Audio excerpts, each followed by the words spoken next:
The year, 2025. Within the campus of Donghai City, countless students were abuzz, discussing the explosive news released by major media outlets that morning. The zombie virus has broken out along the coastal regions. Our Donghai City is going to be doomed soon. No way, that has to be fake, right? Are zombies really coming? My fake detecting eyes say it's bogus. Isn't it possible the person who spread this has just read too many apocalypse novels? The news of the zombie virus outbreak stirred up a great commotion throughout the school. Even the principal and teachers were discussing it among themselves. And not only them. Areas beyond the school were thrown into chaos by the rumor. I've got inside information. They say the zombies are less than 500 kilometers from us. If the city defense troops can't hold them back, we are finished. If that's really true, my verdict is we're utterly screwed. Because the authorities had yet to officially announce the outbreak of the zombie virus, even though some claimed they had already seen zombies, most people still treated it as mere hearsay. After all, zombies felt like something far too distant from ordinary life.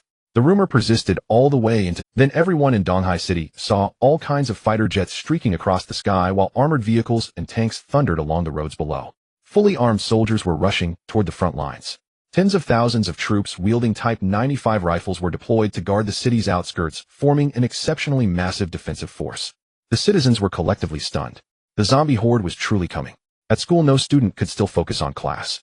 All gazes turned in unison toward the windows. Some faces excited, some thrilled, some worried, but far more were filled with fear. Damn, it's really happening. I take back everything I said. This is not a drill. This is not a drill. We're actually— The students who had been joking moments before suddenly turned pale, staring outside in utter terror. Who knows how many zombies there are out there? Can our army really hold them back? I just heard some island nations have already fallen. At this rate, we probably won't last more than a few days either. The students' discussions erupted into chaos. Many had already packed their bags and were rushing home. Everyone, don't panic. We haven't received official notice from the school yet. We still have evening self-study. The lecturer stood on the podium at a loss for what to do. Study, my foot, oldly. The zombies are coming. Hurry home and get your family out of here. A few students bolted out of the classroom in an instant. Soon a major news broadcast aired. We bring you a critical announcement. Due to the outbreak of the zombie virus, many countries have already plunged into turmoil. Large numbers of zombies have also appeared in our coastal regions. However, citizens, please rest assured. As an international metropolis, Donghai City will be defended with our utmost strength. We are mobilizing forces from all military regions. Stock up on supplies, do not run about blindly, and trust us. We will prevail against the zombie virus. The official television announcement, delivered with ringing certainty, calmed the citizens' panic-stricken hearts a little. They had already seen so many armed soldiers along the roads, with additional forces from other military regions on the way. These zombies should in theory be manageable. For now, the most important task was to seize the time and hoard supplies. Soon the schools announced an emergency holiday. Students frantically rushed home to prepare for the impending crisis. On the road, one handsome student with a backpack stood out from the panicked crowd. No anxiety or fear showed on his face, nor any excitement. His expression was simply heavy and solemn. Reborn, have I truly come back to life? Long Yu gazed at the noisy, disorderly street, his eyes clouded and unfathomable. Yet living a second life doesn't seem to mean much, does it? He was not being pessimistic. He simply knew very clearly what would happen to this world afterward. A zombie virus, that was merely the appetizer. Soon would come raging tides of zombies, their evolution into terrifying forms, and ordinary armies would become little more than decorations, utterly powerless to resist. And that was far from the end. In the decades that followed, there would be mutated creatures spreading mist, sea beasts, along with volcanoes, earthquakes, tsunamis, and meteor strikes. These terrifying disasters would arrive one after another, leaving humanity no chance to escape. In the face of such calamities, humans were as insignificant as ants. In his previous life, Long Yu had spent decades hiding and fleeing from place to place, eking out a miserable existence only to die in the end to an indiscriminate, world-shattering catastrophe. Remembering that he would have to face those horrors all over again, he felt as though the heavens were playing a cruel joke on him. Though he had survived longer than most in his previous life, being the man who clung to life until the bitter end, the thought of enduring it all again felt more unbearable than death itself. Damn it, decades of desperate survival only to be thrown back to square one overnight. I'm sick of it. Even as he grumbled aloud, his actions had already shifted towards stockpiling supplies before the apocalypse arrived. The supermarket crowds were terrifyingly dense. After struggling for quite some time, he managed to gather some supplies and carry them back home. He calculated the time. There were still 5 days left before the apocalypse arrived, and zombies invaded this area. Planning those 5 days well would be crucial to his future survival. Seated on the sofa, he continued to map out what needed to be done next. Suddenly, he was pulled into a mysterious space. Darkness surrounded him, and before his eyes loomed 2 enormous screens. What on earth is this? Just as Long Yu stood there baffled, unable to understand why he had inexplicably come to this place, images suddenly flickered to life across one of the giant screens. A prompt appeared: Temporal Merchant Mr. Qin is calling you via video. Do you accept? Mr. Qin. The name sounded strangely familiar. On instinct, Long Yu chose to answer. A moment later, a mysterious figure emerged on the screen. The instant he saw Long Yu, he grew visibly excited, even trying to reach out for a handshake. Though separated by the screen, Long Yu could still feel the man's joy. What is all this supposed to be? Long Yu questioned him, and only then did he learn that the man was a temporal merchant traveling between countless spaces. The place they currently occupied was known as the trading space. As an exceptional temporal merchant, Mr. Qin would be responsible for helping Long Yu complete transactions with people from other spaces. Long Yu finally understood this fellow was essentially a broker. Through Mr. Qin's introductions, Long Yu could use the items at hand to exchange goods with people from other spaces, achieving a true circulation of resources. So you're saying I can trade things from my world with people from other spaces? Exactly, my dear Yu.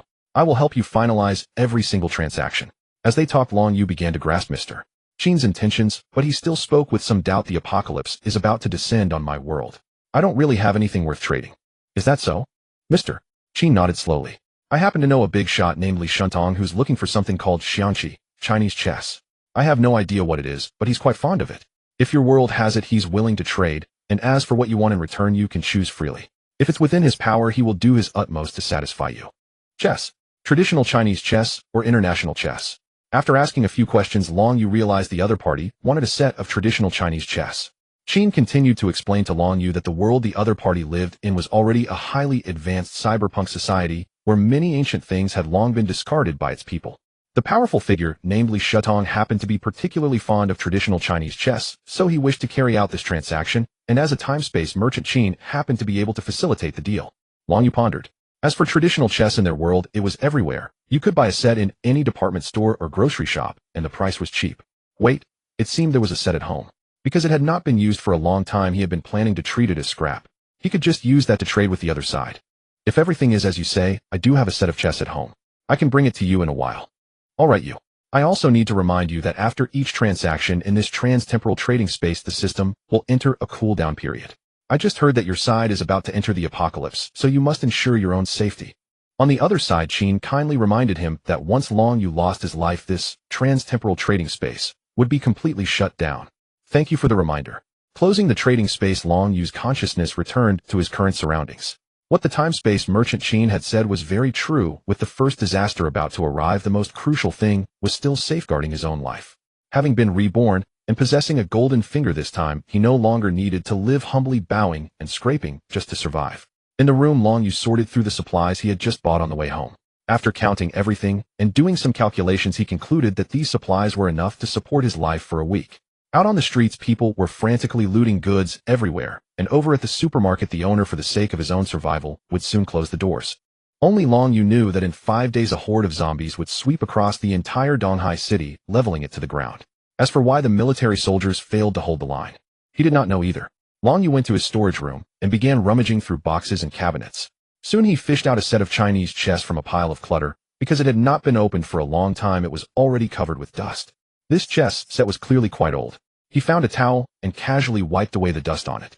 He did not even bother to carefully wash the pieces, because only by leaving them as they were could he better highlight the antique quality of this chess set. At this moment, he had only one question in his heart: what could this thing be exchanged for? Holding the chess set in his hands, he focused his mind and once again entered the time-space trading space. Qin had been waiting on the screen for quite some time. Seeing that Long Yu had obtained the chess set, a flash of delight instantly lit up his eyes. You brought me what I wanted so quickly. This speed, this efficiency. My you are simply my god. You are my one and only. Qin exclaimed excitedly on the other side, and his expression almost made Long Yu's backside clench in alarm. Long Yu cleared his throat and said solemnly, I went through quite some trouble to get this. It's a real antique. You'd better tell that Lissamething Tong that what I need in exchange is definitely not cheap. No problem, leave it to me, old Qin. As a top-tier time-space trader, I guarantee you won't suffer a loss. Qin worked swiftly, displaying the goods to Li Shentong on the other side. Li Shentong immediately broke into a broad grin. When Qin returned to the trading space again, his face was full of joy. What do you want Boss Li to give you?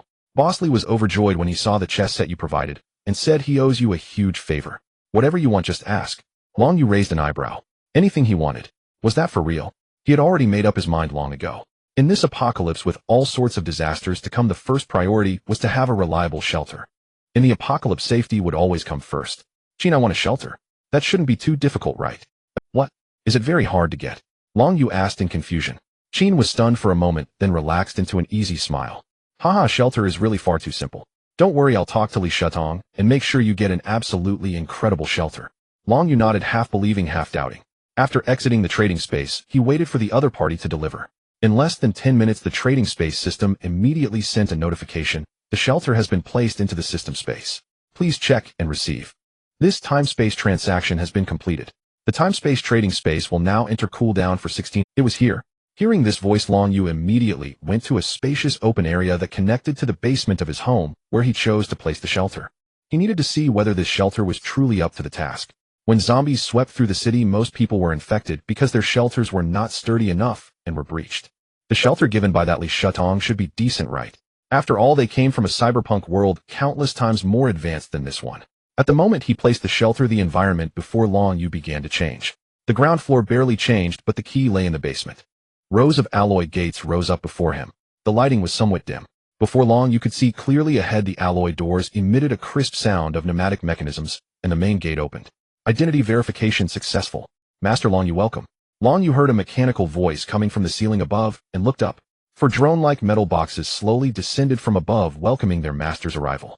His gaze lingered on the ceiling. He saw that embedded into the alloy ceiling were 8 Gatling guns, and at the same time, along the surrounding walls, a dozen gun muzzles flickering with light emerged. Those were energy rifles.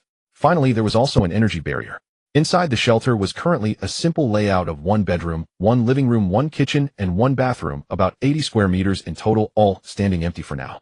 Good evening, Master. I am Xiaoyi, the shelter's butler, artificial intelligence. Then Xiaoyi began to introduce the shelter. According to its introduction, this was an upgradable shelter. As long as there was sufficient electrical energy, after some time, it would automatically upgrade itself for its master. The guns at the entrance were nothing special. The crucial part was the energy barrier. According to Xiaoyi, not even missiles could penetrate it. After listening to Xiaoyi's explanation, Long Yu's evaluation of this shelter was safe, advanced, and comfortable. In short, absolutely formidable. Next, it was time to move all the supplies from his house into the shelter. Long Yu headed upstairs, ready to get to work. Suddenly, the 4 drones that had accompanied him floated to his side. They began to suspend items and help him transport them down to the basement. Long Yu had intended to do everything himself, but he had not expected. High technology was truly convenient. The item he had traded for was indeed impressive. He was already starting to look forward to what good things he might be able to exchange. The bedroom of the shelter, once bare and empty, is now fully equipped with appliances. With the help of drones, the cumbersome furniture was quickly moved into the shelter bedroom, saving Long Yu a great deal of trouble. The next morning, Long Yu got up, preparing to gather more supplies. Outside, chaos reigned, with people even resorting to theft to hoard food. Master, considering the dangers outside, Xiaoyi has decided to deploy the drone fire to protect your safety. Just as Long Yu was about to step out, he heard the sweet voice of the artificial intelligence, Xiaoyi.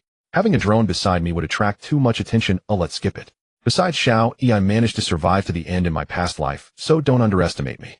Long Yu waved his hand and smiled. He was a man who had endured various terrifying disasters, not to mention his formidable abilities in his previous life. He was indeed a battle-hardened veteran.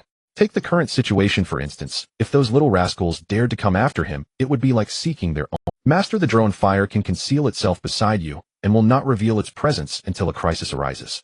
Having a secret weapon as a trump card would provide you with a safer option. I must say, Xiaoyi is quite thoughtful. Long Yu was a bit curious. How does it conceal itself? As soon as he finished speaking, a drone transformed rapidly before Long Yu's eyes, accompanied by a crisp mechanical sound, becoming a sleek black and gold wristwatch. Long Yu looked at the watch with a hint of surprise. Xiaoyi continued, the drone fire possesses exceptional transformation capabilities and can be activated when the master is in danger. This drone is equipped with infrared laser capabilities capable of killing invisibly and is incredibly powerful, making it useful in critical moments. Long Yu nodded in satisfaction. This kind of item could serve as a secret weapon. Carrying it was equivalent to having a backup plan, which was indeed prudent. Long Yu stepped outside and saw the streets congested with vehicles of all sizes. Some vegetables and meats were being transported home. He could see someone on a small electric scooter, carrying 4 pieces of pork, riding swiftly down the road. Walking through the bustling streets, he encountered Eulele, a senior from his school, who was 1 year his senior. They used to play together often, and their relationship remained strong. Long Yu, I was just planning to find you these past few days. I heard that zombies are coming. How have you stocked up on supplies? Eulele, dressed in a tight-fitting sports outfit, showcased her tall and graceful figure perfectly. With her high ponytail and natural beauty, she could rival any film star, her slim waist and curvy hips complemented by her long straight legs. She gave off a clean and energetic vibe. Good morning, senior. It's been a while. Eulele was delighted to see Long Yu. I thought you had already left this city. At this critical moment, you can still stroll around so calmly. It seems you aren't afraid of zombies at all. Fear must be faced. If the zombies do come, we have no choice. We might as well eat and drink as usual. The two walked side by side, chatting and laughing, entirely out of sync with the surrounding chaos. Previously, they would have drawn envious glances from passers-by. Now, however, the pedestrians were all too busy with their own affairs to pay them any mind. The environment had changed, yet the two remained as cheerful as ever, recounting old times. They accidentally touched on the topic of childhood games, recalling times when they played house, leading to an awkward atmosphere. After a moment, Eulele, with a serious expression, spoke up. Long Yu, although you say that, I believe for your safety, it's best to leave this city as soon as possible. Zombies might come in at any time. I've contacted a few classmates, and they are all preparing to leave. Aren't you planning? Long Yu replied without hesitation. I think he'll stay. Why? Isn't leaving safer? Hearing this, Eulele became a bit anxious. Long Yu didn't explain. He knew that even if he tried, she wouldn't understand what disasters awaited them. Only by experiencing it firsthand can one truly appreciate the vulnerability of humanity in the face of disaster. Seeing Long Yu remain silent, Eulele adopted a parental tone. Hey, you've grown up and no longer listen to your senior's advice. Forget it, just don't worry. Your senior is trained in Taekwondo, so I will protect you if there's danger. Eulele puffed her chest and lifted her head, appearing very confident. Long Yu's gaze lingered inadvertently on a certain area. He thought to himself that Eulele truly had the confidence to back it up. Eulele noticed his gaze, and her face instantly turned red. In these days, focus on stocking up on supplies, and we can chat later. After saying this, Eulele kindly distributed some of the supplies she had to him, said her goodbyes, and quickly disappeared into the crowd. Long Yu had not intended to take Eulele's supplies. He held some food and daily necessities that she had given him. 2 bags of rice flour, some vegetables, toothpaste, and toothbrush, women's face wash, and shampoo, disinfectant, several towels, and some cosmetics for women. Was this senior too casual with her gifts? He focused and noticed that there were also women's extra-large band-aids inside. If he didn't know better, one might think Eulele was planning to stay at his home. At the entrance of a small supermarket, a large crowd had gathered, chattering loudly. The supermarket owner was unwilling to bring out those items, wanting to keep most of them for his own survival later. This displeased the others. I'll pay 50,000 for everything inside. Why won't you let us in? We want to buy things. Damn it, since the owner won't open the door, everyone, let's just smash it. The people outside wanted to buy supplies, but with the owner refusing to open for business, they had no choice but to grab their tools and start breaking in. Meanwhile, Long Yu happened to pass by. The store owner was cowering in a corner, terrified. If these crazed individuals truly broke down the door, everything inside would surely be looted. Suddenly, he saw a man holding a bag of supplies, and seizing the opportunity, shouted, "Ladies and gentlemen, that young man over there bought everything in the store. If you need something, just ask him. I really have nothing left here." The owner pointed at Long Yu, causing the crowd to turn their eyes towards him. "Hey, young brother, can I buy your stuff? I'll pay any price." The crowd rushed around Long Yu, eyeing the supplies he was carrying. These people stared at the supplies in Long Yu's hands, their greed unabashed in their eyes. In this situation, ensuring their own survival was of utmost importance, and they had already decided that they must obtain the supplies today at all costs. If you don't give it, then we'll just have to take it by force. Little brother, I'll offer you 100,000 to sell me everything in your hands. What do you think? If that isn't enough, I can pay more. A greasy middle-aged man pulled out a wad of cash. I have 2 babies at home who are just a month old, and they need this batch of supplies. Young man, can you show a little kindness? Young man, you're still young and agile. If you give us these supplies, you can go gather more elsewhere. I'm getting old, can you do me this favor?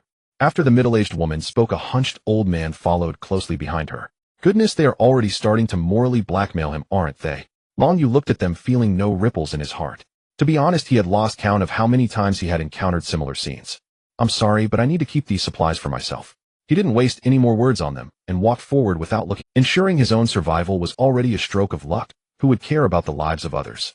Among the crowd, some couldn't let go of the precious supplies. A few men quickly rushed towards him, wanting to snatch the supplies from his hands. They couldn't care less, they chose to rob him outright. Give me the stuff.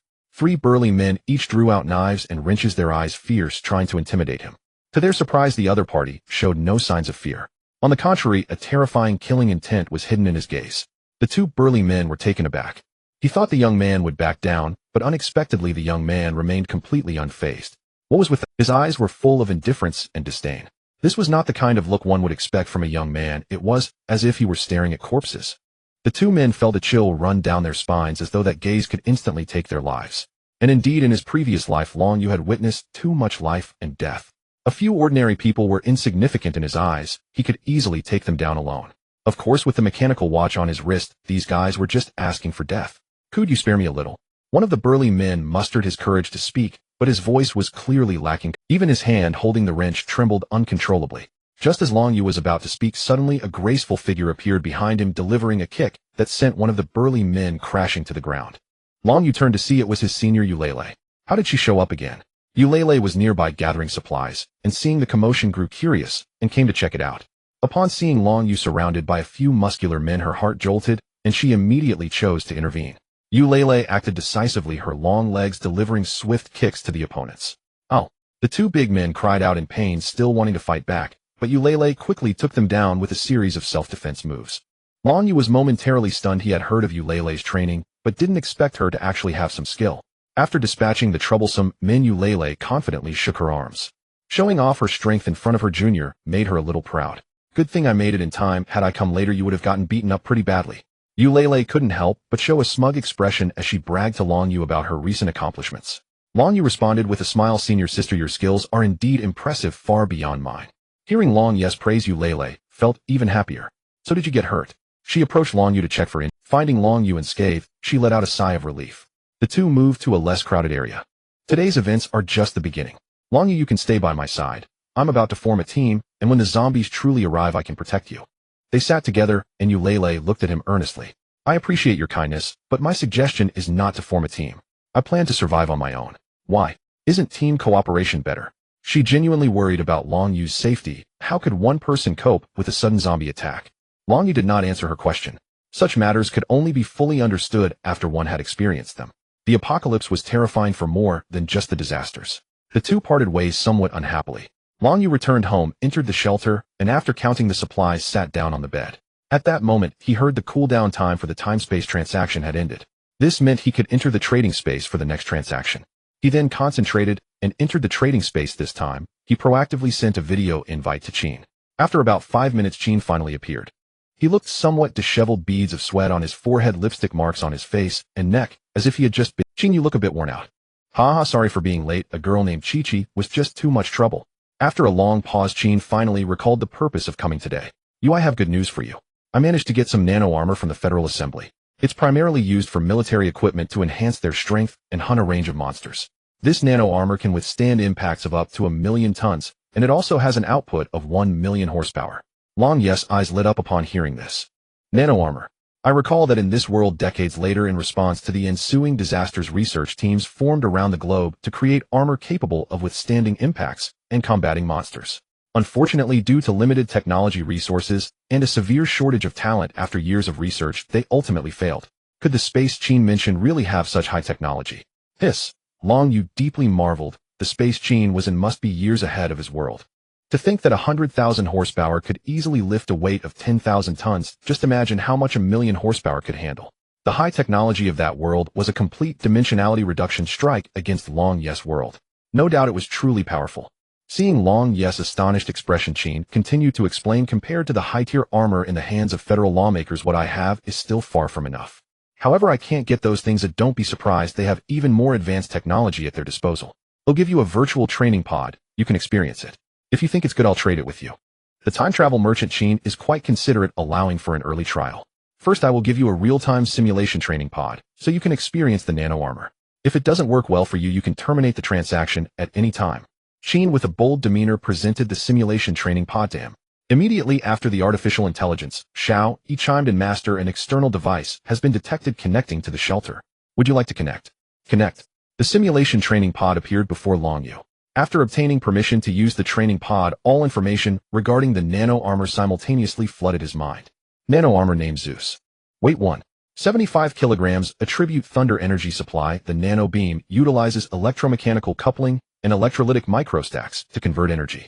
Inside the nano beam, there are hydrogen and oxygen fuel cells with kinetic energy derived from light thermal energy. Main system: semi-automatic enhanced combat suit, neural integration, and artificial intelligence companion. Auxiliary system: breathing circulator, defibrillator, rapid scanning module, dual entry, UV high efficiency air filter. There is more information that Long Yu couldn't decipher. These data are codes that are nearly impossible for the humans of this world to crack. Next came a brief introduction to the simulation pod. This pod can simulate any combat scenario, transmitting sensations through neurons, providing the user with a real experience, without any risk of injury or death. According to the introduction, the nano armor possesses an exceptionally high explosive power in real combat, causing widespread destruction. Therefore, soldiers usually improve their control over the armor through virtual simulations. In this training pod, regardless of how inexperienced you were before, after a period of training, your strength would significantly improve. Long Yu understood that for someone who has never used this equipment, it would be quite challenging. He thought to himself, if he had this nano armor, would those approaching zombies and the mutated creatures in the future still be his opponents? Thus, he needed to familiarize himself with this armor as soon as possible. After coming to this conclusion, Long Yu stepped into the pod. Welcome to the real-time simulation training pod. Please select the content for this training. Before him lay a variety of maps, each with differing levels of difficulty. Long Yu wisely chose to start with the simplest one. Before him stood soldiers armed with charged energy guns. He was simulating a cyber world. First, Long Yu began learning the activation tutorial for the nano armor Zeus. The activation sensor for Zeus was right at his waist. Zeus armor. Merge. In the next moment, the nano armor rapidly covered his entire body in layers resembling shining scales, as Long Yu felt as though he was entwined with lightning. Despite its somewhat childish nature, the completed Zeus armor looked truly impressive. Begin training. Time passed unknowingly as Long Yu exited the training pod, his expression somewhat grim, rivaling that of Mr. Qin from earlier. Damn, those mechanical soldiers are truly terrifying. Fortunately, the armor's defensive capabilities were astounding. Those soldiers could only inflict damage, but they couldn't effectively harm him. The main issue was that it was his first time using Zeus, and he felt quite lost. Wearing it was uncomfortable, and he struggled to figure out which foot to step with while walking. Thanks to this simulation pod, if he had to fight zombies in the real world while wearing this armor for the first time, although the zombies couldn't defeat him, he would still suffer greatly from the armor's cumbersome nature. Long Yu returned to his bedroom, took a sip of water, rested for a moment, and then entered the trading space again. Upon seeing Long Yu's pale face, Qin immediately burst into laughter. You look just like I did the first time I used it. Ha, I was just as miserable.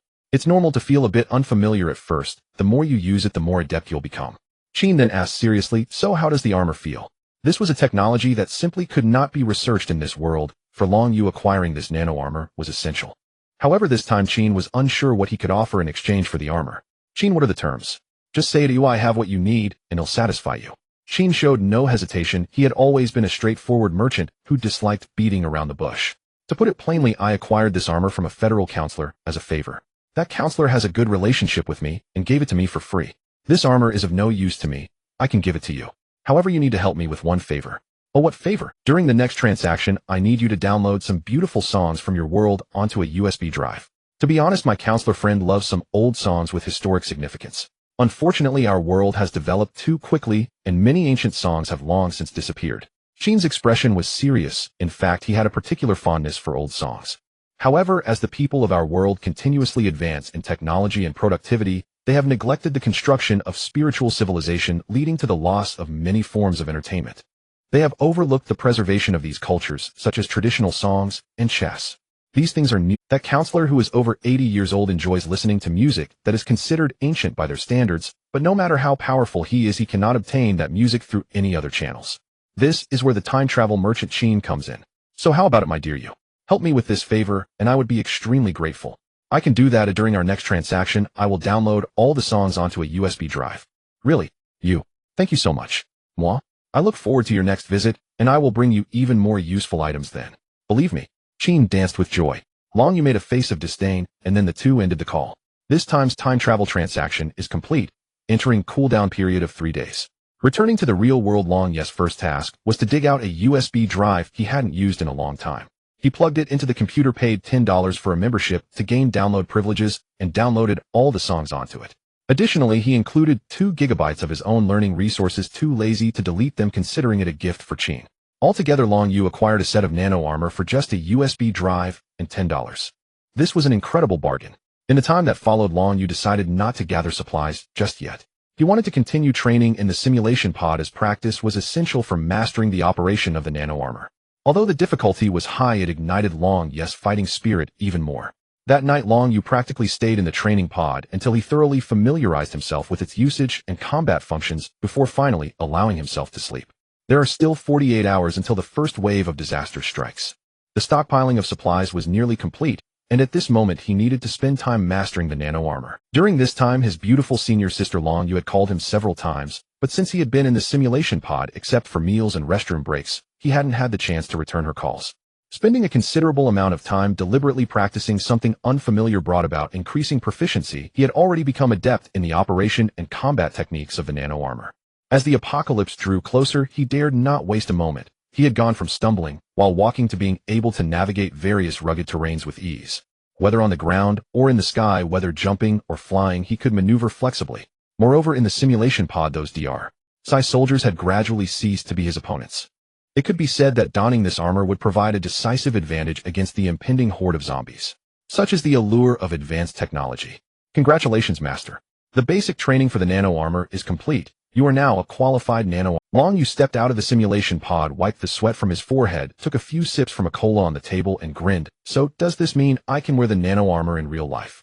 The artificial intelligence confirmed this, indicating that he had fully mastered the basic operations, and controlling it in reality would not be a problem. However, he did not feel complacent. He recalled the disasters that were about to unfold. Biological mutations spreading, fog, and sea beasts invading. His own power needed to become stronger. At this moment, it was already evening with only 36 hours left until the zombie outbreak. Long Yu was not satisfied with just training in the simulation pod. Before the zombie tide arrived, he needed to conduct a real-world combat practice. Only through real combat could he truly test his proficiency with the nano armor. After all, he could not be killed in the simulation pod, but once the zombie tide fully erupted, he could easily become a meal for those zombies. To avoid drawing attention, he chose to transform in the most concealed shelter. Soon a set of nano armor like lightning spread across his body like mercury. As he moved his limbs, a crisp mechanical sound echoed. Stepping out of the door, Long-Yu's figure lurked with activating stealth mode. After entering this mode, the nanosuit modified its outer layer using crystallized transformations that could fully absorb incoming light waves, rendering it invisible to human eyes and monitoring devices. This is what is commonly referred to as stealth. Upon making physical contact with an enemy, it would be exposed to everyone and monitoring devices. Then his speed gradually increased, with foot thrusters suddenly firing. Realizing they operated exactly as they did in the simulation pod, his previously anxious heart calmed, and he dove into the night sky. Performing a 360-degree glide in the air, Long Yu shouted in exhilaration. In the northern district of Donghai City, thousands of soldiers were focused, waiting for something. Not far away, a sniper lay in ambush in the night, unmoving like a hawk in the darkness. It's getting closer, Team Leader Zhang. The city's outer defense system has already issued a breach signal. Within half an hour, the zombies will fully reach the northern district. The scout was reporting the situation to the city defense commander in the northern district. The city defense commander Zhang Chun looked very grim. He had already received news from other cities that were being attacked. A large-scale zombie assault was continuously converging on the city, and the city defense forces were utterly powerless to resist. The defenses have already collapsed. According to reports from the scouting team, the soldiers' firearms were insufficient to withstand the tsunami of zombies. The most terrifying part was the rapid infection rate of the zombie virus. The rate of killing could not keep up with the rate of infection. Therefore, those zombies could continuously sweep towards here, and when their ammunition was exhausted, it would be the day the city was breached. Team Leader Zhang, do we still need to resist? We don't have much ammunition left. What's that? Even if we can't fight, we must fight. Reinforcements from other battle zones will arrive soon. Hold on tight. Zhang Chun took a deep breath, his expression unreadable. Can we hold out until reinforcements arrive? He had already reported to his superiors that as long as they could hold for an hour, soldiers from other battle zones would arrive smoothly. But their numbers are simply insufficient, while the zombies about to attack will be in the thousands. A few minutes later, Lin Feng, the commander of the Donghai City armed system, personally called Old Zhang. Keep it steady. Tell the soldiers not to falter. Our reinforcements are on the way. We must hold until we arrive. Boss, don't worry. Even if it costs my life, we will definitely buy you time. Old Zhang, this time impersonally leading the troops over. We must eliminate those bastards. Half an hour later, countless zombies attacked. With an overwhelming force, the scale of their numbers surged like a tide. The soldiers showed no mercy. Everyone aimed and fired. Countless flashes of fire surged towards them. Rays of bullets shot into the sky, and the front line of zombies fell one by one. However, they had greatly underestimated the number of zombies on that side. The soldiers fired for 10 minutes, expending all their ammunition, yet the zombies were still not cleared. Moreover, when the zombies lunged at the soldiers and bit them, it wasn't long before they too were infected by the zombie virus and turned into zombies. Team Leader Zhang's gaze sharpened as he led the soldiers to draw out close combat weapons to engage in battle with the zombies. Long Yu, piloting the nano armor, was still gliding through the night sky.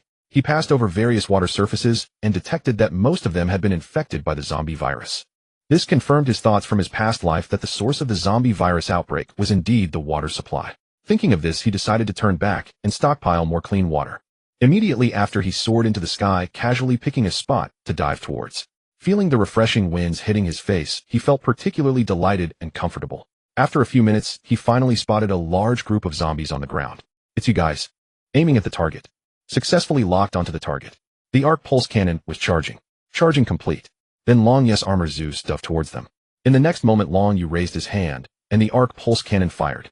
A massive lightning fire serpent, a blinding beam, fell from the sky, rapidly reaching the zombie horde. The arc pulse cannon, exuding an overwhelming pressure as the light waves touched the ground, causing it to tremble. Then the terrifying lasers swept across all the zombies on the ground, those frenzied zombies turning to dust at the instant they faced the light wave. Its power was astonishing. After a pulse arc cannon fired, the surroundings were reduced to ruins, with large groups of zombies instantly wiped out. At this moment, Zhang Chen, the captain of the Northern District's defense team, was still unaware of the source of the light wave that had shot out. Captain, most of the zombies have been taken down." The soldier at the front line felt a chill down his spine. Just moments ago, a shockwave descended from the sky, and luckily, they had run fast enough to escape with their lives. Zhang Chen was in a state of confusion. Who released that laser? What happened? Where did that shockwave come from? "Captain Zhang, it came from the sky." "Quick, give me the telescope." He hurriedly took out the telescope, and under the moonlight, he suddenly saw a highly technological armor. What is that thing? He rubbed his eyes, thinking he had encountered aliens. The snipers lying in ambush in the distance widened their eyes as they looked through their scopes. "What the hell? That looks a bit like Iron Man." "Not just a bit, that is definitely Iron Man. How can there be such advanced armor?" The snipers all stared in disbelief at the armor in the night sky, which shone like a star. They saw that the armor's right hand still crackled with the blue-purple lightning from just having released the pulse cannon. Captain Zhang stood there, unable to calm down for a long time, as if he thought he was dreaming. He never expected to survive this battle, yet the shock from above had cleared out most of the zombies in an instant. How terrifying is this? This could only mean one thing. The research departments from other battle zones had developed a secret weapon against zombies and sent it here for support. "Captain Zhang, what on earth is happening? Is that guy an enemy or a friend?" The snipers nervously asked through their intercoms. If that mechanical armor was an enemy, they would all be doomed. That highly destructive light wave could wipe out their entire defense force in just 1 second. "Don't panic, this should be support sent from above." Zhang Chen quickly calmed down, urging the soldiers not to move. He knew very well that if the other party had hostile intentions, they would have turned to ashes by now. Meanwhile, he organized all combat personnel to work together to clear out the remaining zombies that had not yet been dealt with. Immediately after, he quickly called Lin Feng, the commander of Donghai City. "Old Zhang, don't worry, hold on, we are less than 5 miles away from the Northern District. We must not let the zombies in." Commander Lin Feng sounded anxious on the other end, and one could hear the sounds of tanks and armored vehicles rapidly advancing. Zhang Chen was stunned, gazing at the armor in the night sky, and said dazedly, "Boss, all the zombies have been cleared thanks to the support sent from above." Lin Feng was still very anxious. He urged the soldiers to speed up their advance, continuing to shout, "What? We're coming over to support you right now. Reinforcements are on their way." Zhang Chen smiled, thinking his boss was joking. Hadn't he already sent support? That destructive mechanical armor was so powerful that it was not afraid of those zombies at all. In the night sky, Long Yu, clad in Zeus, finally noticed the military force below. Seeing the army below, he understood why Donghai City had fallen so quickly. These defense troops were severely understaffed. How could they possibly withstand the constant onslaught of zombies? Moreover, a critical issue was that when soldiers' comrades were infected and turned into zombies, they did not have the heart to eliminate them quickly, which also caused the infection rate of the zombie virus to skyrocket. Seeing the soldiers below organizing quickly to counterattack the zombies, he had no intention of intervening. He did not plan to help those soldiers. Because he knew that zombies could not be eradicated, the outbreak of the zombie virus had infected over 100 million people worldwide, and these zombies were merely a drop in the ocean. In the apocalypse, just being able to survive was already a stroke of luck. He did not want to be a savior. Today, his practical test of the nano armor had ended, and he prepared to enter stealth mode. Below, Captain Zhang Chen drove towards Long Yu's direction, wanting to ask which battle zone had sent reinforcements. He had to lead the soldiers to express their gratitude. If it weren't for the other party, these soldiers would have been completely wiped out. But at that moment, the figure of the other party suddenly vanished into the night. Just like that, they miraculously disappeared. Zhang Chen was dumbfounded. What was going on? They just vanished. At this moment, he could only think of 3 words. High technology. This is truly high technology. Has the country already been able to produce such advanced weapons? After a while, A large number of support troops had successfully arrived at the scene. When they reached the northern district's defense line, they saw the collapsed and destroyed rubble, not far away a heap of ruins. Lin Feng's eyes sparkled with excitement. He walked up to Zhang Chun, grabbing his shoulders with a face full of emotion, saying, "Old Zhang, you lived up to expectations. You held the northern district. You are the pride of Donghai City. On behalf of all the citizens of Donghai City, I thank you." Lin Feng immediately gave high praise, knowing how difficult it was to deal with those zombies. Thinking of this, he felt even more admiration and pride. Zhang Chun was a bit confused and spoke. "Boss, didn't you say you were looking for support from other battle zones?" "Other battle zones? Support? What support? Didn't we come over to support you now? After this wave of zombies is eliminated, we no longer need to provide support to you." Zhang Chun then reported to Lin Feng what he had just seen and heard truthfully. Lin Feng thought the other party was joking. "Mechanical armor. Iron Man. Old Zhang, are you infected by the zombies? Let me check your wounds." Lin Feng began examining Zhang Chen's body.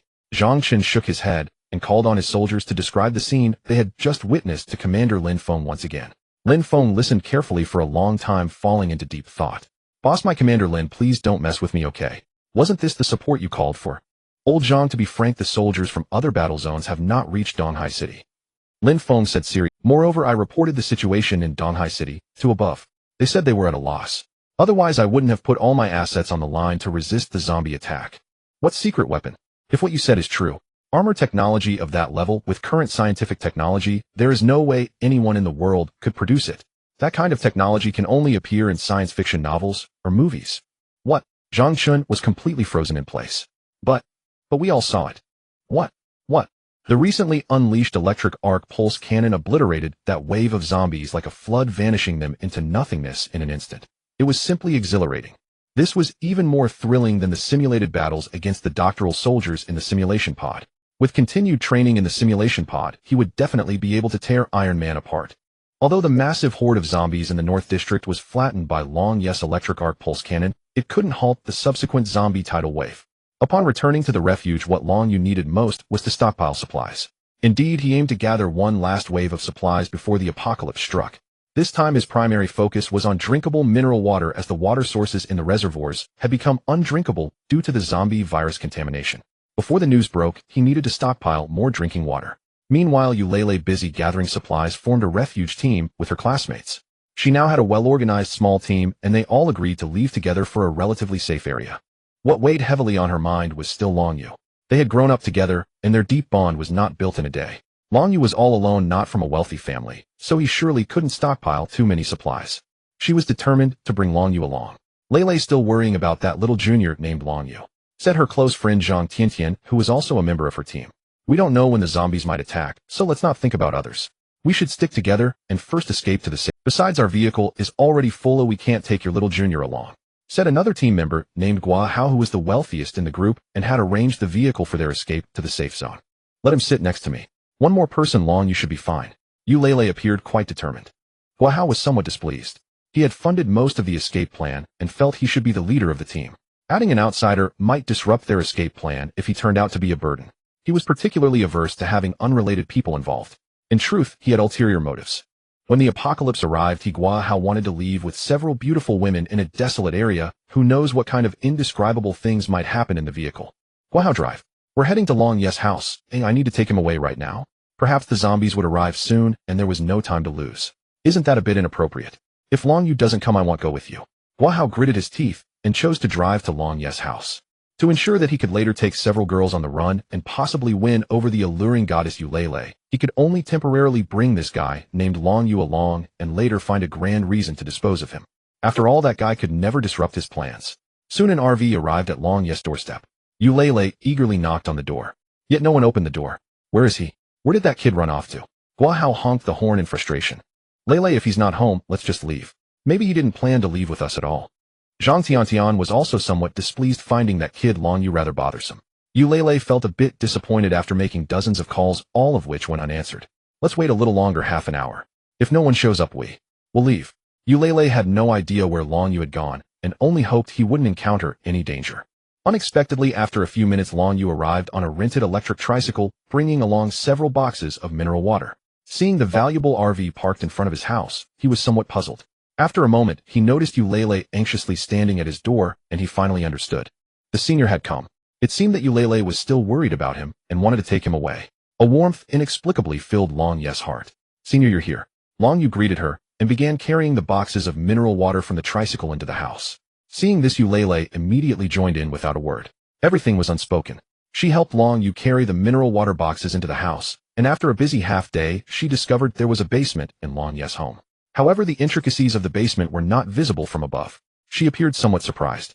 "Long Yu, did you decide to stay here because you have a basement that can be used as a refuge? Was that your idea?" Long Yu, having finished his tasks, handed her a tissue and gently nodded. He didn't disclose the basement's secrets, preferring to keep some things hidden for now.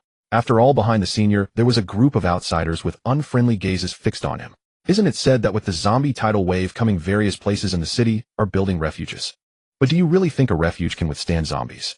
Or do you believe your refuge is particularly sturdy? The senior raised an eyebrow, gently explaining to Long Yu like a parent. "Right now, heading to the safe zone, the refuges there are definitely many times sturdier than yours."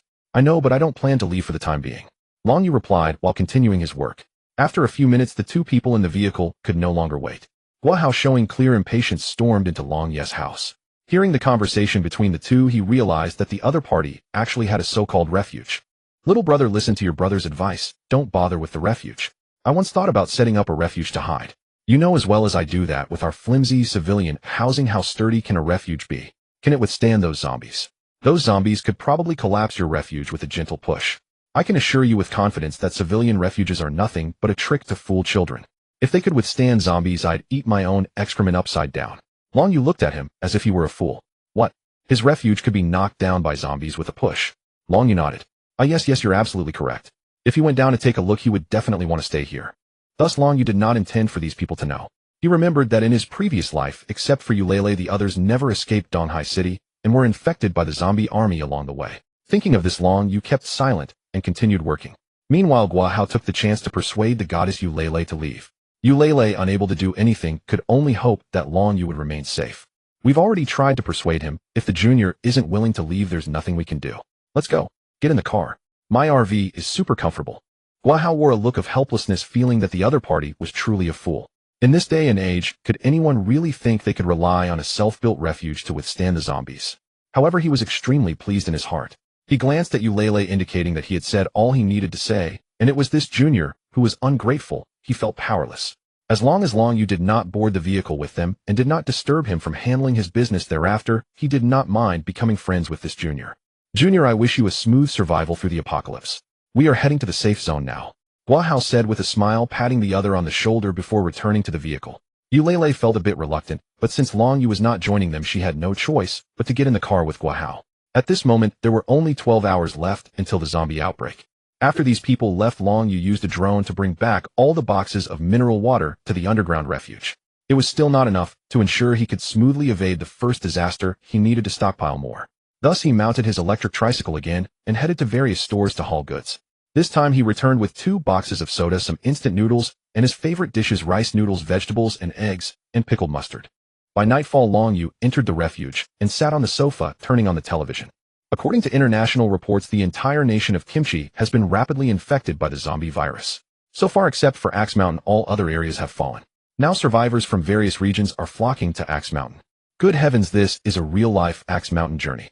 Long Yu lay back on the sofa, engrossed in the report. News from the southern war zone indicates that the first wave of the zombie virus infection has been initially brought under control, with various regions successfully resisting the zombies' invasion. According to researchers, zombies are not invulnerable. The best way to deal with them is to strike their heads to ensure a one-hit kill. According to investigations by the International Research Institute, it is preliminarily believed that the fastest transmission medium for the zombie virus outbreak is water sources, and all countries should remind citizens to use underground water with caution. Long Yu glanced at the time. It should be about time. The first disaster has arrived. Meanwhile, Gua Hao drove a group of people to a luxurious hotel. Along the way, the number of pedestrians on the road dwindled, and they did not realize the disaster was looming. "Gua Hao, are we spending the night here? Is there any danger?" Zhang Tiantan nervously opened the car window, cautiously looking around. "Don't worry, zombies can't attack us now. Our Donghai City is still very safe. We'll stay at the hotel tonight, and if the apocalypse truly breaks out later, we can retreat to the car without rushing." This hotel can be considered one of the more luxurious ones in Donghai City, equipped with everything, and importantly, it's spacious enough, featuring presidential suites and massage bathtubs with excellent sound insulation. He certainly did not want to spend the first night in the car. Being in such a hotel, with several beautiful women was a joy that went without saying. Tonight was destined to be a sleepless night. The group got out of the car and arrived at the hotel entrance. At this moment the hotel was already closed, but Guahao had connections inside, and after a brief negotiation opened the door for them to enter the presidential suite. Looking at the spacious and comfortable environment, inside Guahao laughed. Tonight he finally had the chance to spend a wonderful and passionate night with his goddess Eulele. However, Eulele was not a pushover. During the team formation, to prevent anyone from harboring ulterior motives, she had already hidden self-defense weapons on her person. If Guahao dared to misbehave, he would surely regret it for life. Let's stay here, each of us will have our own room. Eulele said nonchalantly. Don't be in such a hurry. Tonight marks the official establishment of our team, we should celebrate properly. The food from the car has already been brought up. Guahao brought several bottles of red wine, and everyone gathered around the dining table. He was not stingy at all, and the table was already laid out with various delicacies. Come on ladies, with the apocalypse approaching we should relax and enjoy ourselves before the disaster strikes, right? Guahao, appearing like a cultured gentleman, sat in his chair and poured red wine into the goblet. Guahao, you have quite a romantic flair, this wine is pretty good. Zhang Tiantian, sitting next to Guahao, took a sip, her face slightly flushed. Being with Guahao gave her an immediate sense of security. Having a reliable man beside her in the apocalypse eased much of her anxiety and unease. Eulele sat nearby, eating on her own, not drinking, appearing pensive. Guahao noticed and raised his goblet with a hint of a mischievous smile, saying, Goddess, are you still worried about Long Yu the Jr.? Eulele did not respond, continuing to eat the food on the table. Don't worry, Long Yu believes that the refuge he built is very sturdy. Ha! Guahao deliberately emphasized the word sturdy, his face filled with disdain. Lele, as long as we take care of ourselves, there's no need to worry about others. The junior has his own ideas, you shouldn't stress over it. Isn't our current life pretty good? We have wine and delicious food, and soon we can enjoy a nice hot bath. Eulele looked at the two enjoying their drinks and fun before her, suddenly feeling regretful about teaming up with them. She thought these two were not very reliable, and felt that she was better off staying with Long Yu. Even though his refuge seemed not to be very reliable. Alright, let's go to bed early, tomorrow we head to the Imperial. Eulele stood up coldly, dropped a few words, and returned to her bedroom. The Imperial capital is the center of the country, and it is said that the largest refuge has already been built there with a safety level that is top-notch worldwide. Let's get up early tomorrow, and set off at dawn. Guahao spoke to Eulele's back, and when he saw her enter the bedroom his attention shifted to Zhang Tiantian. Not long after, the two had already drunk enough to be a bit tipsy. Zhang Tiantian, with a flushed face, had unknowingly sat on Guahao's lap. In the dead of night, with the atmosphere just right, Guahao was about to take Zhang Tiantian back to his bedroom, when suddenly, he heard a series of strange roars. How? Brother, how? What is that sound outside? Zhang Tiantian's dazed eyes suddenly became alert, she was still a bit scared. Don't be afraid, it might be outsiders breaking into the hotel. He'll go check it out. Guahao put on his clothes, picked up the baton and flashlight from the table, gently opened the door, and stepped outside with Zhang Tiantian, following closely behind like a little bird. This hotel is quite large, and now it is under emergency lockdown. It is not impossible for outsiders to sneak in and check into this place. Guahao displayed fearlessness in front of Zhang Tiantian, arming himself with self-defense weapons as he took her outside to assess the situation. In the hotel corridor, only a few emergency spotlights flickered intermittently. Within the hotel rooms, strange sounds were faint, but as they opened the door, both Guahao and Zhang Tiantian felt something was amiss. How? Brother, how are you sure someone came in? Zhang Tiantian closely followed behind Guahao, the surrounding terrifying atmosphere quickly making her alert. I'm very familiar with this hotel. There are indeed places nearby that allow people to climb in. Someone must be trying to steal something during the lockdown. He said this, but his nerves were taut, his palms already slick with sweat. He regretted not hiding in the hotel room when he had the chance. However, now that they were out, he felt embarrassed to backtrack in front of Zhang Tiantian. They descended to the second floor of the hotel, and under the glow of the emergency spotlights they indeed spotted a few people. Upon seeing this figure, Guahao let out a sigh of relief. I told you so, someone must have climbed in from outside. Look at these people, their clothes are ragged. They are probably a few beggars looking for a place to stay for the night. Guahao raised his voice, waving his flashlight towards them. The moment the bright light hit, those raggedly dressed individuals suddenly turned their faces towards them. It was only upon shining the light that they realized these individuals were not human at all. They were zombies. Under the spotlight, there were several grotesque, terrifying faces. At some point, the zombies had broken through the hotel entrance and charged inside. Zombies! Zombies! Zhang Tiantian screamed and turned to flee. In an instant, Guahao lost the bravery he had moments before. Seeing zombies in reality nearly scared the urine out of him. Run! Run fast! Back to the room! Guahao shouted loudly. But the bright flashlight had already attracted the attention of the zombies, who rushed toward up. Zhang Tiantian ran quickly, and Guahao kept pace. Fortunately, just as they reached the door, the entrance to their presidential suite was flung open and Eulele pulled them inside. You two, what are you yelling about in the middle of the night? Eulele glared at them with an angry expression. Zombies. There are zombies outside. Guahao, losing his usual composure, spoke with a panicked expression, panting heavily. Bang. Just as he finished speaking, they heard the zombies outside banging against their room door. Without hesitation, Eulele moved the nearby sofa and urged Guahao to help block the door. Together, they shoved the sofa against the door to prevent the zombies from breaking in. With the sofa in place, the zombies wouldn't be able to get in for a while. Eulele asked, "Now tell me what exactly happened." The two recounted what they had just witnessed. For some reason, the zombies suddenly broke into the hotel. What do we do? Have the zombies already taken over Donghai City? Donghai City is doomed. We haven't even left yet.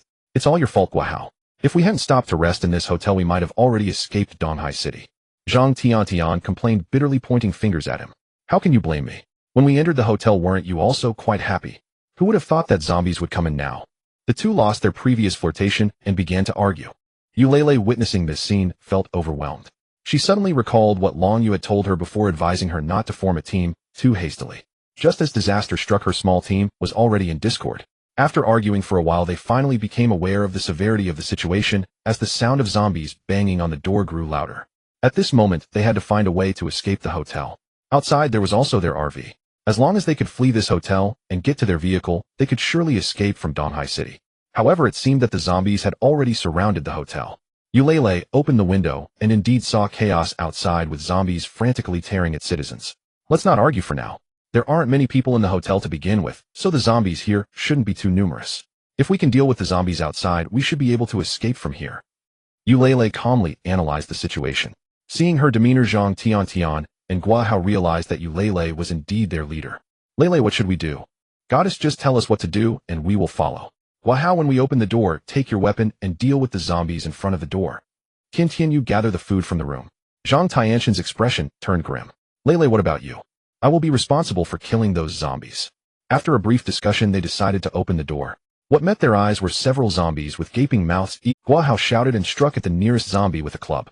Eulele drew a sharp dagger from her body, looking stunningly fierce, and followed up with a swift stab aimed at the zombie's forehead. In an instant, brain matter splattered everywhere. Guahao watched Eulele kill the zombie with such precision and could not help but shudder. Fortunately, he had not done anything to Eulele, otherwise the consequences would have been unimaginable. What are you waiting for? Hurry up and run. The two were nearly disoriented with fear, but Eulele reminded them, and they finally followed the corridor down the stairs. During this time, Eulele wielded her dagger and struck any zombie that came their way. Guahao mimicked Eulele and swung his club at the zombies, but due to his anxiety, he accidentally threw the club away. This caused several zombies to pounce on him. Guahao! Zhang Tiantian screamed in shock. Seeing this, Eulele rushed over, stabbing a zombie in the back of its head, withdrew her knife, and struck again. 2 zombies were taken down. Stop dawdling, run faster, Eulele urged. Even so, Guahao's shoulder was bitten by a zombie. Zhang Tiantian noticed Guahao's wound. The 3 of them ran down from the upper floor and quickly got into the vehicle. Outside, crowds of people were frantically fleeing, occasionally letting out screams. Donghai City had completely fallen. Once they were in the vehicle, Zhang Tiantian suddenly remembered something and said in a panic, "Oh no, I left the water we were supposed to drink in the room." What? Guahao and Eulele both panicked. Water was essential for their escape. With the zombie virus contaminating water sources, there was hardly any drinkable water left. Wait here, I'll go back for it. Guahao gritted his teeth and picked up the club, ready to dash back. Eulele advised, it's too dangerous. If we don't have enough water, and we haven't reached the safe zone in the capital, well, I'll die. Just wait for me, I'll be back in 2 minutes. Just after being saved by Eulele, Guahao wanted to show off in front of the goddess and restore his image as a brave man, so he opened the car door and rushed back inside. While Guahao was going upstairs, Zhang Tiantian suddenly took the driver's seat. Tiantian, what are you doing? Guahao has already been infected, we have no choice but to leave together. With that, she drove the car out. Lele, the TV just reported that infection by a zombie bite takes only minutes. Guahao will inevitably turn into a zombie. And when that happens, both of us will be doomed.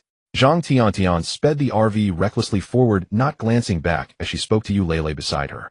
Eulele remained silent. She had never realized before how decisively Zhang Tiantian could act.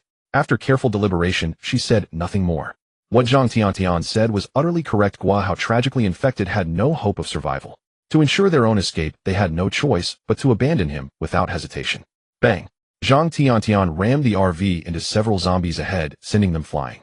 All along the way, she kept the accelerator fully depressed.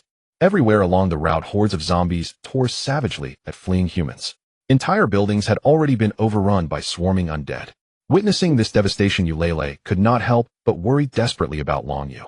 If ordinary doors had already fallen to the zombies, could his self-built shelter truly withstand their assault? Lele, up ahead, it looks like a traffic jam. Beep, beep, beep. At an intersection, Zhang Tiantian frantically honked the horn. The sudden zombie outbreak had sent panicked civilians racing for escape in their vehicles, clogging the highways into gridlock. The road was sealed tight. Cars packed bumper to bumper, leaving no room to breathe. What do we do? Lele, we're trapped. We have no way out. Zhang Tiantian stared hopelessly at the endless sea of stalled vehicles. Breaking through now was utterly impossible. We arrived too late. The Donghai city defenses have collapsed. Far too many people are trying to flee at once. Eulalie steadied herself, then turned to glance behind. Zombies were surging toward them from the rear. Zombies can flood in freely from outside, yet those inside find escape nearly impossible. We've become fish in a barrel. The city was being overrun from without, while internal gridlock made egress utterly unfeasible. There remained only one option. Tiantian, reverse the vehicle. Huh. Now. Zhang Tiantian nodded, sharply yanked the steering wheel, and executed a swift U-turn, opting to bypass the paralyzed highway entirely. Zombies were converging on the massive traffic jam behind them, leaving this nearby street relatively clear. The RV surged forward again, scattering sprinting undead along the way until they reached a commercial district. With the horde drawn toward the gridlocked crowd, few zombies lingered on this stretch. Lele, what's your plan? After a moment's reflection, Eulalie replied, we can't spend the night in the vehicle. If zombies detect us, we'll be surrounded and cornered here. Let's find temporary shelter and wait until dawn to attempt a breakout. Zhang Tiantian nodded, thought it was perhaps the wisest course in the chaos. Everyone scrambled for survival, yet vehicles couldn't exit the city. By morning, conditions might improve significantly. But where then would they spend the night?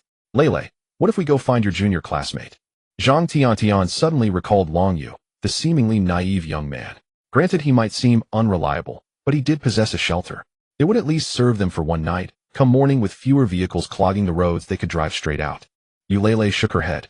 No, it's too far. Driving there risks alerting nearby zombies, and in danger. Zhang Tiantian drew a deep breath and studied Eulalie intently.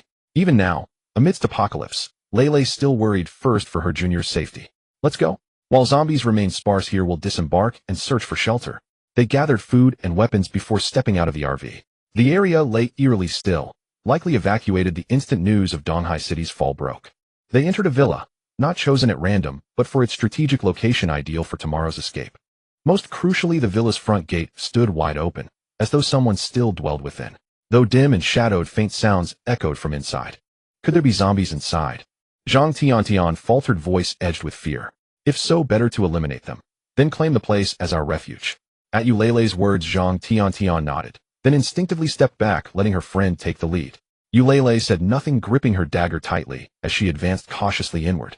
Suddenly, a soft glow emanated from a room ahead. Wonderful. Someone's here. Zhang Tiantian's eyes lit up. Who's there? A man's voice answered from within. Eulalie's expression shifted. Why did that voice sound so strangely familiar? As she pushed the door open, both women froze in disbelief. Inside sat a strikingly handsome young man, Longyu, savoring a lavish meal at the dining table. How had Longyu ended up here? What uncanny coincidence was this? Longyu, Junior, what are you doing here?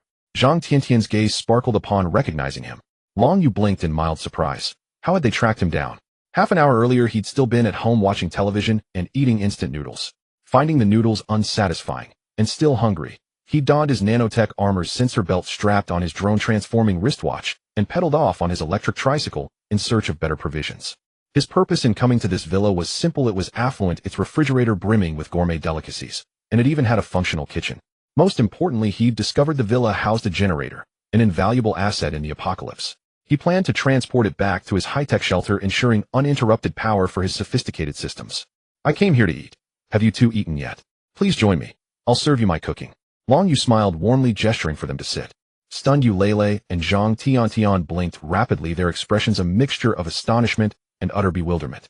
Had he truly risked zombification just to enjoy a meal? Had he abandoned all concern for survival? Outside raged a teeming tide of the undead. Yet here he sat, savoring dinner with serene nonchalance, as though the apocalypse were merely tomorrow's inconvenience. Eulalie pointed wordlessly at the feast laid before them. Longyu, aren't you afraid of turning into a zombie? Did you really come all this way, just for dinner? Longyu took another hearty bite of his cola-braised chicken wings. Zombies. Oh, that's right. There are zombies everywhere outside. Do be careful. Eulalie and Zhang Tiantian stared dumbfounded. Oh, you should worry about yourself first. The two stared at each other wide-eyed in disbelief. Outside zombies roamed everywhere, making it hard to imagine that anyone could sit here leisurely enjoying a meal. Is the junior brother going crazy? Zhang Tiantian expressed her confusion. Looking at the feast on the dining table, both felt no appetite as they worried whether the zombies would break through the villa's door and rush in, leaving them with nowhere to escape. Eulalie sat next to Long Yu looking quite worried. Long Yu, at this time life is the priority. You came here to gather supplies, right? But it's too dangerous outside. How about you wait until tomorrow to leave with us? Long Yu ate indifferently, not paying attention to what Eulalie was saying. Eulalie continued to chatter away, and after a while she raised her head and suddenly said, "Come try what I made." With that, Long Yu handed over the spicy chicken neck he had just prepared. Eulalie shook her head helplessly. She was defeated by Long Yu's optimism. To them the situation was dire, yet he seemed completely unconcerned and indifferent. This left her in awe. The two watched as Long Yu finished the abundant feast on the table. A few minutes later he stood up, tidied the plate a bit, and prepared to go out. The two stared blankly until they saw Long Yu getting ready to go out, and they immediately called out to him. "Long Yu, there will be many people fleeing outside. There are so many people out there. No way. Do we really have to go out now? It's so chaotic outside, how can we get back? Going back now would be pure suicide, right?" Long Yu stood by the floor-to-ceiling window calmly observing the situation outside. At this moment, there were still many vehicles on the street accelerating vigorously for survival, and explosions echoed everywhere. Outside was beyond chaotic. It was like a hell on earth. Behind him, the two girls stood with Long Yu looking out together. Wherever they looked, they couldn't help but cover their eyes, unable to bear the sight. The apocalypse has really come. Zhang Tiantian was extremely scared, but at this moment what could she do? Unless there was a powerful ally beside them who could crush the zombies, they would still be doomed. Her best friend Eulalie. Although Eulalie was very decisive in killing zombies, she was ultimately an ordinary person and would find it hard to withstand so many zombies. Zhang Tiantian, what should we do? I don't want to become a zombie. Eulalie's expression was grave. Let's leave tomorrow. Indeed, let's stay here tonight. It's too dark outside. Long Yu turned around and went back into a bedroom. It's dark?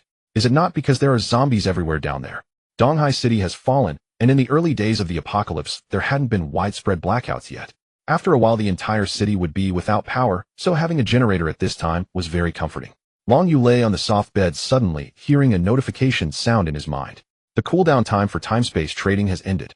This meant that he could conduct the third time-space trade.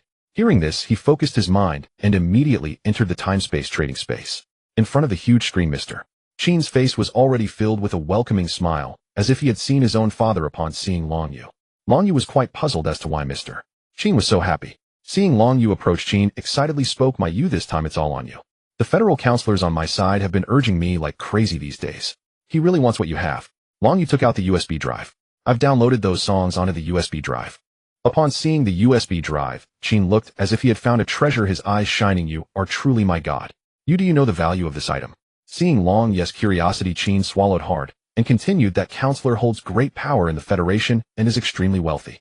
The key point is, she has a stunning granddaughter. She is someone whom many high society figures desire but cannot obtain. Because of your USB drive, she has agreed to go on a date with me." Huh. After hearing this, Long Yu was momentarily at a loss for words. It turned out that what Qin wanted most was not the counselor's wealth or power, but her granddaughter. How typical of Mr. Qin. "All right, Qin, I've given you the USB drive. Now tell me, what good stuff do you have?" Long Yu interrupted Qin as he continued to fantasize about his date with that beautiful woman. If this continued, it would turn into a romantic action film. "This time I'm preparing to give you my personal weapon." Hearing Long Yu's words, Qin also became serious. After all, he was a legitimate time-space trader.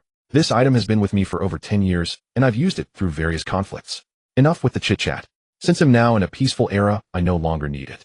I'm giving it to you. It should be very useful in your world." With that, Qin placed the item into Long Yu's hands through the exchange space. "Congratulations, host, you have received a legendary weapon, the Mantis Blade. The trading space enters cooldown duration 3 days. Description: the Mantis Blade is a highly lethal and stealthy arm blade, swift as the wind, guaranteed to kill enemies. Once the host equips the Mantis Blade, it can be upgraded based on proficiency. Would you like to equip the Mantis Blade?" Equip. In the next moment, 2 mechanical arm blades resembling sickles gleamed with a cold light. Qin was also very supportive. Considering that Long Yu was still unfamiliar with the blade, he directly gave him a set of Mantis Blade usage tutorials.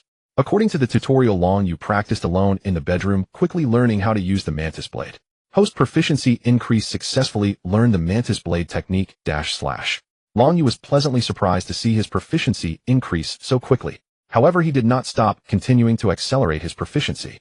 The night had fallen deep, and after an unknown amount of time, a sudden series of loud bangs came from outside the villa's door. Following that were the roars of zombies. Long Yu had already practiced to the point of sweating profusely. Hearing the noise, he opened the bedroom door. In the living room, Eulele and Zhang Tiantian were cautiously observing the movements below with their weapons ready. They had also heard the noise. No need to say the zombies had indeed come, and they arrived too early. The two were still unprepared mentally. Eulele held a dagger and prepared to go downstairs. You two stay here for a while. They'll go deal with the zombies below. From the sounds outside, there shouldn't be many zombies, so keep it quiet. We can't make too much noise right now. Just as Eulele was about to go down, zombies had already broken in through the first floor door. About a dozen zombies lunged at them like starving tigers. At that moment, Long Yu's arm-mounted mantis blades suddenly sprang out. The sickle-shaped blades sliced through the air, moving so swiftly that the two women beside were still unable to comprehend the situation as the heads of 3 zombies cleanly separated from their bodies. Instantly annihilated. Clean. Swift. Long Yu did not give the zombies any chance, wielding the mantis blade as he charged forward. In front of him, the heads of a dozen zombies separated and fell as if cutting through tofu, meeting their demise. In the blink of an eye, all the zombie heads had relocated. You two used the sofa and cabinets to block the door. Don't let these zombies in, they're far too noisy. These zombies are just perfect for him to practice with, improving his proficiency with the mantis blade. Once you're done, get some rest early. Long Yu casually remarked, then sheathed the mantis blade and returned to his room. The two beside him had yet to recover from their shock. Eulele's hand holding a dagger trembled uncontrollably, and upon seeing the lifeless zombie on the ground, she couldn't help but gasp. Zhang Tiantian was astonished by Long Yu's dazzling combo, just now nearly forgetting to breathe, feeling a bit oxygen deprived. Did he kill them all? She still couldn't comprehend how those zombies had perished. The two blinked their beautiful eyes, unable to resist stealing a glance at Long Yu's retreating figure upstairs, as if eliminating those zombies had been a casual task for him, completely unperturbed. Eulele was filled with questions. When had Long Yu become so strong? As a black belt in Taekwondo, she still needed to be extra cautious when dealing with those zombies. Sometimes surrounded by them, she found herself at a loss. Long Yu alone had taken out so many zombies. Moreover, what were those 2 blades he wielded just now? Those blades were incredibly sharp, perfectly suited for severing zombie heads. But how could Long Yu possess such terrifying weapons? It's over. Let's tidy up a bit and seal off the entrance. We can't let any more zombies in. Eulele was the first to react, leading Zhang Tiantian as they cleaned up the battlefield, and then they blocked the door with sofas and cabinets from the first floor to prevent the zombies from crashing into the villa again. While they were working, Zhang Tiantian suddenly had a new idea. She suggested to Eulele, Lele, it seems we underestimated our junior. Why don't we join him? Perhaps being with our junior could ensure our safety. Zhang Tiantian recalled the earlier scenes in her mind. Initially thinking that Junior was a liability, she never expected him to be such a powerhouse. With him, could those zombies even approach them? Wouldn't following him mean her own safety? The support she desired was practically delivered to her doorstep. Just now, the way Junior dealt with the zombies was simply too cool. Eulele shot a glance at Zhang Tiantian. Previously, Zhang Tiantian had opposed Long Yu's inclusion alongside Guahao, but now she wanted to be by his side, which made Eulele quite uncomfortable. Long Yu was indeed strong. Killing a few zombies was a breeze for him, indicating he was at least several levels above her. Yet if a horde of zombies appeared, there still existed the risk of infection. Recalling the last time she had met Long Yu, she had boasted about protecting him, only to find herself being protected by him this time, leaving her feeling somewhat awkward. No, I said before that I would protect Long Yu. How could it turn into him protecting us? Eulele's expression was serious. Next time she needed to work harder against the zombies. Off. Zhang Tiantian was a bit stunned. With Long Yu being so powerful and possessing such unique weapons, how could she even compare to him? After they finished their tasks, both returned to their respective rooms. Zhang Tiantian lay on her bed, tossing and turning, unable to sleep. Her main worry was about their survival. Without Long Yu's help, could they even escape Donghai City smoothly? Thus Zhang Tiantian made a bold decision. Late that night, she opened her door and quietly made her way through the pitch-black living room, arriving at Long Yu's door. Knock, knock, knock. Zhang Tiantian gently tapped on Long Yu's door. Who? Long Yu inquired warily from his room, a habit formed from years of survival in the apocalypse. It's me, Zhang Tiantian. Can I come in to talk to you for a bit? What was Zhang Tiantian here for? Long Yu opened the door to find Zhang Tiantian in a nightgown. Seeing Long Yu open the door, a hint of delight flashed in her eyes, but it quickly faded, revealing a delicate appearance. Long Yu. I'm scared. Can I sleep in the same room as you? Long Yu was taken aback for a few seconds, then scanned Zhang Tiantian again, only to realize that her long, slender legs were deliberately exposed before him, and she wasn't even wearing any underwear. Would sleeping here ensure your safety? Long Yu chuckled. You? You were so impressive just now. I want to follow you. Long Yu, what do you want from your senior sister? Senior sister is willing to fulfill your wishes. Zhang Tiantian appeared quite alluring, gazing at him, filled with longing for his response. She wanted Long Yu to protect her, as long as she could survive in the apocalypse. Even becoming his plaything would be worth. Long Yu acknowledged that Zhang Tiantian had some charm. Although she couldn't compare to Eulele, her allure was undeniably captivating. However, after surviving so many years in the apocalypse, he had seen such situations countless times. This would not move him; on the contrary, it would make him feel disgusted. Rather, he appreciated the stubbornness that Eulele, seeing a woman and being unable to move. Long Yu was clearly not that kind of person. Sorry, I'm tired. Right now all I want is to sleep. Wouldn't it be fine for us to sleep together? Or you sleep, and I'll sleep next to you. Senior sister, please have some. Long Yu ignored her further and closed the door. She could handle Gua Hao and those rich second-generation students at school, so why couldn't she handle this one?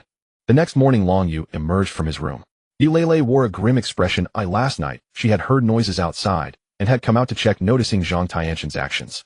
She now regretted forming a team. She should have listened to Long Yu's advice back then. Long Yu, what actions do we have? Zhang Tiantian ignored Eulele and directly inquired Long Yu instead.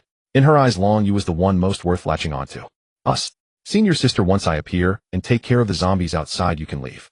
I have other matters to it. Upon hearing this, Eulele nodded, preparing to bid farewell to Long Yu. Hearing that Long Yu was leaving, Zhang Tiantian felt a pang of anxiety. This was a hard-won opportunity to latch onto a strong ally. He couldn't leave. Long Yu, Eulele and I can assist you. We have food and drink, and we even have an RV. That RV is quite. Shall we go to the safe zone together? Long Yu did not respond and continued walking downstairs. Outside, a horde of zombies had gathered surrounding the villa. The two originally planned to assist Long Yu, helping him fend off some zombies. However, after descending the stairs, Long Yu's mantis blade unfolded, and he leaped forward, slicing down with a swift stroke, easily dispatching 3 zombies. There was no need for the assistance of the two. Although both women had witnessed Long Yu's prowess the previous night, seeing him effortlessly slay the zombies filled their hearts with immense admiration.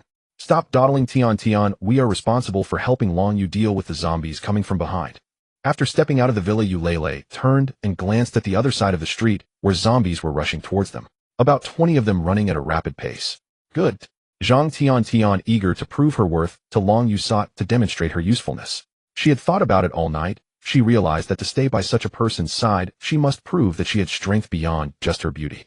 With that in mind, she swung her iron rod fiercely at the approaching zombie. Unfortunately, her strength was too feeble. Not only did the zombie remain unharmed, but it also became even more agitated, eager to tear her apart.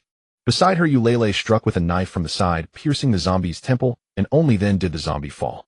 Both were already panting heavily. Compared to Long Yu's devastating weapon, their weapons seemed overly clumsy and rudimentary. His blade cut through zombies as effortlessly as a scythe harvesting chives. While they struggled with all their might to slay a single zombie, it was not just a disparity in weapons, but also a difference in their own strength. After all, in his previous life, Long Yu's power was beyond what ordinary people could compare to. Though he had been reborn, the memories of countless life-and-death battles remained.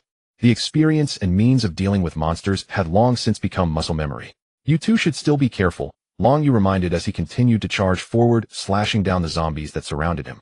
Those zombies could not even take a step closer to him, as the sharp mantis blade harvested their heads cleanly. Congratulations to the user. The proficiency of the mantis blade has increased.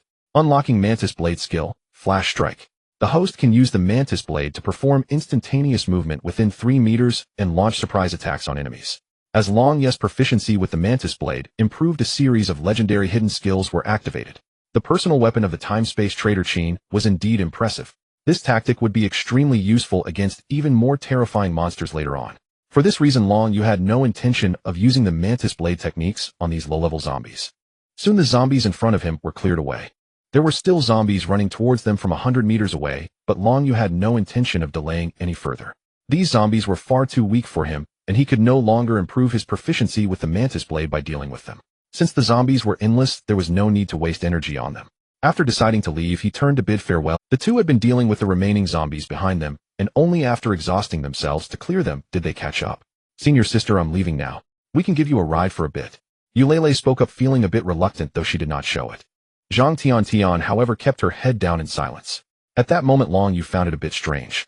Why was Zhang Tian not speaking? Hadn't she always wanted him to stay? Suddenly, Long Yu noticed something unusual. His expression turned serious. Eulele, you should go alone. Huh? Eulele was stunned. Why was he suddenly asking her to go alone? Long Yu did not explain further. She glanced at Zhang Tian, but said nothing. We still need to drive. We have to head to the safe zone.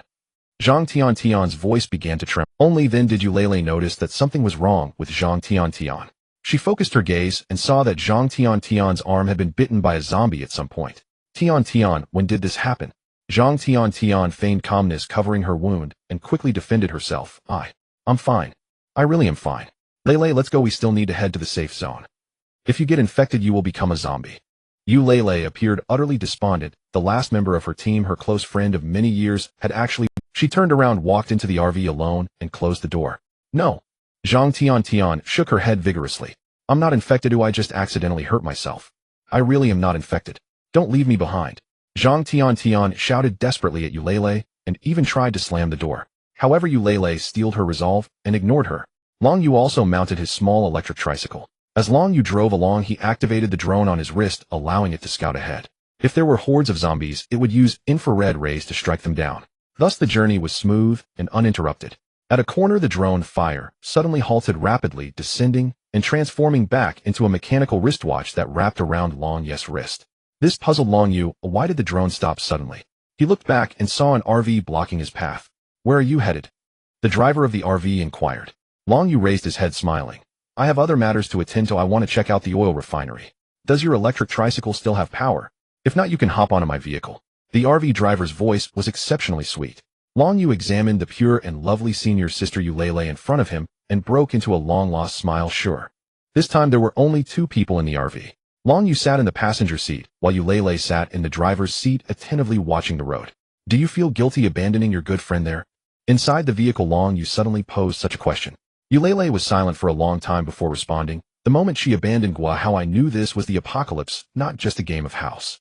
Thus I do not feel guilty. Very well, that's how one survives in the apocalypse. Upon hearing Long Yu's words, Yulele felt a bit relieved. She did not ask Long Yu what he intended to do at the oil refinery. She merely focused on driving. Long Yu, I have nowhere else to go. I can't follow you. Yulele suddenly spoke solemnly, assuring him, don't worry, if I become a burden, you can abandon me at any time. But if you follow me, you must be prepared to work hard. Are you willing? Senior sister. Long Yu turned his head with a somewhat mischievous expression. What kind of hard work? Yulele's little face flushed red as she suddenly thought of that kind of work in bed. Don't misunderstand. I am a serious person. Then. No problem. Long Yu nodded. Good, from now on you are mine. Upon saying this, Yulele's face turned even redder. Long Yu made such a decision not only because Yulele was a good person. Moreover, she studied medical nutrition in college and was quite the academic star.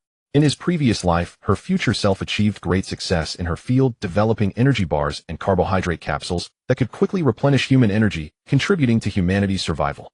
Such a beauty who possessed both charm and talent was certainly someone he could not let go. The key was that senior sister's shaped figure was truly top-notch. Cough, cough. A serious person. The apocalypse has arrived, rendering money and power meaningless. Now food and resources are of utmost importance. In Long Yu's shelter, there is a substantial stockpile of food, and he has also acquired a generator. His next target is to seize the oil refinery and gain control over the city's oil supply. No matter the country, oil refineries are crucial, and the one in Donghai City is no exception. The area occupies an expanse equivalent to 2 squares, guarded by 100 soldiers armed with real guns and ammunition. Normally, entry here requires strict security protocols. However, with the outbreak of the apocalypse and the fall of Donghai City, chaos ensues. Within the factory grounds, there are thousands of unarmed workers, and due to the sudden zombie attack, some have been bitten and turned into zombies. Gunfire erupts in the area as soldiers armed with weapons engage in battle against the zombies. Qin Bingxue, perhaps we should retreat from here. In the office, a soldier holding a rifle reports to the manager of the oil refinery about the situation outside. At the desk, a tall and fair-skinned mature woman dressed in a black uniform with a curvaceous figure gazes sharply out the window. Her name is Qin Bingxue, only 25 years old, yet already the general manager of the oil refinery, holding absolute authority in this place. No, we cannot abandon the oil refinery before reinforcements arrive. But, there are no buts. Tell the soldiers to hold this position. Qin Bingxue stands with her hands behind her back, her expression cold and proud. The soldier commander wanted to say something more, but upon seeing Qin Bingxue's icy expression, he forcibly swallowed his words. Despite the apocalypse, these soldiers still obey him. During the outbreak of the apocalypse, this soldier commander had contemplated overthrowing the control of this icy goddess.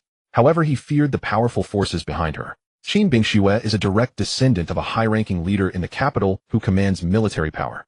By following her, they may gain support from other battle zones in the capital. This is also why they dared not act against Qin Bingxue.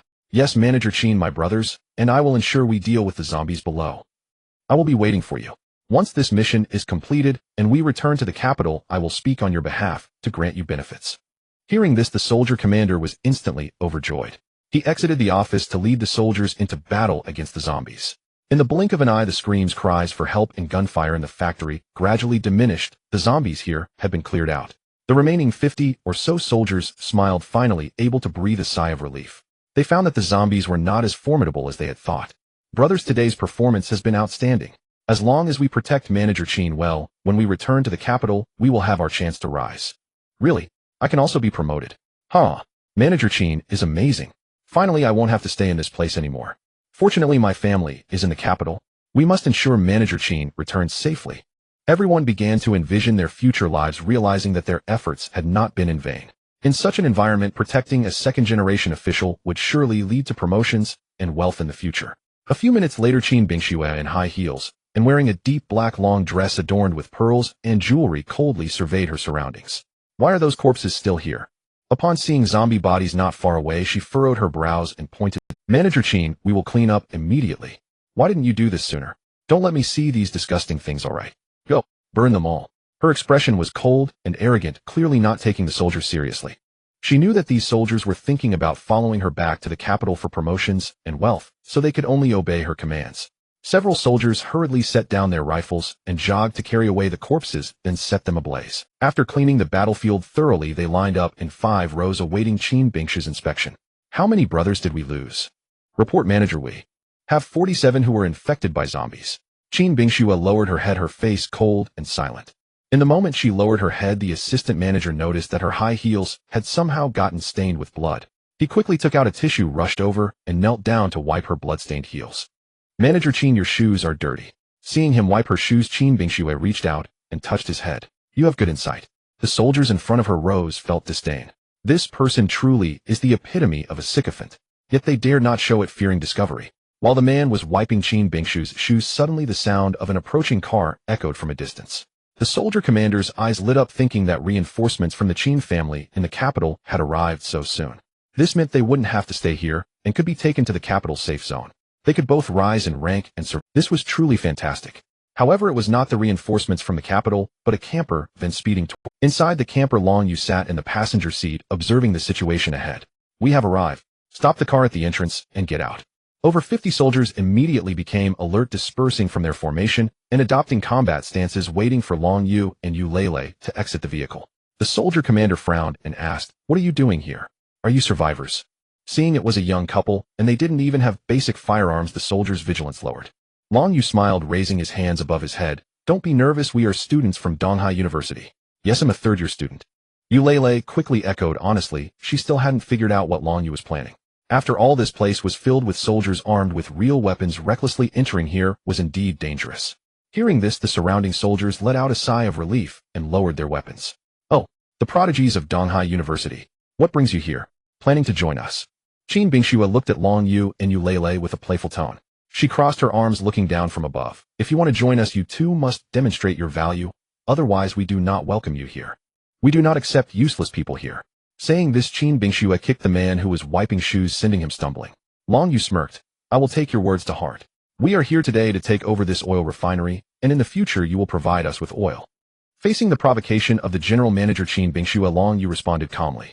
Beside him, Yu Lele was astonished, thinking that Long Yu was incredibly bold to openly seize the oil refinery in front of armed soldiers. Upon hearing this, not only Yu Lele but also the surrounding soldiers and remaining employees were taken aback. They scrutinized the young man before them, finding nothing particularly extraordinary about him. Is this kid insane? How dare he say such things in front of more than 50 soldiers armed with automatic rifles? Doesn't he fear being riddled with bullets? Does he not know where this place is? Or is it that this university student is psychologically disturbed due to the apocalypse? Hey little brother, you've got the wrong place. This is a heavily guarded oil refinery. A soldier sternly reminded him to recognize the situation. Though the apocalypse has come and people can act as they please, one shouldn't be so brazen as to attempt to seize such a place. Upon hearing this, Qin Bingshue's face turned even colder. What nonsense is this? You want to occupy this place? On what grounds? Just because you're good looking? Yu Lele turned her head to glance at Long Yu, her heart racing. I must admit he is indeed handsome. So what if he is handsome? Can good looks feed you? I'm telling you, kid, this is the apocalypse. There are zombies everywhere. This is the safest place. You need to be clear about reality. The vice manager, who had been knocked down by Qin Bingxue, staggered to his feet and began to speak arrogantly at Long Yu. Before Qin Bingxue, he was a humble sycophant, but in front of others he held the position of vice manager. He dusted off his clothes and pointed at Long Yu, continuing, "Did you see those dozens of zombies just now? They were all taken out by our Miss Qin's subordinates. Is this a place where you can act wild? I advise you to roll back from where you came, or else." Suddenly his voice was cut off. Before he could finish, Long Yu had appeared beside him, his arm revealing the sharp blade of his mantis knife. With a flash of cold light, the vice manager was instantly dispatched. This dog really talks too much. Long Yu showed no concern for having killed a person, while those around him stared wide-eyed. The vice manager just died like that. Or was he killed right in front of so many soldiers? This kid struck too ruthlessly. At this moment, even the soldier commander could no longer tolerate it.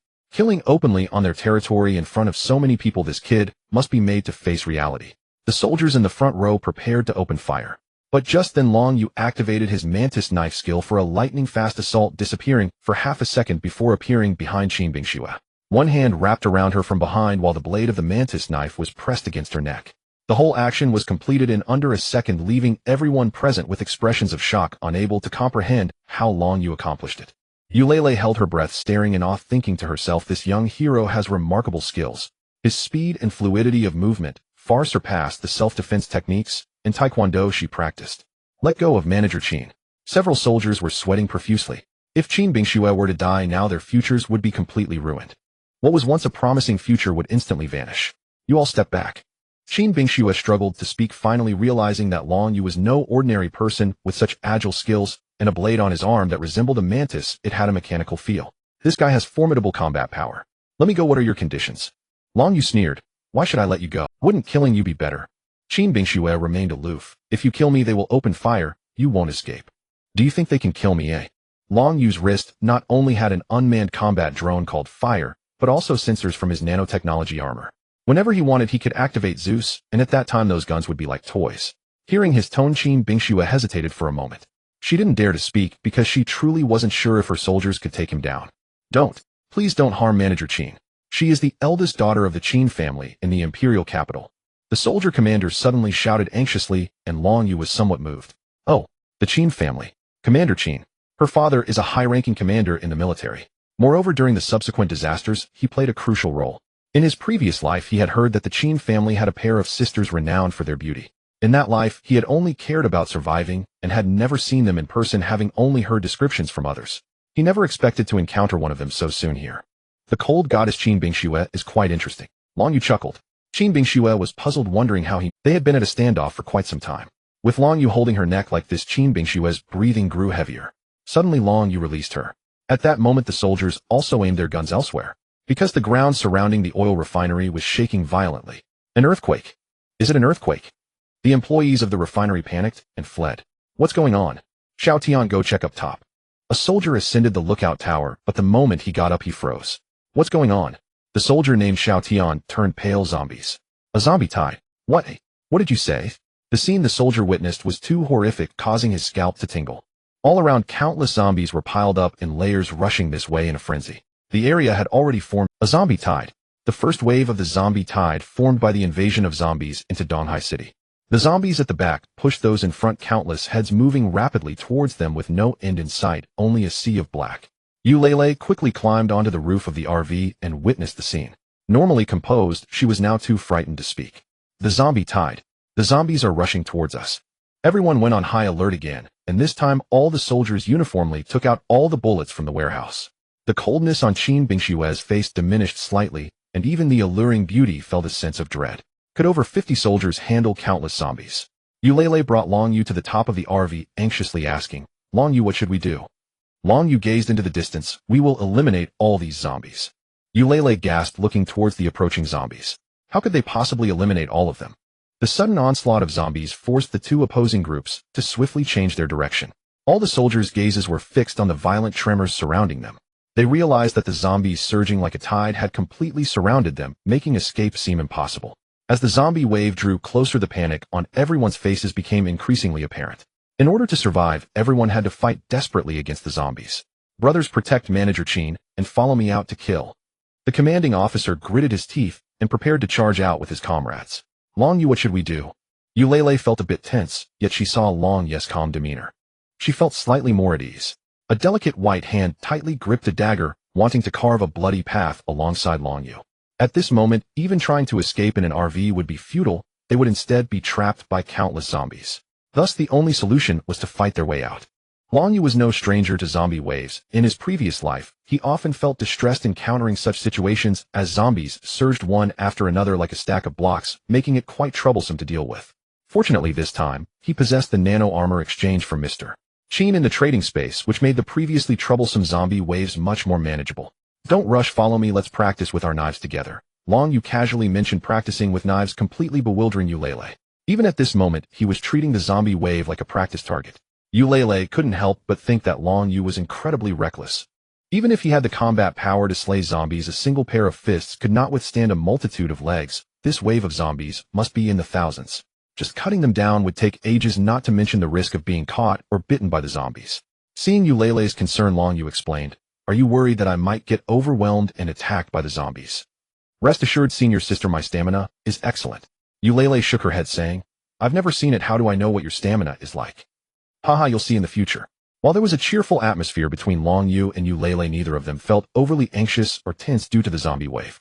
However, the situation was starkly different for those at the oil refinery.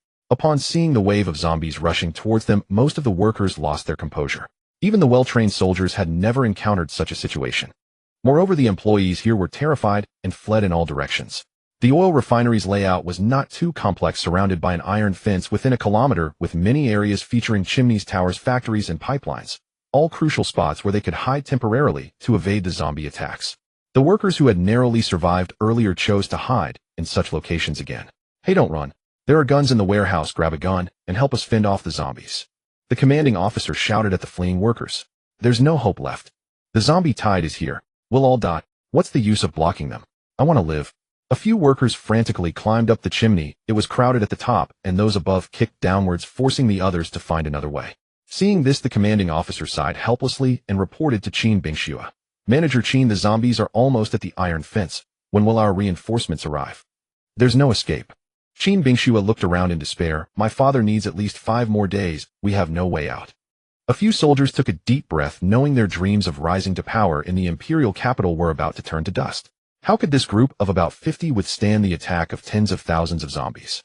Despite that, we still have to struggle a bit longer. The commanding officer led all the soldiers, forming 4 columns, to fend off the zombies from various directions. As the roars of the zombies grew closer, the word death lingered in everyone's hearts. Wait until the zombies are close to the iron fence, then hit them hard. The crisp sound of bullets being chambered echoed as the soldiers took their aiming positions. Bang! Bang! Within a minute, the zombies began to violently slam against the iron fence, reaching in with bloody hands and letting out terrifying roars. Fire! Long Yu and Eulalie arrived at a position, and in the blink of an eye, the zombies were about to break through. They noticed that the zombies in front had their heads shot off by bullets, but were still pushed forward by the zombies behind them, who used the fallen as shields. This was the troublesome aspect of the zombie tide. "Are you scared?" Long Yu noticed a strange look in Eulalie's eyes. "Not scared, Long Yu. Remember when we were kids, and we played the monster fighting game together?" Eulalie tilted her head, smiling beautifully. Long Yu thought for a moment and replied, "At that time you said you would transform into an armored warrior to protect me. Unfortunately, I am not an armored warrior, but the monsters have truly appeared." Eulalie turned her head, her gaze steady as she continued, "You are better than me. You should charge out. After you break through, I'll stay back to attract the zombies. I'll hold them off as much as I can." Long Yu was slightly taken aback. His cold-blooded demeanor after years of apocalypse felt a flicker of emotion. "Don't worry, you won't be in danger." Long Yu put on a cheerful expression, then patted her rear and chuckling. "Maybe you'll transform into an armored warrior to protect you. Even at this time, you still have the mood to joke." Eulalie was not bothered watching as the zombies charged towards them, both of them prepared with weapons to face the horde. The mantis knife swiftly unfolded, dashing forward to slice. In an instant, the heads of 5 zombies were severed. Then with a side swipe, another cut. Swiftly reaping, the zombies could not close in. On Eulalie's side, encouraged by Long Yu's swift takedown of more than a dozen zombies, her morale soared. She transformed into a female warrior, plunging her dagger straight into a zombie. Time passed second by second, and both of them were covered in blood. Yet they continued to swing their weapons fiercely. Congratulations to the user. The proficiency of the mantis knife has increased, earning an electronic module.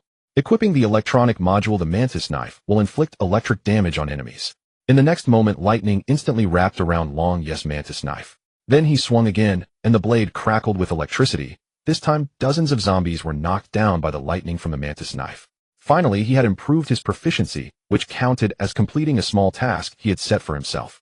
After this, there was no need to continue practicing with the knife. He could just clear them all out.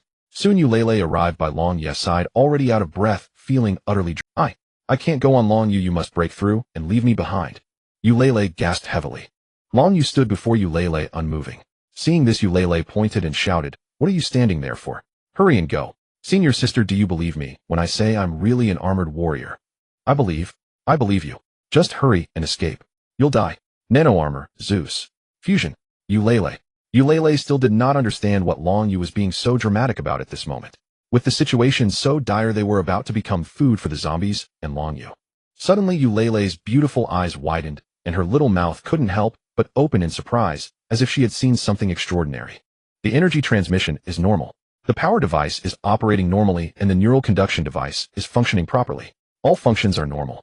In front of him, Long Yu had completed the fusion of the Zeus armor, and his electronic screen was displaying all data regarding the Zeus armor. After the fusion, Long Yes' entire body was radiating with electrical energy, and Eulele was stunned for a moment, instinctively stepping back. A sudden sense of pressure surged before her. Long Yu inside the armor said in a deep voice, it's me, don't be nervous. Only after hearing the voice from the Zeus armor did Eulele react. Long Yu. Eulele was incredibly shocked. She forced herself to suppress her excitement, gazing at the towering Zeus, unable to believe, where did this thing come from? You. Are you really a knight in armor? Long Yu chuckled at Eulele's reaction. What are you talking about? This is a genuine nano armor, cool, right? Eulele cautiously approached, but still did not dare to touch it, her eyes sparkling with wonder. It's simply amazing. Where did you get it? Let's not talk about that for now. I need to take you to safety first. Long Yu stepped forward, wrapping one mechanical arm around Eulele, while the other began to charge. The arc pulse cannon is being prepared. Energy is ready. Release. Long Yes' arm emitted a blinding light, and with the sound of atmospheric pressure, once the energy gathered, the armor had no recoil, and a shockwave was suddenly released. A flash of lightning appeared, and the pulse cannon swept across the wave of zombies. Boom. Those zombies that could not be stopped by gunfire were entirely obliterated by a single blast from Long Yes' pulse cannon. Of course, some zombies were fortunate enough to survive, and their howls continued as they tried to rush towards Long Yu, seeking death. The sound of atmospheric pressure echoed again as Long Yu punched out, creating a loud bang that sent the zombies lunging at him flying, leaving a large dent in the ground. Minutes later, the zombies to the north were cleared out. Long Yu held Eulele, single-handedly annihilating the zombies. With the zombies eliminated here, it was time to take control of the entire oil refinery.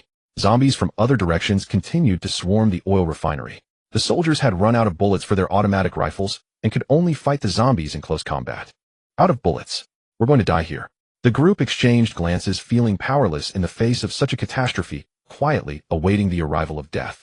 Fortunately, everyone had one bullet left to quickly end their own lives. Qin Bingshu's gaze flickered, and the coldness in her eyes had long since vanished.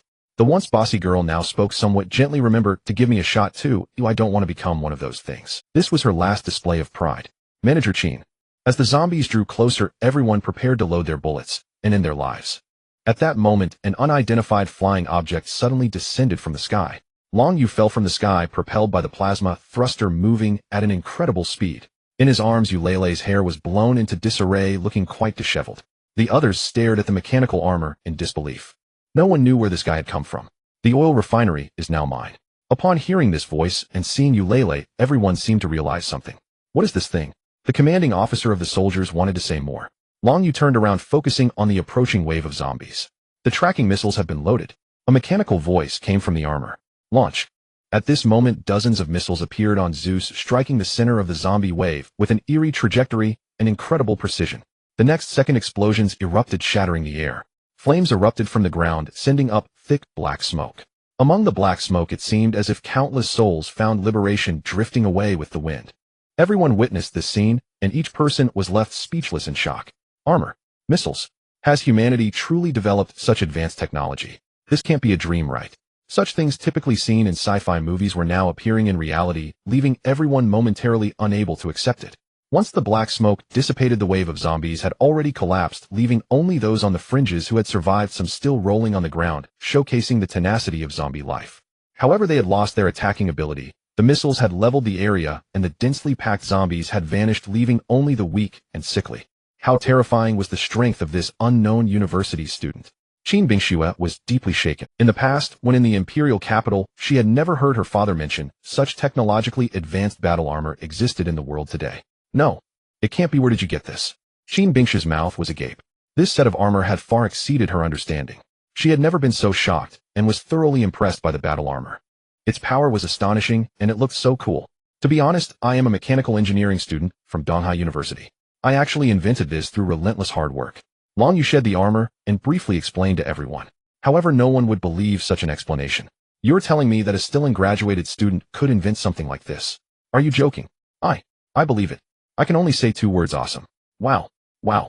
Several soldiers stood there dumbfounded. After all, Long Yu's recent missile strikes had just saved their lives. Otherwise, they would have met Yama long ago. No matter what Long Yu said, they believed, and they were utterly convinced. Such combat power, and such powerful high-tech armor. What right did someone like him have not to be respected? While these people were still in awe, Long Yu had already stepped in front of them, not at all taking the recent zombie annihilation to heart. You know, I'm not here to save you, I just don't want the zombies to take the resources here. From now on, this oil refinery is mine, and you will be responsible for transporting oil for me. What was that phrase? Right, I don't accept useless people here, so you better show your worth. As soon as these words were spoken, the entire audience fell silent. The disdain and contempt that had been present before vanished, and their gazes towards Long Yu changed entirely. They inwardly regretted their previous disdain for the young man before them, realizing that he possessed absolute power. If he wished, it would be as simple as crushing an ant to end their lives. Is it over? It's already over. What happened? Why are there no more zombies? Not far away, those employees who had just been huddled in fear peered out upon hearing the absence of the zombies.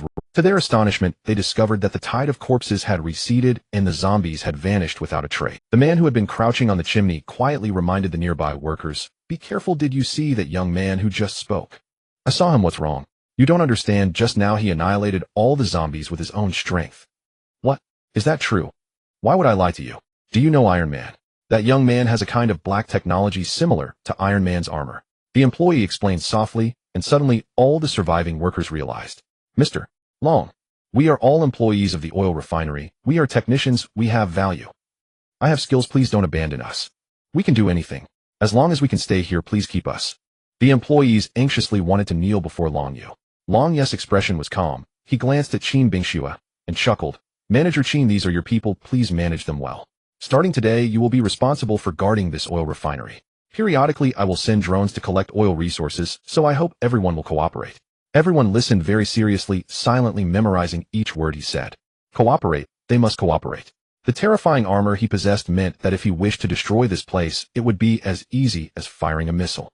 How could they dare not cooperate? "Mr. Long, what tasks do we have?" The soldier commander respectfully awaited Long Yu's orders, having come to realize that in this apocalypse the power and background of Qin Bingxue were nothing compared to the young man before them. "Immediately clean up the battlefield, reinforce the iron fences here, and it would be best to electrify them. Set up more traps around. This will be entrusted to you. Deploy soldiers to guard this place strictly. Without my orders, no one is allowed to step here. Anyone who does will be killed without mercy. I will not provide you with any assistance. You need to obtain food and water on your own." "Understood." Everyone hurriedly nodded. Long Yu's intention was very clear. He wanted them to periodically supply resources from the oil refinery, while all their survival needs would be their own responsibility. This was very unfair, but there was no other way. Moreover, if Long Yu had not acted today to eliminate all the zombies, they would have become food for the zombies. Eulele observed Long Yu directing everyone, and realized that he was no longer the same Long Yu she had known. The aura he exuded was not something someone of his age should possess, especially the decisiveness and dominance in this apocalypse, which was entirely different from her impression of Long Yu. Previously, she had been worried about Long Yu's safety, but now she found her concern to be unnecessary. "Everyone, is there any problem?"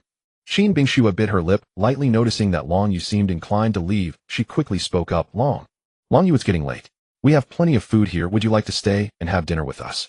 "Oh." Long Yu glanced at the time. It was already dinner time. He might as well stay and enjoy a free meal. The group took Long Yu and Eulele to the employee cafeteria. True to Qin Bingshue's affluent background, the stored supplies here were abundant enough to last for about a month. At midnight, Qin Bingxue changed into a casual outfit that exuded a mature charm, wearing a black shirt that subtly revealed her fair neck, enhancing her alluring figure. With a pair of black wide-leg pants, the high-waisted design made her legs look exceptionally long. When Qin Bingxue stood elegantly, the seams of her pants were obscured by the fabric resembling a graceful long skirt, which accentuated her golden ratio beauty.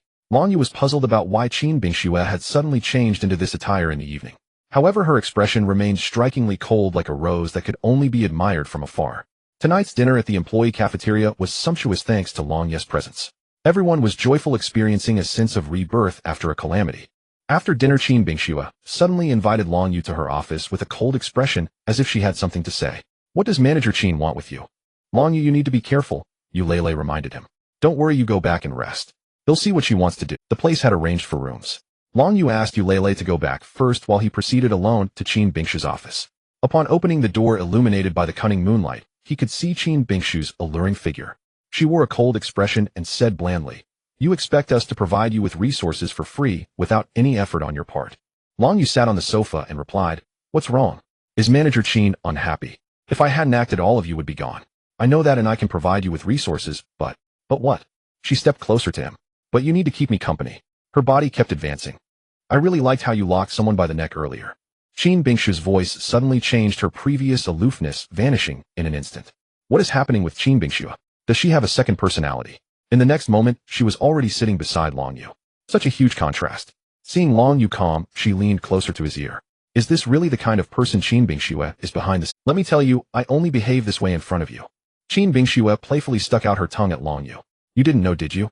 The young lady of the Qin family has a tendency for masochism." Long Yu recalled his past life.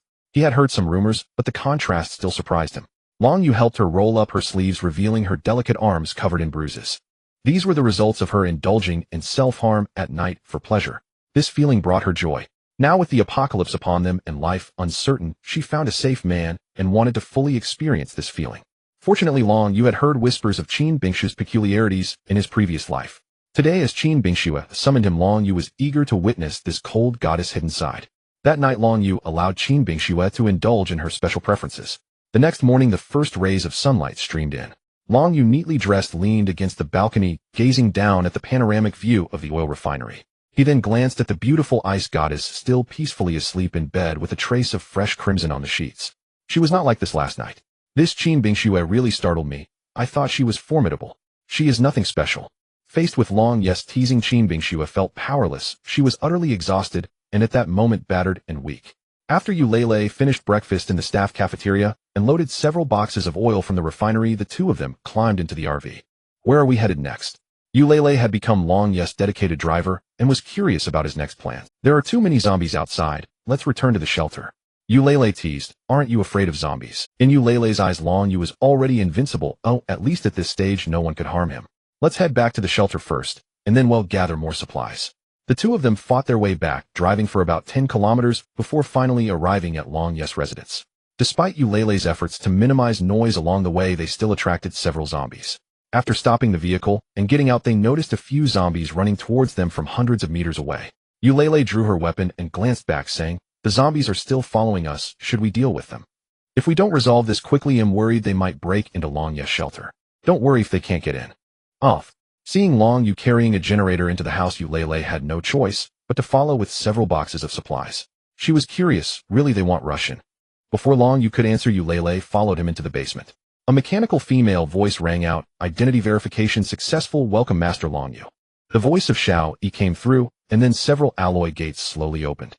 Yu Lei was stunned for quite a while at this scene. Suddenly, she noticed several Gatling guns installed on the ceiling, forming a storm of gunfire, their ominous black barrels looking particularly terrifying.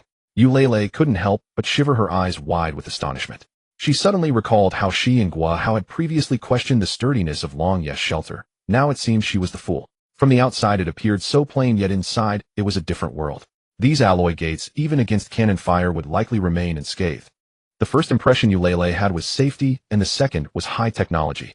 It was a shelter imbued with a strong sense of tech, comparable to Long Yu's armor. Long Yu completed his registration with the AI Xiao Yi, ensuring that Yu Lei would not be harmed by the metal storm upon entering the shelter. Once inside, they found the place fully equipped with household appliances. Now, with a generator, even if the entire city lost power, they had ample resources and need not worry about electricity. Living here provided immense security. The supplies available were enough for Long Yu and Yu Lei to sustain themselves for some time. Thus, he hadn't ventured outside in the past 2 days. Staying in the shelter with food, drink, and television, why not enjoy? During this time Eulele was also busy. Long Yu discovered that Eulele had actually begun researching the cultivation of nutritional supplies for human survival. Moreover, she was quite earnest about it. Long Yu walked over to her side, gazing at her exquisite profile. Take a good rest for 2 days, you can resume your research later. No way. Why not? I'm afraid I won't be able to produce anything useful that I will become valueless to you, and then you'll abandon me. As she spoke, Eulele was busy conducting experiments at the coffee table. Besides, you've created such high-tech things, I must strive to keep up. Long Yu couldn't help but laugh. He truly wished to invent such high-tech products, but given the current technological level of the world, finding such raw materials would be quite challenging. I will become a nutritionist in the future. I will be a useful person. Eulele firmly patted her chest in assurance.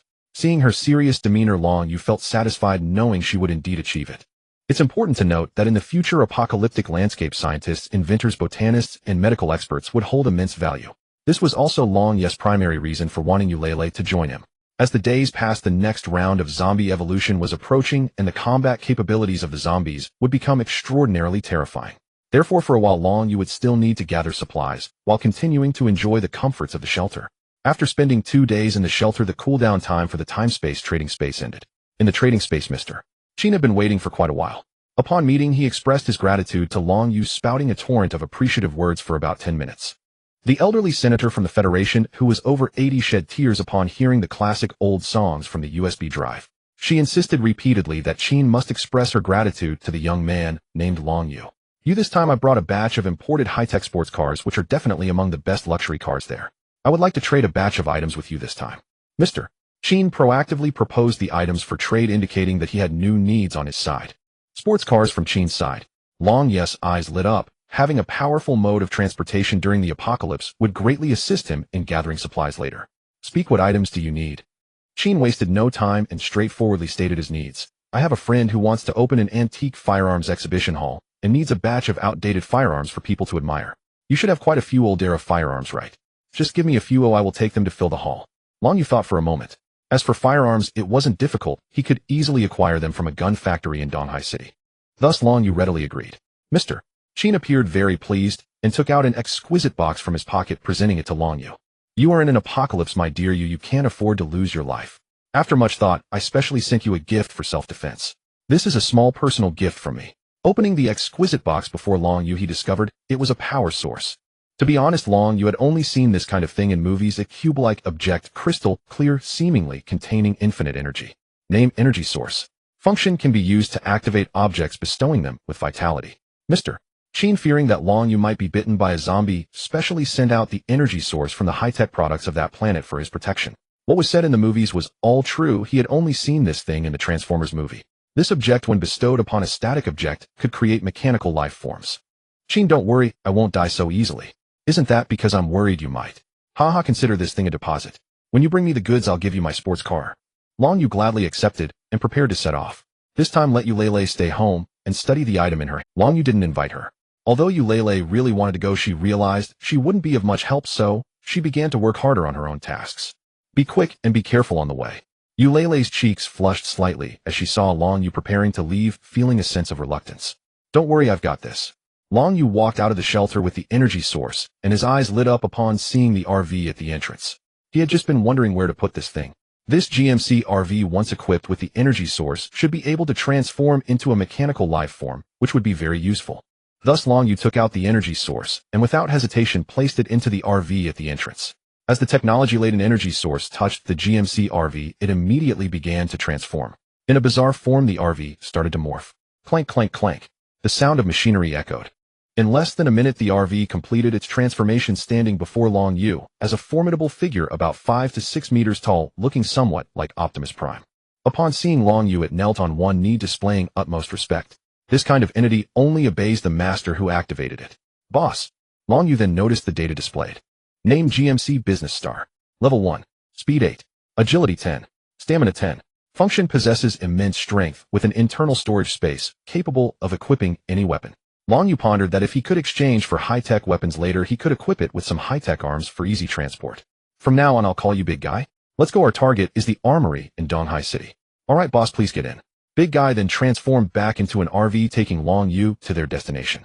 This time Long Yu used a drone to scout from the sky. While passing through the main traffic routes, he still encountered groups. However, Big Guy showed no mercy towards these zombies, crashing into their bodies with great force, scattering them in all directions. Along the way, many survivors, upon seeing the vehicle, called out for help. Long Yu acted as if he didn't see them. In fact, he truly didn't. This mechanical life form could drive automatically, and he only needed to lie in the vehicle and take a nap. Whatever happened outside had nothing to do with him. After a few minutes, Long Yu arrived at a large armory. There were many zombies in military uniforms at the entrance, indicating that everyone inside this armament factory had been infected. Some of these zombies were even wearing bomb suits, military helmets, and wielding SWAT shields, their bodies quite tough. He had no intention of dealing with these zombies personally. Beside him, Big Guy stood in front of Long Yu, using its massive body to shield him. If you want to harm the boss, you'll have to get past me first. Big Guy stomped forward towards the zombies, using its massive form to charge through, smashing most of the zombies to pieces. Next, Big Guy swung its giant steel fist, taking out several zombies in one punch, swiftly eliminating all the armored zombies. You handle the way, let's head inside. Long Yu instructed Big Guy, and the two entered the armament factory, one in front and one behind. Fire, go help me scout for the location of the firearms warehouse. Long Yu commanded the drone to search for the location of the weapons. While the drone was still scouting, he took the opportunity to search the living quarters of the officials to see if there were any valuable items. There was a family compound here, home to prominent figures from Donghai City, and the supplies here were definitely abundant. He instructed Big Guy to stand guard at the entrance of the compound while he went upstairs. On the surface, this compound seemed ordinary, but all the appliances and items inside were from big-name brands and quite expensive. The most interesting thing was that as Long Yu entered a dilapidated, empty room and opened the refrigerator, everything inside fell out with a clatter. Stacks of cash were what fell out, and Long Yu thought that these people probably came from generations of farmers and were scared of being poor. Some gold bars were hidden under the bed. In the apocalypse, gold bars could still prove useful. They could be exchanged for goods in the safe zones later, so he took all of them. After clearing the first floor, he had quite a harvest. Then he proceeded to the second floor. The food, drinks, and supplies here were far better than what he had collected before the apocalypse. Even bottled water was a luxury brand, costing thousands per bottle. What kind of people lived in this unassuming compound? He left everything to Big Guy to carry away later. After searching the second floor for a while, the drone also transmitted news indicating it had found the location of the firearms warehouse. Just as he was about to head down, he suddenly heard a sound from the adjacent room. Is there movement? Are there still people alive? Or are there zombies inside? Long Yu stepped outside and turned his head only to see a girl shorter than him aiming a handgun at him. You? Don't come any closer. The girl was holding a gun, but she looked extremely frightened, indicating she had probably never used one before. She didn't dare to fire easily. Long Yu took a closer look. She was wearing a split, long gown, looking like a young beauty yet to mature. Don't kill me, I have a gun. The young bowtie's eyes were filled with panic. Long Yu smiled. The gun is in your hands, how could I kill you? Behind Long Yu, the drone also aimed its gun at the young beauty. In truth, Long Yu was not the least bit worried that the other party could kill him. On the contrary, he could instantly flash behind them and eliminate them in an instant. The young beauty saw Long Yu approaching her calmly, and unable to bear the pressure, threw her handgun to the ground. I don't dare to shoot. Long Yu walked over, picked up the handgun, and then discovered that it had no bullets at all. Had he known earlier, he could have arrogantly said, I bet your gun has no bullets. The young beauty sat on the ground, her expression one of despair. Can you not kill me? My dad and my sister are both quite capable. The young bowtie's face was tear-streaked as she thought her life was about to be taken. After inquiring, Long Yu called it a coincidence that this young beauty was named Qin Yuner, the second daughter of the Qin family from the imperial capital. She was sisters with Qin Bingxue, and she had originally come to Donghai City during her vacation to see her sister, but unexpectedly the apocalypse broke out, trapping her in the family compound. Fortunately, her identity was special. Before the apocalypse arrived, she had prepared a large amount of supplies, all of which were stored in her room. Just after saying goodbye to her sister, she was met with her younger sister's appearance. Was this a compensation for not having seen the beautiful sisters of the Qin family in her past life? Qin Yuner was very frightened. She sat on the ground, hugging her knees, starkly contrasting with her sister's cold demeanor. She weakly said, I have a lot of supplies here. You can take all of them, just don't kill me. I'm still young, I don't want to die yet. Long Yu was amused by her, and walked into Qin Yuner's room. Indeed, it was piled high with food and water. I won't kill you, but you must obediently do as I say, and give me everything in this room. All right. Okay. Qin Yuner stood up and obediently began to carry bags of bread, instant noodles, and bottled water downstairs. A few minutes later, Qin Yuner's supplies were completely empty, all taken away by Long Yu. As if realizing something, Qin Yuner cautiously spoke, Brother, you took all the supplies, so. Well, Qin Yuner hung her head like a child afraid of being scolded. Seeing this, Long Yu patted her obedient head and said, Don't worry, in a few days someone will come to pick you up. Your father won't neglect you two sisters. My sister. Qin Yuner looked up, her eyes flashing. You know where my sister is? I was lucky enough to meet your sister Qin Bingxue once. Of course Long Yu told a little lie, not only had he met her once, but they had also communicated deeply. Alright then, but.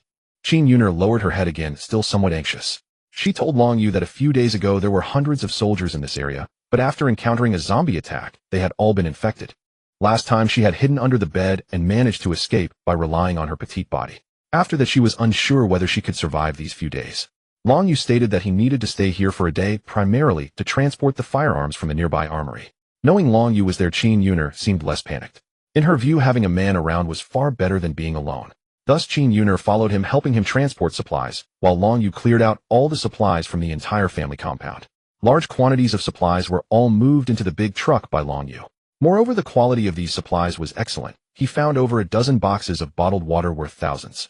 After a busy morning, Long Yu sat on Qin Yuner's bed, and they ate together. Long Yu had made a pot of golden soup with beef and added some noodles, while each of them had a chilled bottle of cola. There was no need to say much about the taste. Brother, your cooking is so delicious. It's a pity that I can't cook. At this point, Qin Yuner had put down her guard. After being busy with Long Yu for the whole morning, she found him to be very dependable except for constantly making her move things. At least he was quite good at cooking. It's even better than what my dad cooks. Today's meal is a reward for you helping me move supplies all morning. Here, eat this. It smells so good. After the meal, Long Yu took a short nap on Qin Yuner's big bed. He sat up suddenly and said, "Prepare to handle serious matters." Upon hearing this, Qin Yuner quickly covered herself tightly with the blanket, her face red, as she shyly asked, "What serious matters? I just graduated from high school. I'm still young." Long Yu shook his head helplessly, put on his clothes, and told her, "What are you thinking? I'm going to handle serious matters now." "Oh, I see. I want to go too." Realizing she had misunderstood, Qin Yuner hurriedly stood up and said to Long Yu, "What use is it for you to go? I can help you with things. I'm really strong." Saying this, Qin Yuner showed off her fair little arms, flexing her biceps, looking particularly cute. Since Qin Yuner was willing to be his free labor, Long Yu did not refuse. The two of them then went downstairs. At the bottom, the big guy was guarding the door, and when it suddenly moved, Qin Yuner was startled. After realizing what was happening, Qin Yuner's eyes lit up. "Wow, is this your robot? So cool. Enough nonsense, let's go." Following the coordinates provided by the drone, the three of them headed toward the nearby warehouse storing firearms. Woof woof, woof woof. Just as they turned the corner, the two suddenly heard barking. Is it the military dogs here? The zombie virus outbreak could infect both animals and humans, which is also why the second wave of disasters involved mutated creatures. Long Yu's expression became serious. "That's a zombie dog." Sure enough, what came into view were over a dozen zombie dogs, a canine creature with red skin similar in size to a hunting dog, hairless and covered in a layer of blood-red skin. It looked as if it was smeared with fresh blood, and it appeared quite disgusting. Qin Yuner was very frightened. The dogs have been infected too. Long Yu, however, approached them with a stern expression. "You filthy beasts, I didn't expect to meet you so soon." In his past life, these zombie dogs had caused him a lot of trouble. At that time, he had desperately shouted things like, "Why are you chasing me?" He had nearly been driven to despair by these creatures. Zombie dogs were pack animals. They never appeared alone, and at that moment, they surrounded Long Yu. Now he was completely confident. However, this creature is exceptionally cunning, so he must be cautious. Looking around, he noticed not only a dozen exposed zombie dogs, but also blood-red figures lurking behind several buildings. As expected, these zombie dogs intended to launch a surprise attack. They keenly sensed that their adversary was no easy prey. Thus, they had already set up an ambush, using the first wave of zombie dogs to exhaust their opponent's stamina. Once their strength was sufficiently drained, the hidden zombie dogs behind the buildings would strike suddenly. "Why should I teach these beasts a lesson?" The large figure emitted a cold, mechanical voice, eagerly itching to engage in a battle with these ferocious creatures. "No need, I'll handle this pack of mutts myself." Long Yu still harbored a grudge from his past life, where a group of zombie dogs had chased him for miles. Moreover, these zombie dogs were agile beasts, making it somewhat troublesome for the large figure to deal with them. Their cunning nature allowed them to evade some heavy attacks, effectively countering the brute force of the large figure. As Long Yu spoke, the blade of his mantis knife sprang forth. At this moment, the mantis knife, enhanced with electronic components, shimmered with electricity, appearing exceptionally cool, though its true power remained uncertain. "Brother, go for it. Defeat those bad dogs." Qin Yuner, standing behind the large figure, quickly waved her small pink fists to cheer for Long Yu. As Long Yu advanced, the zombie dogs bared their teeth, revealing their vicious fangs, adopting an aggressive predatory stance. It is said that when these zombie dogs pounce on humans, they can bite off a person's head within a second, demonstrating formidable attacking power. Long Yu awaited their advance. Sure enough, just as he anticipated, in the next second, 3 zombie dogs lunged at him all at once. In that instant, the blade of Long Yes Mantis knife sliced through the air, emitting a sizzling sound of electricity, with voltage likely reaching millions, if not tens of millions of volts. With two swift strikes, the three zombie dogs were cleaved in half, and not only that, their bodies were charred to a crisp. From red to black, it happened that quickly. With a roar, the zombie dog on the right continued its assault, and soon a shadow flew past from the left. It was a feint. For those unfamiliar with the zombie dog's habitual attack patterns, it would indeed be hard to react. However, you had long anticipated this. With a flick of both mantis knives, he snorted coldly, not even glancing back, knowing that the two zombie dogs were already dead. Roar! The speed of the zombie dog's attacks continued to accelerate, and Long Yes' strikes became even more ferocious. He traced arcs like thunder in the air, while a few zombie dogs attempted to evade his assault with their agility. Unexpectedly, the lightning unleashed itself less than half a meter away, and before several zombie dogs could even wag their tails, they were struck down. Fire! Help me target the zombie dogs behind the building. Leave not a single one alive. After eliminating these zombie dogs, you noted that the remaining ones still intended to launch a sneak attack from behind. However, the infrared laser from the drone fire was already locked on. Under the drone's fully automated control, these lasers accurately ripped the zombie dogs apart. Whoosh, whoosh, whoosh. After a barrage of infrared lasers, the zombie dogs hiding behind fell silent. Blood flowed everywhere, with not a single one surviving. Qin Yuner behind was already mesmerized. She had just been worried about Long Yu, but seeing his terrifying strength and the drones flying in the sky was simply too cool. Brother, you're so handsome. Brother, you're amazing. Qin Yuner clapped her hands excitedly. The boss is indeed formidable. I feel inferior. If it were me, I probably wouldn't even get close to those agile beasts. Enough of the flattery, but it's getting late. Let's move on. The two figures and the robot proceeded towards the arms. Inside the warehouse, a group of rugged men revealed wicked smiles at the firearms before them. This is the arms factory's warehouse. There are indeed quite a few weapons here. Big brother, with these weapons, can we establish a military base of our own? Yes, big brother. If we set up a military base here and leverage these military supplies and firearms in the future, Donghai City will belong to us. A group of men held various weapons in their hands. What excited them even more was the presence of a Type 96 main battle tank parked nearby. With guns and cannons, they felt that they were not far from dominating Donghai City. This group consisted of professional thugs who, after the zombie invasion in Donghai, had brought their weapons to this place, seeking firearms for self-defense. They sneaked in from outside, not expecting to find so many machine guns and grenades here, and even a tank nearby. Did you know? I heard there's a beautiful loli in the family compound over there. Once we establish our military base here, she'll surely follow us obediently, haha. Let's not get ahead of ourselves. Who among you knows how to drive this tank? This is a great asset. If used well, we can blow away those nearby zombie dogs with a single shot. You Taozi, can you drive? The gang's leader pointed to one of the younger members. I can't, big brother. I've never driven a tank. Didn't you tell us you often drive tanks? How come you suddenly can't? The gang leader pointed at him angrily. Big brother, I drove tanks, but not this kind of tank. This tank is different from the other. Taozi looked aggrieved. Alright, you now need to do some research. You all help him figure it out. You have 1 hour to understand it. Do you really think the zombies outside are easy to deal with? Just because we have guns, we can do whatever we want. We need to figure out this tank before we can qualify to fight those zombies. A few of them began to climb into the tank to study it. Finally, they had a basic understanding of how to operate the can. Taozi, impressive. You figured out how to operate this tank. Next time you drive a tank, remember to bring the brothers along. A few of the brothers chuckled mischievously. Long Yu along with his robot, and the little loli walked into the warehouse without him noticing. Seeing a tank pointing its cannon at them in front, he exclaimed, "Oh, where did this little brat come from? What the hell? There's also a robot. Wait a minute. Isn't that the beautiful loli living in the military compound?" Upon seeing a robot resembling a towering colossus and their beloved charming little beauty, all the thugs present focused their attention on them, completely ignoring Long Yes' existence. Brother, they actually have tanks. This belongs to Uncle Lin, the commander of the city defense in Donghai City. You must be careful. Qin Yuner whispered a warning. Before coming, she had spoken with Lin Feng. However, as the commander of the city defense, he had already led numerous soldiers to various regions for rescue, and his life status was currently unknown. Although these people were frightened by the imposing robot, they quickly thought that they had tanks. With such a massive target, they could blast it to pieces with a single shot. Hey kid, what are you doing here? Don't you know this is our territory? As the saying goes, first come first served. This place had already been occupied by them. Even though the other side had that robot of unknown origin, they remained undaunted.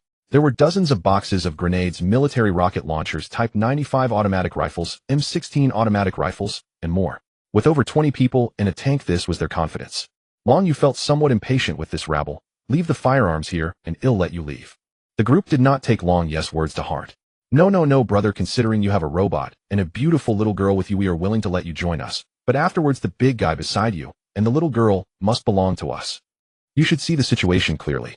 We are so many with such strong firepower. You have no chance. It will be very difficult for you. Long Yu casually flicked his ear and smiled coldly. Big guy, here boss. Throw all these people out. Since they don't know how to behave, let the zombies outside. Long Yu simply waved his hand, and the mechanical entity Big Guy suddenly went berserk. Before the crowd could comprehend the situation, those nearby began shooting. However, ordinary firearms were completely ineffective against them. Big Guy charged forward like a tiger, dragging them out one by one as if they were small chickens. Outside, more zombies were wandering around, appearing out of nowhere. What are you doing? Let go of me, let go. We have tanks. Do you want to die? They struggled desperately, not expecting the robot's strength to be so terrifying. Ordinary bullets had no effect on it, and the opponent's strength was like that of a monster. They struggled with all their might, but Big Guy showed no mercy, tossing several of them outside. Outside, upon seeing humans, the zombies pounced over like crazy, terrifying the few thugs who screamed. However, Big Guy turned and walked away devoid of any emotion. Their earlier bravado was mainly due to their rocket launchers and tanks. Even though the robot was huge, it was ultimately no match for a tank. After tossing out a batch of people, Big Guy turned to throw out another batch. Witnessing this scene, all the thugs were left dumbfounded. How could this person be so ruthless? At this moment, the thug leader hurriedly turned and ran towards the tank, opened the door, and issued orders to the thugs inside. You forced us. Towsy, fire the cannon. Immediately, the rookie driver of the tank clumsily aimed the cannon at Long Yu, hesitating for a moment. Big brother, if we fire this cannon, they will definitely be killed. Who cares about that? They attacked first. I want to blow them up. Quick, fire the damn Italian cannon. Aren't you the best at firing cannons? The thug leader yelled. Towsy swallowed hard, preparing to fire. At that moment, Long Yu narrowed his eyes, and his entire body was suddenly enveloped in mercury. His speed became extremely fast, and the next second nano armor covered his body. Boom. A shot was fired. Inside the tank, Towsy closed his eyes in fear, not daring to look at the scene of blood and gore. Beside him, the thug leader couldn't stop smiling, looking at the thick smoke before him, thinking that the young kid must have been blown to bits. This is the power of the tank. Is this all your shells can do? As the smoke cleared, everyone present widened their eyes. Towsy and the leader in the tank were both dumbfounded. Before them stood a figure clad in mechanical armor resembling Iron Man. This was unbelievable. Who is this guy? Long Yu revealed half of his face for them to recognize him, while coldly smirking. Your shells can't even harm my nano— What? Nano armor. Are you kidding? The thugs had no education, but had seen Marvel movies. Is this the thing Iron Man wears? Mark armor. The highest level. Damn, what kind of deity is this? The thug was stunned. They thought that acquiring the tank meant they had the most powerful weapon, only to find that the high-tech armor the opponent wore opened their eyes. Let me show you my missile. Yes, nano armor was also equipped with anti-tank missiles. No. Don't. We were wrong, we want dare again. Opt. Long Yu paid no mind to their pleas for mercy. He had no time to waste on these people, and simply fired a missile to take them all out. Behind, Qin Yuner stood dazed. She remembered that her father had many top scientific and technological talents, but none had ever invented such advanced armor. Brother, your armor is so cool. This was the first time Qin Yuner had seen such a stylish armor, and she cautiously ran over to touch it. This tank is considered scrap now. No problem, my dad has plenty of tanks like this. Brother, your armor is so— even the shells can't break it. Of course this armor is covered with vibranium. Huh, vibranium. Even if I tell you, you won't understand. In short, it's very tough. He's so tough, I like it. Qin Yuner touched it for a long time before finally stopping. Long Yu instructed Big Guy to pack up all the weapons here. He couldn't let outsiders obtain such military supplies to commit crimes. He would leave a portion for future trade. The rest, including rocket launchers and grenades, could be handed over to Big Guy for him to equip. This could also enhance his combat power. Big Guy, load the grenades and rocket launchers onto yourself. How's your aiming ability? Long Yu asked curiously, as aiming was crucial. If done poorly, these things could easily injure their own people. Big Guy slightly bent down and honestly said, Boss, don't worry, I can guarantee that every shot I fire will hit the target. Good, that's good. The next step was to enter the exchange space and trade with Mr. Qin. He wanted to see what kind of high-tech sports car Qin would give him. He swept away all the firearms here, leaving not a single one for others. Even if he didn't need them, Dragon, you couldn't allow them to be left here for others to use. This was the lesson he learned after years of surviving in the apocalypse. All the weapons were loaded onto the Big Guy, who was already filled to the brim with heavy arms, making his movements even more cumbersome. Dragon, you looked at the Big Guy's clumsy figure and decided to let him go out for some exercise to lose some weight and take care of the zombies still wandering outside. Boss, you are so good to me. The Big Guy replied foolishly and ran out with weapons all over him. One could see the big guy wielding two Uzi submachine guns, first unleashing a barrage at the gathered zombies outside, and then pulling out two rocket launchers to rest on his shoulders. Boom, boom. Several deafening explosions erupted. Once the zombies outside were clear, Dragon Yu and Qin Yuner finally stepped out. The two returned to Qin Yuner's bedroom, and Dragon Yu began to pack his things. I have to leave now. Today's harvest was quite substantial. He had acquired a large quantity of high-quality living supplies and seized a batch of firearms. Having achieved his goal, Dragon Yu had no reason to stay here any longer. Brother, can you not go? Qin Yuner sat on the bed looking pitifully at Dragon Yu, her tone quite sorrowful. Someone will come to pick you up soon, and besides, the zombies in this area have all been cleared out by the big guy. I estimate that no zombies will come here in the next couple of days. You are very safe, and I need to go back. Wait, when my dad comes, can't you come with me? Please don't go. Tears began to flow from Qin Yuner's eyes uncontrollably. In just one day, this young man had brought her too many surprises. It was her first time realizing that humans could live so freely even in the apocalypse. There were drones, robots, and indestructible armor, and most importantly, he cooked so deliciously. Where could one find such a perfect man? Dragon Yu touched her cheek and grinned at her, saying, once you get to your father's side, you will live well. I still prefer to be alone. Qin Yuner pouted and murmured, I just feel sorry for my brother. I don't want you to be so lonely in the apocalypse. Perhaps we will meet again in the future. Take care. As he spoke, Dragon Yu had already finished packing, opened the door, and walked out without looking back. This time he returned with a full load and could enjoy himself well after going back. Not only had he obtained so many supplies, but he could also trade for a sports car with Mr. Qin over there, which made him even more comfortable. In Qin Yuner's room, she stared blankly at the outside at the figure of Dragon Yu leaving. Would they really meet again? She felt reluctant and had already begun to miss the delicious beef soup he had made for her at noon. Hey! Suddenly she realized that she didn't even know his name. Soon after, a helicopter swiftly flew in, slowly circling above the military family compound. Hearing the sound, Qin Yuner rushed out of the house, without bothering to put on her shoes. Yuner. A uniformed officer in the helicopter called out, his eyes filled with tears. Dad! Dad! Upon seeing her father, Qin Yuner could no longer hold back her emotions and burst into tears. Yuner, I'm sorry I'm late. Whoa, the outside is filled with zombies. I was so scared. Whoa, don't be afraid, Dad is here. Qin Weigua felt a pang in his heart. With the outbreak of the zombie virus, the capital was also thrown into chaos due to the disaster. Dad, in the past 2 days I met someone, he is amazing. In the helicopter, Qin Yuner reported the events of the last few days to Qin Weigua. Oh, is that person the one who saved you?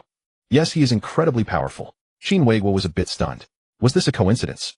Yesterday, when he went to the oil refinery in Donghai City to find his eldest daughter Qin Bingxue, she also mentioned meeting a very powerful young man, saying that if it weren't for him, she might have lost her life. Unfortunately, Qin Bingxue was stubborn and refused to go back with him, saying she wanted to stay here for a while longer before returning. In fact, Qin Bingxue was following Dragon Yu's arrangements, responsible for providing him with oil resources every once in a while, which was why she insisted on staying here. Qin Weigua couldn't persuade her, and had no choice but to assign a few strong individuals to personally protect her, then hurried to find his second daughter, Qin Yuner. What is that person's name? Qin Weigua asked. I don't know. Qin Weigua shook his head and sighed helplessly. He wanted to learn more about the mysterious young man, but Qin Bingxue wouldn't tell him the name of the person who had saved her. This made things difficult. He still did not know whether the young man who had saved his two precious daughters was actually. Moreover, the information he received from both of them was that this young man's strength was extraordinary. He wondered how powerful a young man could really be. This matter piqued his interest. He immediately notified the personnel in charge of Donghai City, Commander Lin Feng. After the loss of Donghai City, last time Lin Feng had been dedicated to the rescue operations for survivors. However, the number of soldiers under him was dwindling, and he was on the verge of becoming a lone commander. Old Qin, what can I do for you? Fengzi, help me investigate a person, or it could be two people. I'm still not sure. I need you to keep an eye out in Donghai City. If you find them, make sure to protect them at all costs. That is my daughter's savior, and I want to invite him to the capital to personally thank him if I get the chance. Don't worry, old Qin. If it weren't for you coming such a long way and sending a helicopter to help us out, I would have been dead in the tide of zombies long ago. Besides, Donghai City is my home. As long as there are survivors, I will do everything I can to save them. Lin Feng spoke with conviction. After these days of battling zombies, his strength had also been continuously improving. They had already formed a rescue team in Donghai City, consisting entirely of top-notch elites. Good, hearing that from you puts me at ease. My daughter said that the person is quite capable. If that's the case, you must help me keep such a talent around. After giving his instructions, Qin Weigua, burdened with state affairs, did not linger any longer, knowing the military would soon arrive in Donghai City for rescue. He needed to return to the capital to take charge of the situation. Long Yu returned to the shelter late at night, expecting Yu Lei to be asleep, but to his surprise, she was anxiously waiting for him in the living room. Upon hearing the sound of the alloy gate opening, Eulele suddenly looked up and excitedly rushed towards Long Yu. "You're finally back. I've been waiting for you all day." "Dirty, I'm so dirty." "Huh." Eulele was so excited that she instinctively rushed over and gave Long Yu a big hug, only to realize her actions a moment later. Her face instantly flushed, and after a while she spoke to ease the awkwardness. "I don't mind." Long Yu was indeed dirty. Despite changing several outfits, he was still quite filthy from dealing with zombies outside. Moreover, he noticed that Eulele was also quite dirty. This was due to the contamination of the reservoir in Donghai City. They hadn't been able to bathe for a long time. Whenever they got covered in blood, they could only wipe themselves down with a damp towel before changing into clean clothes. Bathing is still much more comfortable. This is a problem. Without bathing, they both would soon start to smell. The apocalypse has come, and I'm already very satisfied that we can live in such a safe place. As for whether we can bathe, I no longer expect it. Eulele squinted her eyes and smiled sweetly. Without any hesitation, she hugged Long Yu again. This time she felt no embarrassment. To have a beautiful girl waiting for him at home every day and giving him a hug when he returns truly makes life feel blissful.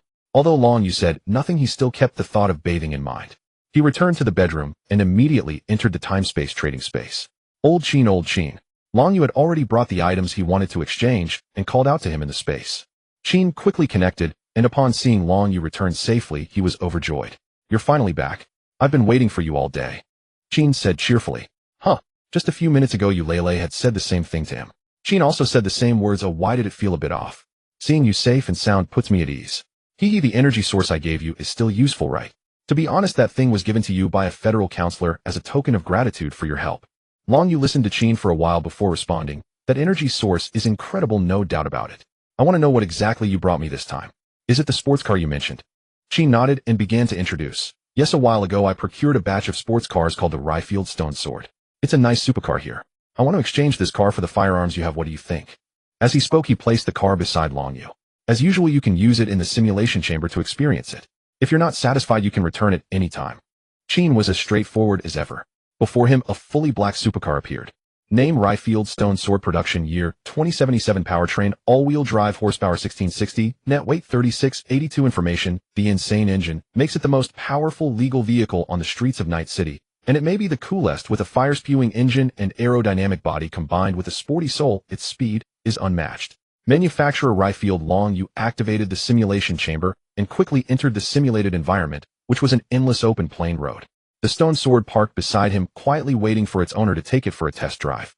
Long Yu observed carefully and found that this sports car had a high-end appearance resembling the front of a Bugatti and the body of a Lamborghini. After the hovering doors opened, he directly sat inside. He had a driver's license and had driven many vehicles during the apocalypse. However, he had never driven a cyber master. This car is equipped with full automatic driving. Of course, if you prefer, you can also operate it in semi-automatic mode. I'll provide you with the operation methods. The AI Xiaoyi had already connected to the stone sword, and she was reliable. Full automatic driving would take away the thrill of driving a sports car, so Long Yu chose to operate it in semi-automatic mode. It's similar to the difference between driving a manual and an automatic car. Long Yu still preferred the feeling of a manual transmission. The buttons and switches in this car looked flashy, but they were not difficult to operate. After all, one of the purposes of future technology is to facilitate people's lives. Once Long Yu learned to drive, without hesitation he took off. The engine sounded cool as he started the stone sword launching into action. Like a whirlwind, Long Yu sped across the plains, adrenaline surging instantly. Let's see how it drifts. Driving the stone sword, he drifted around a bend, kicking up a cloud of dust. His feeling was that this car drifted very steadily, and it didn't skid. The top speed could reach 320. He felt the exhilarating rush. It was truly exhilarating. However, at such high speeds, driving the stone sword felt like piloting a jet on flat ground. After an hour of driving, Long Yu felt a bit tired and activated full automatic driving for a bit longer before finally getting out of the car. Once he stepped out, he felt as if he were floating on air. It was as if he had ascended to immortality. How was it? Are you satisfied?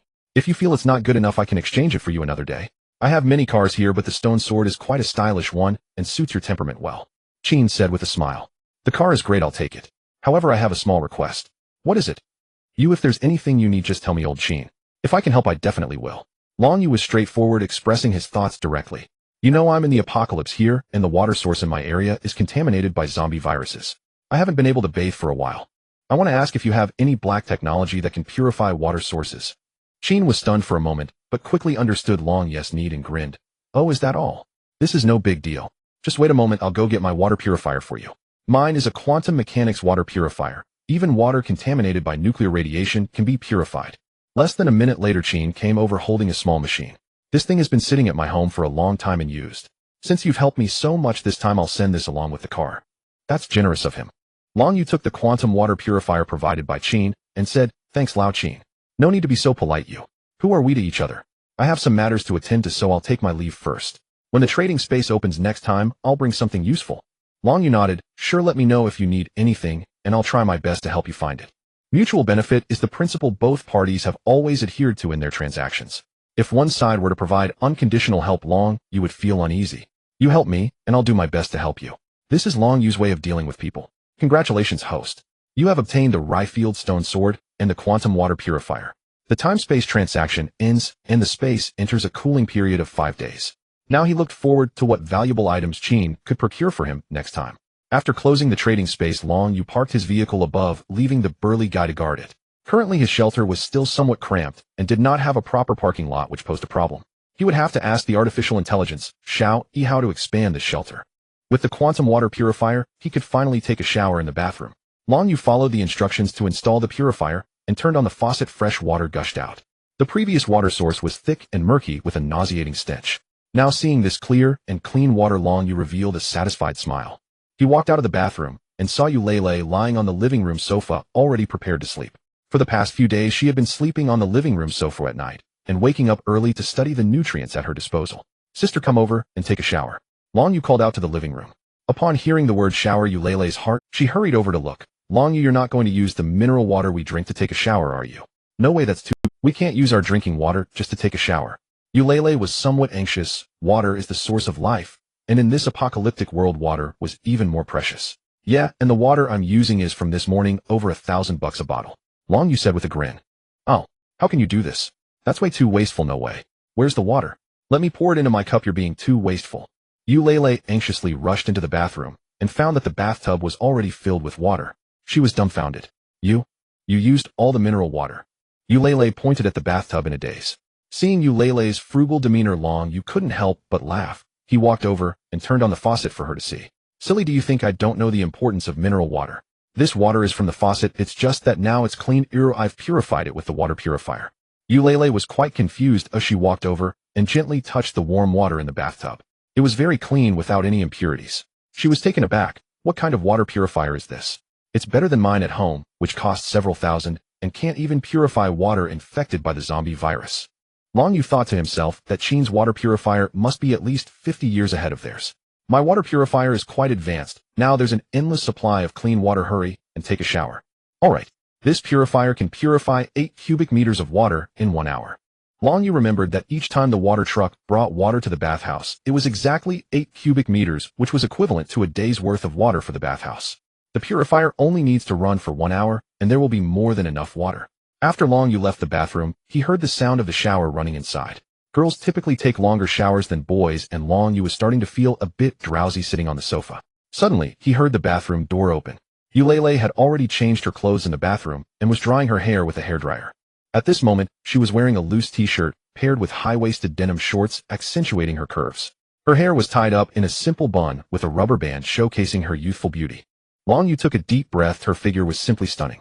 After the shower, Eulalie looked even more beautiful. That was so refreshing. I didn't even have to adjust the water temperature. It's incredibly convenient. After all, with artificial intelligence, the moment you lie in the massage bathtub, it identifies the temperature you need based on your body heat. Eulalie smiled with satisfaction and came to sit beside Long Yu. How do I look? Am I pretty? Pretty. You should wash up too. Eulalie smiled sweetly and then lay down on the sofa. Alright. Long Yu also walked into the bathroom. He had gotten quite a bit of blood on him from going out these past few days and always smelled foul, so a wash would be healthier. The soundproofing of this shelter was excellent. He couldn't hear the zombie howls outside at all. He lay in the bathtub starting to enjoy a foot massage.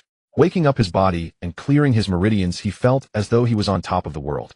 Xiao-E, can you play me? Sure, master. Here comes some nice light music.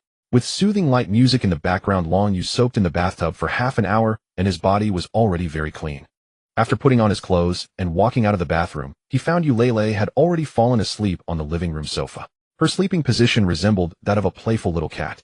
The sofa here was still moved from the upper room. It was not very big, causing Eulalie to have to curl up her legs while lying there. Later I'll go with the burly guy to find a more luxurious bed and sofa to move in. Long Yu said to himself as he walked over to Euleilei's sleeping sofa. Sleeping with her long legs curled up for so many days couldn't be comfortable, right? Long Yu picked her up in a princess carry and took her into the bedroom. He lay down beside Euleilei and quickly fell into a deep sleep. In the middle of the night, Euleilei suddenly had a nightmare. The terrifying zombies she had encountered in recent times were haunting her. She dreamed of being chased and bitten by them, waking up from the nightmare. Even she, who had always shown bravery, could feel fear. At that moment, she was astonished to find herself lying on a big bed right next to Long Yu. In that instant, she felt less afraid. Seeing Long Yu sleeping beside her, a happy smile spread across her face as she turned over and hugged him tightly. A wave of security surged from within her. In just a few minutes, she pressed against Long Yu's body and quickly fell asleep. The morning sun shone brightly, filling the air with energy. Long Yu woke up to find his face pressed against something soft and warm, wondering what could be so tender and warm. Opening his eyes, he discovered Euleilei curled up in his embrace, occasionally wafting her fragrance towards him. Long Yu felt utterly content after such a pleasant sleep. He turned over, sat up, stretched lazily, and after a brief exercise he lay back down, burying his head once more, until he woke again to find Euleilei blushing as she looked at him. I'm really sorry about last night, it wasn't intentional. Euleilei realized she had been holding on to Long Yu the entire time, feeling a bit shy. She remembered having a terrifying dream where she was nearly bitten by a zombie. Fortunately, she had clung to Long Yu beside her, lying in a man's embrace, feeling his warmth, which brought her an unprecedented sense of satisfaction and security. Last night, I had a scary dream, so. Euleilei stammered like a little girl who had done something wrong. Don't say any more, I'm getting up to make breakfast. Long Yu smiled at her and placed a kiss on her forehead. This made Euleilei's delicate face even redder, and she found it hard to meet Long Yu's gaze. Fortunately, Long Yu had already left the bedroom and headed to the kitchen to prepare breakfast. After a while, the two of them sat at the dining table enjoying delicious food while watching the morning news. The news reported on the situation in Donghai City. Not only in Donghai City, but the zombie virus had also endangered the entire eastern region, rapidly spreading across the Central Plains. Yesterday, our reporters followed the military to Donghai City and found that there are still many survivors there. Therefore, we are working hard to restore the network in Donghai City, hoping that the survivors can contact our rescue team through the media. Hello everyone, I am Li Feng, the leader of the Donghai City Rescue Special Operations Team. I know many of you can see this scene through the broadcast signal. If you are a survivor in Donghai City, please contact our rescue team as soon as possible and report your location and the situation with the zombies around you. In the footage, Lin Feng, the former commander of the city defense in Donghai City, stood with a dozen elite soldiers in special combat uniforms behind him. Everyone, don't panic. For those survivors who haven't received timely rescue, please remain calm. The first wave of rescue is on its way. The first wave of rescue is on its way. Standing next to Lin Feng was Zhang Qin, the captain of the city defense team, who is now also a member of the rescue team. Due to the destruction of power in Donghai City and network failures, the majority of survivors are struggling to find the rescue team. Long Yu knew that soon the zombies would undergo an unprecedented evolution. Currently, if humans had guns, dealing with zombies was not that difficult. However, once the zombies completed their new round of evolution, guns would no longer inflict significant harm upon them. Indeed, the zombies were about to evolve. Only he knew how disgusting those bizarre evolved zombies would be. Long Yu calculated that he needed to gather supplies quickly before the zombies evolved. When that time came, he would let the zombies evolve. After all, he wouldn't be going out. These zombies could be as disgusting as they wanted, he wouldn't bother with them. After the second wave of disaster struck, the zombies would naturally be dealt with by the monsters that emerged from the disaster. It was just like big fish eating small fish and small fish eating shrimp. However, in the apocalypse, unarmed humans were like little shrimp. Senior sister, let me take you to gather some more supplies. This time you need to help me carry more things, and in return I'll treat you to barbecue. At this moment, summer had arrived, and if they could enjoy beer and grilled skewers during the apocalypse, how wonderful would that be? No problem. I'll roll up my sleeves and work hard. Euleilei rolled up her sleeves, motivating herself. The two began a new round of resource gathering. This time Long Yu not only wanted to replace the sofa and bed, but also to get more furniture. With his big build and drone, he wasn't afraid of not being able to move those items. They took their weapons. Euleilei had a dagger, and Long Yu had a mantis knife. Walking out of the shelter, Euleilei was very happy that Long Yu was willing to take her out. They arrived at the garage where Euleilei planned to sit in the RV and be the driver for Long Yu. But unexpectedly, when Long Yu opened the garage, a dazzling supercar appeared before Euleilei. Without waiting for her to ask, Long Yu hopped inside. Euleilei was completely bewildered. She had 100 questions in her mind. Where did Long Yu get such a handsome... Could it be that Long Yu was actually a tall, rich, and handsome guy? Suddenly, Euleilei connected the dots. Given that Long Yu had such advanced armor, having this sports car seemed reasonable. However, the next moment, she was stunned again. As soon as she sat in the GMC motorhome, she heard mechanical sounds coming from inside. Dear lady, where would you like to go? Eulele jumped in surprise. Long Yu, who was talking. Long Yu rolled down the window and smiled. Don't be afraid, this RV has been modified by me. I added artificial intelligence inside, and it can transform as well. You'll see soon enough. Transform. Transform. Can it be modified like that? Eulele looked at Long Yu, and suddenly a person popped into her mind. Tony Stark. That's right, the Iron Man. She felt that this guy in front of her was the Iron Man of the Dragon Country. This is so cool. Eulele couldn't help but excitedly step on the gas following Long Yes Stone Sword sports car. In just a few minutes, Long Yes Stone Sword had already far surpassed Eulele's GMC. Lady, the boss sports car is too fast. I am trying to increase the horsepower. Boss, can you slow down a bit? I really can't keep up with you. The big guy felt that the boss supercar was in a completely different league compared to his model. Thus, they chased each other down the streets filled with zombies. Long Yes Stone Sword was a complete domination. No matter how fast the big guy drove, he still couldn't catch a glimpse of the other car. If this weren't the apocalypse, they would surely be pulled over by the traffic police and charged with reckless driving. But this is the apocalypse. The law could no longer stop them, and with so many zombies around, driving fast was the best way to avoid being chased. In fact, the zombies didn't even have time to see these two cars. The first reason was their speed, and the second was that the big guy's car crashed into zombies, preventing them from surviving. Thus, they sped along the road. Along the way, many survivors heard the sounds and stuck their necks out to check the situation. When they saw Long Yes' technologically advanced luxury supercar, everyone was dumbfounded. Is this a race? Are they racing in the apocalypse? There are still many survivors in Donghai City, those who reinforced their houses before the apocalypse arrived. Some citizens gathered materials to construct makeshift shelters. These survivors mostly band together in groups of 3 or 5, either as friends or family, and they managed to get by in the shelters without too much hardship. Every day they worry about food and resources. When they hear the sound of cars on the street, they instinctively think it's a rescue team. However, when they peek out cautiously, they discover that 2 cars are racing each other. The car in the lead is so cool, but more importantly, its speed is simply breathtaking. What kind of car is that? Is it a Bugatti Veyron? I think it looks like a Lamborghini. No way. Look at its speed, but rivals that of a high-speed train. And the exterior is so tough. Those zombies were thrown aside. Yeah, the speed and sturdiness of that car are incredible. If I had that car, would I still worry about escaping Donghai City? Damn, those zombies can't do anything to me. Look, the owner of that car is even evading zombies. The survivors watched as the sports car zoomed past, filled with envy. Some survivors on the upper floors hurriedly took out their phones to take pictures.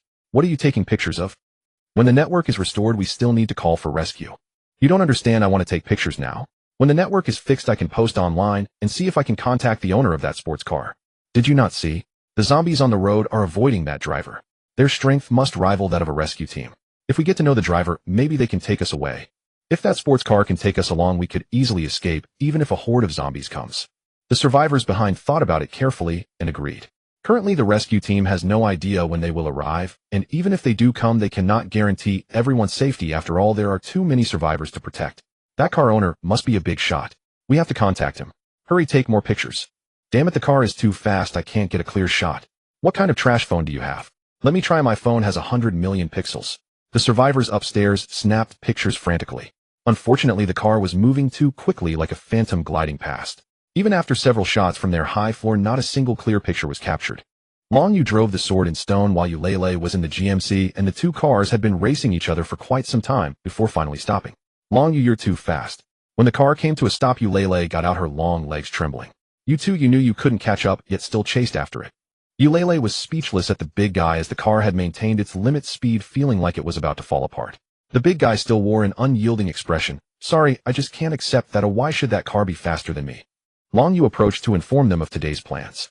They had arrived at the Tangshan apartment, which used to be a wealthy. He planned to gather some high-end furniture from here to decorate his shelter, collect some supplies, and treat Eulele to an. Upon entering the Tangshan apartment, Long Yu parked the car in the basement. He was astonished to find that there were no zombies here. This was not good news.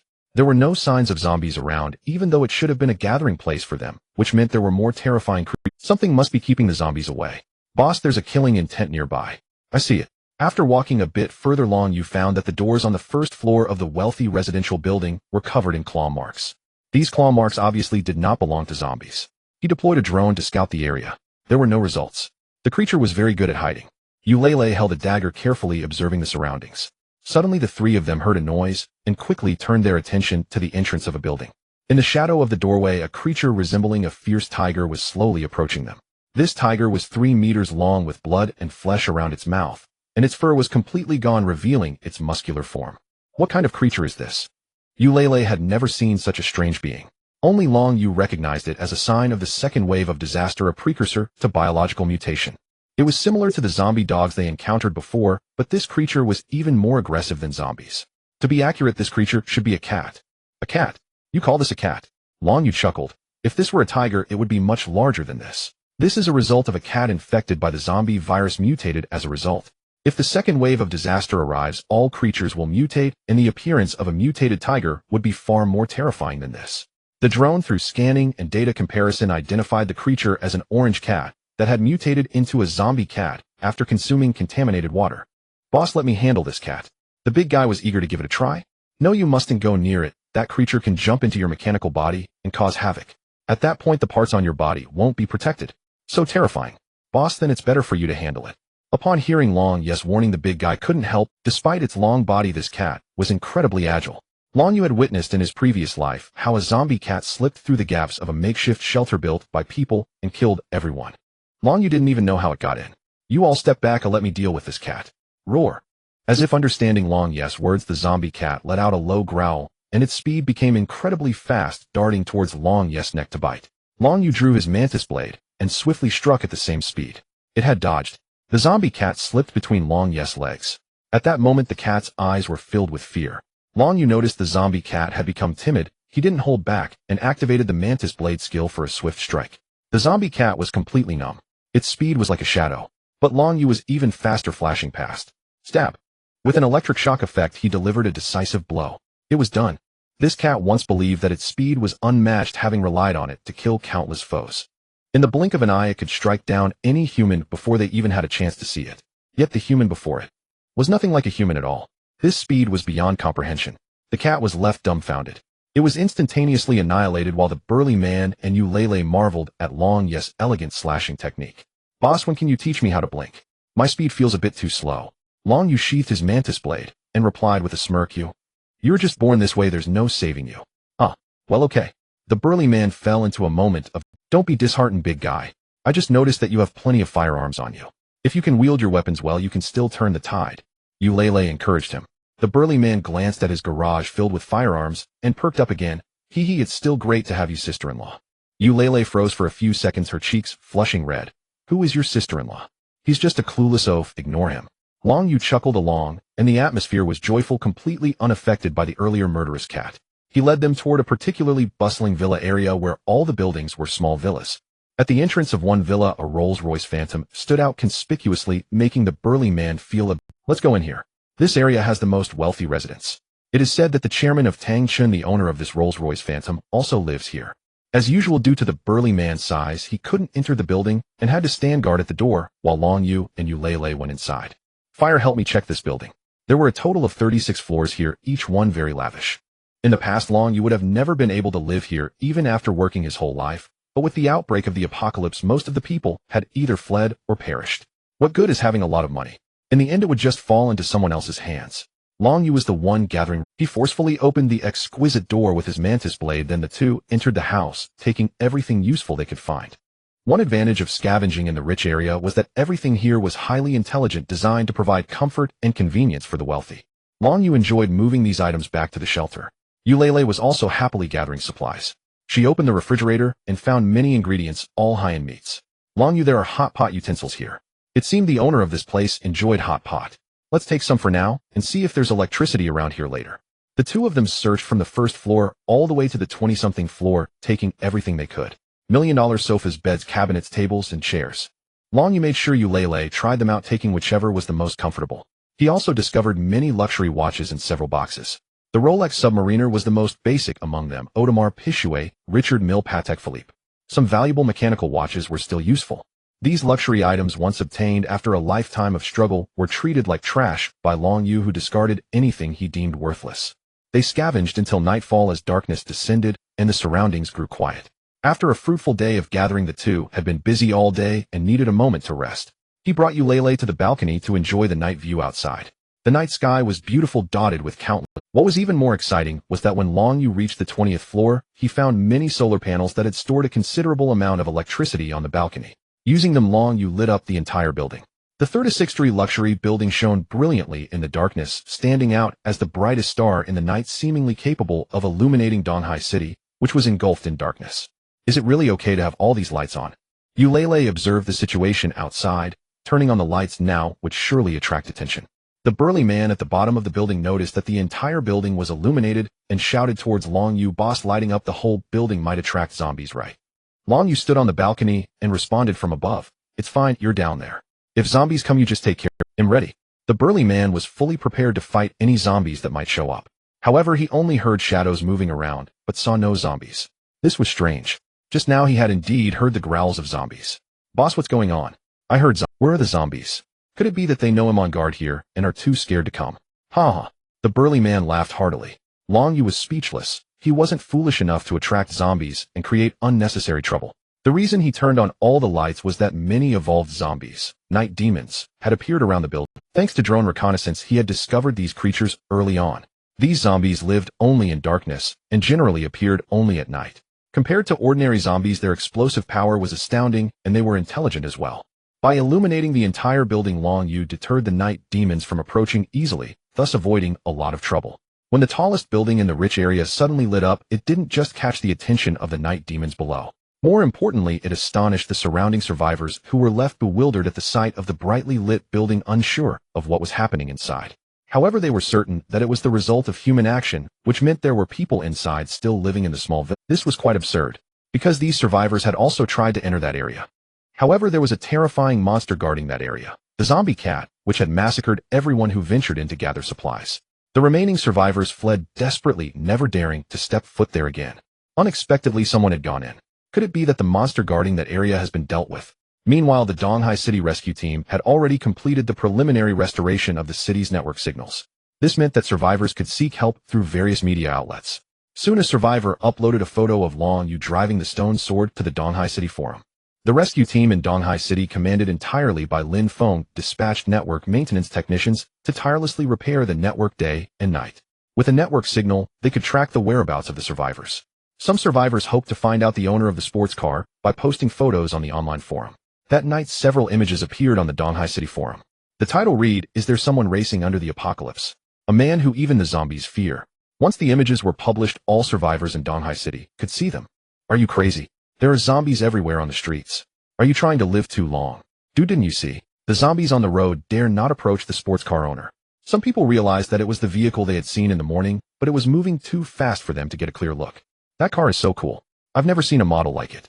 In the shelter, I was lucky enough to catch a glimpse. Even the Bugatti Veyron pales in comparison to that car. The speed of that car is terrifying.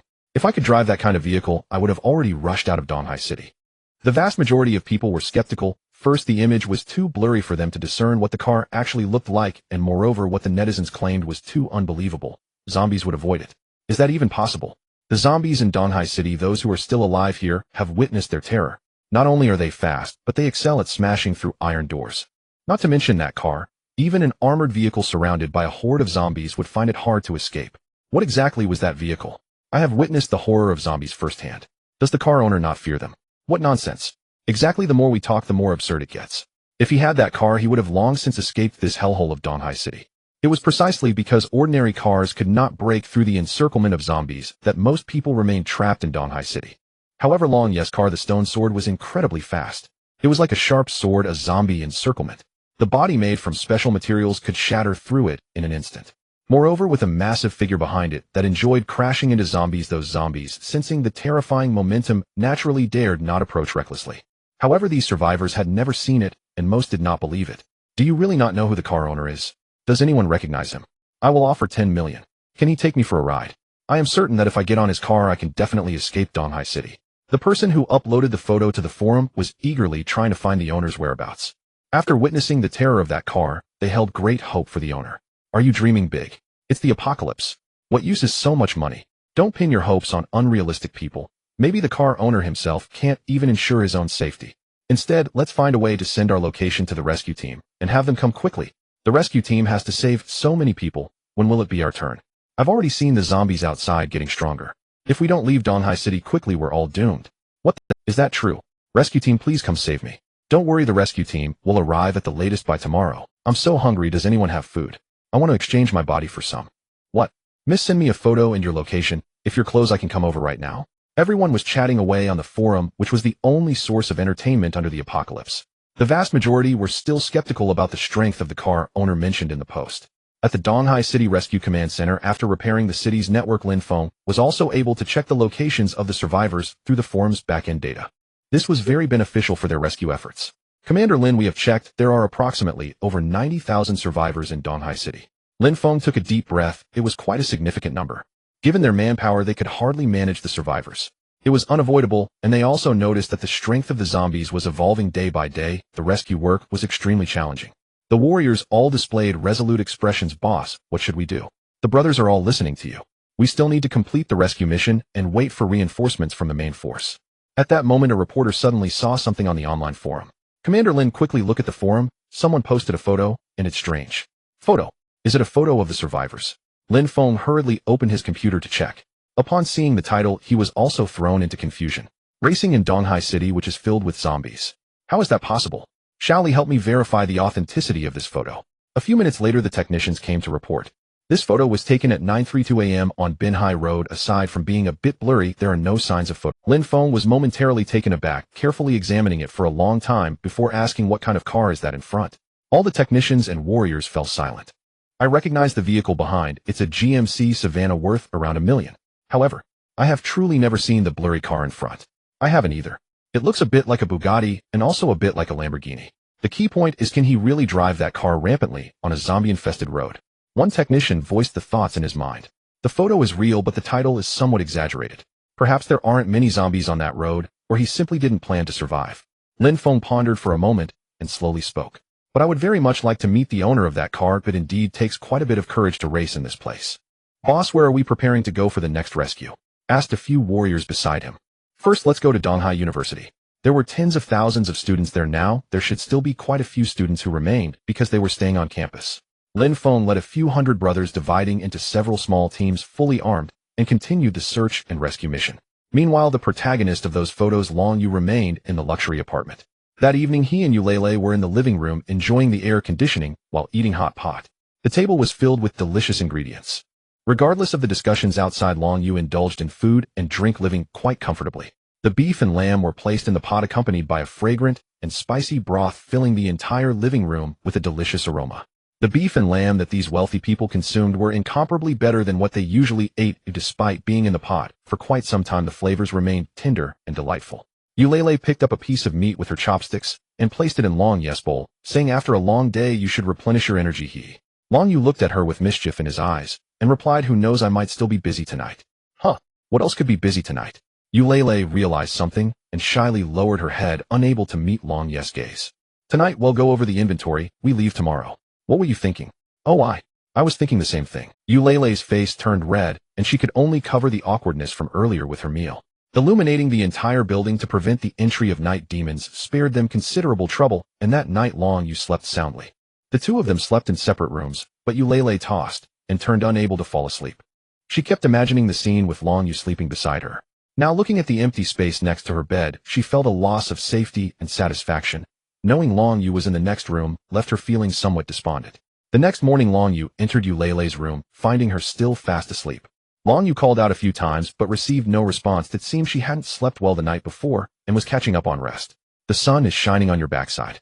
Long Yu walked to her bedside and gently patted her behind. So sleepy, let me sleep a little longer. Alright, I'll go eat breakfast and call you later. Long Yu began enjoying his morning feast, and before long the enticing aroma of food wafted to Eulele's nose, causing her to suddenly wake up. Bad Long Yu tempting me with food again. Eulele stood up, preparing to go eat. If only you had been beside me yesterday, I would have slept soundly. With dark circles under her eyes, Eulele came to the living room for breakfast. After satisfying their hunger, the two of them went downstairs, bringing back the furniture and supplies they had scavenged. This time Eulele got into Long Yu's vehicle, because the back of the large truck was packed full of furniture, leaving even the driver's seat filled with supplies. The large truck followed automatically behind Long Yu's vehicle, making it feel like a self-driving car. Long Yu, don't go so fast. Am I really that fast? Long Yu pressed the accelerator, launching the vehicle forward. After a series of playful banter between them, the car once again reached its limit. Eulele held onto Long Yu's thigh tightly, not daring to glance ahead. They chose a route that was closest to the shelter. It was nearing noon. As Long Yu drove, he asked, I remember that this road should pass by our school. Eulele, still shaken, slowly responded yes. Yes, why? Last time I mentioned taking you for barbecue, there are plenty of stalls near the school. We can borrow some grilling tools, and I still have fresh ingredients in my bag that we can't waste. Donghai University, once filled with youthful energy, now lay lifeless. In the teaching building, severed limbs and bodies could be seen everywhere, and the floors were stained with dried blood. In a narrow study room, all the desks and chairs were barricaded at the door, nailed together like a man-made wall, making it difficult for zombies to break through. At that moment, several students looking like young boys and girls were hiding in a corner seeking rescue via their phones. They hadn't eaten for 2 days, and if this continued, they would all perish. But shortly after, they heard noises from outside, thinking that zombies were wandering in the hallway, causing everyone to hold. Lou, the campus flower, you go check if there are zombies in the hallway. A strong male student with red hair pointed to the door of the study room and said indifferently, "Young, let me go." Lou, the campus flower, might not be feeling well today. A student beside him, wearing a mischievous smile, cautiously moved forward. The Lou campus flower they mentioned was currently trembling in the corner, barely clothed. After the apocalypse broke out, the once unattainable campus flower of Donghai University, ranked first, had become a plaything for these strong athletic students. This group was quite well known at school, being top athletes from the sports academy with strong athleticism. Thus, when zombies overran the Donghai campus, they survived by using homemade weapons and their physical abilities.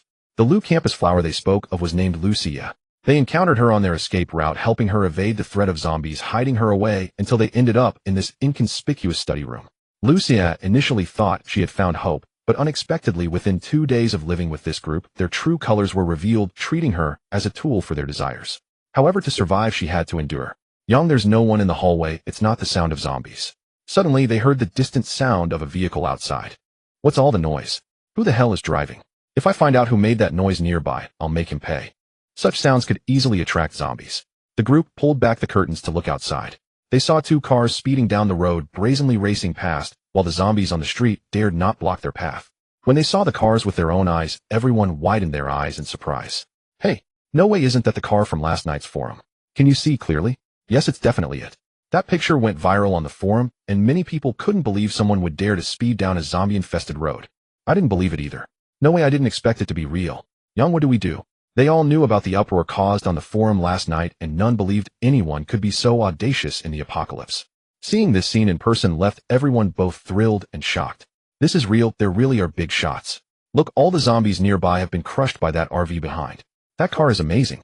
If we could get on their vehicle, we wouldn't have to hide in this ghost place anymore. The red-haired youth named Young, desperate for survival, had to give it a try. Lou campus flower, hurry and call for help. Maybe if they hear a beautiful girl calling, they'll stop. Yes, quickly. Otherwise, we'll starve to death here. What if it attracts the zombies? Lucia was also very frightened. What are you afraid of? We have to take a gamble. Lucia nodded and began to cry out for help. Her voice was alluring, yet powerful, as several people simultaneously held up an SOS sign. Unexpectedly, the vehicles were moving too fast. After just one shout, the front car disappeared from sight. Where did the car go? This speed, are they joking? Damn, we let that sports car slip away again. As the roar of the engine faded, despair filled the eyes of the... It's all your fault, Lucia. Didn't you shout quite loudly a few days ago? What happened now? They didn't even hear it. The students started to complain, showing no mercy towards the former school beauty. I tried my best. You little vixen. When I confessed to you, you rejected me outright. Why are we still dragging her along? She's of no use now. One student exploded in anger, wanting to rush forward to vent. Enough. Yang suddenly shouted, stopping his subordinates. At this point, save your strength. If there's still no rescue, we must break out of the school. But Lucia is holding us back. They were a group of sports students, and when it came to running, they were no less capable than those zombies. However, having a weak girl with them would affect their performance. Lucia noticed that everyone wanted to abandon her and immediately started to sweet-talk Yang. I can still be of use. A few days ago, I made everyone feel good, didn't I? Take me with you. I promise I won't hold you back. I'll do my best. Usually when the crowd heard the voice of the former school beauty, they couldn't help but be swayed. But now, at the brink of life and death, they had lost interest in such matters. As the saying goes, when one is barely surviving, desires fade. Now they were starved and under constant physical and mental strain, leaving little room for other cravings. Yang couldn't bear to part with Lucia, a beauty like her. If they had a chance to survive, he still wanted to enjoy her. Take her with us. However, if she truly holds us back, we will kick her out immediately, Yang instructed. Lucia seemed to see hope and quickly knelt beside him, repeatedly thanking him. Thank you. Thank you, Yang. Alright, we can't just sit here waiting to die. Everyone grab your weapons and prepare to charge out. A group of them jumped. As soon as they reached the ground floor, they heard sounds coming from not far away. It could be zombies. The crowd immediately became alert. When they saw the source, their eyes lit up. Not far away, a group of soldiers in special combat uniforms was slowly approaching. Are they humans or zombies? One soldier immediately aimed his sniper rifle at the group. We are humans, college students from Donghai City. Are you the rescue team? Yang, seeing the soldiers, was filled with joy. This meant they had hope. What's the situation inside? Are there any survivors? The lead soldier was Lin Feng, holding an M16 with a very serious expression. There are none left. The zombies invaded the school, and all the dormitory students were infected. We from the sports academy ran fast and managed to survive by a stroke of luck. You are sports students. Lin Feng raised an eyebrow, seemingly surprised. Yes, what's wrong? Old Zhang, give them combat uniforms and weapons. The students present were confused. What is that? Lin Feng explained that on their way to Donghai University they encountered many troublesome zombies, all of which were evolved species that were difficult to handle, even with firearms. To be honest, those evolved zombies could pose a challenge even for their rescue team, so providing them with combat uniforms and weapons was to enhance their team's combat ability. Of course, the rescue team wouldn't give them guns and ammunition to avoid accidental injuries among teammates, just some riot shields and electric batons. In a critical moment, these shields could save your lives. Follow us closely to ensure your safety. Brother, what about me? Lin Feng and his team didn't notice that there was a girl among the sports students. Seeing her dressed like that, Lin Feng understood what had happened. At that moment, his impression of the group they were rescuing turned very negative. For the girl, leave it to Officer Lin. The rescue team also had the only female soldier, Lin Yun, who had once been the captain of the Women's Special Forces and had combat skills and experience comparable to those male soldiers.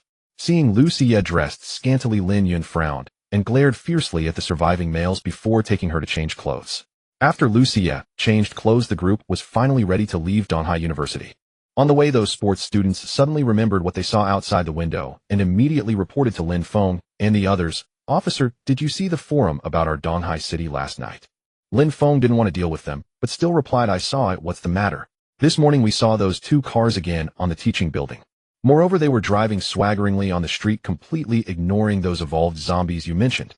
Hearing the report, Lin Feng turned his head and looked at him coldly. Are you serious? The nearby boys quickly responded, yes, what Yang Gu said is true. We also saw it. The speed of that car was so fast that we couldn't see it clearly. We were thinking of asking for help, but in the blink of an eye that car disappeared. Lin Feng appeared somewhat surprised. They had encountered many troublesome zombies along the way, especially those disgusting crawling monsters with their tongues sticking out. Just a moment ago, their armored vehicle was penetrated by those monsters. Yet these survivors said that the other party was driving smoothly on the road. How is that possible?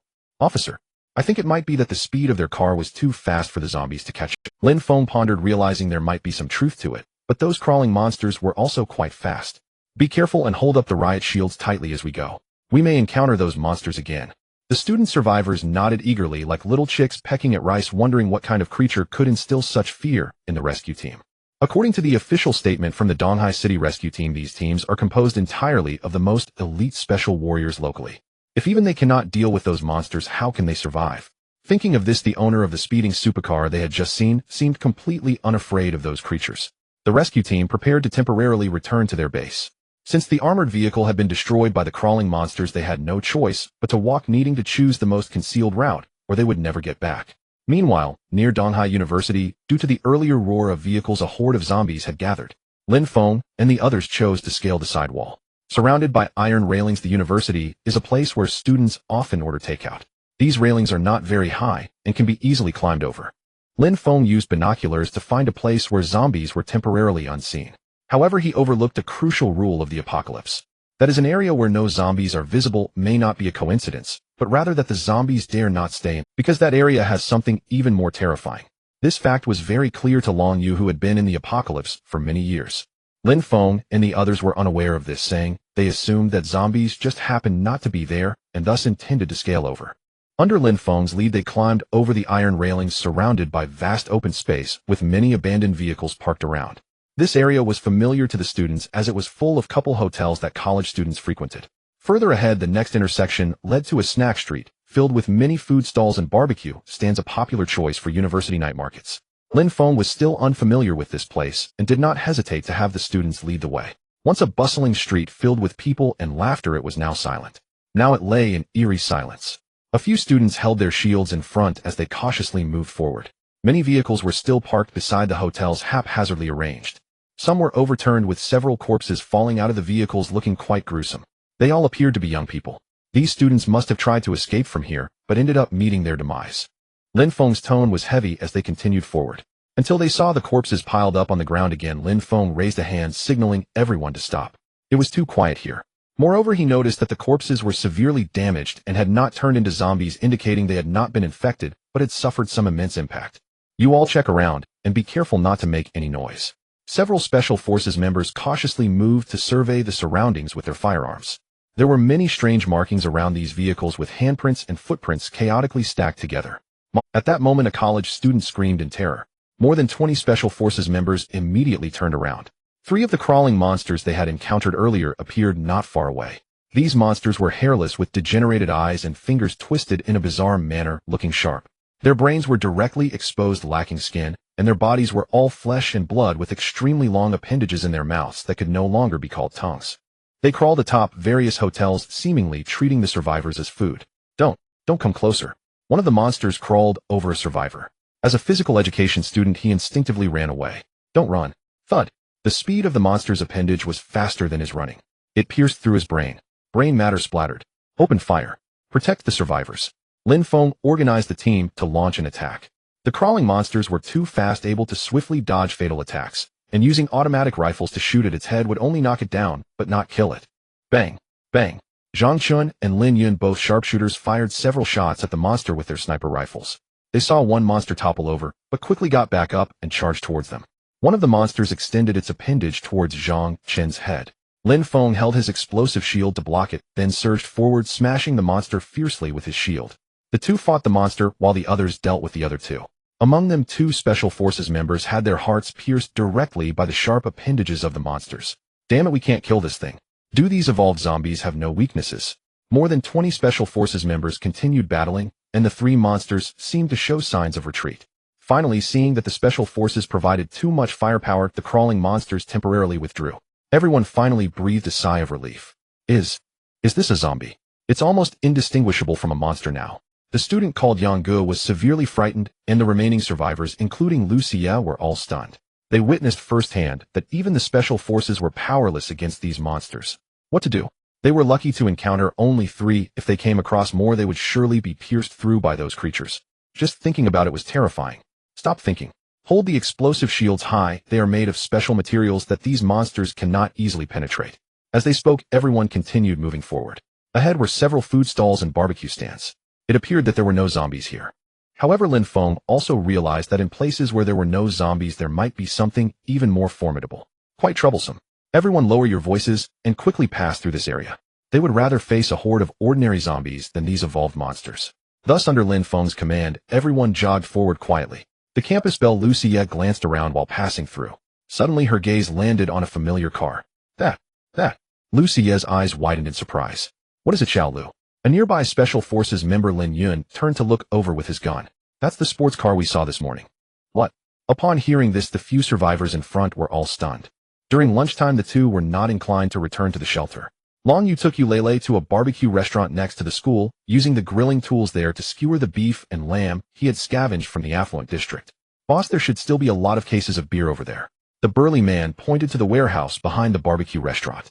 Long Yu nodded, saying, all right, let's load a few cases of beer into your car later. Huh, we still need to load more. My car is already packed. Long Yu went to the underground warehouse of the restaurant and opened a few cases of beer. Not bad, since they had been in the basement for a long time. The beer was still chilled. He loaded a few cases into the car and opened another case to place on the table. Eulele was seriously grilling the skewers, and soon the aroma of lamb skewers wafted through the air. Her movements were skilled, perfectly controlling the heat. She sprinkled some cumin and flipped the skewers. Come on, try this lamb skewer. Let's grill some more since we have plenty of ingredients here. And not far from the bar, Lu Xie had already spotted the technologically advanced supercar. Up close, the sports car was undeniably striking. Xie, what did you say? Is that supercar parked nearby? Everyone turned their gaze over, and sure enough, the 2 cars that had appeared on the forum that day were right there. However, the owners of the cars were nowhere to be seen. Lin Feng noticed the direction of everyone's gaze and looked over.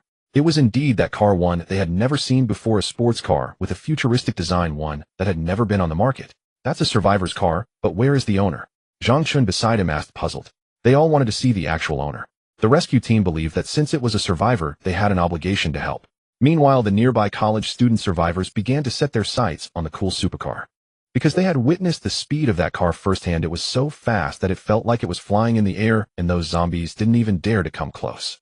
With that car leaving here would be a breeze. A group of them walked toward the parking area. There were quite a few snack shops around, and at a barbecue restaurant, they even saw smoke rising from the charcoal fire. No way, I can't be seeing this wrong. That barbecue restaurant is still open. Is this for real? Lin Feng picked up his binoculars, looking over at the barbecue restaurant. There were people inside. They must be the owners of those two cars. Let's go check it out. Lin Feng led his group over at a brisk pace. Let's go take a look too. Brother Yang, what are we going for? Are you silly? They have a car. If they're willing to take us in, we could sit in that car, and those monsters won't be able to touch us. Lucia nodded secretly, as she was thinking the same. Currently, this group of rescue team members was having difficulty dealing with those monsters. If they encountered a few more on the way back, they would be finished. If following the rescue team doesn't work, they would have to find another way out. And the owner of that black supercar might be another route. Now her body was already dirty, and she didn't mind as long as she could survive. She didn't care about offering her body. Lin Feng still held a handgun in his hand, worried about any unforeseen circumstances inside. Everyone followed behind him. Upon reaching the door, Lin Feng suddenly stopped. The soldiers behind them also came to a sudden halt. What happened? The college student survivors quickly raised their riot shields and ran over, and upon seeing the scene in front of them, they were all stunned. Before them, inside the barbecue restaurant, a young couple was sitting at a table drinking beer and eating skewers. Both of them looked relaxed, savoring the moment. Beer paired with barbecue was simply a match made in heaven. If it weren't for the apocalypse, this scene wouldn't shock everyone. However, there were zombies and mutated zombie monsters everywhere nearby. How could this handsome young man and beautiful young woman be casually drinking beer and eating barbecue? What is going on here? The college student survivors couldn't help but gulp. To be honest, they were still starving at this. Though the rescue soldiers had given them some rations, they were truly unappetizing and didn't fill them up at all. In front of them, those juicy skewers along with grilled chicken wings and lamb legs sprinkled with cumin and chili were simply too tempting. Everyone was eyeing the food hungrily. If one didn't know better, they would think the apocalypse hadn't come and Donghai City hadn't fallen. One had to say this couple had some guts. They really admired their courage. Who told them to have that kind of supercar? I feel like even if zombies came, they could just drive away quickly. Lin Feng had a questioning look. Is that car really as fast as you say? He had never seen it. Lucia looked through the glass at the two, enjoying their meal. A smile suddenly appeared at the corner of her mouth. Because the boy who was eating skewers, she had seen him at school. He was also a student of Donghai University. Since they were alumni, it would be easier to handle. Everyone watched for a long while. Even the rescue team leader Lin Feng was stunned. He didn't know whether he should rudely interrupt the two dining. This was a bit awkward. A whole bunch of people outside were staring at the inside, while Long Yu and Yu Lei were munching on chicken legs. Long Yu, there are people outside. I noticed a long time ago. It's fine, but if they want to watch, let them. We'll finish this meal. Come on, try this lamb leg. It's truly delicious. It's tasty. Here's a lamb kidney for you. Eat well. Hee. Yu Lei mischievously grilled a few lamb kidneys for Long Yu and placed them in front of him. The two of them were completely unaffected by the people outside. Until they finished their meal, Long Yu let out a satisfied belch. This meal was indeed enjoyable, especially the chilled beer, so comfortable and classy. Even Yu Lei was slightly tipsy. The two stood up, preparing to return to the car. Seeing that they finished eating, Lin Feng finally approached with his subordinates, politely saying, "Bro, we are the rescue team. You see, it's too dangerous outside. Can you come back with us? We promise to take you back to the safe zone." Long Yu and Yu Lei acted as if they hadn't heard, completely ignoring Lin Feng as they walked straight to the car. Lin Feng, ignored just like that. Where should I put the dignity of the rescue team leader? The few special forces soldiers behind him were also a bit confused. Did these young people really not want to be rescued and sent to safety? This was something they hadn't expected. These two youngsters had their own thoughts. Most people cried and begged to be rescued by the search and rescue team, almost ready to kneel before them.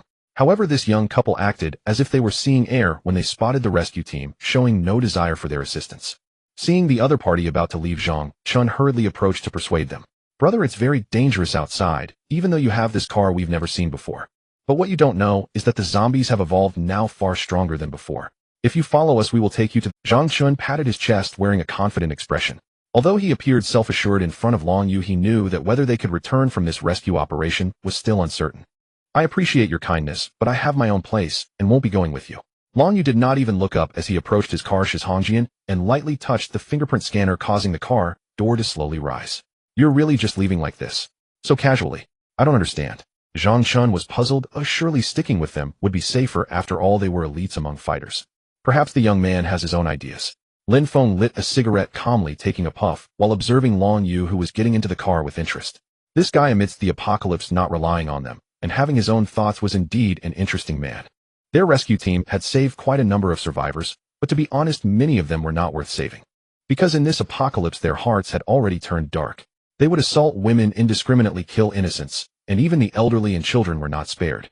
Lin Feng sometimes wondered if such people were worth saving. Was the existence of their rescue team meant to save such? Remember his appearance and check back later. If I have the chance, I want to talk to him personally. Lin Feng sighed lightly at Zhang Chun, then led his team into the barbecue restaurant.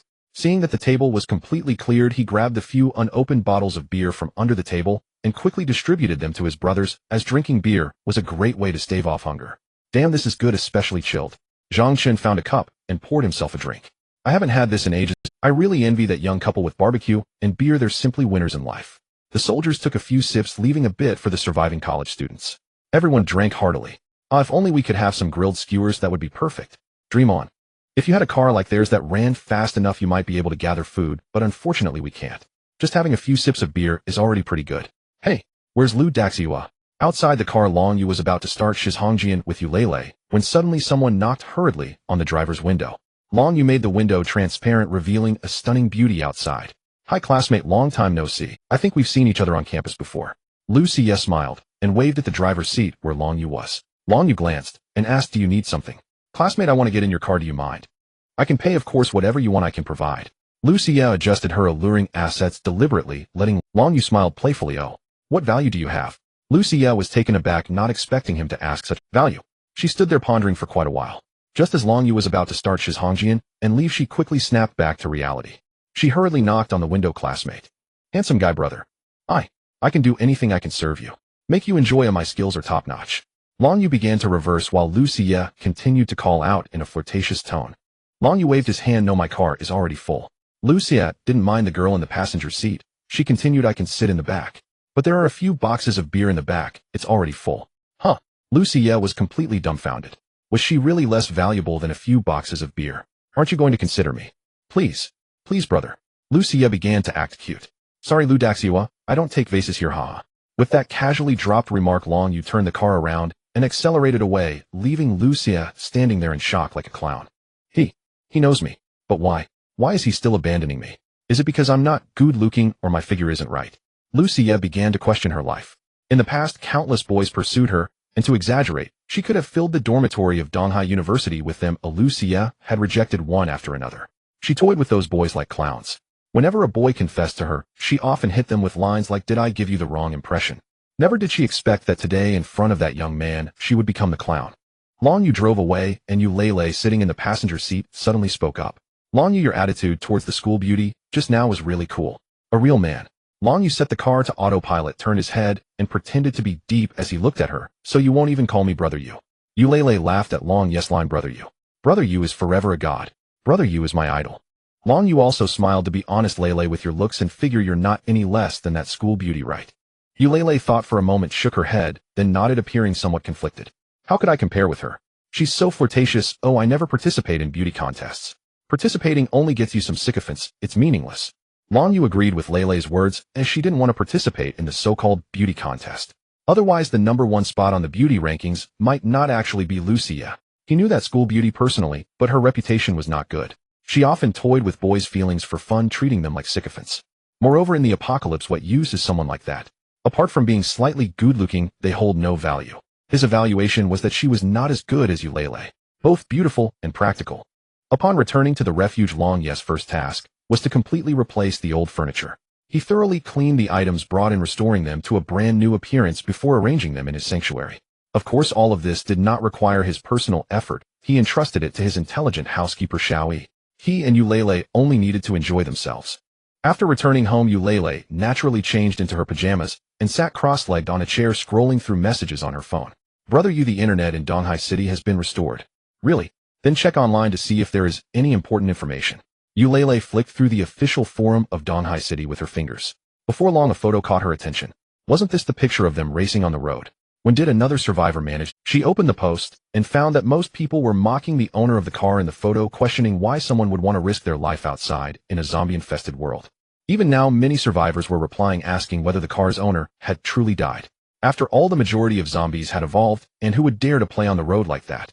Wasn't that simply foolish? The people below are asking if we are dead.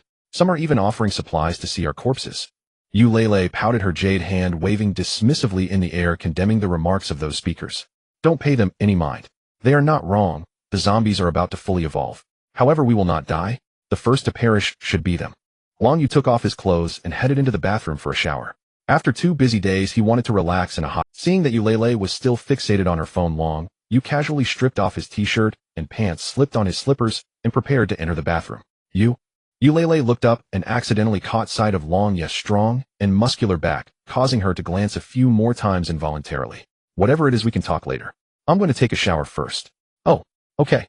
Eulalie's heart raced, and upon hearing the sound of the shower, she felt a thrill in her heart. His physique is really impressive, but what a pity.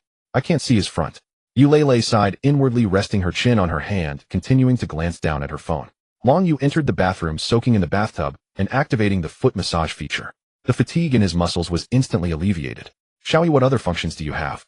Reporting to the master, Xiao Yi is currently busy. Please wait a moment.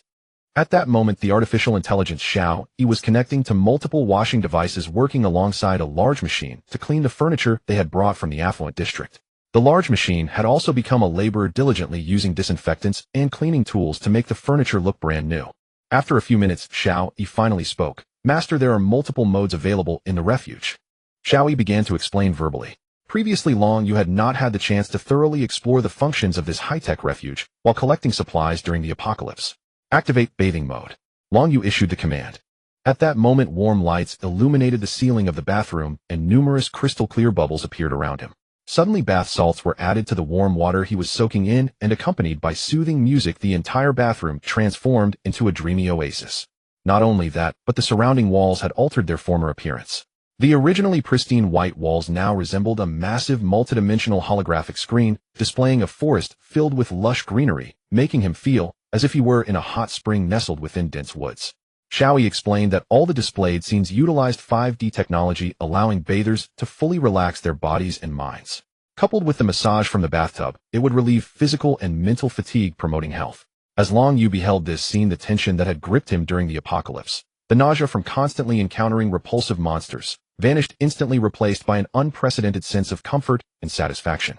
Once he finished his shower, he switched modes again. Switched to sleep mode. As soon as he spoke, only a few light strips on the floor lit up, casting a soft light that made one instinctively want to sleep. White noise mode. In the next moment, the surrounding walls shifted again, and Long Yu saw raindrops tapping against glass. The sound resonated deeply, and a low, clear rain sound filled the room, creating a soothing ambience. Long Yu felt as though he were in a cool, refreshing autumn rain, the perfect setting for snuggling under the covers and enjoying a long sleep. This mode was perfectly suited for those living in an apocalypse. People often felt anxious about survival the next day, making it difficult to sleep. But with this technology, as long as one is in the refuge, is there even a need to worry about the apocalypse? Master Xiao Yi has many modes. Would you like to try some more? Wait a moment, he'll call Eulalie, and we can try together. Long Yu dried himself off with a towel, dressed, and stepped. After Eulalie finished with her phone, she had already begun to research nutritional inventions again. When she saw Long Yu come out with a mysterious smile, she curiously asked, "Why did you take so long in there?" "You took longer than I did. I was enjoying myself in there." "What, did you do something bad in there?" Eulalie made a teasing expression, as if she could see through him. Long Yu said nothing as he stepped outside, working alongside several drones to arrange the disinfected and cleaned furniture into the refuge. They worked until nightfall. The furniture in the refuge had been completely rejuvenated, and now the total value of these items could reach hundreds of millions, and the key point was that they were comfortable. After dinner, Eulalie was eager to lie down on the big bed in the bedroom and enjoy it. "Come on, let's go to bed." With a wave of her hand, Eulalie happily ran to the bed. So comfortable. What a soft bed. It even has a massage feature. Long Yu also walked in and saw Eulalie rolling around on the bed, shaking his head helplessly. "Let me show you something even more interesting." Long Yu sat on the bed and called out to Xiao Yi, "Activate white." In the next moment, the walls of the bedroom transformed into multidimensional screens, displaying the image of a fireplace. The burning logs in the fireplace emitted a crisp, crackling sound that filled the room. Even the surrounding environment, touch and experience transformed to evoke the feeling of being in a winter setting with a fireplace. It was slightly cold around, but being close to the fireplace felt incredibly warm and comforting. "Wow, this is so high-tech. It feels just like winter." Eulalie exclaimed in surprise before quickly burrowing into the fluffy comforter. Popping her head out with a playful expression, she asked, "Can I sleep here tonight?" A large bed with 2 people sharing a blanket. Long Yu entered the blanket, inhaling the fragrance on Eulalie, noticing the blush on her face. Next, they were bound to engage in a prolonged battle. In the morning, both of them were still full of energy, and they began to fight again. Eulele, who had often trained, truly had great stamina. Over the past few days, they had been enjoying themselves in the shelter, exhausting all of Xiaoyi's modes. While the people on the forum were still speculating whether the mysterious driver had met a gruesome end at the hands of zombies, Long Yu and Eulele were taking turns preparing delicious food in the shelter. With ample ingredients, both sides showcased their strengths, enjoying a variety of delicacies for breakfast, lunch. If those on the forum knew how they were enjoying themselves in the shelter, it's likely they would instantaneously fall into despair and question their lives. By night, having tasted the sweetness of victory, Eulele eagerly requested to battle, insisting on fighting 300 rounds before she would sleep. Long Yu remarked that as a nutritionist, Eulele almost made him malnourished. After a few days, the ingredients in the shelter were completely consumed by the two of them. This meant he would have to venture out to gather supplies. Eulele felt a bit tired from the recent activities and decided not to accompany Long Yu this time. Mainly because at this moment most of the zombies had completed their evolution. The outside world was extremely perilous, and she was well aware of this. Stay home and wait for me, I'll be back soon. Be safe, come back early tonight, I'll be waiting for you in bed. Eulele playfully gave him a hint. Long Yu suddenly recalled a saying, there are no fields ruined by cultivation, only cows that die from exhaustion. I'll do my best, he said, kissing Eulele on the cheek before preparing to depart. This time, without taking Eulele with him, he directly boarded the large vehicle. The drone on the roof continued to follow. As soon as he drove out, he noticeably sensed that there were far fewer wandering zombies on the roads. He frowned slightly, his face showing little joy. This was not a good omen. In the struggle for survival after the zombies completed their evolution, some lower-tier zombies were naturally eliminated. Evolved zombies would possess special abilities. Among those he had just seen were night demons and the crawling creature called Liquor. The footage from the drone was displayed on the monitor at the top left of Long Yu's screen, revealing many rescue teams nearby, who had also set up temporary shelters. Electric fences surrounded the area to block evolved zombies. This was mainly to facilitate the accommodation of survivors, since the shelters established by the rescue teams were relatively official and contained more abundant supplies, prompting many survivors to rush toward them. Before entering those military shelters, survivors had to undergo a comprehensive examination by medical personnel. If anyone were to become infected inside, the virus would spread rapidly. Long Yu checked briefly before closing the screen. He drove to several supermarkets, but regrettably the goods had already been looted clean. Continuing his search, he heard voices. Hey, there are people driving over there. Stop. Help us. Can you give us a ride? We want to go to the rescue team's shelter. On the sides of the road, a group of people saw Long Yu's vehicle and waved at him, shouting. Long Yu didn't even glance at them, choosing to ignore them as the vehicle sped up. What the hell? Can't you help a little?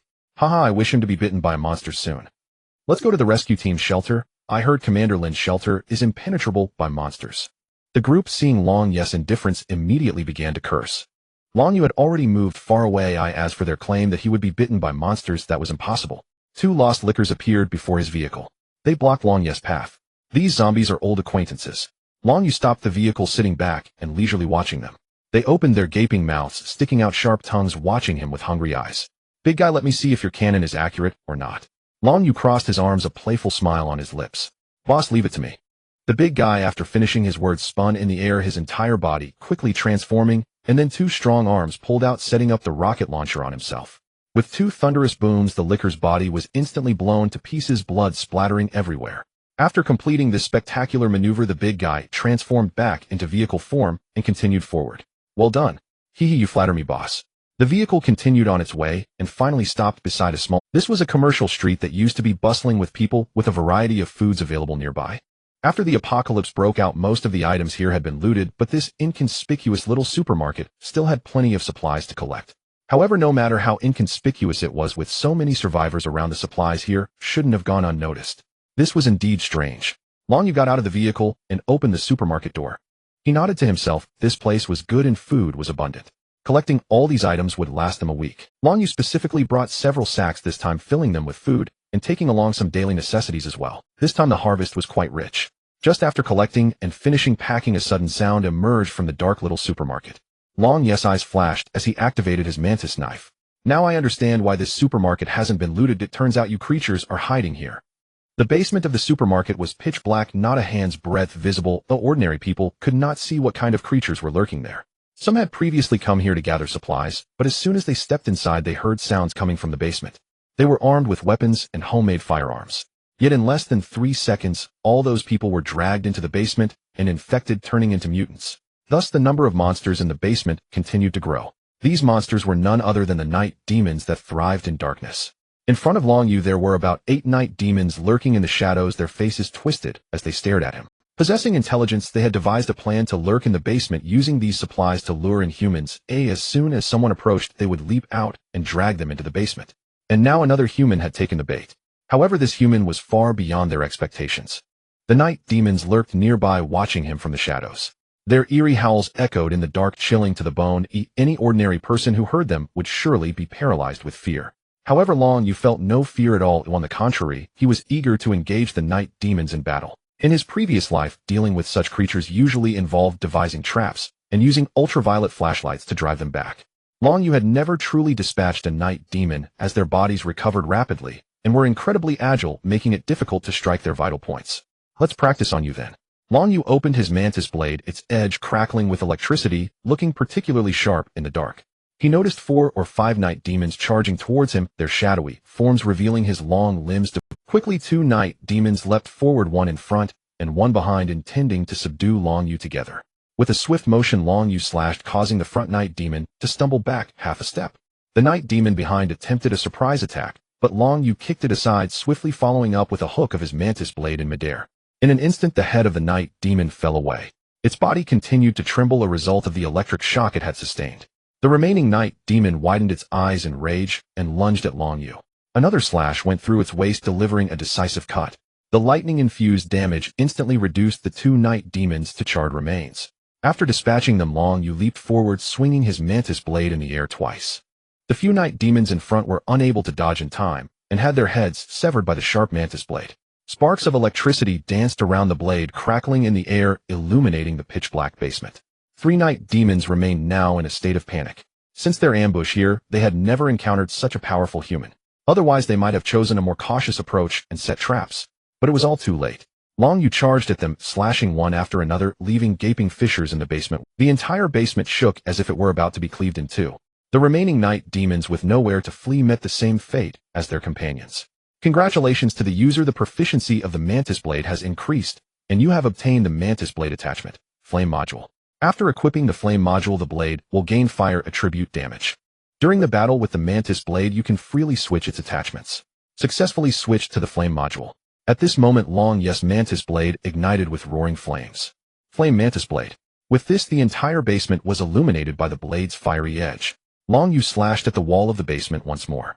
This time he merely aimed at the air 3 meters from the wall, yet the slash generated by the flames carved again. Within the crack, flames continued to burn. The power was quite formidable. Most importantly, this weapon could keep upgrading, which was truly impressive. After dealing with the night demons, Long Yu exited the supermarket carrying a large bag, prepared to return the way he came. On the way, he suddenly spotted a pharmacy that had been sealed. Peering through the glass window, he saw various medicines displayed inside. He thought about how he needed to gather more supplies for the shelter. Moreover, Eulele was still researching nutritional products and needed some medicines as raw materials. Long Yu approached the door, opening it just a crack to slip inside. He discovered that there were indeed quite a few medicines. Not only were there antibiotics and anti-inflammatory drugs, but also many nutritional supplements. All of these could be taken back for Eulele's research. Protein powder, glucose, zinc supplements. These were essential nutrients in the apocalypse. He pulled out a large sack to carry all the medicines away. He noticed the shelves were stocked with various brands of umbrellas. After a moment of thought, he packed those umbrellas as well. Kidney treasure pills. Take them. This time he not only acquired food, but also useful medicines. Long Yu happily stuffed the bag into the trunk and climbed into the car. Boss, I hear something nearby. It seems there's some activity. Before setting off, the big guy suddenly spoke to Long Yu in a low voice from the driver's seat. Could it be the lickers? The two of them perked up, or if it really was the lickers they needed to resolve the situation. That creature's tongue could pierce steel, and the big guy's vehicle was still not sturdy enough and slow, making it susceptible to being pierced by the lickers. Tap, tap, tap. Footsteps approached, and it seemed it wasn't the lickers. Long Yu paused momentarily. Could it really be them again? Long Yu saw that the man leading the group was none other than Lin Feng, the captain of the rescue team. How was this person still haunting him? Long Yu sighed, then said to the big guy, "It's the rescue team. Let's go." "Commander Lin, I heard there's a pharmacy around here." "If I remember correctly, there is indeed a pharmacy." The rescue team members quickly discovered the sealed pharmacy. As they rushed to the side, they suddenly heard the sound of an engine. There was actually a vehicle nearby. The group hurriedly looked over and saw a camper van driving away. That vehicle looks a bit familiar. I feel like I've seen it somewhere. Zhang Xin scratched his head, struggling to recall. It was no wonder at that time their eyes were all on the flashy supercar Excalibur, making the camper van seem rather inconspicuous. Let's not worry about that for now. This place must have been invaded by other survivors. Let's quickly see if there are any medicines we need left. Fever reducers, cold medicine, there are still some here. They were relieved to find that there were still some cold medicines remaining. However, the other antibiotics were nearly all gone. It's fine, let's take these back. Those college students, especially the athletes with their physical conditions, they either catch colds or get fevers as soon as they reach the shelter. It's a headache. Lin Feng was referring to the group of college students they had rescued a few days ago who had become incredibly weak after the onset of the apocalypse due to their panic. No more anti-inflammatory medicine, they'll let them drink more mineral water to recover on their own. Lin Feng instructed someone to take the medicines as he prepared to return. Suddenly, a soldier stationed outside responsible for reconnaissance reported, "Boss, there's a supermarket nearby." "A supermarket?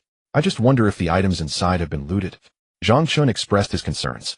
Whether there are supplies or not, we have to go take a look." The members of the rescue team nodded in agreement. Regardless of whether there were supplies or not, they would only know by going. If they didn't go, it would mean completely giving up the last hope. The shelter they had built originally had enough supplies, but as more survivors arrived, it gradually became insufficient, and now they were forced to search for other resources. Upon entering the small supermarket, the overwhelming stench of blood made everyone frown. The soldiers at the front quickly raised their ballistic shields while tightly gripping their handguns. "Captain, something feels off here." Lin Feng, holding an M16, quietly moved inside, observing the surrounding environment. All the supplies here have been completely taken. The strong smell of blood was evident everywhere. Someone has been here, and we don't know if that person is dead or alive. Zhang Chun quickly followed, carefully scouting the area. "Boss, do you think it could be the owner of that car we saw earlier?" Lin Feng fell into deep thought, realizing it was very likely the case. But in such matters no one could be certain, and they had no idea about the other party's whereabouts. "Captain, there is a monster's corpse up ahead." At that moment, a soldier holding a ballistic shield suddenly exclaimed. "What?" Lin Feng and Zhang Chun quickly ran over. When they saw the corpses on the ground, their pupils dilated in deep disbelief. Other soldiers also followed. On the ground lay the dismembered bodies of the night demons. These night demons had all been beheaded, with a few being cut in half. Their bodies seemed to have been electrocuted, turning completely black. "How is this possible?" a nearby soldier asked in confusion, his entire being shaken. "Quick, carry this monster's body back to the research team," Lin Feng said calmly, pulling out a cigarette from his pocket to light it. "Boss." Zhang Chen's hands trembled uncontrollably as he looked at the slain night demon on the ground, unable to express his excitement with words. This thing has killed dozens of my brothers. We really can't deal with such monsters." Who could it be? Who has such power to slay all these monsters?" A soldier in the back crouched down to conduct a simple examination of the night demons. "Commander Lin, these night demons only have this one fatal wound from being beheaded, and the electroshock injuries seem to be incidental, which means these night demons were killed with one direct strike." As he spoke, Lin Feng nearly dropped his cigarette, but on the ground. He stared wide-eyed in surprise. "What do you mean? One strike? Directly killed?" "Absolutely true." As soon as these words were spoken, the atmosphere fell suddenly silent. They had all witnessed the power of the night demons, and it could be said that at night those creatures were completely unmanageable. Their attacks and speed far surpassed theirs, and they were clever, adept at using traps to toy with them. If they hadn't seen it with their own eyes, they would find it hard to imagine that the night demons could end up like this. Lin Feng took a deep drag from his cigarette, turned around, and said to everyone in a low voice, "Do you all see this? In this Donghai city, there are already people who far surpass us. They can take down monsters that even a dozen of our brothers cannot defeat together. Everyone, you need to work harder in the future. We still have to face more terrifying zombies, and we must strive to enhance our own strength." Amidst the shock, Lin Feng did not forget to use this incident to encourage the team members present. They were once elites from various districts, full of pride, unwilling to back down. Now, encountering a mysterious figure who far surpassed them, it was time for these people to improve their own strength. They all had one question in their hearts: who was responsible for this? In this apocalypse, is it really possible to effortlessly slay monsters? The group continued to search forward. This small supermarket also had a basement. Lin Feng led the soldiers to the basement. What shocked them further was there were still many corpses of night demons here, all killed with a single blow. It was terrifying beyond belief. It was hard to imagine that someone could be this powerful. "Quick look, what is this?" A soldier used the flashlight of his firearm to illuminate the wall of the basement. Everyone's gaze turned, and they discovered two marks on the wall that looked like they had been struck by some sharp weapon. "What kind of weapon is this? It can cut the wall like this." Zhang Chun felt a bit conflicted. It was the first time he had seen someone use a sharp weapon to make such deep cuts in a wall. It's not just the blade's effect, the other party's strength is also formidable. Lin Feng glanced around, biting a cigarette as he walked up from the basement. He looked alone at the empty street in the distance. Who on earth is it? We must find him. Long Yu involuntarily sneezed a few times in the car. He wondered if those people had discovered the bodies of the night demons. However, he had already erased all traces. No matter what, those people would not be able to trace it back to him. If they discovered it was him, they would likely go mad trying. That would be quite troublesome. It was most comfortable to live his own little life. Without absolute strength, he could not reveal his identity to avoid unnecessary trouble. Upon returning home, he saw Eulalie wearing black stockings and an apron cooking in the kitchen. Long Yu checked the food he brought and placed the medicines on her experimental desk. I brought you a lot of nutritional medicines. You can experiment with them well now, Long Yu said, while sitting at the dining table. A few minutes later, Eulalie brought over several dishes. Here, this is our last bit of ingredients. Let's enjoy a good meal for lunch today, after which we'll have to eat instant noodles. Long Yu pointed at the supplies and smiled, saying, "What instant noodles? It's hopeless. I just found some ingredients in the supermarket that will last us for 4 to 5 days." On the dining table were braised pork ribs, sweet and sour pork, tenderloin, spicy chicken cubes, scrambled eggs, with tomatoes paired with white rice. On the side there were already prepared chilled beers which made for a great meal. Being able to have a delicious lunch right after coming home was incredibly comforting. After a hearty meal they took a short nap, and in the afternoon the two began to busy themselves with their respective tasks. Long Yu entered the simulation training pod where he needed to train to enhance his combat skills and control over the nano armor. Before that, Mr. Qin from the time-space trading space initiated a video call with him. At this moment, Eulalie was studying nutritional supplements on the experimental desk. The evolution of zombies had already fully unfolded. All zombies should have evolved to those that didn't have been eliminated. And this is not all. If after the evolution of zombies the second disaster will descend, it is even more terrifying. The military shelter in Donghai City. Thick and solid barriers have been erected around with electric fences on the outer layer and spikes laid on the ground. At the top of the barriers, several observation towers have been established where snipers take turns monitoring the situation 24 hours a day. The search and rescue teams returned looking dispirited like deflated balloons. This time they encountered beings several times stronger than themselves, and it seemed they had been struck hard. Lin Feng looked at everyone with a serious expression and gave them a lecture. Everyone put in more effort. While searching for survivors, you must continuously improve your combat capabilities against the monsters. Without delay, everyone began to train in the spacious shelter. Meanwhile, on the other side, General Qin Weigua of the imperial capital hurriedly contacted Donghai City, inquiring about the situation. Just asking have they found the person who rescued his 2 daughters. Lin Feng's expression revealed a hint of bitterness. It seemed there was not a single clue so far. With so many survivors left in Donghai City, trying to find him was like searching for a needle in a haystack. Moreover, if that guy had the strength, he might have already left Donghai City. Old Qin, I'm sorry, but we still have no leads. Qin Weigua fell silent for a few seconds, then sighed and comforted. If we can't find him, then let it go, but keep an eye out for me. He then changed the subject. By the way, how's the situation on your side? We've dispatched a large force to assist there. You need to make more efforts on your end. Qin Weigua was still very concerned about the survivors in Donghai City. That was tens of thousands of lives. Rest assured, I will strive to save more people. Qin Weigua knew the dire situation there. He would do his utmost to save as many as possible. However, if they encountered a more troublesome disaster, they still had to ensure the safety of those already rescued. Do you have any new discoveries on your side? Qin Weigua asked after a long silence. Lin Feng paused for a moment and replied, "To be honest, old Qin, the situation in Donghai City is not optimistic. The zombies are undergoing widespread evolution." Evolution? This was somewhat unexpected for Qin Weigua. That's right. The combat abilities of the zombies are significantly increasing. In the past we could handle them easily, but now a few of us warriors struggle to deal with a single zombie. After saying this, Lin Feng felt increasingly powerless. In the face of those evolved zombies, humanity felt ever more insignificant. However, today, as soon as the topic of the evolved zombies came up, Lin Feng couldn't help but recall today's events. He hesitated for a moment and confessed to Qin Weigua, "While we were gathering supplies today, something unexpected happened. In a supermarket, there were many corpses of evolved zombies." Qin Weigua's eyes flashed. "Did you take out those?" "Yes, but it wasn't our soldiers who did it." "What?" Qin Weigua was taken aback.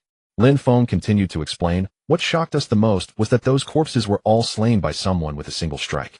You have to know, for us to fight against that type of zombie is very difficult, yet that person was able to do it effortlessly, and none of those so-called night demons survived." Hearing this, Qin Weigua frowned slightly. Is there such a person in Donghai City? A civilian expert? At this moment, something suddenly flashed through his mind. It was something his daughter had told him. She said that the person who rescued her was very strong and could easily handle. Could it be? Qin Weigua's forehead was soon covered in beads of sweat. "Fengzi, you must help me find that person." Qin Weigua's voice was exceptionally firm and powerful. "This is definitely a civilian expert. Help me find him, and if possible, let him join our military." Lin Feng nodded. "I have the same intention. I have already sent scouts and drones to investigate. That person must have the ability to deal with those zombies. If he joins our military, he must be treated well." If that person is really willing to join, I am willing to give up my position, Lin Feng said seriously. After the call ended, he began to organize all the soldiers for training. Inside Long Yu's shelter, the trading space had cooled down and Long Yu entered the space to see what Qin could bring him this time. What? You want a 1 yuan coin from me? Long Yu looked somewhat surprised at the giant screen featuring Qin. Yes, I know a collector who wants to gather items from the old era. He said he would accept coins and stamps, and of course he definitely wants shortchange you. For coins and stamps I need to go up and look for them. In the shelter there weren't any of the items Qin mentioned. After all, it was the apocalypse, and having those things was useless. Back at his home, Long Yu began to rummage through drawers looking for coins. He remembered that there were still many left he used to take the bus to school, conveniently saving those 1 yuan coins for fare. Found it. Long Yu took out a handful of scattered coins, including 1 jiao, 5 jiao, and 1 yuan coins. His heart stirred as he placed these coins before Qin. He said grandly, "Here are the coins I found, they are all yours." Qin, upon seeing this, was immediately overjoyed. Wow. Is there this much? Not bad, not bad. If I give these items to that collector, I can make a profit. You've really helped me a lot. Long Yu waved his hand and smiled. It's nothing. Trading is all about mutual benefit. Qin nodded in agreement and gave him a thumbs up. You're absolutely right. Old Qin will definitely not shortchange you. I have a personal item here. Would you like it? Your personal item? Forget it. Long Yu glared at him with annoyance. Haha, don't think too much. I'm Mr. Qin, am a serious businessman. I have a spatial storage ring here created using the principles of spatial teleportation matrices. It has a capacity of 1,000 cubic meters. If you have this, it will facilitate your collection of supplies outside, and you can store items by scanning them. As he spoke, Qin raised his hand, placing a delicate ring before Long Yu. However, this item can only be used for tangible objects. It cannot store people or gases. As for your shelter, using this ring to scan, you can store the entire shelter within it. Long Yu. After hearing Qin's explanation, Long Yu was stunned. A storage space of 1,000 cubic meters. Has there really been an invention that breaks the dimensional barrier? Normally, spatial storage rings only have a capacity of 100 cubic meters, but this one in my hand is more advanced, you understand. Qin said this with a slight smile, appearing somewhat pleased. As an excellent time-space trader, the items in his possession were naturally far superior to those of others. This item is for you. Next time I hope you can help me bring some stamps back. I will also bring you good things. Qin was an efficiency-driven businessman, and as soon as he finished speaking, he closed the call. This time-space trade is complete, entering the cool-down period of the trading space, lasting 10 days. Long Yu held the spatial storage ring and examined it for a long time. Can this thing really hold so many items? Out of curiosity, Long Yu scanned the discarded furniture from his home with the spatial storage ring. In just a few seconds, all those pieces of furniture disappeared. They were truly stored. Following the procedure, Long Yu activated the release switch. In the next second, those pieces of furniture reappeared. Amazing. The most important thing is, with just a few coins I exchanged for such a high-tech product. Long Yu felt he had made an incredible profit. Overwhelmed with excitement, Long Yu carefully stored the spatial storage ring, for this item held great significance before the next wave of catastrophe struck. To better prepare for the impending disaster, he began choosing ways to enhance his strength. Improving personal combat power is essential for survival in the apocalypse. Although he had the assistance of nano-armor drones and massive mechanical life forms. However, he could not rely on these things, depending on himself, and growing stronger was the foremost principle. After finishing lunch, he entered the simulation training pod. This time he was not equipping the nano-armor, but rather chose to fight the soldiers in the simulation pod using a mantis blade. The simulation training pod is an excellent place to enhance personal combat abilities. In this environment, death is not a possibility, and one can experience the most realistic battles, far superior to aimless training alone. The training modes in the simulation pod can continually increase the difficulty. Shall we help me select the general difficulty mode? Master Shao Yi remembers that you only passed the easy mode practice while wearing the nano-armor. Are you really not considering it? Long Yu shook his head and activated the mantis blade, saying, "What cannot kill me will only make me stronger." Long Yu had his ambitions waiting to be realized. Start the general difficulty mode practice. Long Yu began to battle against the soldiers in the general mode. At first he was on the back foot, desperately dodging the opponent's attacks. Finding an opportunity, he vanished from his original spot, appearing before the soldiers, swiftly slashing, and the flaming mantis blades swiftly dispatched 3 soldiers. Ahead, a mechanical life form resembling Optimus Prime appeared. Initially, no matter how he slashed, he could only shatter its outer armor without injuring its core. He practiced day and night in the simulation pod for over a week. Having been knocked down countless times, he was fortunate that the pod's neural transmission device allowed him to feel close to death without actually dying. When he was knocked down, he would get back up and continue fighting. His body underwent subtle changes, with his bones cracking and popping. Both his strength and speed experienced a significant enhancement. During this week, Lele noticed that Long Yu slept very peacefully at night, not bothering her at all. This was because Long Yu could not excessively deplete his energy. He had to conserve his strength for battles with the mechanical life forms. A week later, when Long Yu continued to battle the massive mechanical life forms, he was already able to slice through their necks with a single strike. He gave no chances to these mechanical life forms, unleashing a series of slashes that set them ablaze, with each strike growing stronger. Congratulations, Master, you have successfully cleared the general difficulty practice. Long Yu stepped out of the simulation. Master, you have successfully broken through the human gene lock and become a new human. As far as we know, you are also the first person in the world to break through the human gene lock. Long Yu smiled, for his goal had been achieved. Becoming a new human meant that his physical capabilities had surpassed those of ordinary humans. This explained why he had been feeling the cracking of his bones all over recently. In fact, before Long Yu's rebirth, he had already become a new human. However, at that time, he had become a new human through the injection of gene serum. Globally, there are only two methods to become a new human. One is to break through one's limits, refining oneself to surpass the gene lock. This method is the most difficult, and the vast majority of people often lack the willpower or luck. Most perish during the breakthrough or choose to give up at the last moment. However, breaking the gene lock to become a new human has no upper limit, meaning one can continuously train or fight, surpassing one's original strength and unleashing the potential of a new human. The second method is to use gene serum. First, this serum is difficult to obtain, and at this stage very few gene serums have been researched globally, making them extremely precious. Second, the side effects of becoming a new human through the gene serum are particularly pronounced. Sexual dysfunction and infertility are among the side effects. Moreover, after the injection of the gene serum, your ultimate potential and upper limit of strength are predetermined by the type of serum. Unlike those new humans who broke the gene lock, their abilities can continuously improve. Now Long Yu is the first person to break the gene lock and become a new human. In his previous life, due to the injection of that gene serum, he never experienced a fulfilling life, even at 40. Thus in this life, he chose to challenge himself directly, utilizing the simulation training pod. Since he couldn't die, he continually pushed himself to the brink, finally breaking the gene lock after a week. At this moment, having broken the gene lock, he had transcended human limitations. With a gentle leap, he soared over 5 meters high, his hands able to touch the ceiling. In terms of strength, he could easily lift over 500 pounds without any effort. Of course, this was just the beginning. After breaking the gene lock, he could still continue to grow in all aspects. Damn it, gene serum, no way. Meanwhile, within the military barrier of Donghai City, Lin Feng and others received a black box sent from the Superior Dragon Nation Gene Research Center. Inside the black box were 2 bottles of gene serum currently under experimentation. This was a breakthrough by the Dragon Nation to counter this unprecedented disaster and resist zombies, making significant advancements in human genes. By modifying the original human genes, they aim to enhance bodily functions, making them vastly different in all aspects from ordinary people. However, it was still in clinical trials and no one dared to attempt it lightly, uncertain if one could survive after the injection.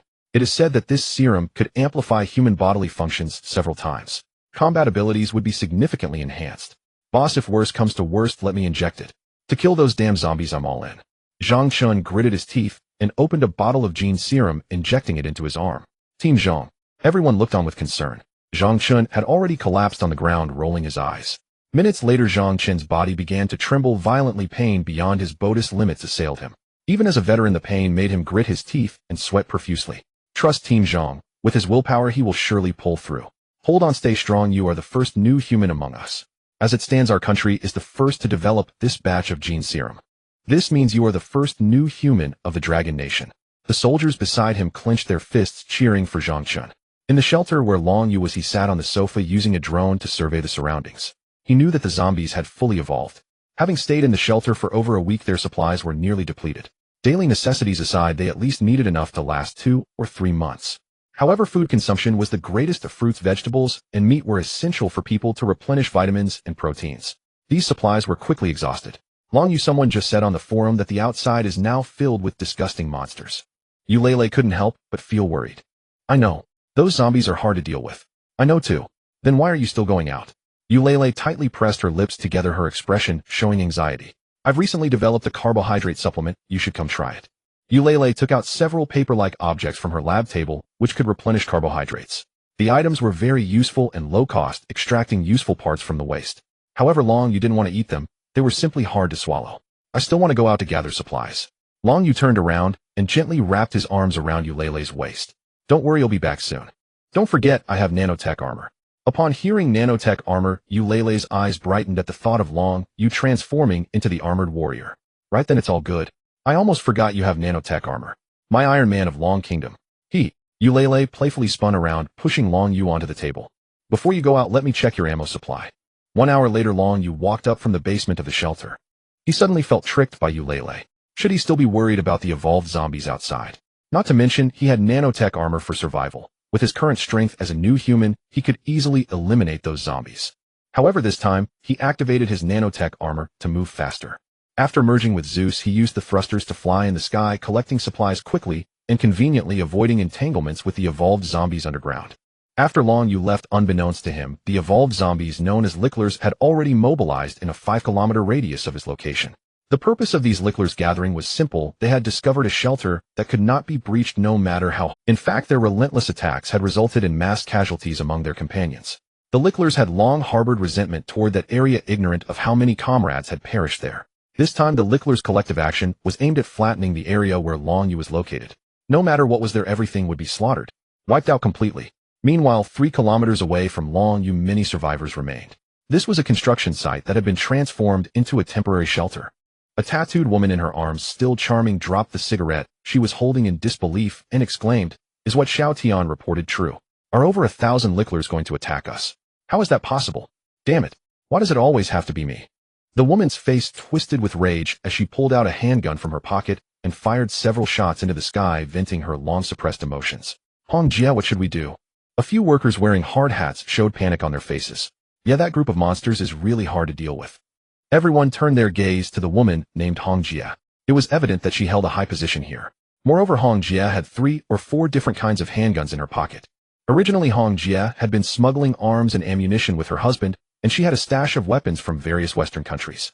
After the zombie outbreak, her husband unfortunately got infected with the zombie virus. Without hesitation, Hong Jia pulled out a shotgun and shot him in the head. She then fled to this factory with nearby neighbors, and with the weapons she had, she became the boss here.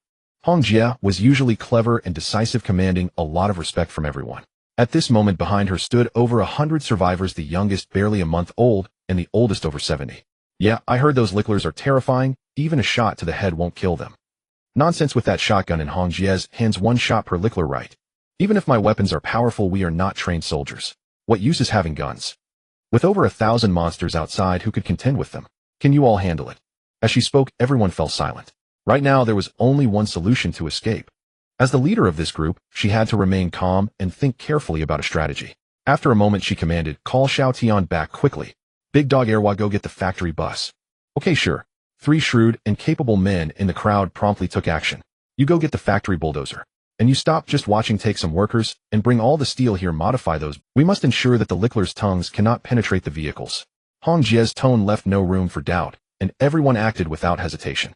Days earlier, someone had tried to take advantage of this alluring woman, but once the opponents found out, they were shot to pieces by her 2 handguns. Some workers who defied her were even thrown into the steel furnace. Since then, no one dared to harbor any ill thoughts. Soon 2 buses and a bulldozer arrived. Workers rushed to weld thick steel plates on various parts of the buses and bulldozer. "Move faster. We need to depart as soon as possible and leave Donghai City." "Okay." Everyone worked even harder, and after completing the welding tasks, Hong Jia's men started distributing firearms to everyone. However, there were no bullets in the guns, meant to prevent anyone from having ulterior motives after receiving them. When they encountered the Licklers, someone would provide them with ammunition. In the front loader of the bulldozer were some combustible materials soaked in gasoline. This move was dangerous, but could scare off those Licklers. After all measures were completed, the vehicles slowly started moving.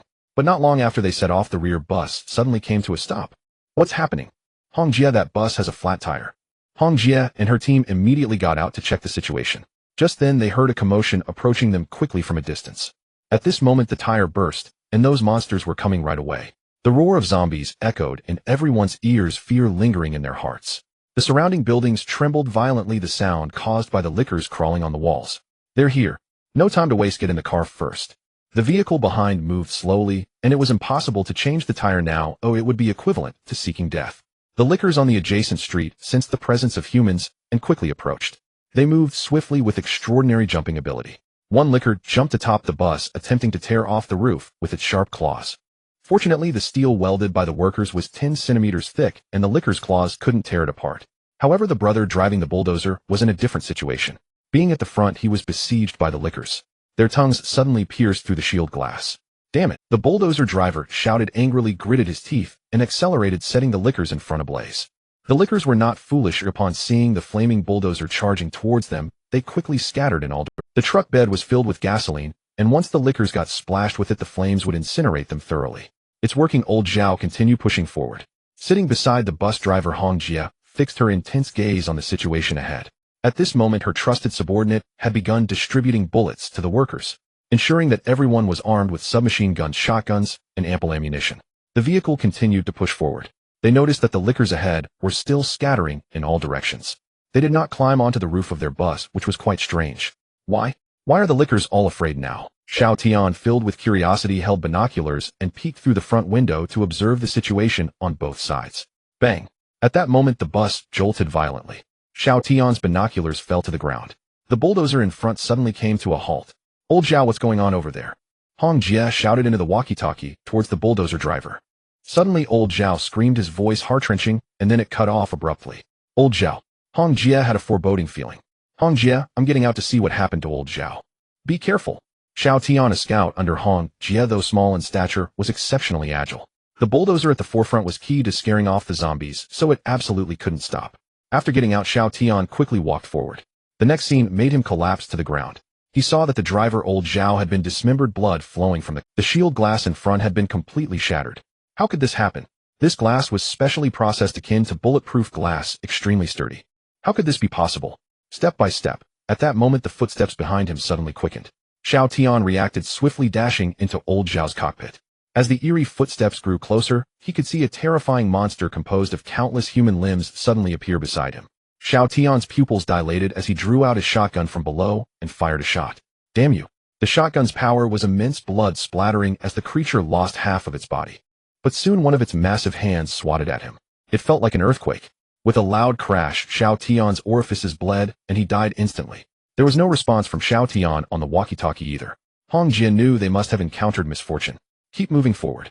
Speed up. Hong Jia gritted her teeth, gripping her handgun tightly. The bus driver, seeing one person after another dying ahead, could no longer care about anything and slammed the accelerator to the floor. The vehicle sped forward, throwing off many lickers along the way. At an intersection, the driver suddenly slammed on the brakes, the vehicle stopping as his feet on the clutch trembled violently. What? What is that? Hong Jia noticed a figure ahead. 5 or 6 extremely overweight zombies blocked the road completely, making it impossible for the vehicle to pass. The creatures were bulging with distended bellies, their grotesque appearance utterly disgusting. These were several of the blubberers. They had accumulated fat that could block bullet attacks. Moreover, upon being harmed, they would explode and release toxic gas. It's over. There's only this one road ahead. We definitely can't get out. The fat bodies began to move towards the bus, swaying as they advanced. While everyone was at a loss, they saw a stream of liquid spray from the blubberers' mouths. It had a short range, likely just enough to cover the top of the bus. Sizzle! The thick steel plate of the bus was corroded in an instant. Everyone could see the sky above. It had already been corroded through. What a terrifying corrosive liquid. What do we do? Hong Jia will follow your lead. Hong Jia calmed down at this moment. Everyone take your guns, we are getting out, and cutting through the small path. She took out the escape route she had long planned. Since the main road was blocked, they had no choice but to sprint through the small path. There was an alley where these fat zombies absolutely could not enter. Everyone out. Quickly get out. Huh. Get out. But it's full of zombies outside. Don't just stand there. Staying in the vehicle is death too. After the door opened, everyone rushed out with their weapons. Some were still hesitating as the vehicle could still start. They wanted to ram through the fat zombies. But just as they had this thought, the corrosive liquid struck again. In an instant, those who hesitated and stayed in the vehicle were left with nothing but bones. After getting out, everyone began to outweed the lickers on the road. Fortunately, the shotgun's immense power was very effective against the lickers. As long as they dared to approach, a single shot aimed at their bodies could blow them up. However, some people couldn't react in time and were pierced through the forehead by the licker's tongue. Hong Jia led a group into a seemingly quiet small path. Although there were still lickers following them, it was already a blessing that no other bizarre and terrifying zombies had come. Strange, why are there fewer zombies here? Could there be even more powerful monsters? Some had already noticed this path. They arrived in front of a residence, hearing sounds of fighting and gunfire. Gunfire. Could it be the army? Everyone hurriedly ran over with their weapons. Then the next scene made everyone widen their eyes. A mechanical creature resembling a transformer was battling with the zombies. What? What is that ahead? Transformers? Someone in the crowd exclaimed. Hong Jia urged everyone to be quiet and cautiously approached.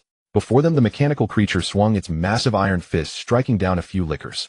causing the ground to tremble from time to time. Several lickers teamed up and charged at the mechanical creature, but it suddenly swung its hand, delivering a powerful slap. Bang! Blood splattered everywhere. It directly turned those lickers into mush. A few more lickers prepared their tongues, attempting to pierce the creature with the sharp tools in their mouths. Unexpectedly, 2 rocket launchers behind the mechanical creature fired mercilessly at them. The explosion sounded, and the ground shook again. Several lickers were blown to pieces. More lickers attacking from the side were met with a crushing slap from the mechanical creature, burying half their bodies in the ground. In an instant, all the lickers that tried to attack the mechanical creature were eliminated. Seeing this scene, the group, led by Hong Jie, was completely stunned. What kind of creature is this? Why does it possess such terrifying power? What an impressive robot. If it slapped us, we would likely end up as nothing but dust. Hong Jie gave it a high evaluation. Is someone controlling the robot? Where did this thing come from? It can easily crush zombies. This robot could be useful. Some in the crowd could no longer contain themselves, wanting to approach the robot. Don't go over there just yet. Hong Jie, hiding in the shadows, saw these people wanting to run over and immediately shouted to them. We can't tell if it's friend or foe yet. What if it attacks humans too? If we go over so easily, wouldn't that be asking for death? Can we use our brains for once? Hong Jie's words slightly calmed those who were blinded by the desire to survive. Upon reflection, Hong Jie's words made sense.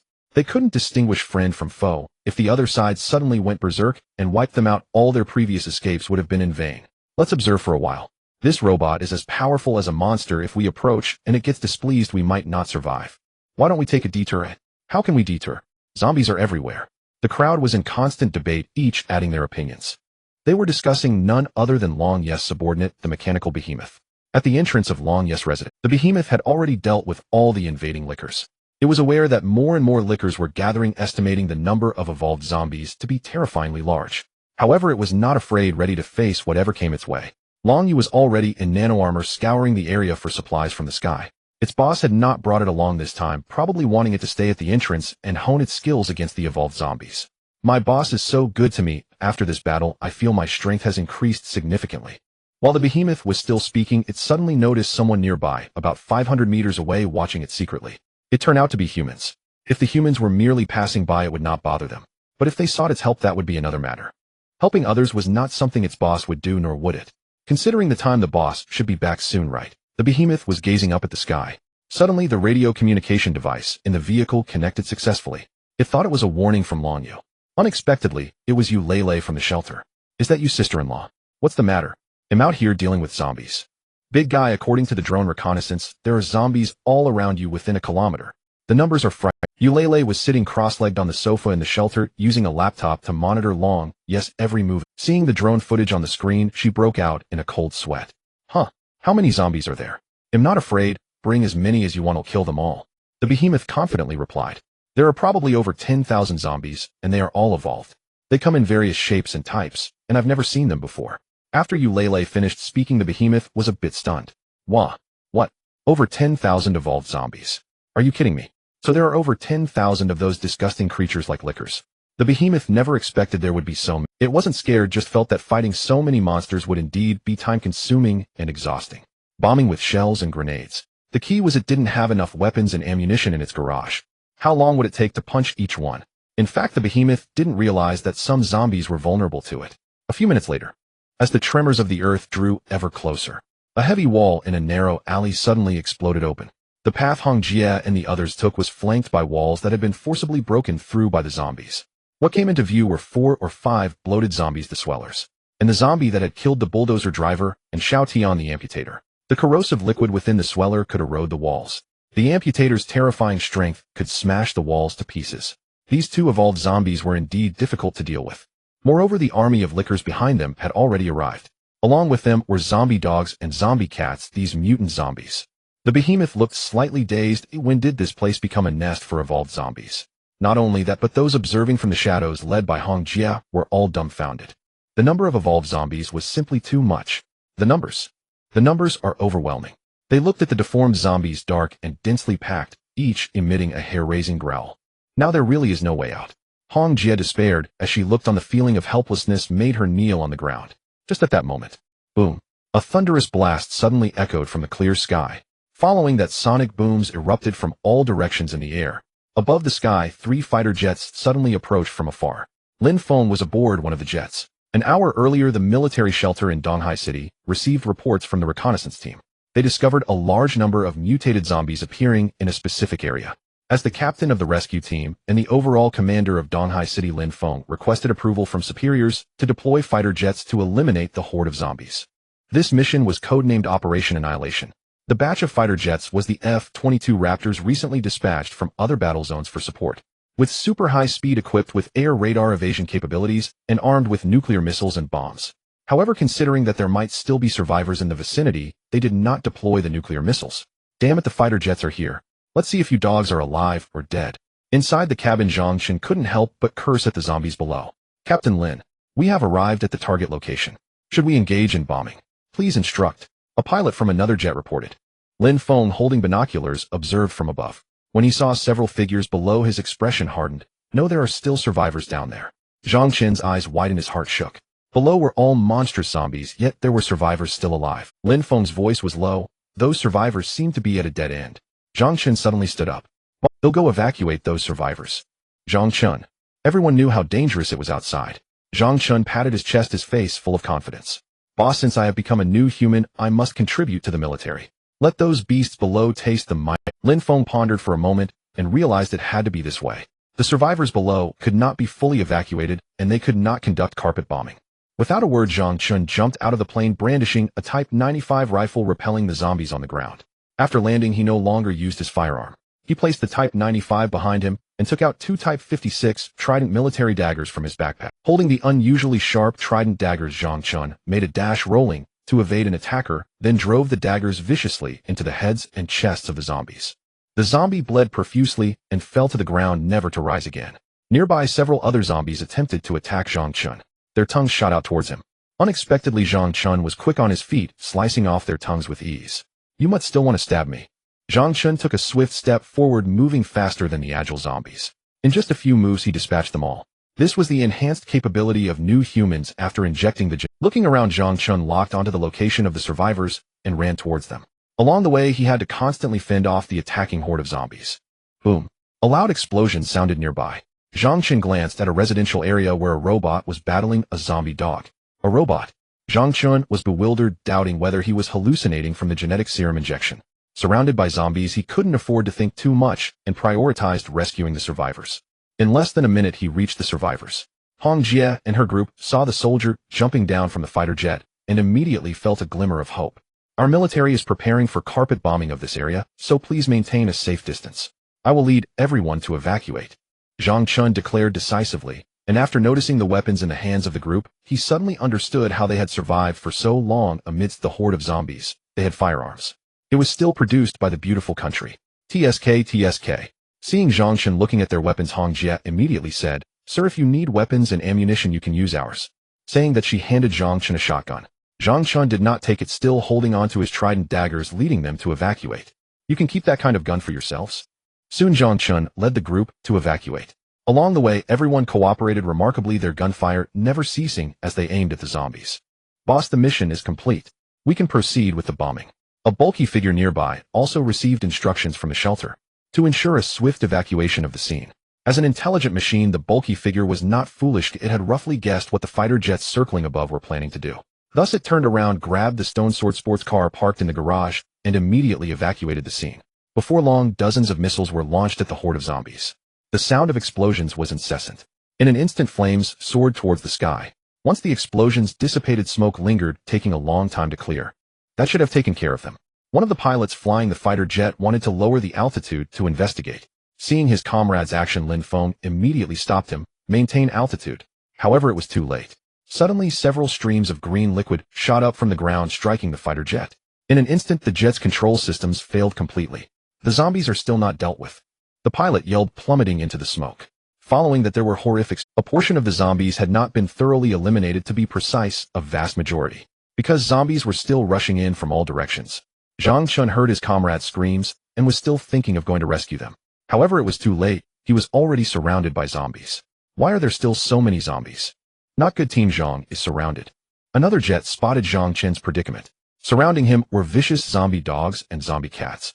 These animals were cunning. They ran faster than anyone else when the missiles were launched. Probably over 100. Team Zhang is in danger. The pilot flying the fighter jet dove down slowly, aiming the cannon at the horde of zombies. Seeing this, Zhang Chun yelled, Don't come near. Bang. Below the aircraft, another bloated zombie exploded, its liquid hitting the fighter jet. Another fighter jet went down. We can't just sit here. Jump out. Let's clean up the zombies. Lin Feng was now filled with rage. This group of beasts was simply too despicable. At that moment, a figure suddenly flew past beside the fighter jet he was in. What is that? Lin Feng focused his gaze and was shocked to find a mechanical being clad in high-tech armor resembling Iron Man, something only found in sci-fi movies. Lin Feng was visibly taken aback, thinking he must have seen it wrong. Captain Lin, what is that? The pilot in the cockpit, with a face full of shock, inquired, confirming to Lin Feng that he had not made a mistake. I don't know, where did that flying object come from? Long Yu had just finished collecting supplies. With a spatial storage ring, he had stored the collected items inside, appearing as if he had nothing with him, while in reality his ring was already filled with a considerable amount of supplies. Just as he was returning, he suddenly discovered that his home was under siege by evolved zombies. The numbers were not. He quickly returned and noticed military fighter jets coming to provide support. He knew the army intended to wipe out the evolved zombies in this area. They launched missiles. However, Long Yu was staring at his residence. It was gone, reduced to rubble. Now only the basement shelter remained, but fortunately the shelter was exceptionally sturdy. Not to mention missiles, even a nuclear bomb would have to think twice before it could obliterate it. Above the shelter, his former residence had turned into ruins. The key point was that the zombies on the ground had not completely perished. They were continuously gathering here. Beside him inside the F-22 fighter jet, Lin Feng shouted to the pilot in the cockpit, "Follow that armored figure." Lin Feng wanted to observe this high-tech armor closely. However, in the next moment, Long Yu, clad in nano armor, chose to dive downwards. The sound of breaking air suddenly erupted, nearly shattering the glass of the pursuing F-22. The surrounding buildings shook violently. Long Yu activated the plasma thruster. With the release of plasma energy, Long Yu's speed became so fast that it was difficult to see with the naked eye. Big Guy, I'm here to help you. Below, Big Guy was surrounded by a group of zombie cats. Those cats were incredibly agile, dodging all of Big Guy's gunfire and punches effortlessly. This left Big Guy in despair. This was clearly bullying him for his slow attack speed. Just as he was in despair, the sound of breaking air swept down from above. Immediately after, a nano armor glowing with lightning descended with a loud crash. It unleashed a shockwave of plasma energy towards the group of zombie cats below. In an instant, thick smoke rose, and all the zombie cats were turned to ashes. On the ground, a crack remained from the impact of the plasma thruster. Boss, you finally made it. Big Guy, holding two Uzi submachine guns, straightened up upon seeing Long Yu quickly putting away his earlier despair and helplessness. If I hadn't come, you'd have been overwhelmed by these zombies. Long Yu landed, and the control panel was scanning the remaining zombies in front of him. According to system calculations, there are still 300 zombies left, mainly zombie dogs and cats whose speed is too fast to have evaded this missile bombardment. Additionally, there are some nearly dead bloated zombies. We need to be wary as they might explode at any moment. Zeus' control panel provided this data after scanning. Activate the charged energy gun. Long Yu raised his arm, the mechanical sounds from his wrist signaling that a gun muzzle gathering energy appeared below. First, eliminate those fast-running zombie dogs and cats. With pinpoint scanning, every laser shot from Long Yu could accurately hit the heads of those zombies. Beams of light streaked through the air, and the power of the lasers was immense, possessing extremely strong penetrating power. If those zombie dogs were lined up, one laser shot could blow the heads off an entire row. In an instant, the scene became extremely bloody. The zombies hit by the laser burst apart, and dark blood flew everywhere. Over there, Zhang Chun seized the opportunity to break through. When he saw the incoming laser shot, he felt a chill run down his spine. Damn, it's aimbot. This was Zhang Chun's most genuine thought. Could it really be this accurate? It was like having a headshot hack. Whoosh, whoosh. Still firing, those zombies continued to be blown apart. The survivors, led by Hong Jia, were left in a daze. Iron Man, someone in the crowd shouted. First it was a robot, now it's Iron Man. What on earth is happening here? So cool. Stop being cool and take care of yourself first. The voices from the crowd made Zhang Chun shiver, and he turned to see what they were looking at. Then he was completely dumbfounded. Wasn't this the mechanical armor he saw before at the Coastal Defense Works in Donghai? To actually meet again. At that time, he reported to Lin Feng, who refused to believe him. Now with the armor appearing again, Lin Feng had no reason not to believe. Iron Man, I am not deceiving you. He immediately reported to Lin Feng on the F-22 via the intercom. Boss, did you see it? That armor is exactly what I described to you before. Zhang Chun, filled with excitement, had already retreated to a safe area, continuously dealing with the remaining zombies with his trident. Lin Feng was immensely shocked. He never imagined that this armor, which only existed in sci-fi movies, actually existed in reality. Zhang Chun, do me a favor. What do you need, boss? We must keep him. Such talent must be retained. Zhang Chen nodded, agreeing with Lin Feng's words. Anyone who could create such armor surely possessed technology to lead the world. Such top-tier technological talent must be retained at all costs. Meanwhile, the charged energy gun in Long Ye's hand continued to fire around. He had switched from single-shot mode to sweeping mode. Under the sweeping laser shots, dust flew and chunks of flesh scattered. Scan to see how many zombies are left. There are only about 50 left, and they are relatively concentrated. It is recommended to use tracking missiles. Okay, load the tracking missiles and wipe out this group of guys in one go. Then missile launch ports appeared behind the armor. With a loud bang, countless missiles emitting white exhaust shot out from behind. Seeing the armor not far away preparing to launch missiles, Zhang Chen immediately notified the survivors to drop down. Missiles incoming. Get down. To their surprise, the missiles flew past them. At the moment they passed by, they made a turn and ultimately hit the remaining zombies precisely. At this moment, Zhang Chen drew a sharp breath, realizing that the missiles launched from the armor had tracking capabilities. Incredible. Fortunately, they locked onto zombies. If they had locked onto humans, it was unimaginable how anyone could escape the tracking missiles. After the pinpoint bombardment of the tracking missiles, these zombies were completely annihilated. At this moment, a signal suddenly entered the built-in channel of Long Ye's armor. Hello, I am Lin Feng, the captain of the Donghai City Rescue Team and the overall commander of Donghai City. I sincerely invite you to join us in our military barrier to discuss how to face the zombies together. On the fighter jet, Lin Feng successfully contacted the other party using radio equipment. Long Yu did not respond, but directly cut off the signal. Not far away, Zhang Chen still wanted to keep him. Unfortunately, the thruster beneath Long Yu allowed him to vanish into the sky. Zhang Chen looked up at the armor. Is he leaving just like that? Long Yu didn't want to waste time, knowing that after the zombies evolved, a second disaster would follow. He waited for all the survivors and military personnel around his home to evacuate. Long Yu removed his nano armor and returned with Dequai 2. Boss, you really are impressive. I was scared out of my wits just now. You have no idea the liquid sprayed by that fat zombie can corrode objects directly. If I got hit by it, my body would be finished. Long Yu nodded, glancing at Dequai 2, relieved that he hadn't been attacked by the corrosive liquid. Later there will be better materials to slightly modify your body. Dequai 2 body was still somewhat fragile. In the face of a second disaster, this body might be smashed to pieces by those creatures. Approaching the ruins, this was Long Ye's residence, which had been bombed by fighter jets. The entrance to the shelter could still be seen. Once inside, Eulele immediately rushed over. Let me check your body to see if you're okay. Long Yu. Eulele was trying to pull a fast one on him again. With a mischievous grin, Eulele felt around Long Ye's body, then suddenly noticed something and tilted her head to ask, by the way, you good? Didn't you go to gather supplies? What did you come back empty-handed? Long Yu sat on the sofa, took a sip of water, and leisurely pulled out a ring from his pocket. It's right here. Eulele examined the ring closely, curiously asking, a ring? Oh, did a beautiful survivor seduce you again? Long Yu shook his head helplessly. What are you talking about? I said I put the supplies in here. Eulele frowned slightly, looking at him as if he were foolish. How is that possible? You stored it in a ring. I haven't heard of such an impossible thing. Let me demonstrate and you'll understand. Long Yu smiled mysteriously. He then took out the space storage ring and scanned Eulele's desk.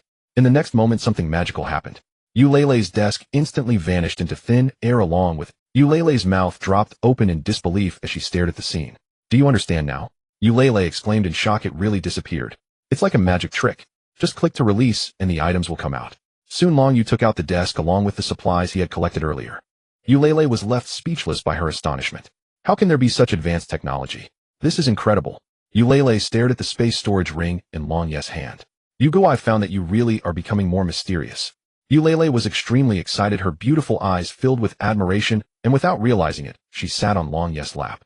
Meanwhile, at the military shelter in Donghai City, after effectively cleaning up half of the evolved zombies, the soldiers thought they could continue to stay in Donghai City to carry out rescue operations and save survivors. However, they received orders from higher-ups to evacuate Donghai City within 3 days. Moreover, all military personnel had to withdraw. This meant that many survivors would be left without rescue, and Donghai City was about to be abandoned. This decision was unacceptable to the soldiers who had fought so hard for so long. Boss, why? There are still survivors in Donghai City. Zhang Chen was puzzled, but as soldiers they had to obey. Obeying orders is a soldier's duty. Initially, Lin Feng was also quite confused. However, he quickly inquired with the higher-ups at the Disaster Prevention Command Center. Only then did he roughly understand the situation. It turned out that the evolution of zombies was not the end of this apocalypse. They had all gotten it wrong. The evolution of zombies was just the beginning of the apocalypse. According to the Disaster Prevention Command Center, soon, whether quickly or after some time, a large-scale mutation of global organisms would occur, and such mutations would be beyond human control. This meant that not only Donghai City, but the entire Dragon Nation and even human society would face the most terrifying disaster in history. During this time, the military needed to reorganize and prepare for the next disaster, and there would no longer be any military presence in Donghai City. Once the second disaster arrives, it would not just be Donghai City that falls, the entire Dragon Nation would be plunged into extreme peril. Long Yu still vividly remembered the second disaster. In his previous life, although he had reached a safe zone, he still witnessed the mutated creatures that had emerged. At that time, no city could remain intact after being attacked by mutated creatures. Zombies at least only ran on land and did not cause massive destruction to buildings.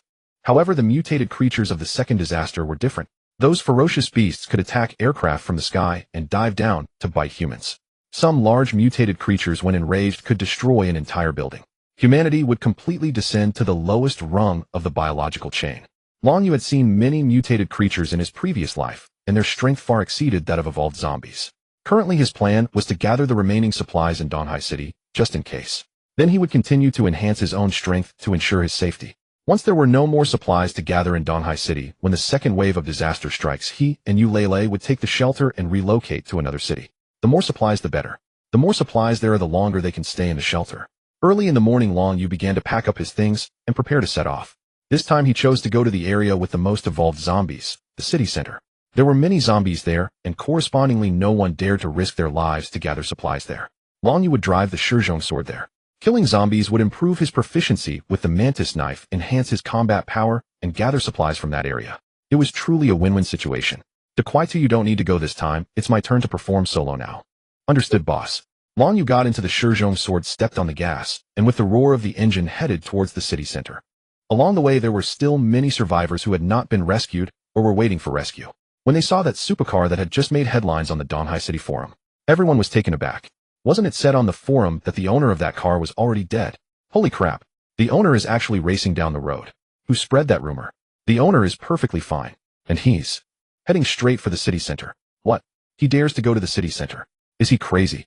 I remember that place is full of zombies, so crazy. The surrounding survivors, who were already facing despair, suddenly ignited a glimmer of hope at the sight of the luxurious supercar reappearing. For them, this might be their last lifeline. They had heard through the grapevine that the military had given up on this place, and that no one would come to rescue them anymore. At this moment, there was only one chance, the only chance. That was to follow the owner of that car and find a way to get him to take them away. This was the only possibility. Otherwise, they would just sit here and wait for death, facing starvation and dehydration. Brothers, I'm going for it. This is our only chance for life or death. Are you sure that car owner won't get killed by zombies in the city center? Who gave you that confidence? Rather than sitting here waiting for death, I'd rather take a risk. If the car owner is willing to take me, I would be willing to be his servant. Some people had already grabbed weapons and climbed out of their makeshift shelters. They headed for the city center to find the owner of that car and ask him to take them away. Meanwhile, Long Yu quickly arrived at the city center. Ahead, there were various evolved zombies. Lickers and limb collectors were among them. There were also some unfamiliar, oddly shaped zombies. Long Yu glanced around and saw these zombies wandering here. There were still plenty of supplies in many supermarkets. The car was only 100 meters away from the zombies. These zombies quickly noticed him, roaring at him to signal him not to approach. Long Yu calmly sat in the car, looking for a breakthrough point in the crowd of zombies to get to the supermarket over there. Moments later, several lickers suddenly extended their tongues, attempting to attack his supercar, Shizhong sword. Bang! The lickers' tongues seemed to have hit thick steel reinforcement and couldn't penetrate. These guys are real. Long Yu drove to a hidden spot, locked the car, and got out. He walked towards the zombies. The mantis knife appeared in his hands. Using you to improve my proficiency with the mantis knife is also a good choice. Long Yu smirked. Many survivors heading towards the city center watched from a distance. That car owner looks so young. Do you think he can handle so many zombies? People were chattering. At that moment, they saw the cleanly dressed young man suddenly swing his knife at the zombies. The ground shook violently. A slash mixed with fierce flames instantly separated dozens of lickers from cut down. In an instant, they were all stunned. Is this real? Is this a superpower? Holy crap. This is unscientific. A considerable number of survivors are rushing here. They all yearn to leave this place, but now the outside is filled with evolved zombies, making escape quite difficult. With the military having retreated, they can only place their hopes on the young man before them. Of course, there is another survivor nearby, so it's not impossible to leave. That is her unwilling to leave this place as she continues to fulfill her promise. The general manager of the oil refinery, Qin Bingxue. At this moment, she stands among several survivors. Hearing that someone drove to the city center, curiosity led her to follow some survivors to the city center. On her beautiful face, her gaze softened. However, she still exuded a chilling aura that made outsiders feel uneasy. Despite being alone now, all the survivors dared not provoke her. Not long ago, she and her employees at the refinery noticed that all the zombies were undergoing evolution. The employees were terrified and distracted from their work. Thus, Qin Bingxue disbanded. Everyone arranged for a helicopter to take them to the capital, while she stayed behind to fulfill her promise made with Long Yu. During this time, she provided a significant amount of resources to Long Yu. Afterwards, she began to survive alone here. Fortunately, due to her influential background and connections with the military, it wasn't long before she was secretly supplied with genetic serum. Indeed, she is now a new human who has injected genetic serum. Her physical functions have significantly improved, and she no longer fears the evolved zombies. She has gained immense strength. Qin Bingxue can be said to be on par with Long Yu. The only difference is that she used genetic serum, while the latter broke through the genetic lock through sheer will. It must be said the power gained from the genetic serum is extraordinarily terrifying. She is the bloodline of the military figure Qin Weigua, and her physical quality far exceeds that of others. Additionally, the genetic serum provided by the military is undoubtedly rare and powerful. Now she can take on dozens of lick eaters without any problem. Therefore, even among the survivors, she is a presence that no one dares to provoke. At this moment, she stands atop a tall building, quietly observing the environment around the city center. Manager Qin, why don't you leave? Manager Qin, you could completely leave with the military's helicopter. Why? Why insist on staying here? The memory of the scene when she was preparing to leave suddenly flashed in her mind. A smile unexpectedly appeared on Qin Bingxue's lips, contrasting sharply with her usual cold and proud demeanor. At that time she had told everyone, because he hasn't left yet. Upon hearing this, all the employees and soldiers fell into silence. Thus she lived a tumultuous life in Donghai City. Half a month passed. She encountered many survivors who lived like mice, hiding and dodging daily just to avoid being discovered by the zombies. At this moment, she was in a high building, having waited so long she finally saw him. Long Yu parked his vehicle, and below survivors began to move towards him one by one. Surrounding the city center, zombies were everywhere. Long Yu quickly got out of the car, holding the same sharp mantis knife. I finally waited for you. A hint of joy appeared on Qin Bingxue's face. Below, a group of disheveled survivors cautiously navigated the hallways. Look, it's that vehicle owner from the forum. I just saw him kill a zombie. Is it true? Everyone quietly poked their heads out to see for themselves. Sure enough, a clean and considerate young man was surrounded by numerous zombies. He swung his mantis knife, decapitating the zombies that lunged at him. On the rooftop, Qin Bingxue widened her beautiful eyes. He is still as formidable as ever. I did not misjudge him. She couldn't help but praise. Meanwhile, below, the survivors watched as he systematically beheaded the zombies. Everyone was so shocked by this scene that their jaws nearly dropped to the ground. Is he really not afraid of being killed by the zombies? So brave. Battling in the city center filled with thousands of evolved zombies. From the current situation, he was still slaughtering zombies unilaterally. So strong, feels even stronger than the woman they referred to was Qin Bingxue. They had witnessed Qin Bingxue's strength, and she could easily kill these zombies. But she couldn't slaughter like this young man who did it with such ease. After killing over 100 lick eaters, Long Yu continued forward. In front of him, a large hand swiped at him. The zombie had multiple heads, looking extremely bizarre. It was this creature possesses exceptionally strong combat power. A casual swipe could turn a human into mush. This is bad. He has encountered this creature, and it's not just one. A cold glint flashed in Qin Bingxue's beautiful eyes as she contemplated whether to go down and lend him a hand. Even for her, who had become a new human through the genetic serum, it was challenging to handle those connectors. If it were one, she might have the capability to fight. But if it were 5 or 6, dealing with them would be incredibly difficult. There's a high chance she would be torn apart by their multiple arms. Damn, it's that monster. What? It's the one we saw before, the one that shattered the civilian shelter with one slap. Is it? That vehicle owner has encountered it. And not just one.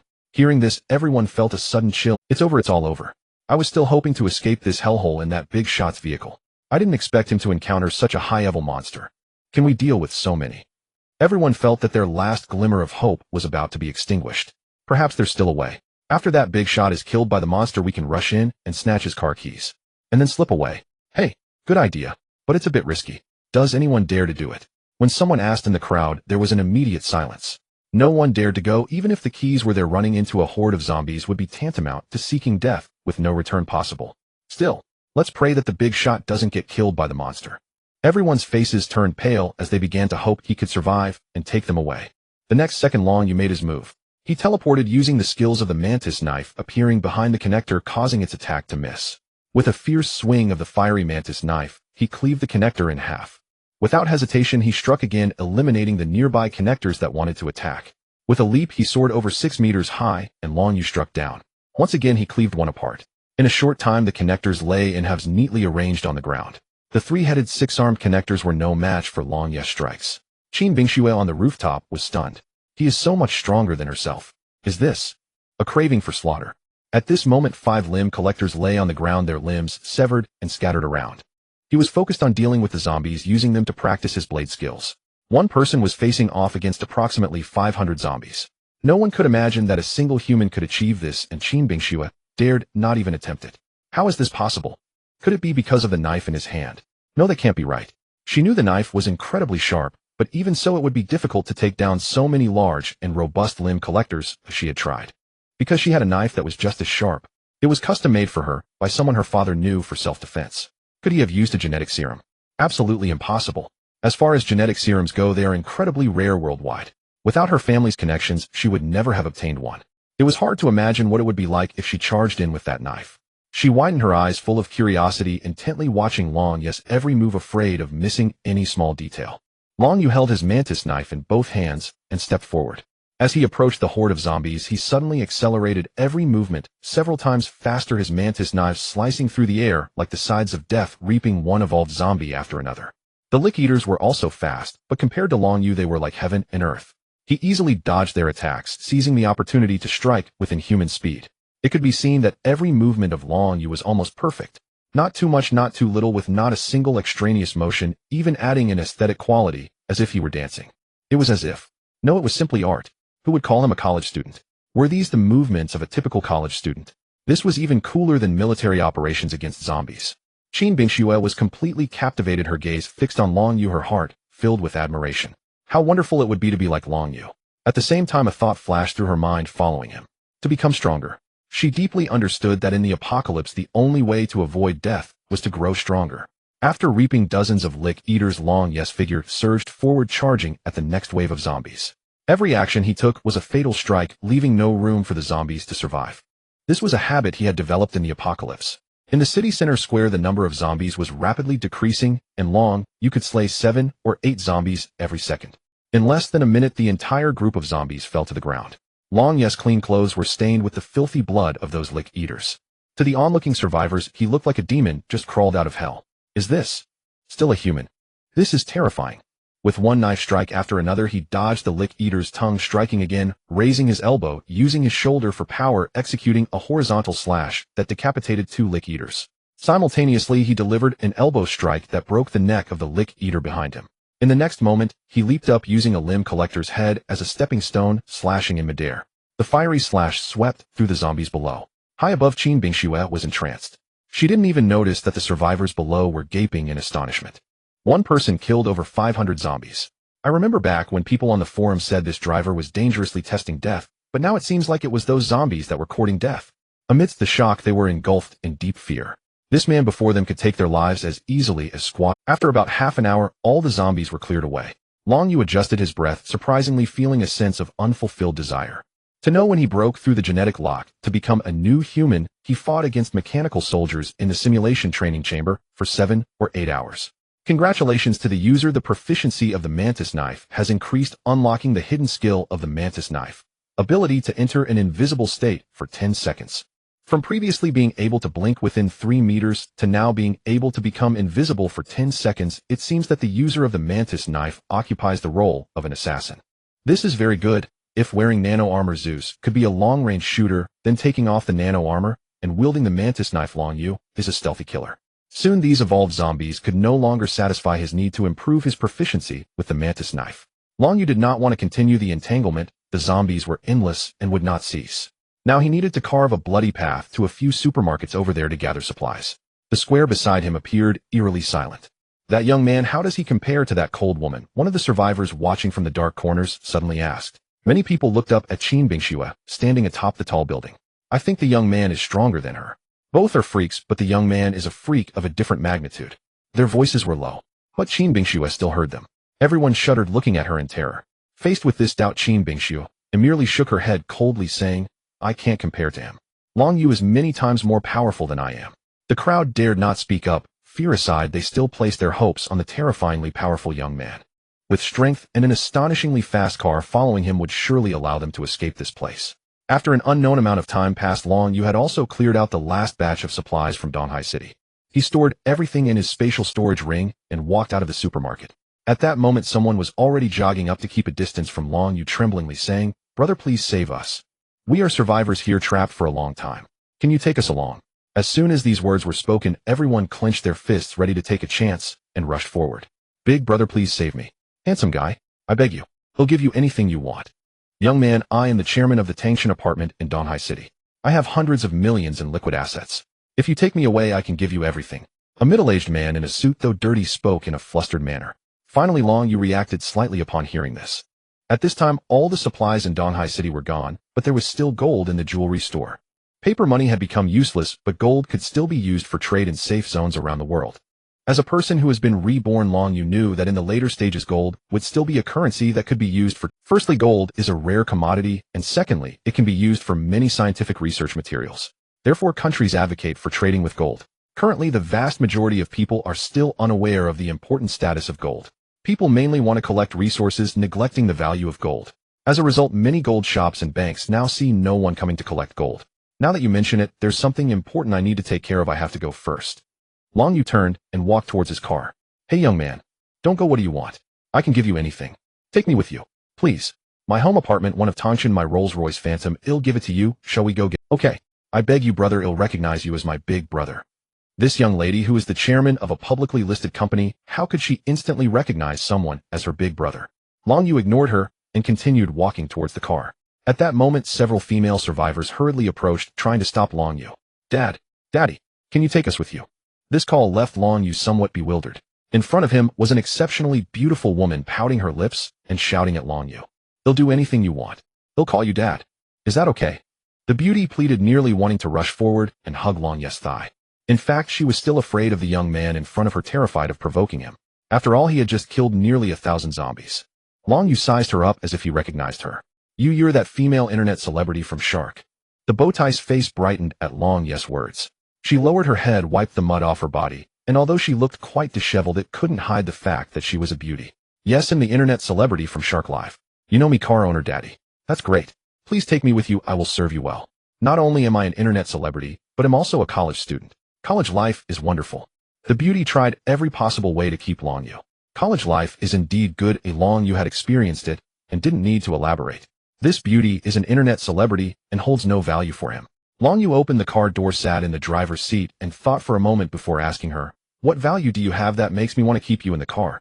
The beauty thought for a moment, suddenly had a flash of inspiration, and smiled seductively at Long Yu. "Car owner Daddy, because I'm alluring.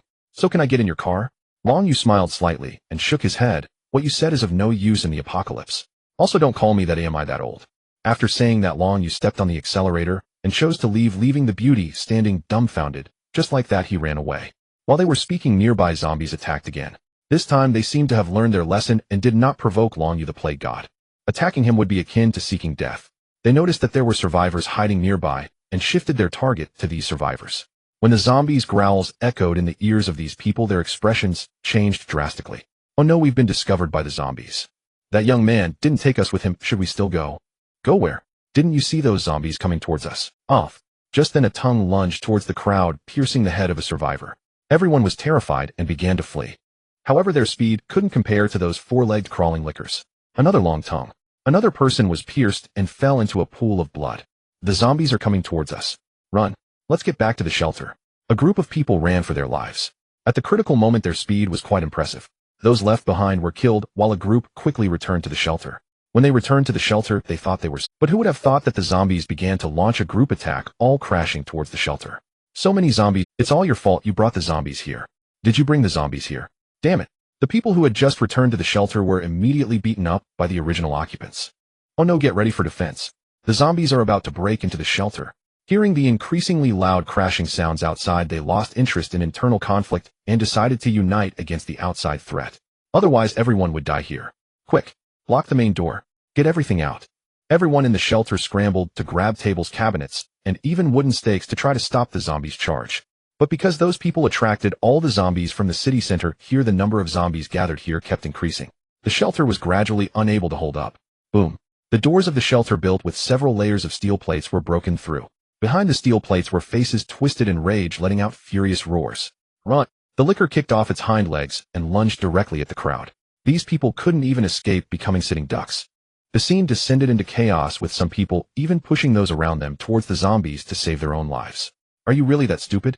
Isn't this inviting wolves into the house? At that moment, a cold female voice rang out. The only one who remained calm was Qin Bingxue, who slowly walked in holding a weapon her father had given her, an 80-centimeter-long tang knife. The tang knife was drawn, the sharp blade reflecting light on the faces of the zombies. Qin Bingxue was also exceptionally decisive, rushing up to slice off the head of a licker. She searched for opportunities while the lickers were feeding and struck again. However, there were simply too many zombies. It was impossible for her to deal with all of them. Whatever I can save, I will, she murmured, then killed another one. Long Ye's car happened to pass by here. He knew that some survivors had led the zombies from the city center to their constructed shelter. This was what he often said: don't easily form a team. One should not fear opponents like gods, but rather teammates who are like pigs. Long Yu slammed the accelerator, pushing the speed to the maximum, feeling the roar of the engine thunder in his ears. Long Yu chose to charge directly out of the crowd of zombies. As his car's speed increased, it gradually reached 300 kilometers per hour. His car seemed to have already lifted off the ground. Ahead were hordes of zombies still pouring towards the shelter. Then there was a bang. Wherever the car passed, those zombies were all knocked away. Some zombies couldn't withstand the impact and were turned into mush on the spot. This terrifying speed meant that whoever dared to stand in the way would surely die. Among the crowd in the shelter, someone saw the car, creating a gap in the zombie horde. That car owner just left us behind and ran away. He won't take us with him. Stop dreaming. Hurry and run. What incredible speed. Dozens of zombies have been knocked away. Run over there. Now's our chance, since the zombie horde has been blocked. Run for your lives. These people began to frantically break through towards the gap. Long Yu had already disappeared without a trace. He knew it would be hard for those people to escape. There were too many zombies in the city center, coming in a constant stream. Besides, even if they managed to escape by luck, where could they go? At this moment, Long Yu did not notice that Qin Bingxue was among the crowd. His next target was the gold shops and banks in Donghai City. In the gold store and the bank, there are numerous gold bars. Long Yu recalled an important matter. Last time the time-space trader Mr. Qin mentioned wanting some stamps, and this was a perfect opportunity to help him acquire some. The bank not only had gold bars for investment and financial management, but also many commemorative stamps. The speed of the Sword of Stone was astonishing, charging through without any zombies able to match its pace. Any unfortunate zombie that dared to block its path was immediately knocked away. He activated the drone and locked onto the locations of several gold stores. These were quite famous gold stores. Upon entering, Long Yu was surprised to find the shelves stripped of gold, silver, jewelry, and other valuables. Even in the apocalypse, there are people still robbing these things. Upon reflection, it was possible that those who were grabbing gold thought that since they were going to die anyway, they might as well hold on to piles of gold and adorn themselves with jewelry to compensate for a lifetime of poverty, allowing for a more dignified death. This prominent brand gold store had left nothing behind. Long Yu then proceeded to another store. Again, it was completely empty as he walked towards the end of the shelf. Sure enough, lying on the ground was a woman adorned with jewels, rings, and necklaces, clutching a gold ring that she hadn't managed to put on. Beneath her lay a pile of gold bars, motionless, having succumbed to death. Yet there was still a hint of relief in her smile.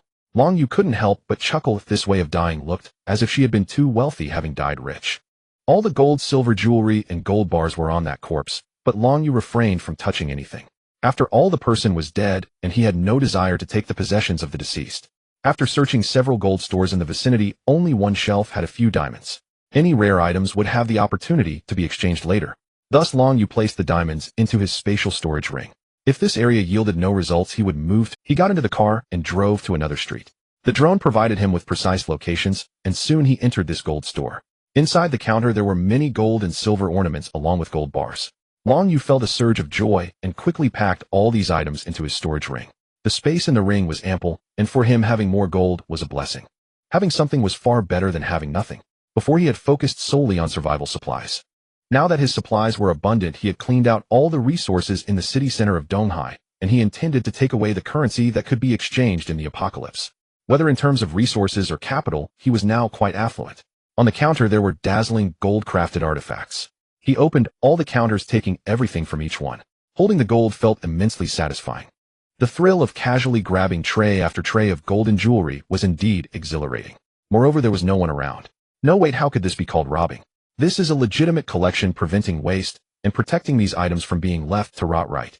This gold store had been completely emptied. He then went to the opposite store, using the same method to open all the counters. This store's counter surprisingly had no key. He could only use a tactical knife to pry it open, after which he hastily grabbed whatever he could. Once done, he left. Finally, he arrived at several banks. In one of the bank vaults, there was actually some movement. This puzzled Long Yu. Could there be survivors? Impossible. The resources here had been scarce for a long time. If there were truly survivors, they would have starved by now. He struck open the vault door. Inside was a woman in a black bank uniform, facing away from him, her body trembling uncontrollably. Long Yu took a deep breath and asked, "What's wrong? Are you here alone?" As soon as he spoke, she abruptly turned her head. It was a face rendered unrecognizable. She was a zombie, the lowest tier of zombie. Without hesitation, Long Yu took her out and approached the vault. Inside there were stacks of red bills that would have been enviously coveted in peacetime. Now Long Yu had little interest. He continued deeper and saw a pile of gold bars stacked to form a small. It looked like there were about 500 pounds. Without hesitation, he stored them all in his spatial storage ring. After finishing one bank, he moved on to another. In this bank, the counter displayed many commemorative stamps. Some of these stamps, it must be said, would have held considerable value in peacetime. The earliest could be traced back over 30 years. They were quite nostalgic. In this world, they were worth nothing. However, in the time-space trading realm, they would hold significant value. Long Yu imagined Shin's gratefulness upon seeing this batch of stamps. He could picture the scene vividly. After placing the stamps carefully, Long Yu's gaze returned to the gold. There wasn't much gold here, about 100 pounds. Once everything was collected, he moved on to the next store. After visiting over 10 banks, by the end of the morning, the gold Long Yu had amassed could fill roughly 50 square meters of his storage ring. Collecting gold had made his hands numb. In total, this was probably worth over 100 million. To gather over 100 million in just one morning was quite impressive. Even if gold seems useless now, if he were fortunate enough to trade in the safe zones of various regions in the future with so much gold, he would be an unparalleled wealthy tycoon. Countries still use gold for trade. So what does having this much gold signify? Take the safe zone in the imperial capital, for example. Having this much money would definitely buy you the best villa along with access to many quality supplies. By the end of the morning, he had already made a windfall. It felt great to have resources, capital, and strength. Was this still the apocalypse? Long Yu got into his vehicle, started the Sword of Stone, and along the way he could still see many survivors desperately calling for help. On the way back, he suddenly spotted a familiar woman. The woman was fighting against zombies in the street, her body already covered in blood. Tang Dao. A good knife, and her strength is not weak. Long Yu parked the car nearby, carefully observing the woman's battle. After she chopped off the head of a nearby licker, she was already out of breath and turned to retreat. Suddenly, she saw that familiar car. Long Yu. Qin Bingxue. The woman was none other than Qin Bingxue, who had stayed behind. Long Yu was somewhat surprised to see her. Donghai City had fallen into such a state, yet she remained here. He asked, "What are you doing here?" "Without the owner's orders, how could I dare to leave?" Qin Bingxue smiled charmingly, a stark contrast to her previous cold demeanor in front of others. "So you're saying that your employees and soldiers have all left?" He never expected that Qin Bingxue would make such a decision, staying behind alone in the zombie-infested Donghai City. Most people with such conditions would have long since taken a helicopter back to the safe zone in the capital. "I had the people from the capital take them away, or it's too dangerous to stay here." "Then why are you still here?" Long Yu asked, puzzled. "Well, because I know you're here." Qin Bingxue smiled charmingly, appearing calm on the surface. She nearly lost her life to stay here. As zombies approached, Long Yu urged Qin Bingxue to get in the car. The action of opening the door seemed so natural that Qin Bingxue felt somewhat at a loss. "You actually let me in your car?" She knew how many people had begged him to let them in, but he had turned them all away. Long Yu explained while driving, "You are much more useful than they are, eh? After all, you've brought me so many resources. Moreover, your willingness to keep my secret from the military is something I greatly appreciate." Qin Bingxue nodded, fully endorsing Long Yu's words, feeling a little excited inside.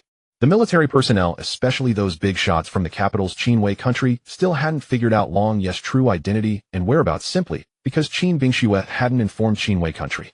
This included what she knew about Long Yu's strength and the nanotechnology armor he possessed that was centuries ahead of the world. "I saw you just walk out of the gold shop. Did you steal some gold?" Qin Bingxue changed the subject, causing Long Yu to involuntarily change his expression. Cough, cough, cough. "What do you mean I stole gold? I was just preventing it from being wasted here.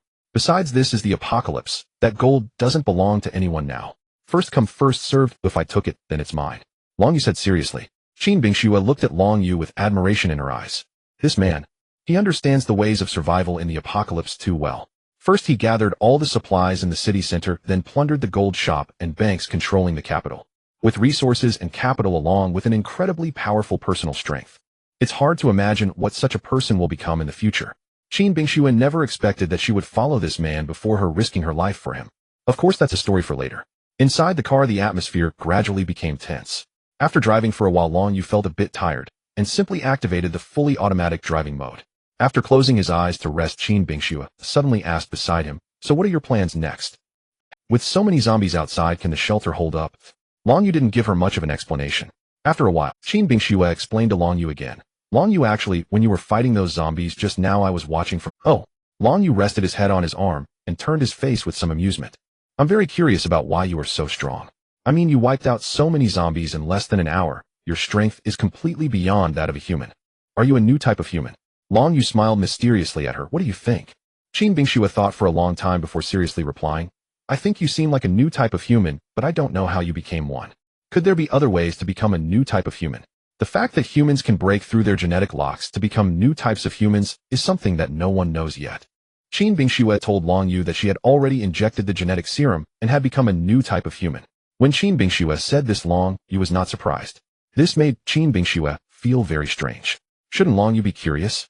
Yet he seemed to take it for granted. It was a genetic serum provided by my dad. Now I am already a new type of human. The funny thing is I'm not as strong as you. I'm even less than half of your strength. Qin Bingxue lowered her head. Oh, whenever she mentioned this, she became increasingly fearful of Long Yu's power. She even endured great pain to become a new type of human far beyond ordinary people. But she still fell short of Long Yu by half. That was very frustrating. Is that so? Injecting the genetic serum must have been quite painful, right? It was okay. Oh, I endured that pain, and it was quite refreshing. Long Yu. As expected of Qin Bingxue. After driving for a while, they finally stopped at Long Yu's doorstep. You've arrived home then, I. Seeing that Long Yu had reached his so-called shelter, Qin Bingxue appeared somewhat embarrassed. She was very worried that Long Yu would kick her out and not welcome her. If that happened, she would be destined to wander in Donghai City. And when she saw him again, who knew when that would be? Aren't you coming in for a bit? Long Yu smiled. Open the car door. Can I? Well, you're a strong woman. Why are you being so timid at this moment? This is not your style. Qin Bingxue was stunned, thinking she had misheard. She looked up at him in disbelief. You have turned away so many people. Your shelter won't take me in. Qin Bingxue felt she already understood what kind of person Long Yu was. Selfish and indifferent. He would never save someone for no reason, nor would he accept favors from others without cause. A person like Long Yu was perfectly suited for the apocalypse. Qin Bingxue was not that kind of person. Although she appeared cold and arrogant, her heart still flowed with the blood of a soldier. Therefore, when she saw so many zombies storming into the shelter to slaughter humans, she would still be the first to bravely draw her sword to help. Qin Bingxue resembled a female knight. Of course I won't take you in for no reason unless you have your own value. Qin Bingxue was slightly taken aback. What value do I have? I can let you bully me. I quite enjoy it. Qin Bingxue blushed, unable to help but recall that night. That night both of them indeed enjoyed themselves. If that's the case, then I definitely won't take you in. Then what value? Qin Bingxue herself didn't know what made her useful to Long Yu. Only Long Yu himself understood. That is, in the last life, Qin Bingxue became the female war god of Long Country. She held the title of the Blade Queen. This is why when Qin Bingxue mentioned injecting the genetic serum, Long Yu wasn't surprised at all, because he had long known that Qin Bingxue would definitely inject the serum. Moreover, in the future, she would enter the safe zone in the capital and become an outstanding female soldier. In the global disaster that followed, she used the name of Long Country and a Tang Dao to slay countless monsters. Now such a Blade Queen had unexpectedly become his subordinate. Gaining a combat talent is not bad. Qin Bingxue, who usually presents a cold demeanor in front of others, now appears rather foolish, standing dazed in place, immersed in thoughts about her own usefulness. What value do I really possess? A deep background. No, Long Yu has no desire to become involved with the military. If he wanted to with his strength, he could easily achieve a high status in the imperial capital without relying on anyone. Therefore, Long Yu is not interested in her military background. Qin Bingxue pondered for a long time, but could not figure it out. She herself did not know what kind of person she would become in the future. Long Yu brought her to the entrance of the basement. Stop thinking, he said. If you want to follow me, it's not impossible, but you must obey my commands and cannot keep up that lofty attitude. You need to put away your young lady demeanor. After listening to this, Qin Bingxue nodded without hesitation, her heart brimming with indescribable joy. Is she really going to stay by this man's side? She had never considered that he would accept her. It felt somewhat like winning a grand prize, and her heart was bursting with excitement. Previously, she had received countless accolades and academic achievements in the imperial capital, but none compared to the thrill she felt today. She nodded vigorously like a chick pecking at rice, extending her hand earnestly to assure him, "Don't worry, I will definitely listen to my master." Long Yu said nothing and led her into the shelter. After the alloy gate opened, the technological ambience left the still excited Qin Bingxue somewhat dazed. She took a deep look at Long Yu's back and murmured, "This shelter is incredibly solid, even more formidable than the official shelter my father has. With such a shelter, is there any need to fear the monsters in the apocalypse?" She thought, feeling that her efforts over the past few days had not been in vain. Heaven had given her this opportunity to meet Long Yu again in Donghai City. Moreover, he was willing to accept her. She silently vowed to assist Long Yu earnestly with her own abilities. Upon returning to the shelter, she found Eulele preparing dinner in the kitchen. Seeing Long Yu return, her face instantly lit up with a smile. Brother Yu, you're finally back. Come try my spicy chicken that I made tonight. Eulele placed a plate of food on the dining table in the living room. At the same time, she noticed a guest had arrived. Hey, isn't this Manager Qin we saw at the oil refinery? Seeing this, Qin Bingxue quickly responded, you. Hello, my name is Qin Bingxue. What's up with Manager Qin? Hearing Qin Bingshue's awkward introduction, Eulele was somewhat puzzled. Long Yu knew that Qin Bingxue always had a cold and arrogant expression in front of outsiders, only revealing her true nature when she was with him. Now having to adopt a more amicable attitude to interact with others, she seemed a bit unaccustomed. Upon seeing the beauty in the shelter, Qin Bingshue's face flushed instantly. She felt quite embarrassed, as if she were a mistress brought back and confronted with the rightful owner.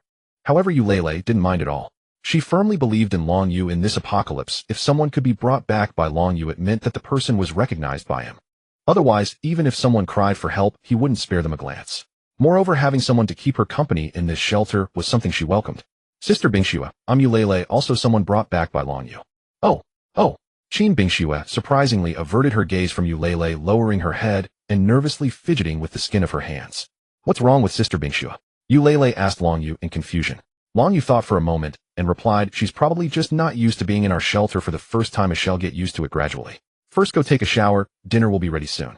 Long Yu pointed to the fragrant dishes on the table, inviting the two of them to sit down.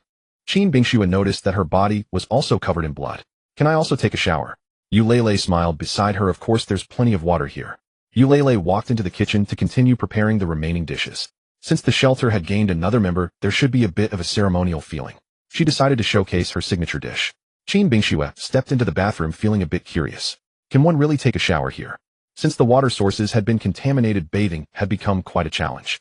Most people would only take advantage of the rare rains to collect some water for a quick wash. To her surprise, the bathroom here actually had a shower. Upon entering the bathroom, Qin Bingxue saw that the bathtub was already filled with warm water, and Long Yu had activated the bathing mode. The surrounding 5D greenery made her feel as if she were immersed in a beautiful and refreshing natural environment. This feeling was so pleasant and comfortable. She had never seen such a high-tech shelter. Thinking about it, it's not surprising since Long Yu possessed such advanced armor, yet she still felt a bit astonished. This was even more luxurious than her life before the apocalypse. Bingxue, let me know when you're done, and I'll go in to wash up. Long Yu said at the door, and Qin Bingxue quickly agreed. Soaking in the warm water, Qin Bingxue found the temperature just right, enjoying the surrounding nature while relaxing in the bathtub. It was simply too comfortable.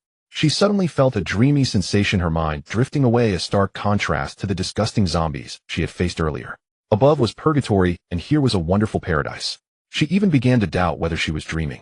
Surely, even if she had gone to the safe zone with her father's army, it wouldn't have been this comfortable, right? Next to her were shower gel and shampoo. If only it could be a bit more comfortable. Thinking of this, Qin Bingxue suddenly had a mischievous thought. Master, Long Yu, am done washing. Qin Bingxue instinctively wanted to call him master, but hesitated, fearing it might sound awkward to Eulele. Long Yu changed into a pair of slippers and walked over. Are you done? Come out, I need to wash up. After pausing for a few seconds, Qin Bingxue replied, please bring me a new towel, though I haven't dried off yet. Almost forgetting, since Qin Bingxue was there, he indeed needed to prepare a few new towels in the bathroom. Thus Long Yu went to the supplies warehouse to fetch 2 brand new towels. He opened the door ready to bring the towels to Qin Bingxue. Come in for a moment, I'm in the bathtub.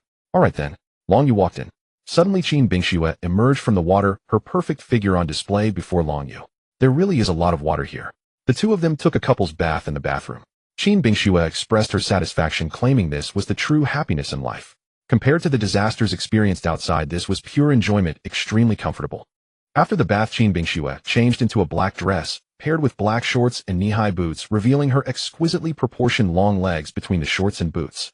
Wrapped tightly in skin-colored leggings, she exuded a sleek, yet sensual aura. This outfit belonged to Eulele, but it still suited Qin Bingxue perfectly.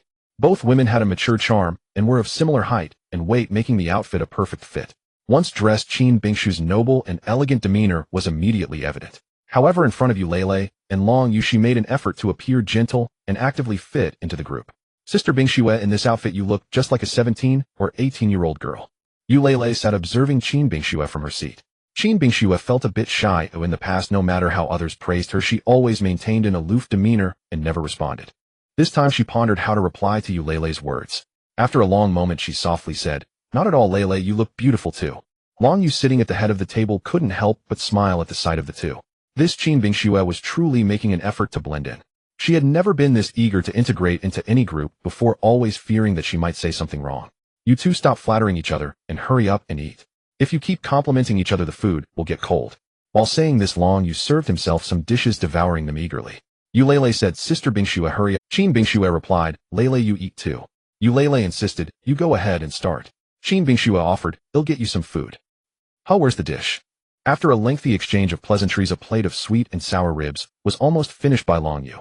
Qin Bingxue stared in disbelief. All this food and supplies were a result of Long Yu's relentless scavenging. If anyone knew how to survive in the apocalypse, it would probably be Long Yu, even more so than the military. Here everything one could eat or drink was available. Dining here, coupled with the atmosphere, felt just like a peaceful life before the apocalypse. Despite the global disaster outside, Qin Bingxue thought she was still living in a peaceful era. Long Yu, what are your plans next? Qin Bingxue asked, pushing her rice aside and voicing her curiosity. Eulele also looked at Long Yu with curiosity, wanting to know his next plan, which she hadn't had the chance to ask. Long Yu took a bite of a braised chicken leg and said, next we plan to evacuate from Donghai City. Evacuate? Evacuate? Are we leaving Donghai to head to the safe zone in the imperial capital? Isn't it good here? The two continued to inquire. To be honest, this place is nice, but there are no new supplies left in Donghai City. Most resources have either expired or been looted by survivors. We need to explore other areas and gather supplies in new locations to ensure our living standards remain unaffected. Understand? Long Yu explained seriously to the two beautiful women. Both of them were smart enough not to need excessive explanation. They understood well. The military has already evacuated and abandoned this place, which means that from now on it will become a dead city. Even if their supplies can last for a long time, they will eventually be depleted. By then, will we still be able to gather other resources in this dead city? The answer is evident. We must explore new territories. Moreover, it is likely that only Long Yu and the military are aware that the second wave of disasters is about to arrive. Long Yu understands better than them what challenges the second wave of disaster will bring. After dinner, Long Yu summoned the AI Xiaoyi. Hello, Master, how may I assist you? Xiaoyi, didn't we mention we have 4 drones before? Long Yu had kept the drone matter in mind, and until now he had only used one named Fire. Yes, Master, the 4 drones are named Wind, Forest, Fire, and Mountain. Each has its own purpose.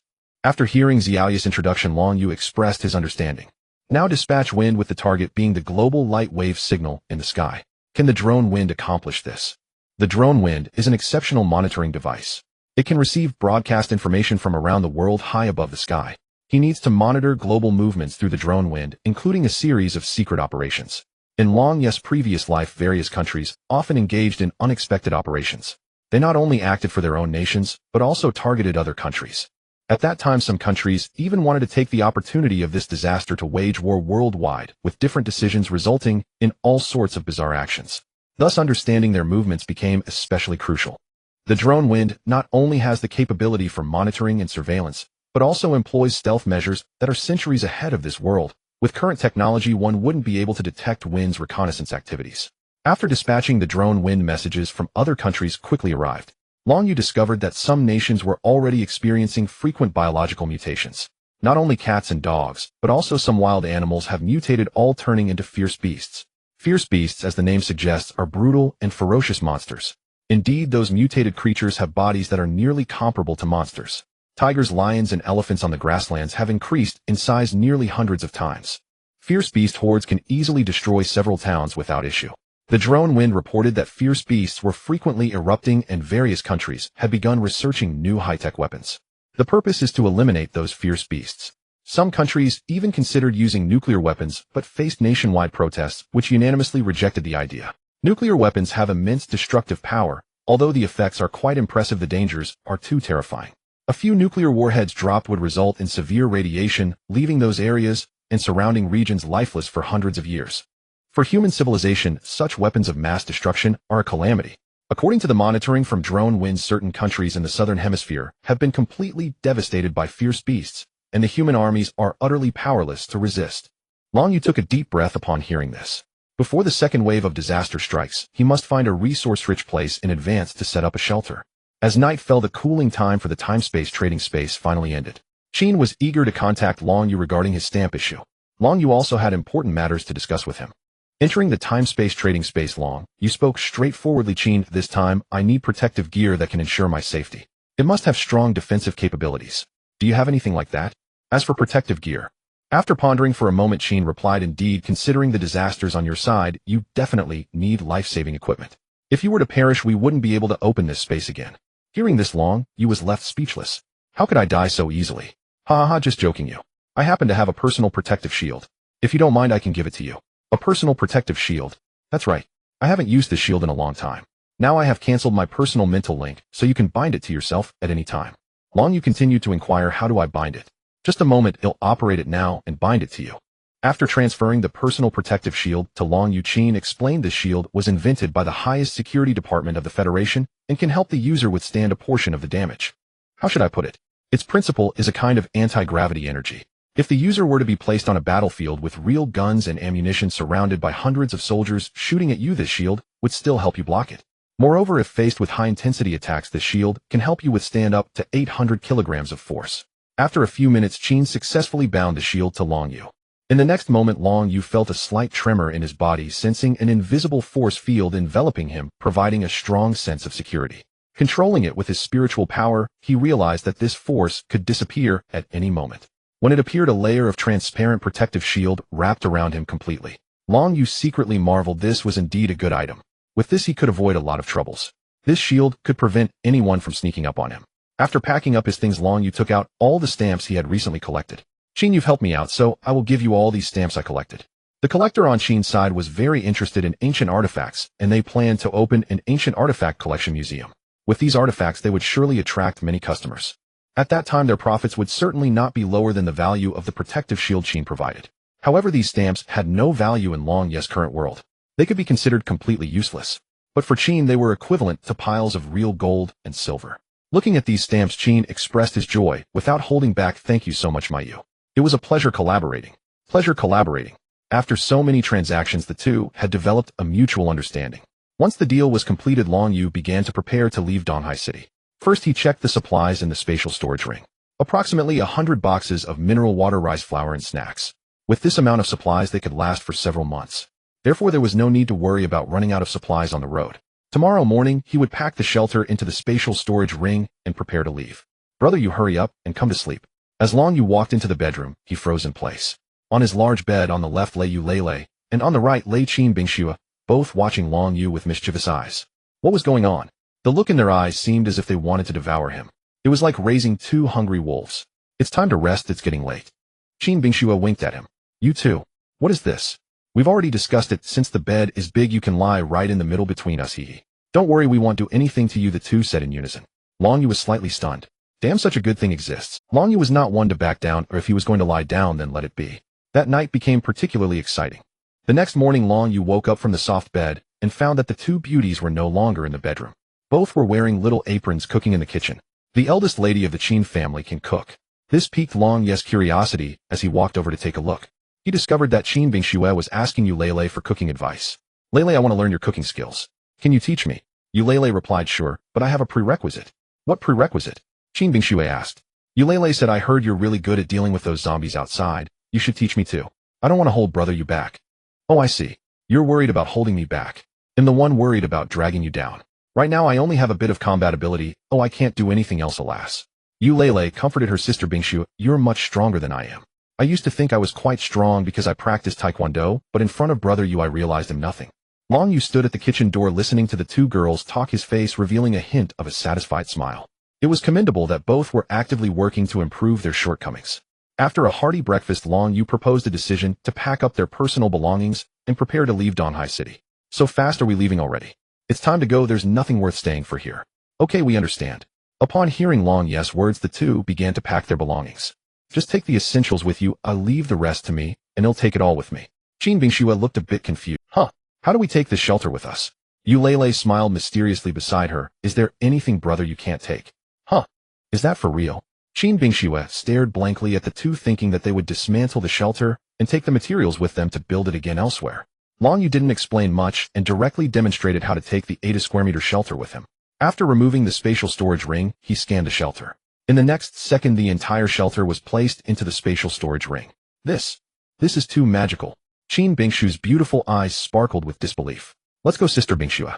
Yu Lei took Qin Bingxue, and the two sat together in the large vehicle. The seats were indeed spacious. Long Yu sat on top of the stone sword.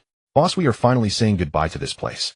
The mechanical life formed the large vehicle seemed a bit reluctant. It had spent quite a bit of time in this area watching the world outside every day. It felt a bit reluctant to leave. Come on, you robot, you are surprisingly sentimental. At that moment, dark clouds gathered in the sky and raindrops began to fall. If long you calculated correctly, the second wave of disasters was about to come. After the first wave of disaster erupted, the entire nation issued the highest level of alert, with various cities constructing seemingly impregnable shelters known as safe zones. Inside, local citizens gathered receiving daily supplies, and most people lived within the shelters. Of course, a few individuals unable to enter the official shelters in time had to construct makeshift shelters with family and friends. Compared to the official shelters, the makeshift ones were filled with flaws. At this moment, the National Disaster Prevention Command Center predicted that another disaster was imminent. They observed that creatures in various countries and regions were mutating. The Dragon Nation was no exception. Thus, the Disaster Prevention Command Center announced that at this moment, both civilian and official shelters must implement the strictest lockdown. Defense barriers needed to be reinforced, and the defense barriers were to be completely closed.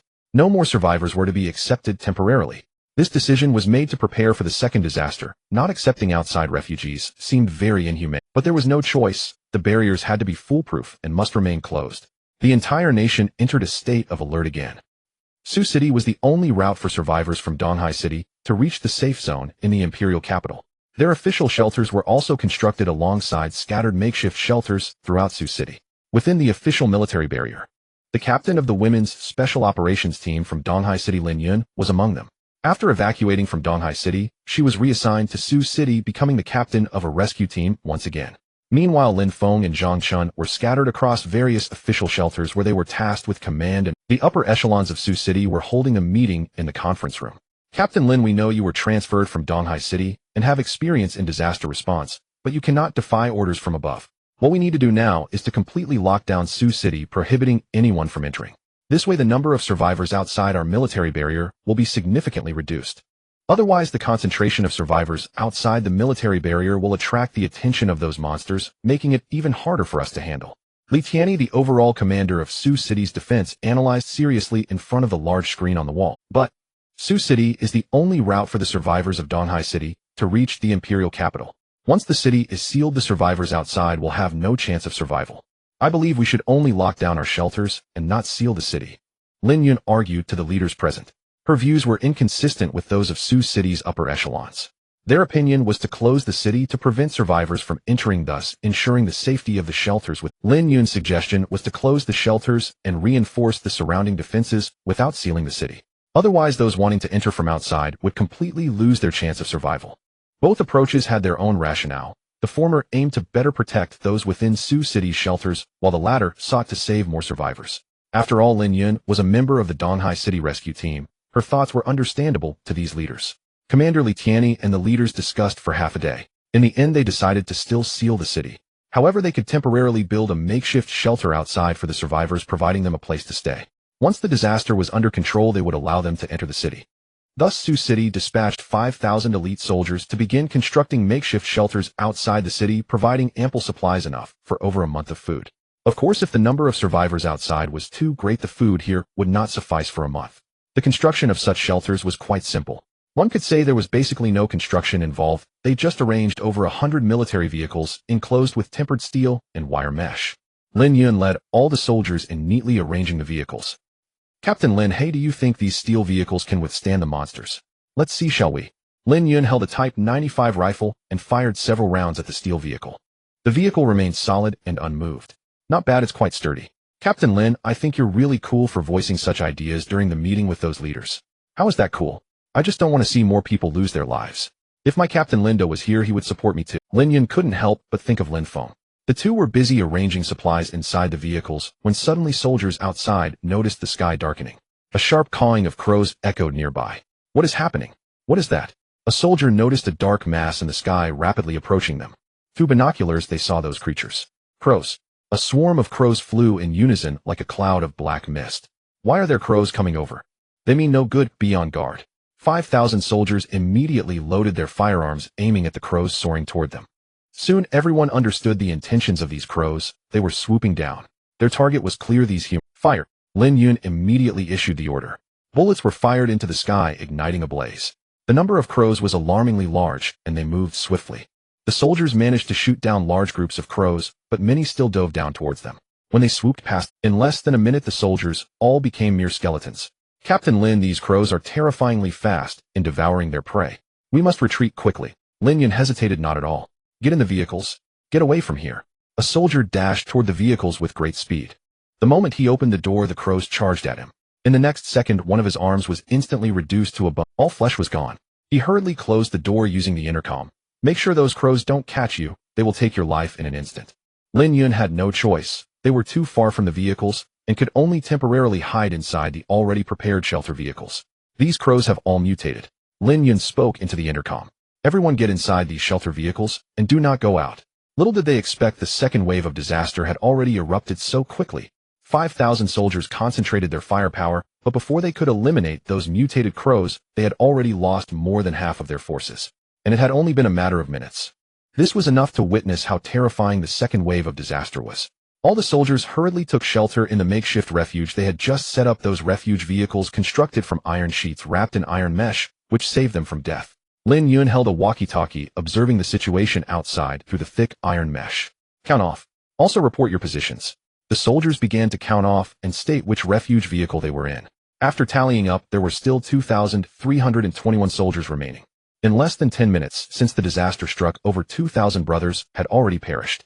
Lin Yun gritted her teeth, her heart filled with a desire to rush out and fight those beasts. But she knew that she was the commander of these soldiers, and everyone was waiting for her to issue the next command.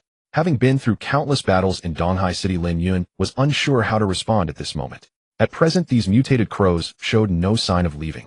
Unlike zombies, these creatures were cunning. They were right there quietly waiting for this large batch of food, anticipating the moment the humans stepped out to be devoured alive.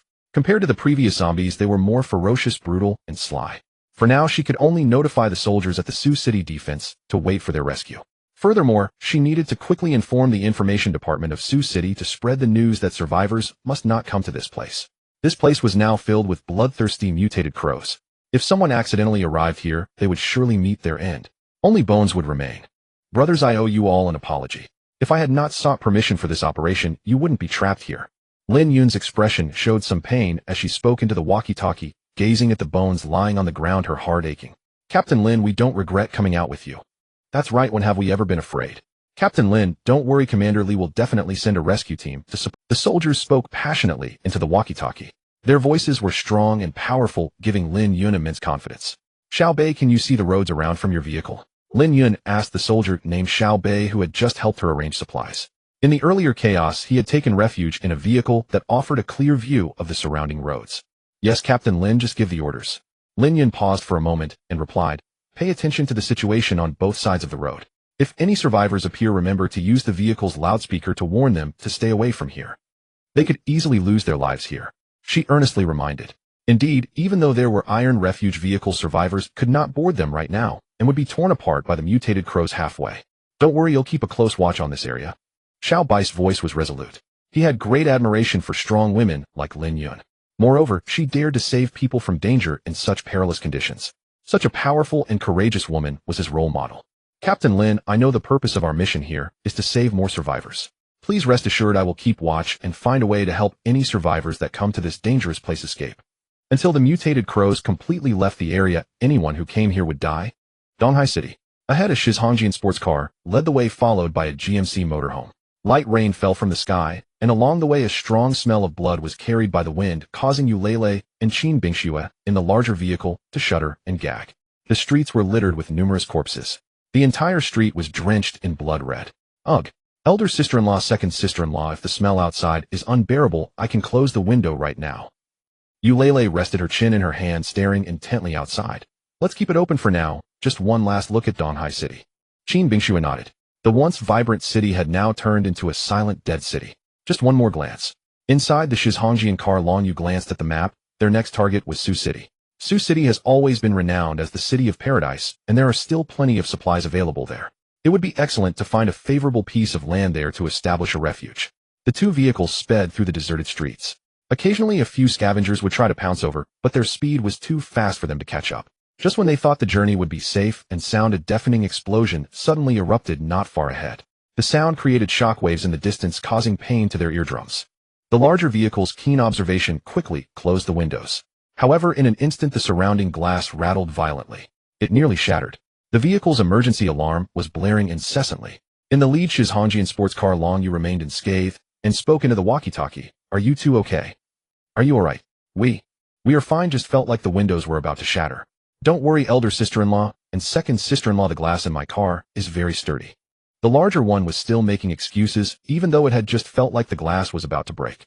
It's the second wave of disaster, it's coming. Be careful back there. Long Yu warned. Don't worry, whatever it is, I'll take it down. Qin Bingxue hadn't finished speaking. Suddenly, a bad premonition surged within her. Mixed with waves of fear, it hit her like a sudden storm. Something terrifying seems to be approaching from a distance. As a new human, her perception had already surpassed that of ordinary people. Long Yu had sensed it long ago. Sitting in the car, he leaned back in his seat and calmly opened a bottle of chilled cola, sipping it. Got it, probably some flying creature. And a big one at that. Long Yu squinted as he gazed toward the horizon. Before long, an ear-piercing shriek suddenly came from the tail end of the overcast sky, as if something had attacked from nowhere. The sound was akin to nails scraping against a blackboard.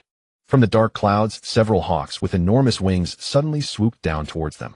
These exceptionally fierce birds of prey had grotesque human faces, their wings drenched in blood, and their bodies devoid of any feathers, resembling monsters rather than hawks. It's a winged beast, a type of ferocious beast. Long Yu, sipping his cola, explained to the two in the back. Just from the sound, Long Yu had already identified them. This type of ferocious beast is highly destructive, hunting humans like hawks, but their drawback is their solitary nature, as they usually do not travel in packs. Typically, they appear alone, making them relatively easy to deal with. Just moments ago, it had already captured over 100 humans, its wings stained with their blood.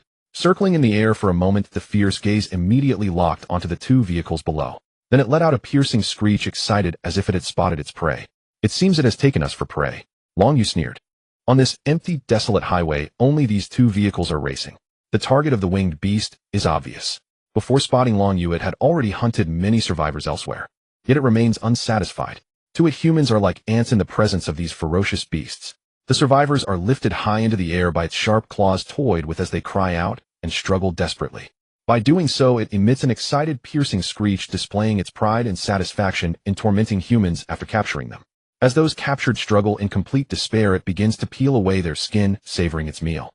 Exceptionally fierce. This is also why they are called ferocious beasts. Clearly, this time the target of the winged beast is Long Yu and his companions. Big Guy, fire a shot and bring that thing down. Big Guy looked up and suddenly felt a chill run down his spine. Boss, it's just too ugly, I don't want to shoot it. The main issue is that this winged beast is too fast, making it hard for Big Guy to aim. Stay close to me. Long Yu commanded, gripping the steering wheel with one hand and slamming the accelerator. Boom. The two vehicles surged forward. The winged beast continued to pursue relentlessly. This monster is still chasing us. You looked up through the car window and saw it closing in. Meanwhile, the two women in the vehicle tightened their grips. Don't rush, just keep it distracted for now, Long Yu said with a playful smile. He could already see through the rearview mirror that the winged beast was becoming impatient.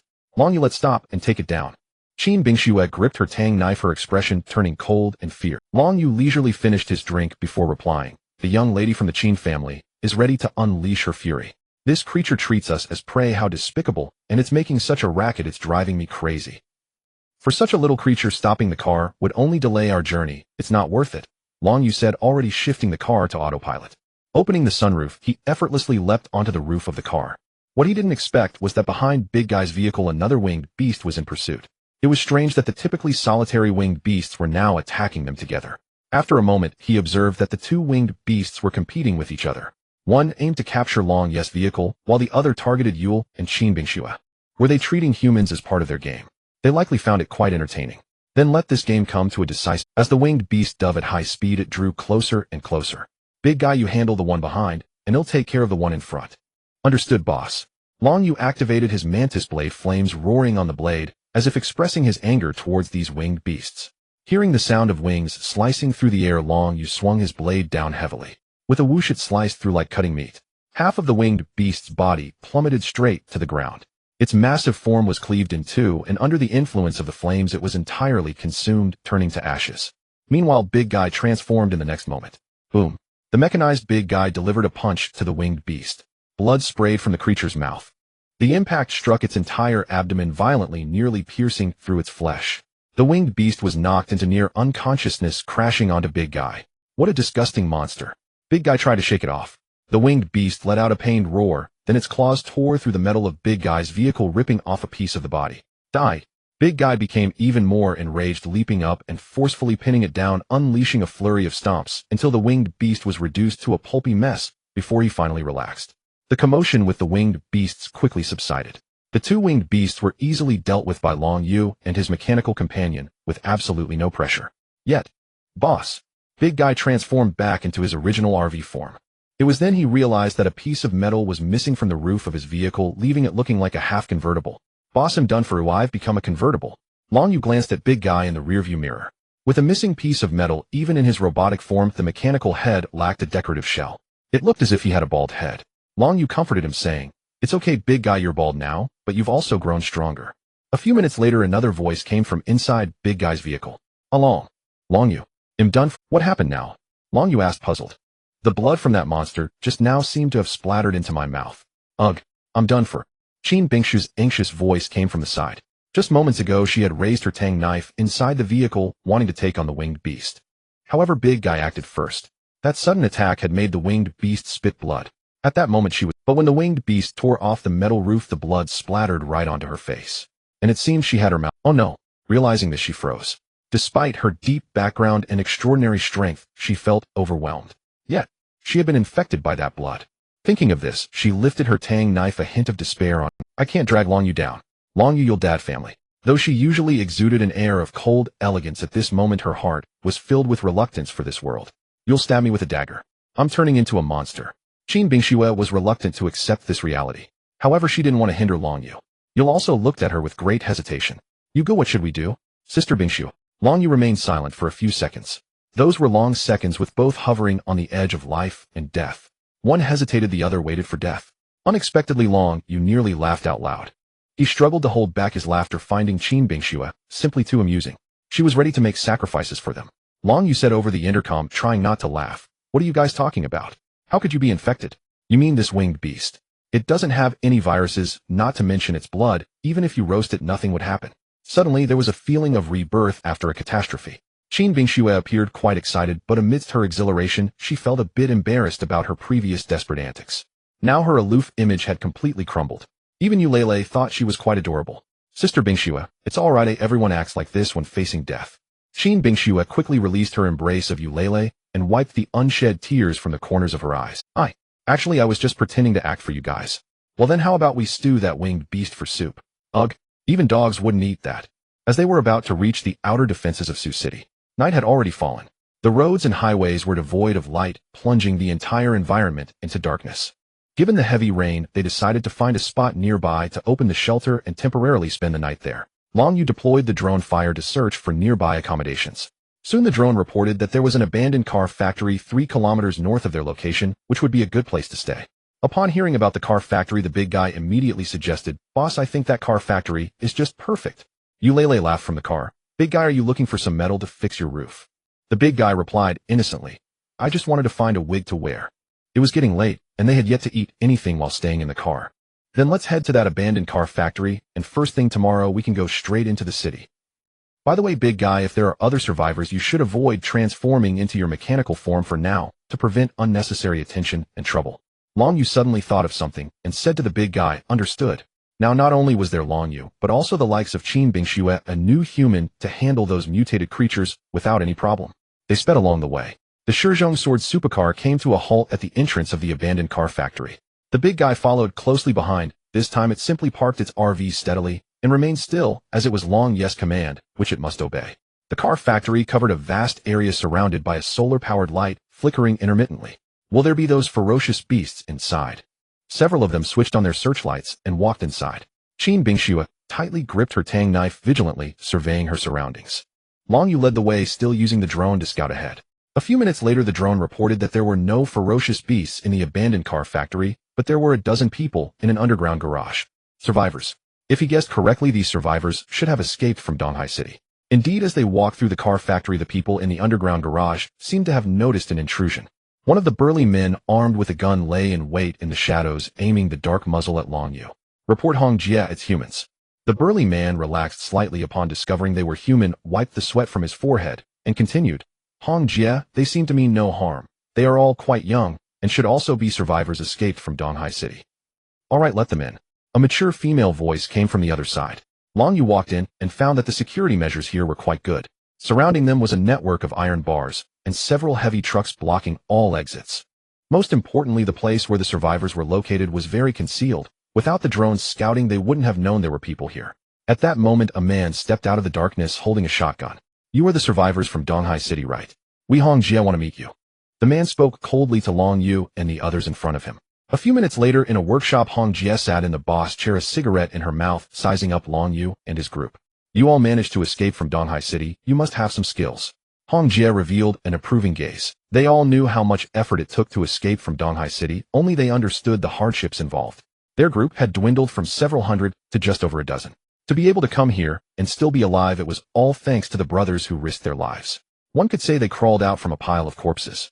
She admired those soldiers who came to save their lives. Without them, all the members of her group might have perished among the evolving zombies of Donghai City. Of course, what she found most terrifying and shocking was when she saw the person clad in mechanical armor akin. That person was simply too powerful, far exceeding anyone's comprehension. If she could meet that person again, she Hong Jie would surely express her deep gratitude. Before her, Long Yu wore a slight smile. He realized who they were. They were the survivors he had seen last time at his door, equipped with advanced firearms from the beautiful country. At that time, due to wearing nano armor, those survivors had not recognized him. They had been trying to find the man in mechanical armor, unaware that he was standing right in front of them.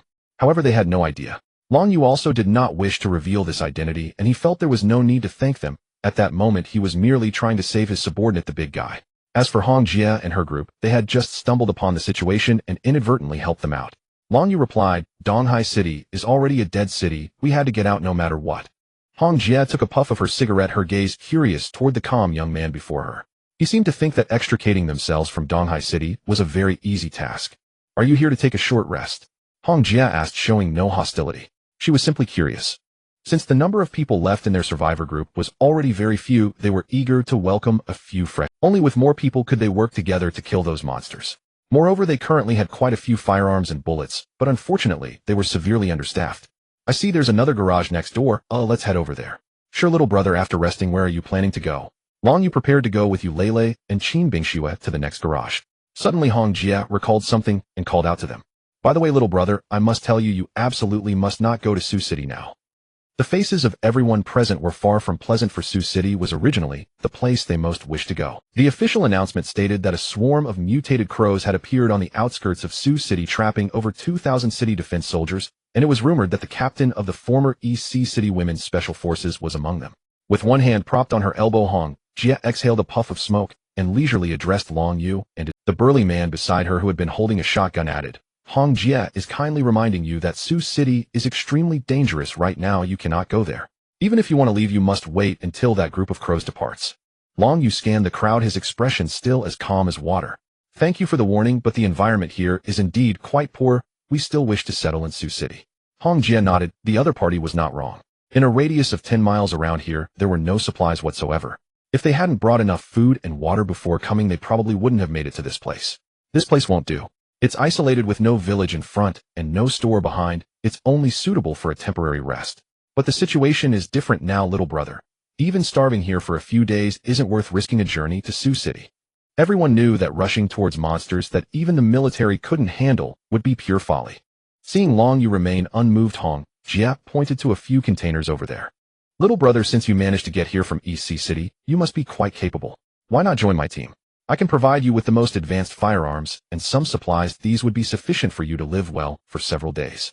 Hong Jie extended an olive branch. She was a smart woman, and at a glance she could tell that the young man before her was no ordinary person. His calm demeanor when facing her subordinates and her was impressive. Moreover, his clean and tidy clothing did not at all resemble that of someone who had escaped from the zombie-infested EC City. Long Yu waved his hand, rejecting without hesitation. We are only stopping here temporarily, and will leave early tomorrow morning. You? Hong Jie was momentarily speechless. Why was this kid so stubborn? Had her serious words fallen on deaf ears? Did he have such audacity? Or was it that this kid simply feared nothing? Even if he was not afraid of death, shouldn't he consider the two pretty girls behind him? Hong Jie shifted her target again. Even if you aren't afraid to die, you should think about the girls, right? Yu Lele and Qin Bingxue spoke in unison. We are very willing to follow him. Hong Jie. What the hell? You didn't listen to a word Hong Jie said.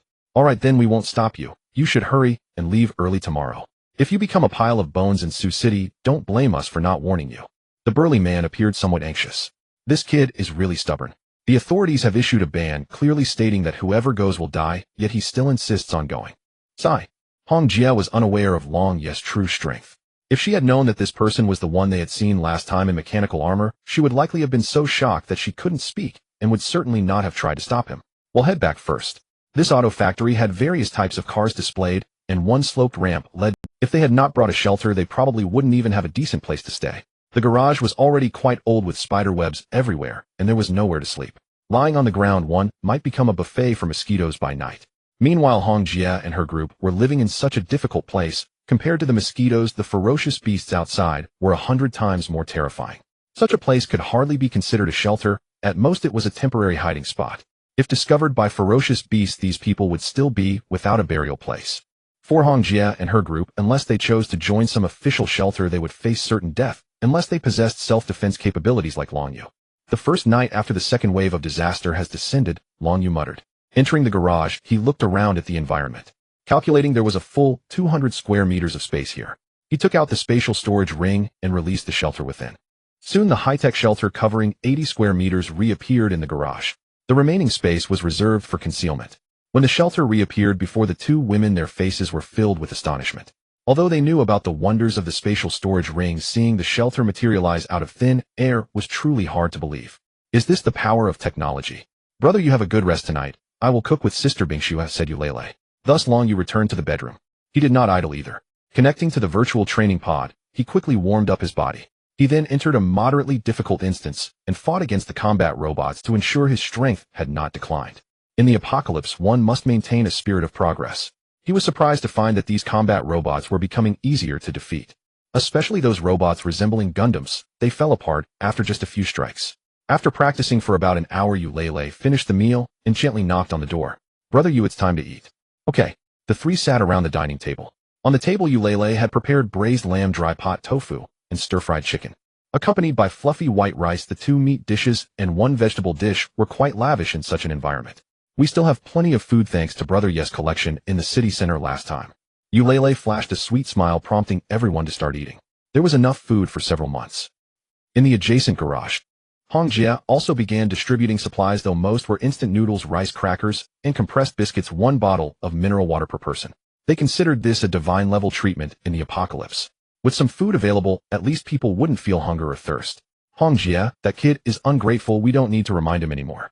They can do whatever they want, it has nothing to do. Hong Jia, sipping mineral water while sitting on the ground, pointed at them and said, I have my reasons for doing this, didn't you notice? They claim to be from East Sea, but they don't look like people who have escaped from disaster. Upon hearing this, everyone nodded thoughtfully. Indeed, this group of people looked nothing like those coming from the heavily affected area of East Sea City overrun by zombies. They looked like they were on vacation. Hong Jia, are you suggesting? It's also possible that they aren't from East Sea at all. Hong Jia's expression turned serious. Regardless of what I feel, those people are not simple. We are currently in great need of manpower. I want them to join us. Hearing this, everyone agreed. Indeed, more people meant greater strength. Even if they were just cannon fodder when monsters come, they might just hold the line. Hong Jia and her group truly needed more hands. Otherwise, the numerous guns here would be rendered useless. Their idea was to gather some survivors and form a large team of survivors to weather the storm together. Old Lego, take another look and see what they need. If they don't have food, we still have a few packs of compressed biscuits here. She instructed the burly man beside her, Old Lei, who was holding a shotgun. Hong Jia, are we really going to give this food away for free? If they don't want to join us, won't we be at a loss? Hong Jia shook her head helplessly. You can't catch a wolf without letting go of the cub.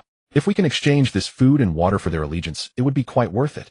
Hong Jia had a premonition that Long Yu was not ordinary. Their group was in desperate need of someone skilled at surviving in disasters. Old Lei nodded, obeying Hong Jia's command, and took 3 packs of compressed biscuits and 3 bottles of mineral water, walking out from the garage to the adjacent one. They were well aware of the environment here, and Old Lei knew that the adjacent garage had no place for sleeping. Their group hadn't brought any beds. If there was truly no other option, they would likely have to sleep on the cement floor. As he pondered this, he approached the next. Just before reaching the door, a rich aroma of meat suddenly wafted out from the adjacent garage. This puzzled Old Lei. Had he developed a delusion from eating pickled vegetable noodles every day lately? In this desolate place, there wasn't even a small meat stall, let alone any restaurants. What could the Old Lei pinched his nose, fearing something was wrong with his sense of smell. He continued towards the garage where Long Yu was located, and was astonished to find that the closer he got, the more pronounced the aroma became. This was clearly the scent of a meal. He sniffed again, confirming he wasn't mistaken. Lamb flavor, and it was red braised lamb. There was no mistaking it. He used to frequently eat at a red braised lamb restaurant, devouring several pounds of lamb each time. This was far too familiar. How could this be? Where could they possibly have cooking tools? Who was cooking? His curiosity piqued, his face filled with confusion. This was utterly bizarre and hard to believe that someone was enjoying gourmet food in such harsh conditions. Unable to hold back, he pushed open the garage door. The scene before him truly astonished him. A space over 200 square meters wide, completely dark, where he couldn't see his hand in front of his face. Why haven't these people even turned on the lights?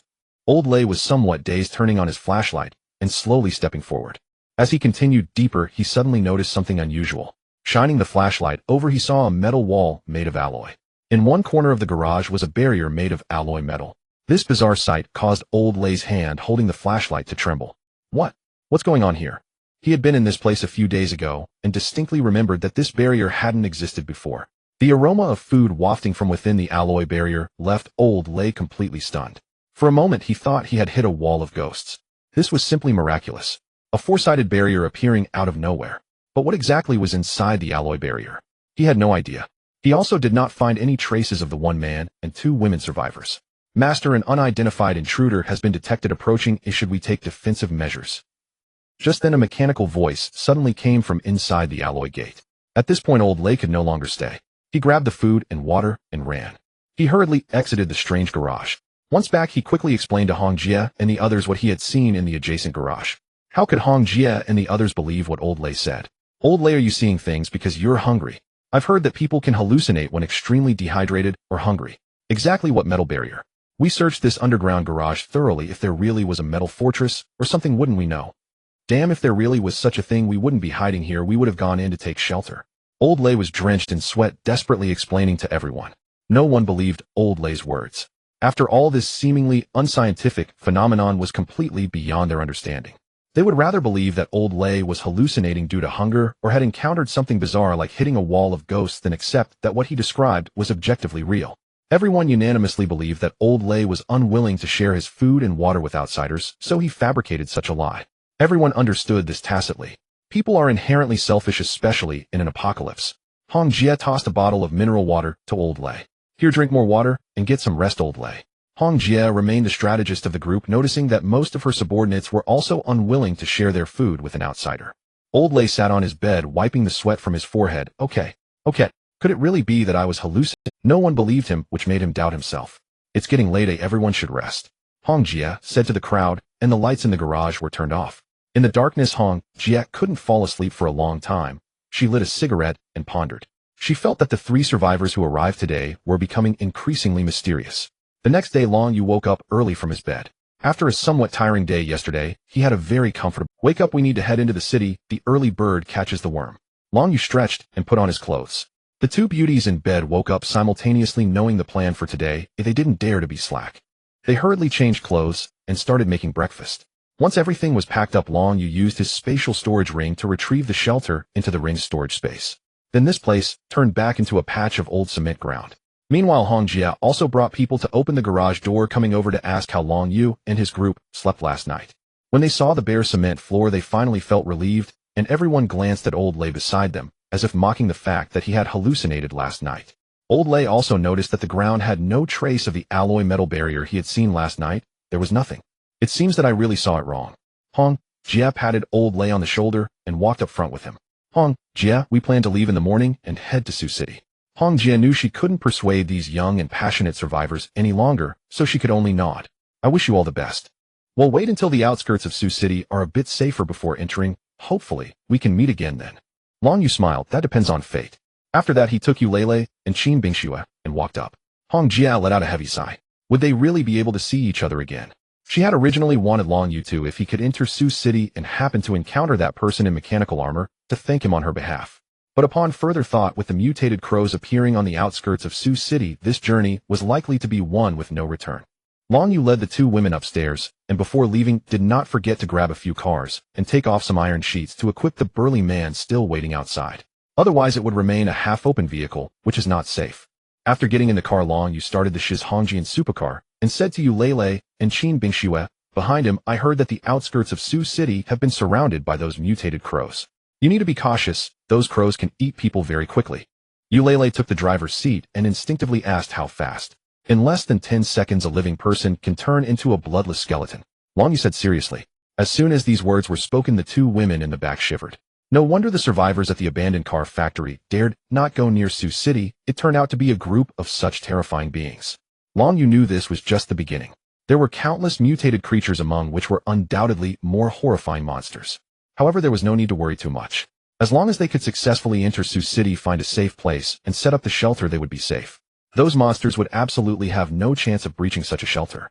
However, there was still one issue. The shelter's current location was a bit cramped. As it stood, there was only one bedroom.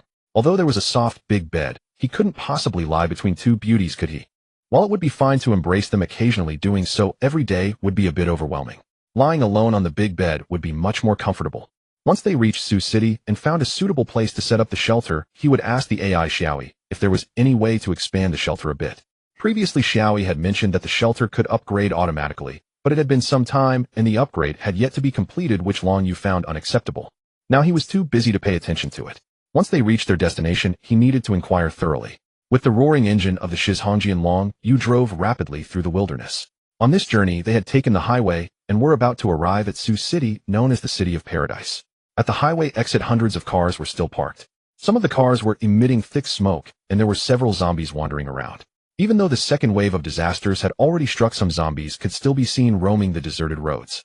Clearly, these people had planned to escape from here and enter Sioux City, but unexpectedly fell victim to the zombies and perished here. Roar. The roar of Long Yes Shizhongjian attracted the attention of the wandering zombies nearby, who shrieked and charged towards them. Long Yu and the burly man behind him were already accustomed to this. Without saying a word, they crashed directly into the zombies, sending a dozen of them flying off the highway. Let's break through these abandoned vehicles. Long Yu utilized the super durability of the Shizhongjian, its body made of exceptionally hard materials, and pressed the accelerator to dash through the scattered wrecks. Boom. Some cars couldn't withstand the pressure and exploded moments later. The burly man also charged bravely. The two cars finally sped away from the highway exit. On the outskirts of Sioux City, over 2,000 soldiers had been trapped inside their makeshift shelter vehicles for 2 days. After these shelter vehicles were arranged here to prevent the survivors from using them to harm others, the control mechanisms at the driver's seats had all been destroyed. Unexpectedly, these shelter vehicles had been utilized by the soldiers, and now they had no choice but to wait. Inside Sioux City, over 10,000 special forces were being organized to rescue the trapped soldiers. Commander Li Tian issued orders to ensure the soldiers' safe return.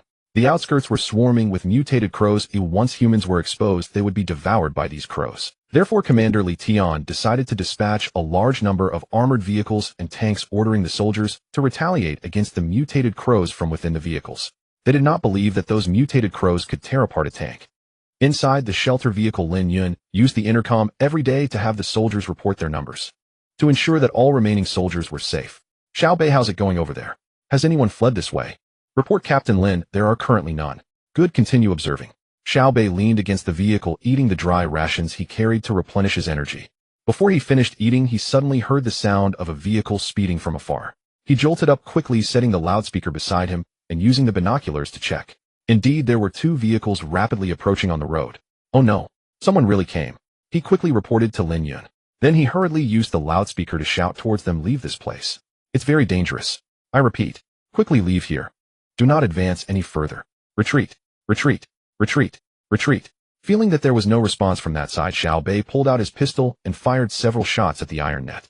The surrounding mutated crows were agitated and fiercely attacked Xiao Bei's vehicle. Fortunately, the iron net was sturdy enough. These crows had no choice but to give up. They turned their attention to the vehicles racing towards them. One of the crows let out a shrill and piercing screech. In the next second, all the crows around Sioux City flapped their wings in unison and flew into the sky. A dark mass enveloped the sky like an inky cloud, and the sky suddenly changed color. This scene sent shivers down Xiao Bei's spine. The soldiers inside the vehicles also noticed the situation, shouting towards the approaching cars to retreat quickly. Lin. Captain Lin, it's no use. Those crows have already flown towards the survivors' vehicles. Xiao Bei's voice trembled. Not out of fear, but because he did not want to witness the previously unforgettable, extraordinarily bloody and brutal scenes. Lin Yun on the other end of the walkie-talkie fell into silence. She leaned weakly against the car seat, gripping her handgun tightly. Bang, bang, bang, bang. She fired 4 shots at the iron fence, her face filled with endless fury. She blamed herself for not being strong enough. unable to protect her comrades nor the defenseless survivors. Why? Tell me, why did you come here? Aren't you afraid of death? Lin Yun screamed hysterically at the outside of the car, venting her anger at the mute. But those crows had already formed a massive flock in the sky, charging towards the two vehicles on the highway. Xiao Bei was trying to calm the captain's emotions while watching through binoculars. At this moment, he only hoped that the two vehicles would realize the danger in time and turn back to escape quickly. Those two vehicles had no idea how dangerous the flock of crows was. Captain Lin, don't panic. Perhaps they can escape from the crows in time. Xiao Bei could only explain this, hoping, having witnessed the speed of those mutated crows, it was extremely difficult to escape from the flock. Xiao Bei relayed the situation on the highway. Lin Yun, along with the 2,000 soldiers present, silently prayed. They watched as the crows circled above. Xiao Bai's heart sank. It's over, completely over. He even hesitated to look. He had a vague idea of what would happen. With the sharp beaks of the mutated crows, those vehicles would be easily torn apart like paper. On the highway, Shi Zhongjin sped ahead. Long Yu sat in the driver's seat, calmly looking up at the flock of crows engulfed in black mist. Boss, it seems like those crows have you as their first target. The big guy followed behind, still a distance away from Shi Zhongjin, and had not yet been surrounded by the flock of crows. They really don't know their place, daring to target the boss first. They must be tired of living. The big guy accelerated, wanting to catch up quickly and help his boss out of trouble. In the front seat, Yu Lele and Qin Bingxue also frowned, looking ready for battle. There are quite a few crows. Yeah, otherwise why would the authorities issue an emergency ban? If it were someone else facing this scene, they would already be terrified. Being enveloped by the black mist of the flock of crows would instill a deep sense of hellish despair, hearing the harsh noise they made, seeing no light, and being swiftly devoured, leaving only a pile of bones. There is no more despairing way to die than this. Clearly this is the method these mutated crows enjoy. They like to see the fearful expressions on human faces. They relish in human flesh and blood. After waiting quietly and enduring for so long, they finally saw some foolish humans arriving here. Brother Yu, although we know you're fine, you still need to be careful. Long Yu, I'm coming to help you. Big guy, bring the car closer. Qin Bingxue displayed a strong woman demeanor, drawing her tang knife, her eyes filled with killing intent. Long Yu leaned back in his driver's seat, listening to the nervous tones of the two girls behind him. He leisurely spoke, don't panic, this flock of crows likes to surround me, so let them all come. This way it'll be easier to take them all down, won't it? Long Yu's words left the two girls in the big guy's vehicle momentarily stunned. With so many crows, it would be a bit difficult to deal with them without wearing nano armor, right? Boss, I have a heavy machine gun in my vehicle. Should I use it to spray fire? The big guy was seeking Long Yu's command. As soon as Long Yu gave the order, without a second thought, the two mechanical arms would unleash a storm of gunfire at the flock of crows. Long Yu remained calm in the driver's seat. The drone wind sent him a picture from the sky looking down. In the image, a large group of crows had gathered around the outskirts of Sioux City. It was time. He slowed the speed of the vehicle and leapt from the top of Shi Zhongjin's car. When Long Yu appeared in front of the thousands of crows, their cries became even sharper. In that split second, it seemed as if the crows received a command, all charging towards Long Yu. Whoosh! Flapping their wings, there were at least tens of thousands. It looked exceptionally spectacular, because the crows regarded Long Yu, who stood out, as a provocation. They were determined to swarm him. With such a number of crows, it was estimated that in just 1 second they could completely annihilate the humans on the other side. The crows are all charging in. Xiao Bei shouted in despair from the bottom of his heart. This was the first time he witnessed such a scene, with so many crows attacking one person. Boom. In the next moment, something miraculous happened. These crows were met with an invisible force. No matter how they lunged at Long Yu, they could not touch him at all. The crows continued to charge at Long Yu. They kept rushing forward, but it was as if there was an invisible barrier in front of him, impossible to break through. Long Yu sneered, then activated the mantis blade. You listen well, when dealing with darkness, we must not use gentle means, we must use fire. Long Yu instructed the big guy in the back, as well as Yu Lele and Qin Bingxue. Use fire. Everyone had yet to understand Long Yu's implication. The flames of the mantis blade surged rapidly. Following that, the muscles of Long Yu's arms bulged, and the razor-sharp mantis blade swung out silently.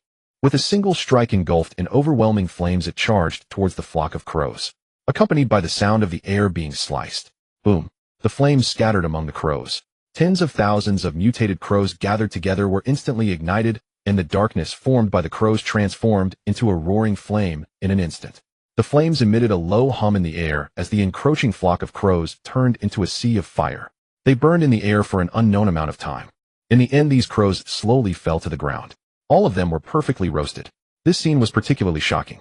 Originally a thick mass of crows suddenly transformed into a sea of flames. Finally burned, plummeting, all utterly dead.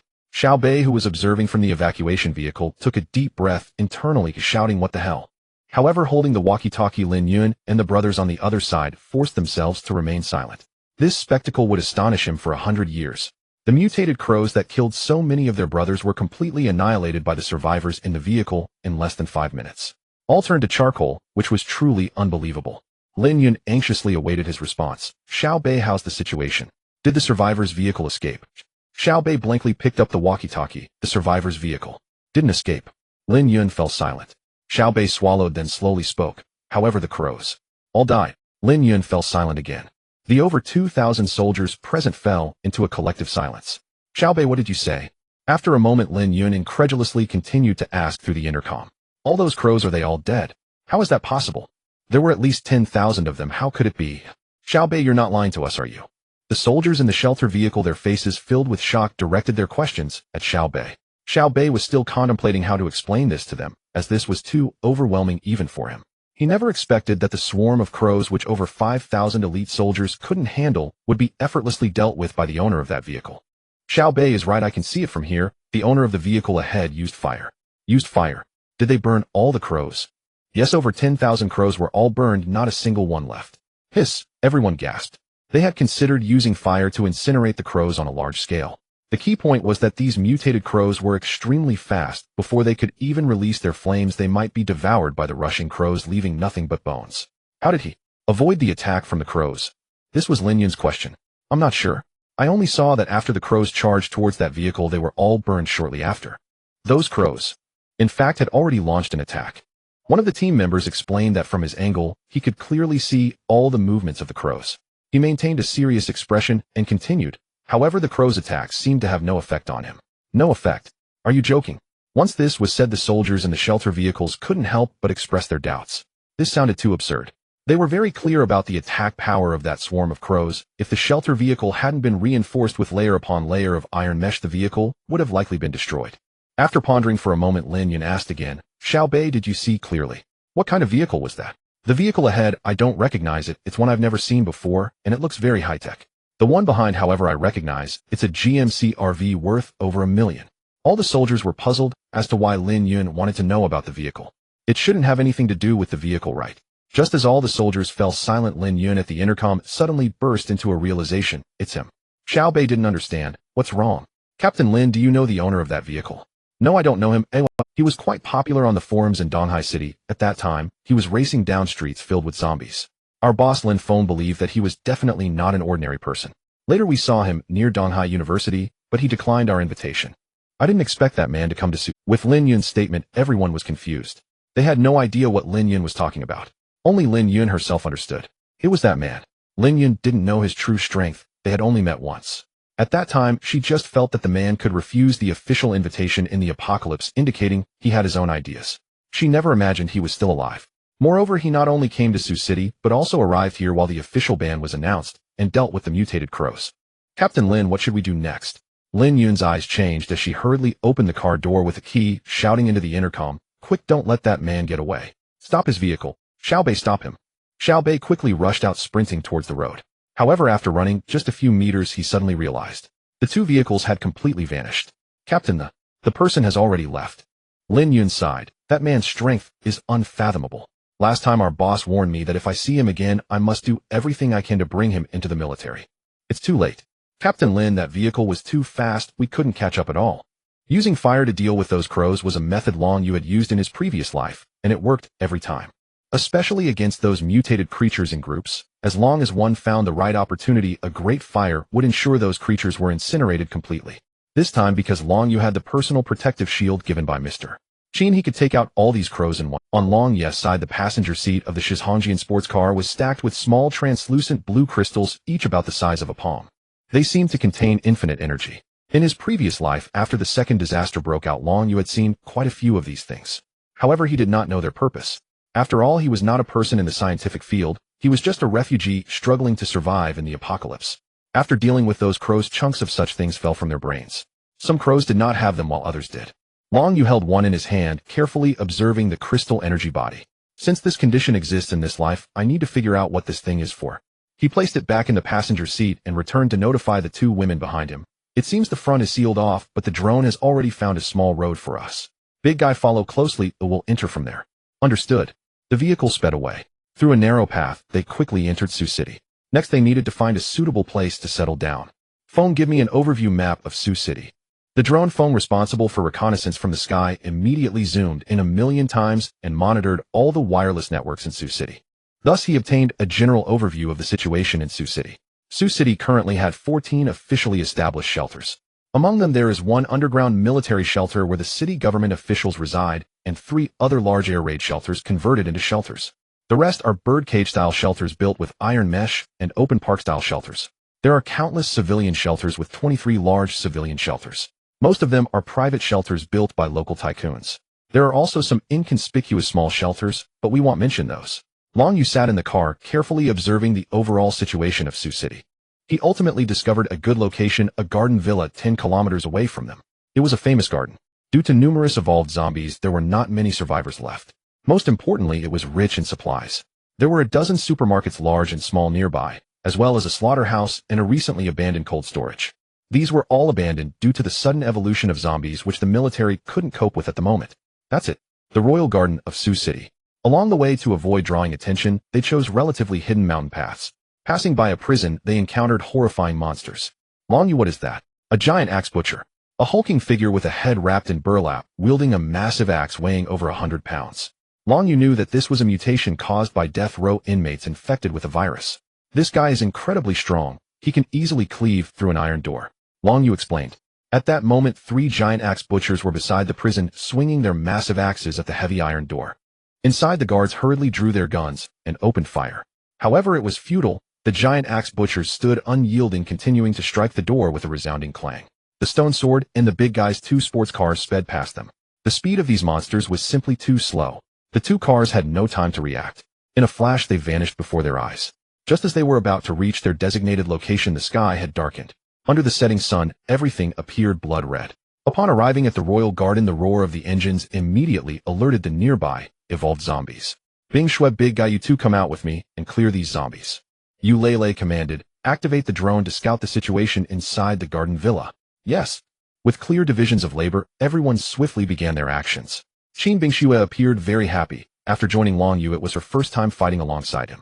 She was determined to clear the surrounding zombies. There were indeed quite a few evolved zombies nearby, who otherwise the military wouldn't have been willing to abandon this treasure of land. After getting out of the car, without any hesitation, Long Yu unfolded his mantis blade and began to slaughter the evolved zombies. Qin Bingshui drew her tang knife and charged into the horde of zombies. The big guy took out his weapons, a rocket launcher and high-explosive grenades, unleashing a barrage of attacks on the zombies. In an instant, those evolved zombies felt like they were facing a formidable enemy. The 2 figures and the machine before them were no ordinary beings. Long Yu switched the electronic module of the mantis blade. He walked slowly toward a dozen or so lick eaters. With a casual slash, the current on the edge of the mantis blade surged forth, crashing down onto the lick eaters. In an instant, the bodies of over a dozen lick eaters were illuminated by lightning.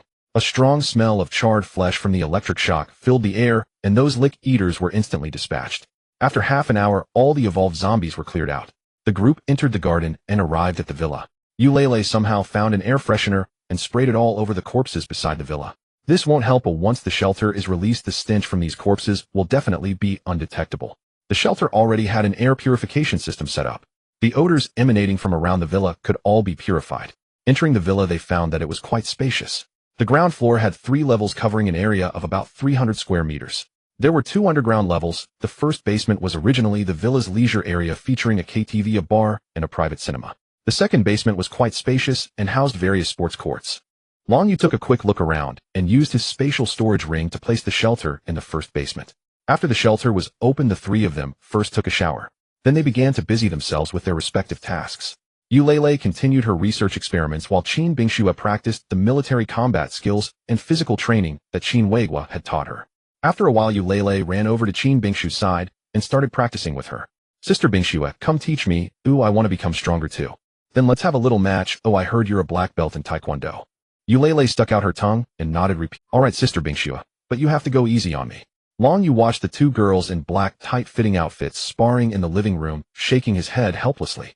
A talent for researching nutritional substances, yet she chose to practice fighting instead. After walking into his bedroom and closing the door, the voices of the 2 girls faded away. He chose not to rest, but instead placed the blue crystal he had brought from the mutated crow on the table. He absent-mindedly toyed with another crystal, frowning in thought. Xiaoyi, can you use your technology to help me analyze what this is for? Xiaoyi immediately began a full analysis. Rest assured, Master, this matter is in Xiaoyi's hands. A few minutes later, Xiaoyi's voice came through again. Master, I have studied it. These blue crystals are energy crystals, a new type of energy source that can be used for energy conversion in any machinery. In simple terms, if an electric vehicle runs out of power, it can completely utilize the energy crystal for energy conversion, providing the vehicle with more electrical energy. Moreover, a crystal the size of a thumb can supply a month's worth of electricity to the vehicle's battery. Long Yu suddenly understood. It turned out to be a new type of energy, and its power lay in its ability to replenish energy for any machinery. Long Yu toyed with the blue crystal, murmuring, "Energy crystal, energy replenishment." The shelter needs electrical energy for upgrades, and the fundamental reason it has been unable to upgrade is that the energy supply is insufficient. So is it possible? Knowing the principle of the blue crystals, Long Yu immediately applied it to the current situation. Xiaoyi quickly provided an explanation. Master, your idea is entirely feasible. If there is sufficient electrical energy, the shelter's upgrade will unlock more functions and allow for the production of various devices, realizing updates and replacements. Long Yu smiled. These blue crystals could perfectly be converted into electrical energy to supply the shelter for upgrades. Xiaoyi load all 200 energy crystals into the shelter's energy system. In the next moment, the 200 energy crystals vanished in an instant. The shelter was suddenly bright with light, and various futuristic facilities began to operate. At the same time, Xiaoyi's voice came through again. Master, please select the direction of the shelter's upgrade. Name shelter now. 1. Survival 1. Defense 1. Offense 1 inch. 3 upgrade directions appeared in Long Yu's mind. After considering for the moment, the shelter's defense was quite secure. He didn't need offense just yet. Upgrade survival. Master, upgrade complete. Please check the second basement. This 80 square meter area extended down a level. The original sports court on the second underground level was incorporated into the shelter, covering an area of 500 square meters. Long Yu discovered that there was an additional door after arriving at the second basement. What he saw next left him dumbfounded. This was a living area, a plantation. Currently, the supporting plantation area of the living zone has been successfully unlocked. This plantation covers nearly 1 acre of land. All of them utilize soilless cultivation technology from a futuristic world capable of fulfilling the shelter's demand for fruits and vegetables in a short time. In this shelter, even if the world explodes, as long as the shelter remains intact, these vegetables can continue. The artificial intelligence Xiaoyi was explaining to Long Yu. Following this, as the shelter upgrades, the living area will develop more plantations. Long Yu stepped inside while Xiaoyi continued to report to him. Currently, the plantation in the shelter can achieve fully automated planting management, but according to Xiaoyi, it would be better to find an agricultural expert with professional knowledge for more stability. This acre of plantation is equipped with brand new facilities and can initially complete unmanned planting. Long Yu focused his gaze and saw a fully enclosed planting chamber capable of simulating various climatic environments. Under the illumination of the lights, several small areas were clearly visible, with layers of cultivation trays arranged above. Below are nutrient solutions utilizing the most advanced soilless cultivation technology. A comprehensive 24-hour simulated lighting system can greatly meet the growth needs of various plants. Master, the plantation in the shelter can simulate various climatic environments, significantly shortening the growth time of plants. For example, the growth cycle of cilantro can be reduced by 34 days. The growth cycle of tomatoes can be shortened to 28 days. The growth cycle of spinach can be shortened to 36 days. The growth cycle of potatoes and beans can be reduced to 21 days. Hearing this, Long Yu, who was usually calm, couldn't help but feel astonished. This high-tech plantation is incredibly useful in the apocalypse. With this, there will be no need to scavenge for supplies outside. By utilizing soilless cultivation technology, one can enjoy the freshest fruits and vegetables. Moreover, they are green, non-toxic, and harmless. In the past, growing plants on the ground required checking the fertility of the soil, waiting for a full growth cycle, and some vegetables were unsuitable for the local environment and couldn't grow. This was quite troublesome. In his previous life, Long Yu had also attempted to grow vegetables and fruits. After all, in the apocalypse, while one could forego meat, one could not live without fruits and vegetables. However, at that time, the geographical environment was harsh and disasters occurred frequently. Eventually, the officials managed to promote soilless cultivation technology, but unfortunately, indiscriminate earthquakes, volcanic eruptions, and meteor strikes followed. Now Long Yu possesses the most advanced soilless cultivation technology, even more advanced than what officials would promote decades later, with uniquely designed trays that can greatly save cultivation space, transforming 1 square meter into 10. Inside the enclosed planting chamber, unaffected by environmental factors, and under the protection of this indestructible shelter, the yield of this technology can absolutely increase dozens of times. Efficient, safe, and convenient.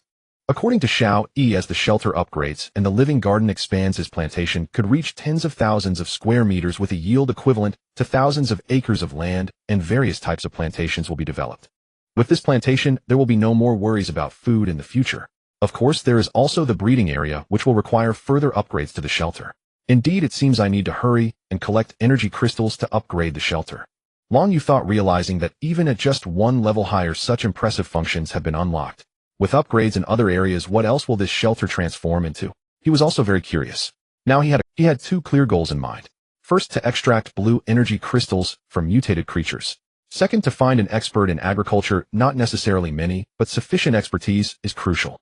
Although artificial intelligence technology is advanced, it still requires human assistance for management to be more reliable. Long Yu, who was as steady as a rock, had gone to collect generators and control the local oil refinery, primarily to ensure his own stable development. In reality, this shelter didn't need to worry about power, let alone worrying about a lack of energy. However, having survived in the apocalypse for a lifetime, his cautious personality was hard to change. In the future, this shelter would become a highly technological underground city. After exploring the living area, Long Yu walked into the living room. Yu Lele and Qin Bingxue were already arranging dinner for the day. Tonight, Long Yu was in a great mood. He took out a bottle of sauce-flavored Maotai from his spatial storage ring.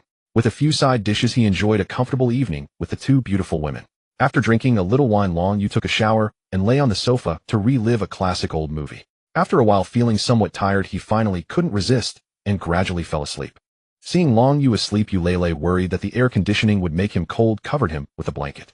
Not far from the royal gardens, where Long Yu's villa is located, an armed escort vehicle was bumpily. On the escort vehicle, several bald men in prison uniforms were holding guns, shooting at the monsters chased. Following them was the giant axe butcher they had seen while passing by the prison. This time, not only the giant axe butcher, but also a large number of mutated rats were rapidly chasing them. These mutated creatures had all emerged from the prison. After the prison guards were killed by the giant axe butcher, the prisoners quickly grabbed their guns, hopped onto the escort vehicle, and fled. Damn, that big guy is still chasing us. Hurry. Shoot. Aim for its head. It's useless. Big brother, what should we do? The big brother they referred to was the leader in the prison, who, due to frequent workouts, had a muscular build and exuded a dangerous aura. Don't worry about them. That big guy is slow. Just use the machine guns to take out those rats on the ground. Understood. The 10 or so people on the vehicle quickly focused their fire on the rats. Half of the rats were shot down, but many still hid behind the giant axe butcher. Are the rats taken care of? It seems they've retreated.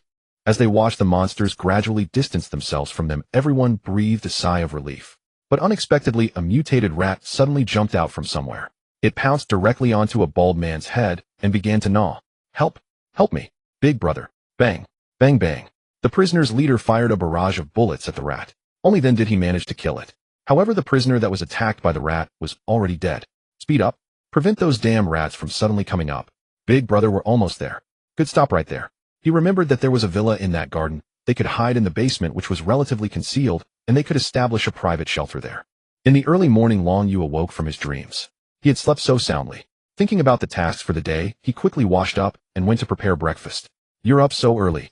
Qin Bingxue walked out of her bedroom, still drowsy, as she arranged her hair while heading to. I have other plans this morning. Upon hearing Long Yu's words, Qin Bingxue quickened her toothbrushing in the bathroom, and a few minutes later, she joined him in the kitchen to help prepare breakfast. Qin Bingxue asked, "Shall we go together this morning? You can come with me." The breakfast was quite simple, consisting of cheese bread with jam and milk. Sitting across from Long Yu, Qin Bingxue seemed a bit happy. Hearing Long Yu specifically invite her to join him filled her with a sense of being cherished. After finishing breakfast, the two stepped out of their refuge and got into the Stone Sword sports car. Today we are going to look for plant seeds. Qin Bingxue nodded, though she had some doubts in her mind. She didn't ask too many questions. She would just follow Long. In the car, Qin Bingxue resumed her previous form of address. Master, when I went to the bathroom last night, I heard what seemed to be a car crash nearby. It sounded like it came from outside the garden. Although the refuge had good soundproofing, Qin Bingxue, being a new human injected with genetic agents, had heightened sensory abilities that allowed her to hear faint sounds from outside while conscious. Really? Long Yu had slept soundly the previous night and hadn't woken up at all, so he hadn't heard anything. However, when he stepped out of the refuge and reached the surface, he sensed that something was amiss. Checking whether the environment around their residence was as it had been arranged the day before was a habit he had developed during the apocalypse. It was evident that someone had been here. Stepping out of the villa, they encountered many zombies along the way. Additionally, there were mutated rats running wildly on the ground. These came from outside. Long Yu immediately recognized that these zombies and mutated creatures were not from around the garden. It seemed that someone had come last night, but due to the presence of zombies and mutated creatures, they must have fled to some unknown location. Thinking of this, his gaze immediately turned cold. However, he did not rush to search, but first dealt with the mutated rats crawling on the ground. Long Yu activated the mantis blade and switched to the flame module. In the next moment, waves of fiery slashes struck down at the mutated rats on the ground. Each slash accurately killed those rats and burned the surrounding ones. As these rats fell one after another, the scent of charred flesh wafted through the air. Some of the rats had blue crystals on them. Energy crystals. Long Yu collected these treasures. Bingxue, help me gather these blue crystals. They are very valuable. After Long Yu finished speaking, Qin Bingxue nodded and joined the fight. A few minutes later, the mutated rats on the ground were mostly cleared. The ground was filled with the smell of charred flesh and a pool of tainted blood. They had collected more than 50 energy crystals in total. The scarcity of energy crystals on these creatures likely indicated that they were low-tier beings. Once they finished dealing with the situation, Long Yu drove Qin Bingxue to search for plant seeds, primarily for his planting garden. The sooner they could plant, the sooner they could harvest vegetables. By early morning, Long Yu brought the plant seeds into the underground second-level garden. He collected various plants such as lettuce, cabbage, spinach, potatoes, tomatoes, and eggplants, as well as some rice and wheat, bringing them all back. Yulele and Qin Bingxue had no idea what Long Yu was busy with underground. They were still preparing lunch for that afternoon upstairs. After resolving the planting issues, Long Yu suddenly noticed a shimmer before his eyes. The time-space trading space had opened. It had been quite a while since it last opened, and he wondered how Qin was doing over there. To his surprise this time, Qin did not initiate the invitation. Instead, it was someone else. Your friend Mr. Bing has sent a video invitation. Do you accept? Someone else. Long Yu had been puzzled as to why the trading space hadn't opened for so long. It turned out to be to welcome a second time-space trader. Hello. Long Yu greeted first. Having previous trading experience, he was accustomed to being straightforward with. There was still no response from the other side. Hello, bro. Hey, where is he? Long Yu wondered why the guy called, but then vanished. Suddenly the screen flashed, revealing a figure clad in mechanical armor, completely enveloped by the exosuit, holding a futuristic-looking energy rifle. Long brother, hello, please wait a moment, I'm a bit busy. ZZT, the image from the other side disappeared again. Bad signal. After waiting so long for the trading space to open, he didn't want it to vanish without any transactions. Long Yu couldn't help but curse. Damn it, refund. After 10 minutes, the image finally restored, and the person stepped out from the armor. Long Yu finally saw his. It was a burly, middle-aged man with his right arm made entirely of exquisite machinery. He was moving his fingers, and Long Yu could hear the metallic sound of parts moving as he opened and closed his palm. The robust metal arm gave a powerful visual impact. Hi, my friend, you can call me a Bing. The mechanical giant suddenly spoke with a smile. What was that all about? Was it an unstable signal? Bing said a bit apologetically. During our earlier call, we happened to have a battle here. But it's already over now. That was quick. Afterward, Bing gave a brief self-introduction. As soon as he mentioned his identity, Long Yu was astonished. Mr. Bing was the founder of an interstellar mercenary corps, and the identity of a time-space trader was something he had recently acquired. In other words, his main job was the leader of an interstellar mercenary corps with time-space trading as a side gig. Just earlier, he had been in a significant fight with monsters from other planets. However, it quickly came to an end. Bing's mercenary corps suppressed them with absolute power. Upon hearing about Bing's identity, Long Yu inquired, Bing, tell me, what do you want to trade with me? Bing raised an eyebrow. What do you have? I have the apocalypse here. There isn't much. Do you have drinkable water? Water? Don't you have any water over there? Bing shook his head helplessly.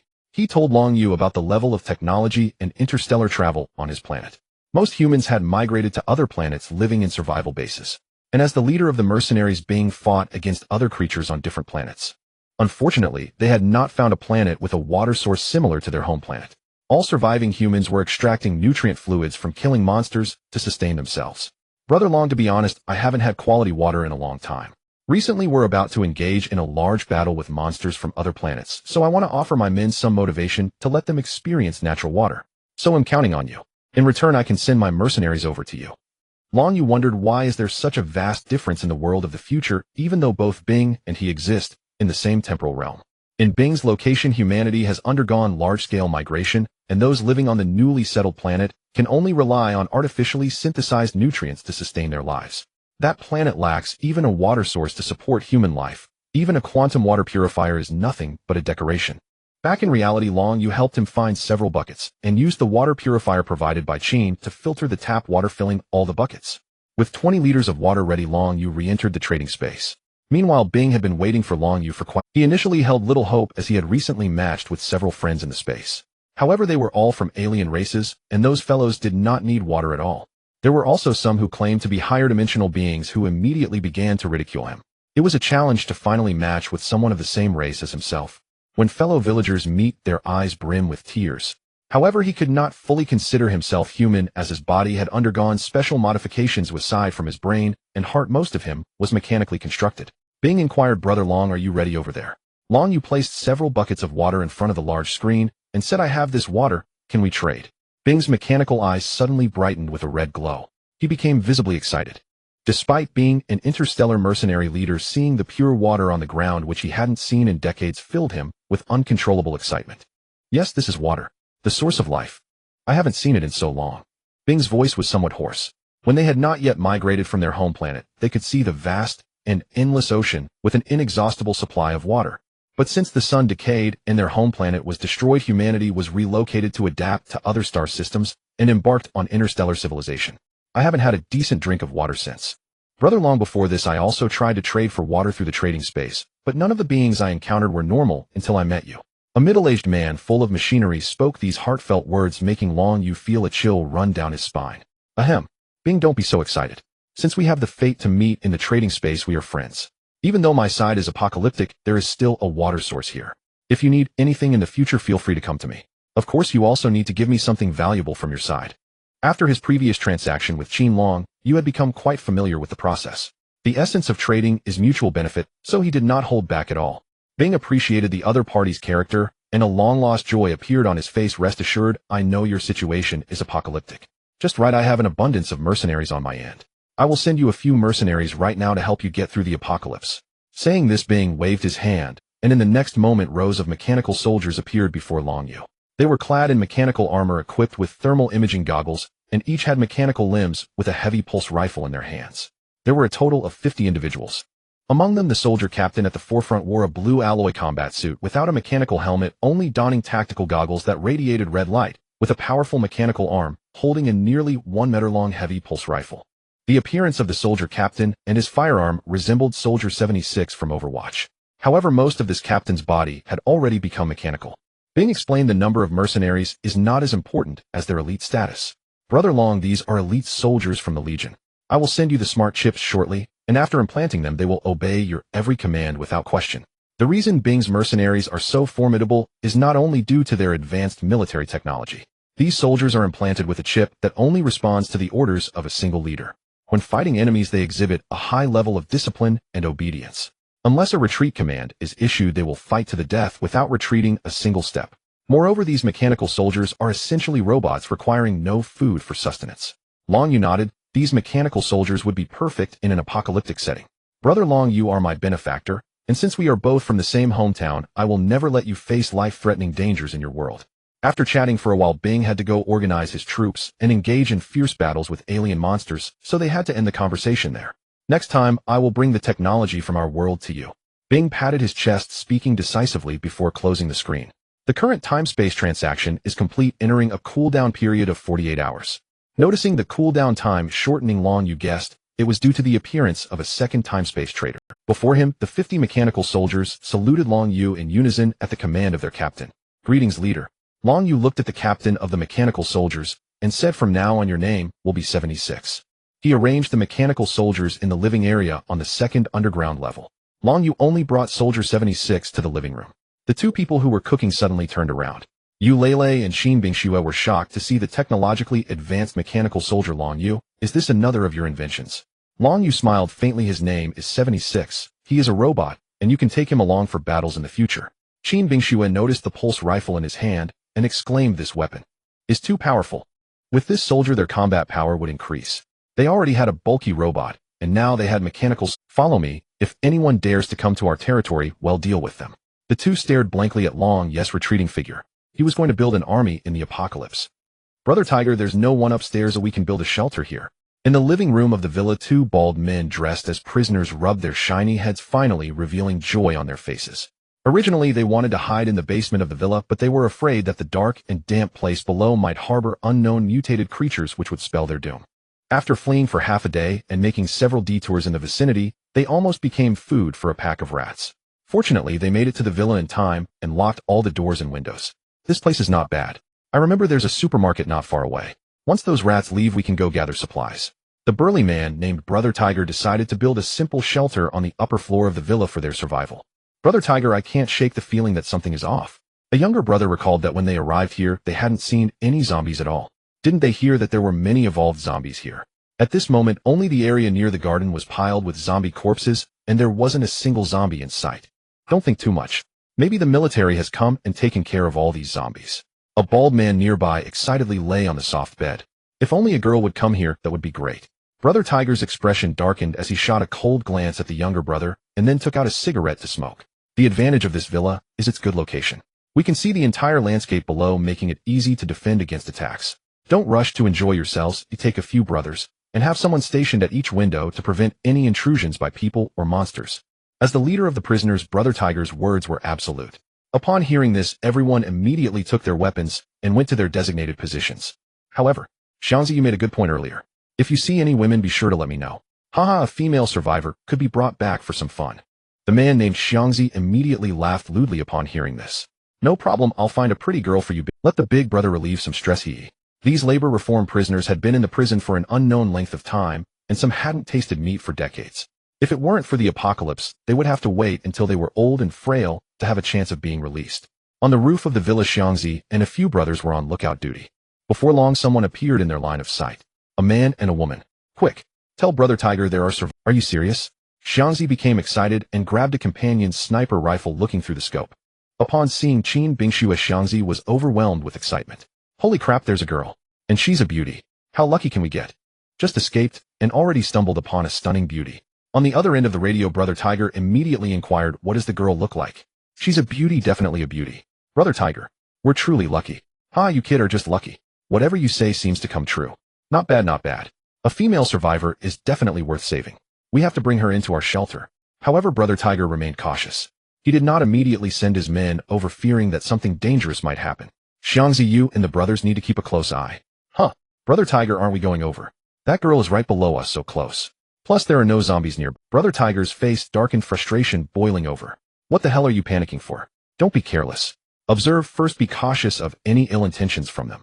After hearing Brother Tiger's reprimand, Xiangzi felt a bit dissatisfied. Isn't Brother Tiger being too cowardly? Xiangzi looked through the scope once again. The two appeared to be a young couple. It turned out they were just a pair of youngsters. What is Brother Tiger afraid of? Just take that guy out, and it'll be done. Xiangzi raised the sniper rifle, aiming at the man below. The man was none other than Long Yu. Leader, we have successfully infiltrated the villa. Can we take action? Soldier 76, wearing a mechanical mask with communication devices, could talk to Long Yu at any time. Proceed. Long Yu finished speaking. With a crackle, the radio equipment in the villa where Brother Tiger was suddenly went dead. Then came the cold mechanical voice of Soldier 76. By order of the leader, none of you will leave this villa alive. The message had just been delivered, and Xiangzi and the others had yet to react. Suddenly, a crisp gunshot rang out from behind, causing the heads of the men on the villa's roof to explode from the pulse rifles. They all fell to the ground without exception. Brother Tiger, still inside the villa, was startled and took a sudden drag on his cigarette. What's going on?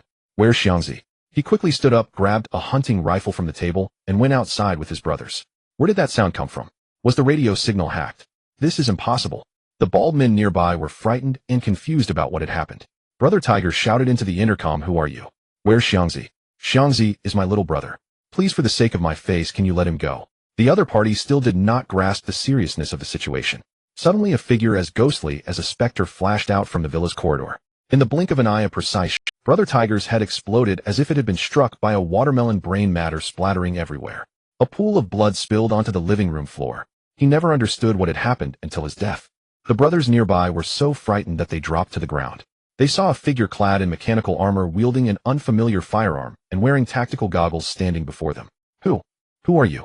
The prisoners were dumbfounded. What the hell? Is this even human? This is clearly a robot, right? How could there be such a terrifying existence in Sioux City? Soldier 76 did not respond. By order of the leader, execute the intruders. We didn't know this was your territory. 76's expression was cold, and he didn't listen to their explanations. As he raised the pulse rifle, everyone present felt instant despair. Damn it, I'll fight you. A bald man on the right charged forward with a cleaver. He wanted to use his advantage of being close to kill the robot. Bang bang. 2 shots rang out. His body was instantly pierced. This confirmed the old saying, beyond 10 meters the gun is fast. Within 10 meters the gun is both accurate and fast. As the prisoners in front of him knelt down and begged for mercy, Soldier 76 showed no intent of allowing them any chance of survival. Military orders are as solid as mountains. The command of the leader must be fulfilled. Before dying, these people couldn't fathom where this mechanical soldier had come from, even after banging their heads against the wall. After dealing with the intruders, Soldier 76 turned and left. Long Yu and Qin Bingxue sat in the pavilion beside the villa. They had just heard the conversation of the gang of prisoners over the radio from the rooftop of the villa. Letting these prisoners go would be utterly absurd. Bingxue, how long do you think it took 76 to finish them off? Long Yu asked. Qin Bingxue was momentarily stunned and was about to reply. To their surprise, Soldier 76 emerged slowly, holding his heavy pulse rifle. Reporting to the leader, all intruders have been eliminated. Please check. Qin Bingxue took a deep breath, observing the nonchalant expression of the mechanical soldier. In less than a minute, all the prisoners armed with heat weapons inside the villa had been taken down. That speed was astonishingly quick. Long Yu looked at Qin Bingxue, who was secretly astonished, and explained with a smile. People from the future value efficiency, and these mechanical soldiers from the future are no exception. Qin Bingxue nodded, half understanding, still astonished. The skills of the mechanical soldiers were several times stronger than her own. In less than a minute, a normal person would take about a minute and a half to run from here to the rooftop of the villa. Leader, there are other organisms nearby. Just as they were preparing to return, the tactical goggles of 76 flashed red, then fixated on a certain direction. There were other movements. Long Yu and Qin Bingxue looked in that direction. What's going on? Let's go take a look. Soon a message suddenly came from Yu Lei, who was in the shelter. Brother Yu, sister Bingxue, unidentified organisms are approaching the shelter. What? They want to invade his shelter. Isn't that asking for death? A violent metallic clashing sound came from that direction. Something was smashing against the alloy gate of the shelter. Qin Bingxue's beautiful eyes turned cold. These monsters are quite bold, but can they break through those alloy gates? The answer is no. These creatures have been hammering at the basement's alloy gate for a long time, without even shaking it. Upon closer inspection, they realized it was the giant axe butchers they encountered when passing by the prison. At this moment, 5 bloodied giant axe butchers were smashing the shelter's entrance with their axes. They are truly brave. The shelter has several such alloy gates, and behind the gates there are energy barriers. Behind the barriers are several Gatling guns and energy rifles. Even if they were to chop at it for a year, they would find it difficult to breach this place. Alarms rang out inside the shelter, but unfortunately the giant axe butchers had no ears. Are you trying to chop down my shelter? 76, take care of them for me. Long Yu issued the command again. Soldier 76, faced with indecision, immediately raised his pulse rifle at the moment he received the order and aimed it at the heads of the giant axe butchers. Bang, bang, bang. A series of lasers swept out, forming a fiery tongue of concentrated laser fire. In an instant, several giant axe butchers' heads were blown apart. Gore flew everywhere. Only one giant axe butcher remained, looking at Soldier 76, hastily throwing away the axe in his hand, and heavily throwing it towards 76. Soldier 76 remained calm, releasing a biological force field at the spot. The moment the giant axe made contact with the force field, it fell straight to the ground. Then he raised his pulse rifle, and a spiraling missile shot out, instantly blowing apart the last giant axe. And there's a protective barrier. This mechanical soldier is simply invincible. Witnessing 76's fluid combat, single-handedly defeating those giant axe butchers, Qin Bingxue couldn't help but exclaim. No wonder he is an experienced warrior from the future. Reporting to the leader, the enemy has been eliminated. After completing Long Yu's task, 76 fell silent. 5 blue energy crystals fell to the ground. Master, what is this? Qin Bingxue stepped forward, picked up the energy crystals, and showed them to Long Yu. This thing is very important to me. For our future operations, I need you to collect these with 76. Brother Yu, what are we doing this afternoon? Long Yu decided to set off immediately after finishing lunch without taking a moment's pause. Surrounding the royal garden where they were located, there were supermarkets and warehouses everywhere. This was due to the large number of evolved zombies occupying the area, again forcing people to abandon this rich region. After Long Yu arrived, he had dealt with the majority of the evolved zombies in the vicinity. Now what were they waiting for? Long Yu had not come to this place just for the villa's basement. Most importantly, there are supplies within a mile radius. He called on Yu Lei, Qin Bingxue, Soldier 76, and the big guy to rush towards these warehouses. The moves don't have to be flashy, but the speed must be fast. Quickly sweep through the nearby warehouses and empty all the supplies here. Upon hearing this, everyone immediately responded. Understood. Let's get moving. A few of them nodded vigorously, and aside from the 2 robots, everyone looked somewhat excited. The supplies here were indeed abundant. Opening a box revealed it was filled entirely with sausages. In the last life, 1 sausage could get a beautiful woman to accompany you for 3 days and nights.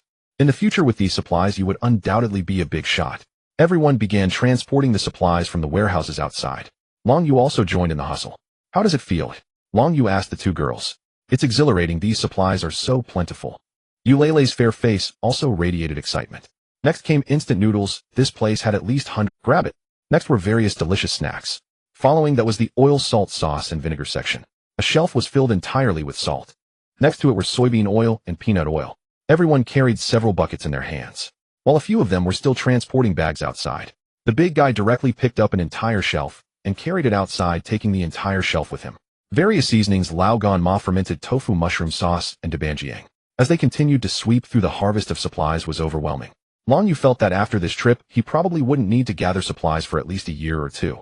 This was an experience he had never had in his previous life. It felt like a person who had been poor their entire life suddenly hitting the jackpot. Arriving at the tobacco and alcohol section. In this apocalypse, the ordinary person couldn't enjoy the tobacco and alcohol at all, and here it was all available. Long Yu walked up and casually took a pack of Zhonghua.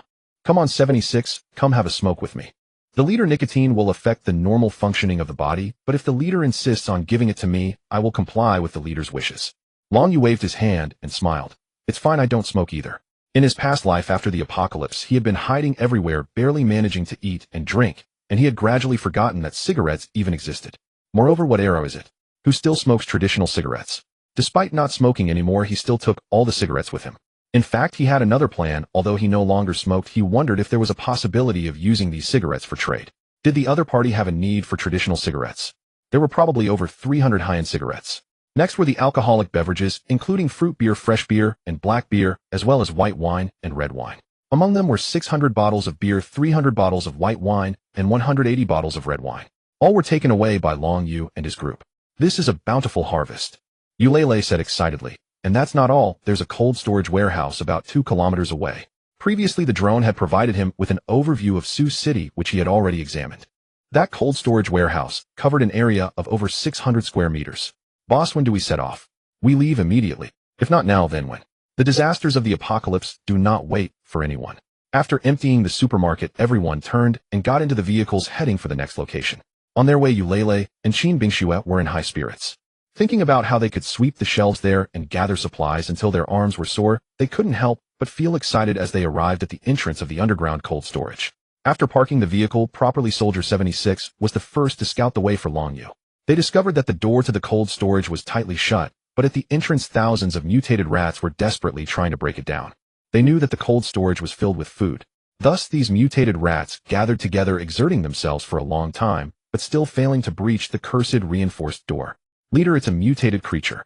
Upon seeing the scene before them, the burly man and Soldier 76 stood at the forefront ready to eliminate these pests. Big guy, you don't need to intervene. The burly man was quite destructive. If he accidentally opened the reinforced door, the remaining mutated rats could rush, in which would be disastrous. The frozen food inside the warehouse would be in jeopardy. It's better to leave this matter to 76. 76, open fire and eliminate all these rats. Be careful not to damage the door, or it will give the rats an opportunity to invade. 76 raised his pulse rifle and calmly said, Rest assured, leader, I will complete the task. Activate tactical goggles. Immediately, Soldier 76's goggles flashed, and he aimed at the mutated rats surrounding the cold storage door and opened fire. Bang, bang, bang. Bang, bang, bang. The power of the laser gun was immense, capable of taking down 4 or 5 rats with a single shot.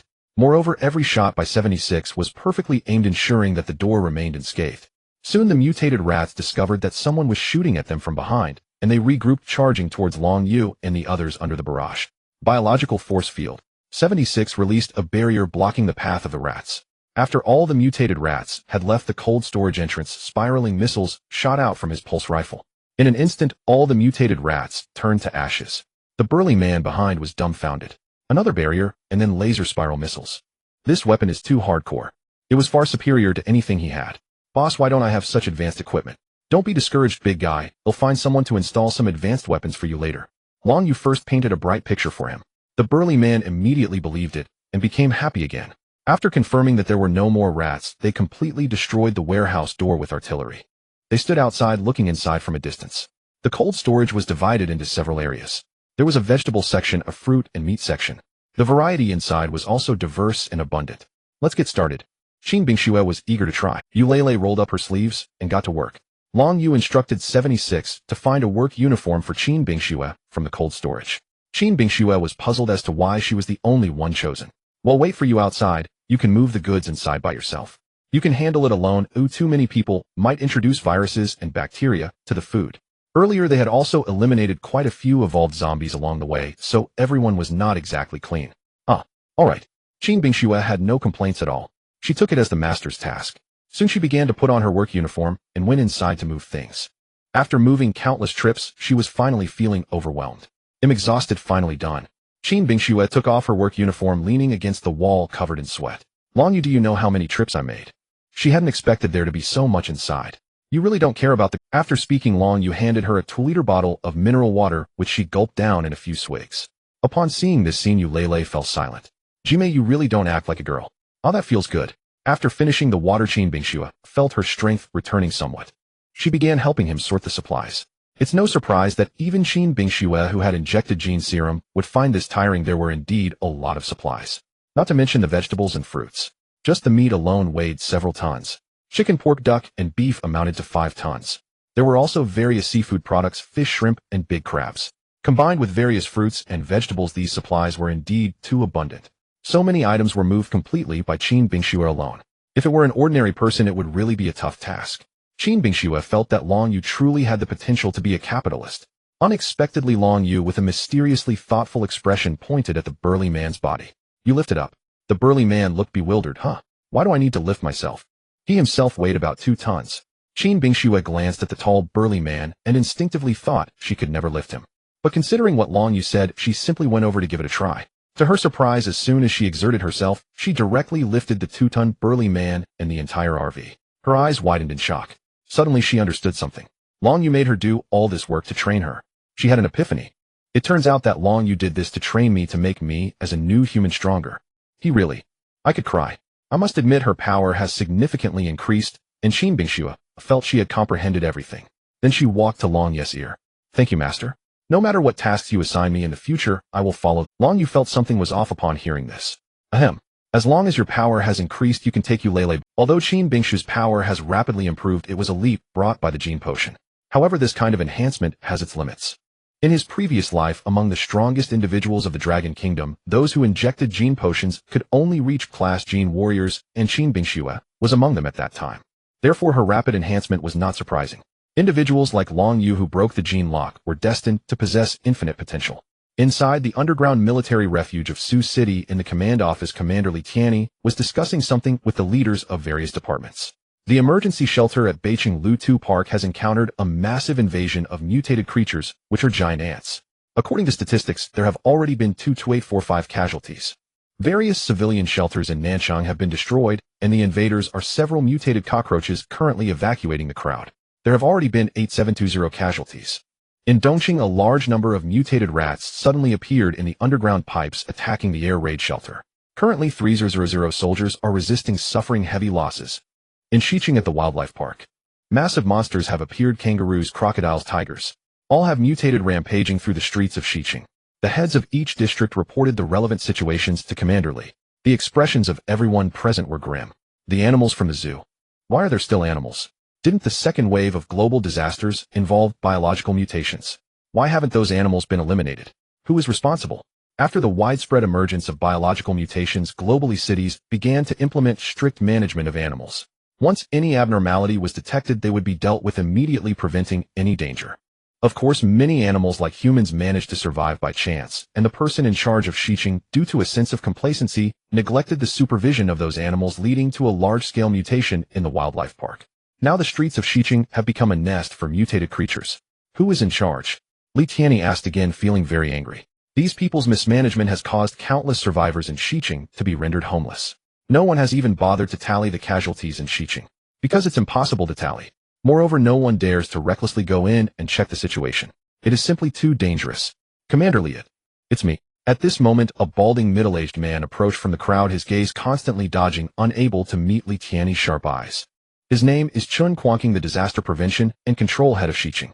During the days when the second wave of disasters broke out, he was enjoying life in the refuge with a few foreign female students, claiming he wanted to learn a foreign language during the apocalypse without regard for the risks in his area.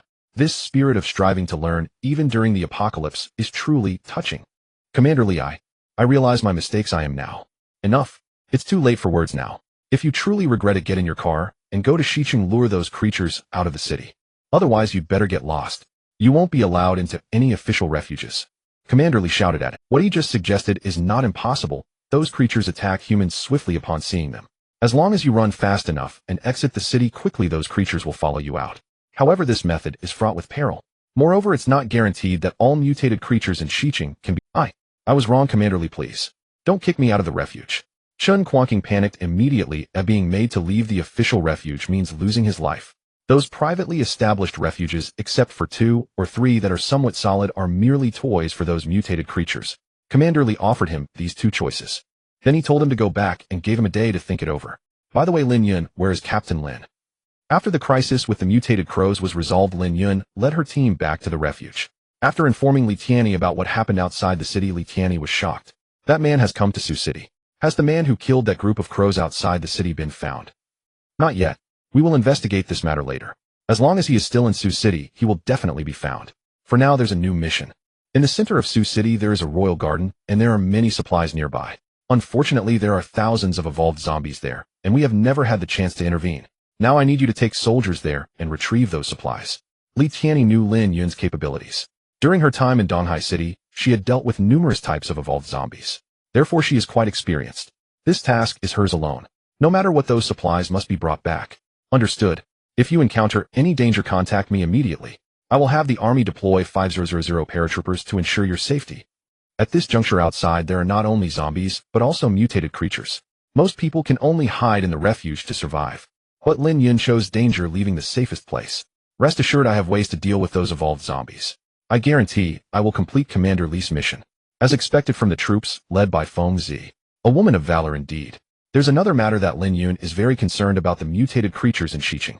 If not resolved promptly, they will eventually make their way to other districts. It is said that those creatures have become monsters with terrifying destructive power, making it difficult for refuges to cope. Commander Li, how do you think we should resolve the situation in Xiqing? Lin Yun asked. Li Tianyi was also This Chin Quanking. I take the blame for this. It is my fault for neglecting the management of my subordinates. I will take full responsibility. You go ahead for now, and we will discuss this matter when you return. Li Tianyi already had plans in mind regarding the situation in Xiqing. Meanwhile, Long Yu sat atop the large vehicle preparing to make some modifications to it. He was no stranger to vehicle alterations. In his past life, he had crafted all sorts of bizarre vehicles to survive. This time he first added several layers of sturdy steel plates to the entire vehicle, ensuring that the attacks from mutated creatures would not harm it, and welded protective nets onto the windows. Boss, you are really too good to me. No more nonsense. You and 76 will come with me shortly. After the modifications, the large vehicle's body became even sturdier, resembling a doomsday war machine. Though the storage space was smaller with the spatial storage ring, there was no need to place items in the back. 76, oh, why don't you try firing a shot? Upon hearing this, the large vehicle immediately interrupted. Huh? Boss, please don't do that. The power of that gun in your hands is too great. I can't handle it. Soldier 76 glanced at the large vehicle and said in a deep voice, Leader, he is right. With one shot I could pierce through this vehicle. Long Yu took a deep breath. It still wasn't tough enough. It seemed that he would have to visit the time-space trading space later to acquire some vibranium. Vibranium, also known as sound-absorbing steel, is the hardest known material. Captain America's shield is made of vibranium, which currently does not exist in this world. He could only rely on the trading space. His next main task was to obtain more energy crystals. The more of those blue energy crystals, the better. The shelter also needed an upgrade. As it stood, the space of the shelter was still not spacious enough. It could even be described as somewhat cramped. The bedroom consisted of only one room, making it quite uncomfortable. He needed to deal with the mutated creatures to extract more energy crystals from them. 5 kilometers from the royal gardens. At the same time, several large trucks had overturned, blocking the road. Piles of corpses spilled out from the truck. A group of men speaking a foreign language were carefully passing through the area, flowing with filthy blood while holding their noses. Compared to our country, this place is relatively safe, right? To be safer, we need to gather more supplies. I heard there are several warehouses around here. Where exactly are they? These were mercenaries from the surrounding island nations. They had heard that Long Country was safer, and after enduring the disasters, they traveled overnight to Long Country. They had also established a civilian shelter in Sioux City. 13 people, 5 of whom were equipped with rocket launchers. 2 others carried heavy machine guns while the rest had shotguns. Let me see, it should be very close to here. The group stood beside the truck, completely unaware that something was— You all wait, I need to take a leak. Hurry up. One of the men handed his heavy machine gun to the others and walked towards the nearby greenbelt. Just a few seconds passed. Suddenly the man collapsed on the ground, covered in blood. Monster! There's a monster. The foreign mercenary, terrified, crawled to a tree stump and quickly climbed up, trembling atop the tree. What's going on? The others by the truck, hearing the commotion, readied their weapons to investigate. Don't. Bang. Bang. Suddenly a tall figure emerged from the shadows of a civilian residence, its muscular body resembling scales with limbs that were no longer human, but that of a terrifying monster. The man in the tree watched in fear as the monster stepped out. In the next second, a massive hand gripped the doorframe, forcibly ripping the door off its hinges. The man in the tree had forgotten to call for help. The monster hurled something at him, knocking him from the tree to the ground. His limbs shattered, blood gushing everywhere. Soon several nearby companions rushed over. What is this thing? They looked at the giant monster. Fire. They quickly opened fire. The monster charged at them at high speed. With just one punch, 4 mercenaries were turned into pulp. From a distance, a companion hoisted a rocket launcher and fired at the monster. The rocket exploded on the creature's body. However, it had no effect. How is this possible? The monster turned around and effortlessly lifted a threatened truck that was launched with a mighty throw. What kind of monster? Haha, who said Long Country was safe? The group watched in despair as the truck hurtled towards them. The dozen or so mercenaries from abroad were completely wiped out. There was no chance of survival. On the other side, Lin Yun was aboard a helicopter descending with over 500 soldiers. Their mission this time was to take away all the supplies from the supermarket and warehouses near the royal gardens. Captain Lin, it's very quiet here. Don't make too much noise. Be careful not to attract those zombies. The man at the front, Xiao Bei, observed the surroundings with binoculars. The 500 soldiers prepared to split up into multiple small teams, heading to the supermarket and warehouses separately. This way they would not easily attract too many zombies' attention. Their firearms were all equipped with suppressors. Captain Lin, I will follow you. Teams 1 and 2 head to the northern supermarket. Teams 3 and 4 go to the warehouses to gather supplies, and I will take my team to the underground freezer. All the soldiers in tactical gear quickly sprang into action. Lin Yun, along with soldier Xiao Bei, and over 40 soldiers arrived at the underground freezer. Upon carefully entering the freezer, they discovered that it was completely empty. All the soldiers stared at the vacant warehouse, bewildered. Captain Lin, this has been taken. Lin Yun's expression darkened. She had already noticed signs that someone had been here recently. Moreover, there couldn't possibly be no mutated creatures or evolved zombies nearby.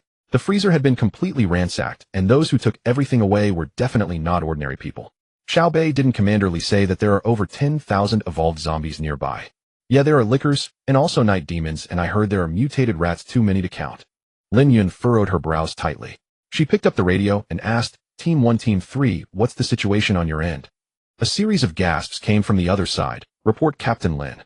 The supermarket. The warehouse, all the supplies are gone.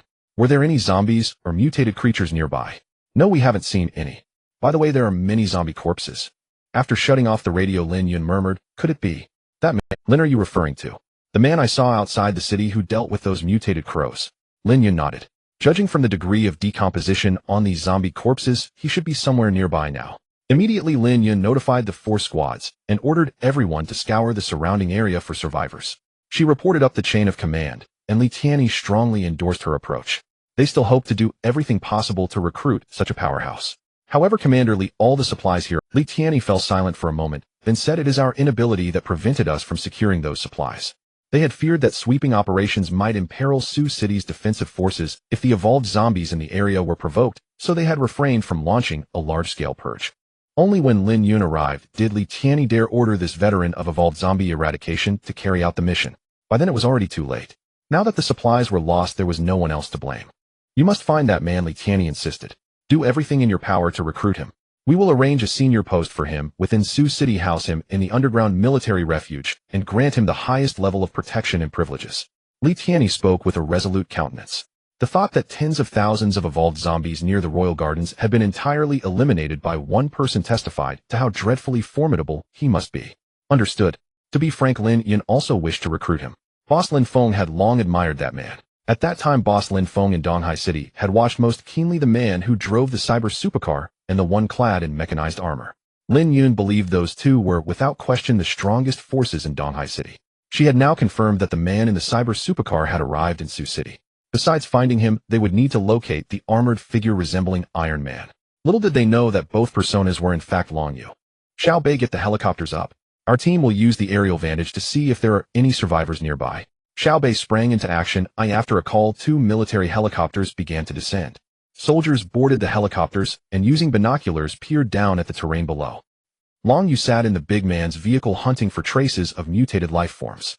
Boss, the drone feed shows a large concentration of mutated creatures in West District. He glanced at the footage transmitted by the drone. West District had become a paradise for mutated creatures. Those shelters of every size lay destroyed and casualties were beyond counting. How far is West District from here? About 100 kilometers or so. Long, you said no more. He pressed the brake and eased the vehicle's speed. Outside the window, a gargantuan mantis came into view. Fresh prey. Take care of this monster first. A flash of killing intent lit Long Yu's eyes. The mutated mantis bore scythe-like forearms some 5 meters long. Its body seemed sheathed in a thick carapace, standing over 8 meters tall and weighing roughly 500 kilograms. Even the big man was stunned. The creature towered above him. What on earth was this? It was a tenacious foe. The mutated mantis was not only agile, but had absorbed human combat techniques. Its speed could kill without warning. Seated in the passenger seat, 76 regarded the mantis and said in a flat voice, "Leader, leave it to me. Give me 5 minutes and I will crush it." The mantis had clearly spotted the vehicle. Its twin sides still dripped human blood. It had likely cut down over 100 people moments before, and it was exhilarated. Using its height advantage, the mantis leapt downward toward Long Yu, intent on slicing the vehicle in two with its dual blades. 5 minutes. Watch closely. I need only 5 seconds. Long Yu's lips curved. He activated the mantis blade and sprang from the vehicle. He then employed the mantis blade skill to cloak himself, disappearing into nothingness. Long Yu vaulted with blinding speed and materialized behind the mutated mantis. The mantis's gaze remained fixed on the RV. It did not detect the concealed Long Yu. With the flame attachment roaring, he delivered a searing slash to the mantis's neck. A crisp, bone-shattering sound rang out. Before the mantis struck the ground, its body was cleaved in two. Long Yu, it seemed, had already returned to his seat in the vehicle. The cloak faded. The entire sequence had flowed like water. 76 checked the time. Exactly 5 seconds, no more, no less. The cyborg 76 was dumbfounded. No wonder he was the leader. His power was immense. See how many energy crystals that mantis yielded. The big man steered forward to inspect. 200 energy crystals tumbled from the creature. Bring them all back. These will be invaluable. The vehicle pressed on. The mantis's slaughter had been but a starter. Nothing to boast about. But on Lin Yun's side, the situation was different. Her soldiers had likewise run into a gargantuan mutated mantis. Squads 1 and 2 provided suppressing fire, opening up on the mantis. Squads 3 and 4 drew close combat weapons and charged. Ultimately, more than 300 soldiers combined to finally dispatch the mantis, blocking their path. Over 30 warriors suffered severe injuries and were evacuated by helicopter. Team leader Lin, the mantis has been handled, but we still haven't found any survivors. Could they have been slaughtered by the sudden appearance of these mutated mantises? Lin Yun watched from the helicopter and replied in a low voice, "Impossible. Absolutely impossible. These mutated mantises are strong, but they should not be a match for that man." Understood, we will continue the search. The soldiers pressed on. At last, on a street, they found the carcass of a mutated mantis. At the sight, everyone inhaled sharply. Team leader Lin had been right. There was undeniably a human of extraordinary strength here. No. One might say the opponent was no longer simply human, perhaps a new kind of human. They noticed that the mantis bore only a single slash. It was hard to fathom how savage that single strike had been. Minutes later, Lin Yun in the search helicopter spotted a dark speck moving below. Squads 1 and 2, 3 kilometers ahead in Yuanhu town, there is a vehicle on the move. Lin Yun ordered the pilot to head straight for Yuanhu town. Long Yu's vehicle rolled into a small town. Strangely, once inside, neither mutated creatures nor zombies were to be seen. It looked as if someone had already cleared the place. Several trucks lay across the road. Gore stained the pavement. As they advanced, they found numerous corpses. Most bizarrely, a few bodies had been reduced to minced flesh. What kind of force had done this? Scan the nearby area and tell me what happened here. Long Yu had a premonition. A far more powerful creature must be present here. The 2 trucks were piled high with numerous corpses, and the stench of death assaulted the senses. This was not surprising. What was most bizarre was that several bodies lay scattered around the trucks, all reduced to mush alongside weapons of significant lethality. There was even a rocket launcher. Boss, what kind of monster is this? Not even afraid of a rocket launcher. The massive truck was also loaded with a rocket launcher, and if that creature was not afraid of such a weapon, the implications were chilling. Logically speaking, considering the zombies and creatures known to exist, the power of a rocket was evidently formidable. Yet this time those armed with rocket launchers had all fallen to such a state. It was clear that this creature was no ordinary being. The massive truck was gradually slowing down. 76 held a gun, wary of any unknown creatures launching a surprise attack. The town was eerily silent. Furthermore, the road ahead was severely damaged, as if it had endured some violent impact. Additionally, the streets of the small town, once teeming with zombies, were now devoid of any trace of them. Up ahead, it seems to be an artificially constructed civilian shelter, came the report from the drone. After checking, Long Yu's expression turned grave. The town's head along with the townspeople had used caves to construct a shelter. All the elderly and children in the town had taken refuge inside. The adults were armed with knives and iron implements, all guarding the entrance of the cave. At this moment, that shelter had been breached by an unknown creature. There were no survivors left in the town. Inside the shelter, bodies lay everywhere, and the defensive measures were severely compromised. The adults tasked with resistance were unknown to what had turned them into mush, dying tragically on the ground. They noticed that the protective walls of the shelter had been violently impacted. A massive hole appeared in the wall. "Boss, I'm furious. This monster is truly despicable, not even sparing 3-year-old children." The massive one saw the images transmitted from the drone. Long Yu remained silent, intently watching the video from the drone. "It must be it." "What?" Just as Long Yu finished speaking, a sudden violent tremor came from a house in the small town. Over 76 immediately aimed his gun at that direction. Everyone turned their gaze and saw a tall figure appear beside the building, using its tough body to directly smash through the entire structure. "What the hell is that?" On the helicopter, Xiao Bei beside Lin Yun noticed this scene. Everyone was holding sniper rifles, using high-powered scopes to observe the situation in the town. It seems they encountered a very powerful monster. The people in the town were all killed by this monster. Xiao Bai's expression was grim.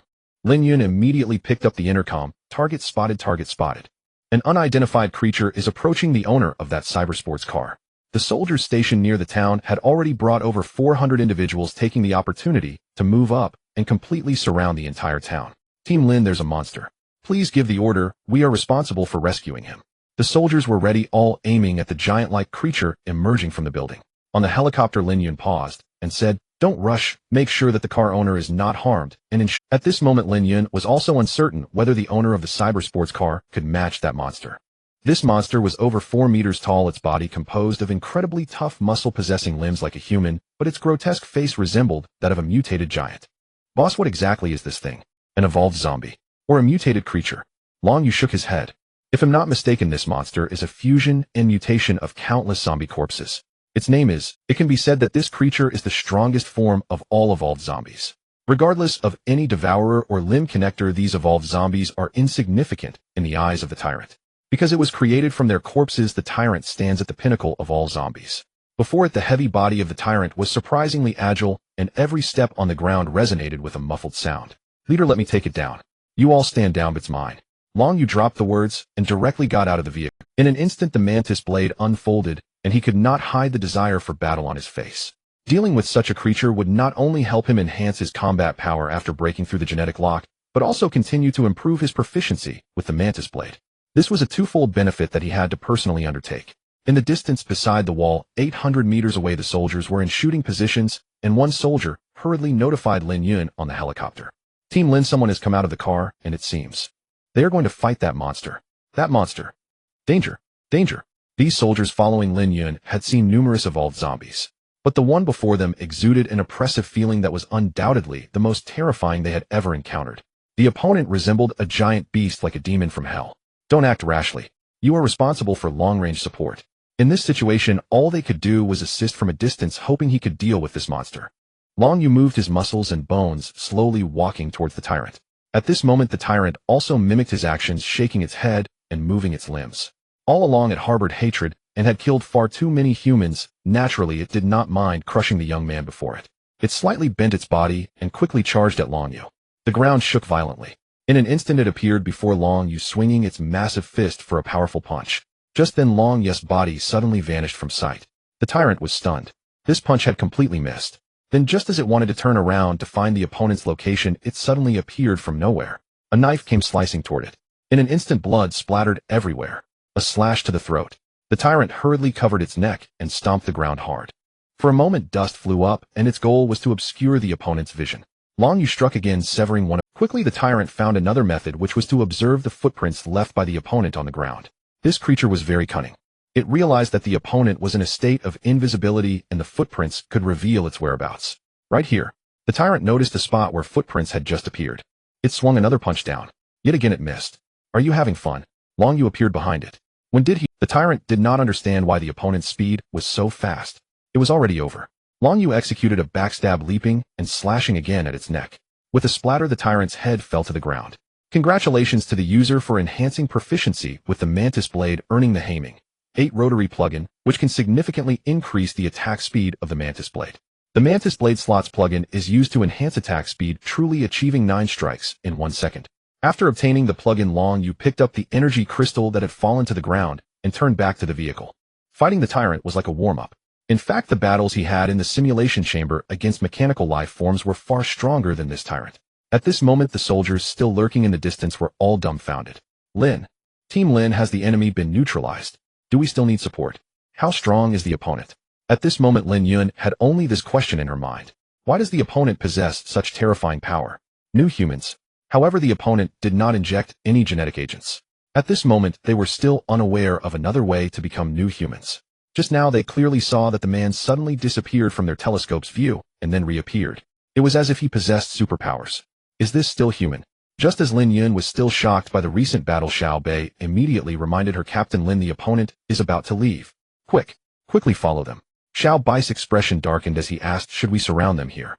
Lin Yun shook her head resolutely, denying, no, we must not leave them with a bad impression. Furthermore, Lin Yun had another thought. Even if they surrounded him and forcibly took him away, could these hundreds of soldiers truly match them? Some soldiers stepped forward, trying to call out to Long Yu. But unfortunately, Long Yu completely ignored them. There was nothing they could do but continue to follow. Long Yu had already known that a group of soldiers had been secretly observing him. He didn't even need to think about their intentions. He pressed down on the accelerator and charged out of the small town. Following the route planned by the drone, he quickly shook them off. Boss, where are we headed next? Continue collecting energy crystals. They needed to gather 2,000 energy crystals before nightfall. In this way, the shelter could be upgraded again. They had just eliminated the tyrant, and they only had 500 energy crystals. Ding dong. The drone sent another message. It informed Long Yu to keep following this route. There is a Sioux City Agricultural University. It is a national university with agriculture as its specialty. Boss, the Wind sent a message that there are still survivors at Sioux City Agricultural University. Oh, what does that have to do with me? Among them is a woman named Jiang Ryu, 34 years old, currently the vice president of the Sioux City Agricultural Research Institute, and also a professor at Sioux City Agricultural University. Soon Long Yu found information about her. Jiang Ryu graduated from Harvard University with a Ph.D. in plant science and technology. She majored in agriculture at Qingbei University for her undergraduate studies and continued her master's at the same university, focusing on applied biological sciences. She is an outstanding talent in the field of agriculture. Similarly, with her extensive knowledge and impressive qualifications, she became the youngest professor at Sioux City Agricultural University. Hearing this, Long Yu's eyes flashed. Where is she now? Long Yu needed such a talent to assist him in managing the shelter's plantation. After all, as the shelter upgraded, the plantation scale would also increase. If there were professionals available, it would save a lot of trouble. Boss, she is currently at Sioux City Agricultural University, about 5 kilometers away from Long Yu. Sioux City Agricultural University is the most beautiful school in Sioux City, known as the Garden University. But now it is a scene of devastation. The teaching buildings and playgrounds are filled with mutated creatures. Due to the various experimental agricultural products planted here, numerous insects were present. Now all the insects here had mutated. Many people were trapped here, inside the agricultural production experimental base. This was once a place for students to simulate experiments and prepare practical reports. Now a tattooed man holding a shotgun was beating a pot-bellied middle-aged man. In the corner there were a dozen survivors, including Jiang Ryu, Professor Jiang. The two were delivering punches and kicks to the middle-aged man. Another person covered his mouth, preventing him from making a sound. Damn it, I told you to collect seeds for me. How dare you have any funny ideas? I warn you, don't scream. If you attract the monsters outside, we will all die. The middle-aged man's tears flowed from the pain. But thinking of the mutated creatures around, he dared not make a sound, fearing that those monsters would rush in and annihilate them. After beating the middle-aged man for a while, Professor Zhang, why are you being so uncooperative? Is it that difficult to tell your students to open up a piece of planting field for me? If we have a planting field here, with your experience and knowledge, we could grow food here without any problem. Why are you so unwilling? The man grinned, revealing his yellow teeth, and the scars on his face made him look even more sinister. Then the man with the shotgun approached Jiang Ryu. Madam, you wouldn't want your husband to be thrown outside and eaten by monsters, would you? The man pointed the gun at the middle-aged man, his gaze scanning Jiang Ryu with ill intentions. Brother Long, I beg you, don't make it difficult for us. We can't plant. I have money. Isn't it good to give you money? Professor Zhang pleaded, but unexpectedly the man called Brother Long turned his head and slapped him. What good is money? You are all agricultural graduates. What about hydroponics? What about biotechnology? Why can't you do it now? Or do you simply not want us to survive? The man called Brother Long with a dark face stepped back in front of the middle-aged Professor Zhang. No. Brother Long, I was wrong. Let me go. Brother Long was already seething with anger, feeling that Professor Zhang was stubborn and deliberately stalling for time. This time he completely ignored Professor Zhang's explanations, grabbing his hair and slamming him against the wall. Again and again. We only work for the Dragon Country. We won't do any work for you, scum. Professor Zhang knew he wouldn't survive, so he changed his demeanor and roared angrily. Then go die? Minutes later he could no longer hold on and was brutally killed by the group of thugs. Your husband, is dead, and next is you, Professor Zhang. If you don't agree with us, you will meet the same fate. This group of thugs was clever. After the biological mutations, they quickly arrived at Sioux City Agricultural University to find these knowledgeable individuals to open up farmland for their future survival. The recently deceased Professor Zhang was Jiang Ruyu's husband. Professor Zhang would rather die than be forced to work for these scum. As a result, he was killed on the spot. Now it's your turn, Professor Jiang. I admit you're quite beautiful, but we are not in the mood for that now. Oh, we just want— Jiang Ryu raised her head to look at them, and one of the chubby thugs was grinning with a face full of malice, causing her immense disgust. Like her husband, she deeply did not want to work for such people, even if it meant dying here. However, she would not act like old Jiang. I will take you to get the seeds. With the seeds, those plants can be cultivated in this laboratory. After years of roaming the streets, Long Gu suddenly heard Jiang Ryu say this, and he felt a twinge of doubt in his heart. However, seeing her cooperating, he led his men to retrieve the seeds. Putting away his gun, Long Gu signaled the chubby thug beside him with a glance to keep an eye on her. Then he displayed a friendly demeanor towards Jiang Ryu. Professor Jiang, if you had said this earlier, wouldn't your husband be safe now? You two stay here, fatty, come with me to get— Jiang Ryu's hands clenched into tight fists. As she walked past her husband, her eyes reflected an indescribable mix of sorrow and fury, followed by endless rage directed at the thugs. The seeds are in the warehouse of the laboratory across the way. We'll take you there. Ah, good, just don't pull any tricks like Professor Zhang. You know that trying to deceive me ends only in death. Long Gu patted Jiang Ryu on the shoulder, and seeing that she had stepped forward to lead him to the seeds, he revealed a satisfied expression. Jiang Ryu's gaze scanned her surroundings. She made a reckless decision.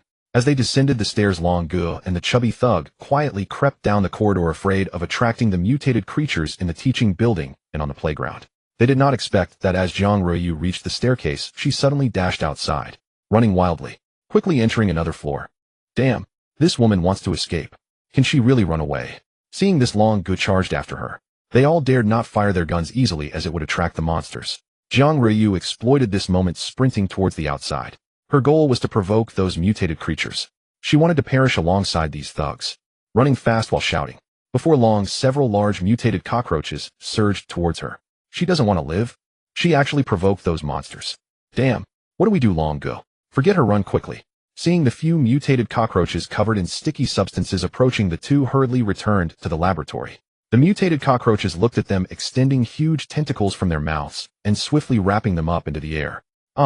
Long Gu forcefully drew a shotgun and fired at the mutated cockroach. The cockroach remained motionless. In the next moment, the tentacle returned to its mouth, and the two were swallowed whole by the mutated cockroach. Of course, Jiang Ryu was not spared either. 3 mutated cockroaches surrounded her. These humans were delicacies for these monsters. However, she felt no fear whatsoever. Revenge was at hand. No regrets in death. Old Jiang, I have avenged you. Jiang Ryu murmured, then closed her eyes. She knew that soon she would become a meal for these monsters. Whoosh, whoosh. Just then a sound of something breaking through the air rang out. In an instant, all 3 cockroaches were knocked down to the ground. Jiang Ryu took a deep breath, but still did not open her eyes. Why am I not dead yet? She opened her eyes in confusion, only to find a GMC RV approaching. On the roof, a futuristic mechanical soldier was holding a gun, eliminating all the nearby mutated cockroaches. She was stunned. What is this guy? Why does he have such weaponry? Long Yu sat in the vehicle sipping a drink, looking into the distance where he saw a figure. Is it definitely her? Don't get it wrong. Boss, the picture sent by phone is unmistakable. Since entering this university, the soldier on the roof 76 has already killed countless monsters within it. Behind the vehicle, mutated creatures lay sprawled all over. They covered the entire corridor of the teaching building, an exceptionally terrifying sight. As they rushed over, the large tires were soaked in monster blood. Pieces of flesh were stuck all over the wheels. Don't mind the mess, big guy, little E will help you wash the car later. No problem, boss. Seeing Brother 70 SIX's impressive marksmanship has truly opened my eyes. This little matter is nothing. After slamming on the brakes, Long Yu parked the vehicle beside Jiang Ryu. Professor Jiang, nice to meet you. Opening the car window, Jiang Ryu saw a handsome face. This one sentence left Jiang Ryu momentarily at a loss for words. You? Who are you? You are safe now. This casual remark left Jiang Ryu in a daze. A surreal feeling lingered in her heart. She did not dare to blink, fearing that in the next moment she would find herself having left this world. After being stunned for a full minute, Jiang Ryu suddenly slumped to the ground, hugging her shoulders, her eyes already filled with tears. I am a junior majoring in mechanical engineering at Donghai University. My name is Long Yu, and I am 21 years old. Long Yu's words eased her vigilance slightly. A student from a prestigious university. The student's words gave her a teacher a sense of familiarity. In an instant, the facade of strength she had previously maintained could no longer hold. Her beautiful eyes became moist. My husband is gone. Jiang Ryu began to cry heartily. Her body trembled continuously as she sobbed. Stop crying, come with me, I need you. Long Yu pointed to the back position. Jiang Ryu froze for a moment. At this moment, she had completely lost her will. The feeling of being brought back to life left her with only one thought in her mind: to follow this man before her. If he could come in from the outside, he must have a way to get out of here. Just like a drowning person desperately clinging to it, Jiang Ryu got into Long Yu's vehicle. On the road, Jiang Ryu looked around, but had no chance to speak. I want rescue those survivors in the laboratory. The Sioux City Army will come for them later. Long Yu, what do you want to take me for? Jiang Ryu's voice still carried some fear. She worried that he would suddenly change his demeanor, plunging her into hell. Professor Jiang, I want you to help me manage my plantation. Plantation? Jiang Ryu looked puzzled. Long Yu, I study agriculture, and I am not a farmer. Jiang Ryu thought he misunderstood her idea. Agricultural research is not the same as farming. I know once you go you will understand. I am not asking you to. Long Yu smiled. Soon the three returned to the shelter. This is your shelter. Jiang Ryu was shocked when she saw Long Yu's shelter. When she entered the second-level plantation, she was completely stunned. This is your plantation. From the moment she stepped into this refuge, Jiang Ryu's eyes widened in disbelief. The scenes before her were nothing short of astonishing. After registration, as she descended to the second underground level, something even more unbelievable occurred. While she was not too familiar with the mechanical engineering technology on the first floor of the refuge, she was quite knowledgeable about agricultural science and technology.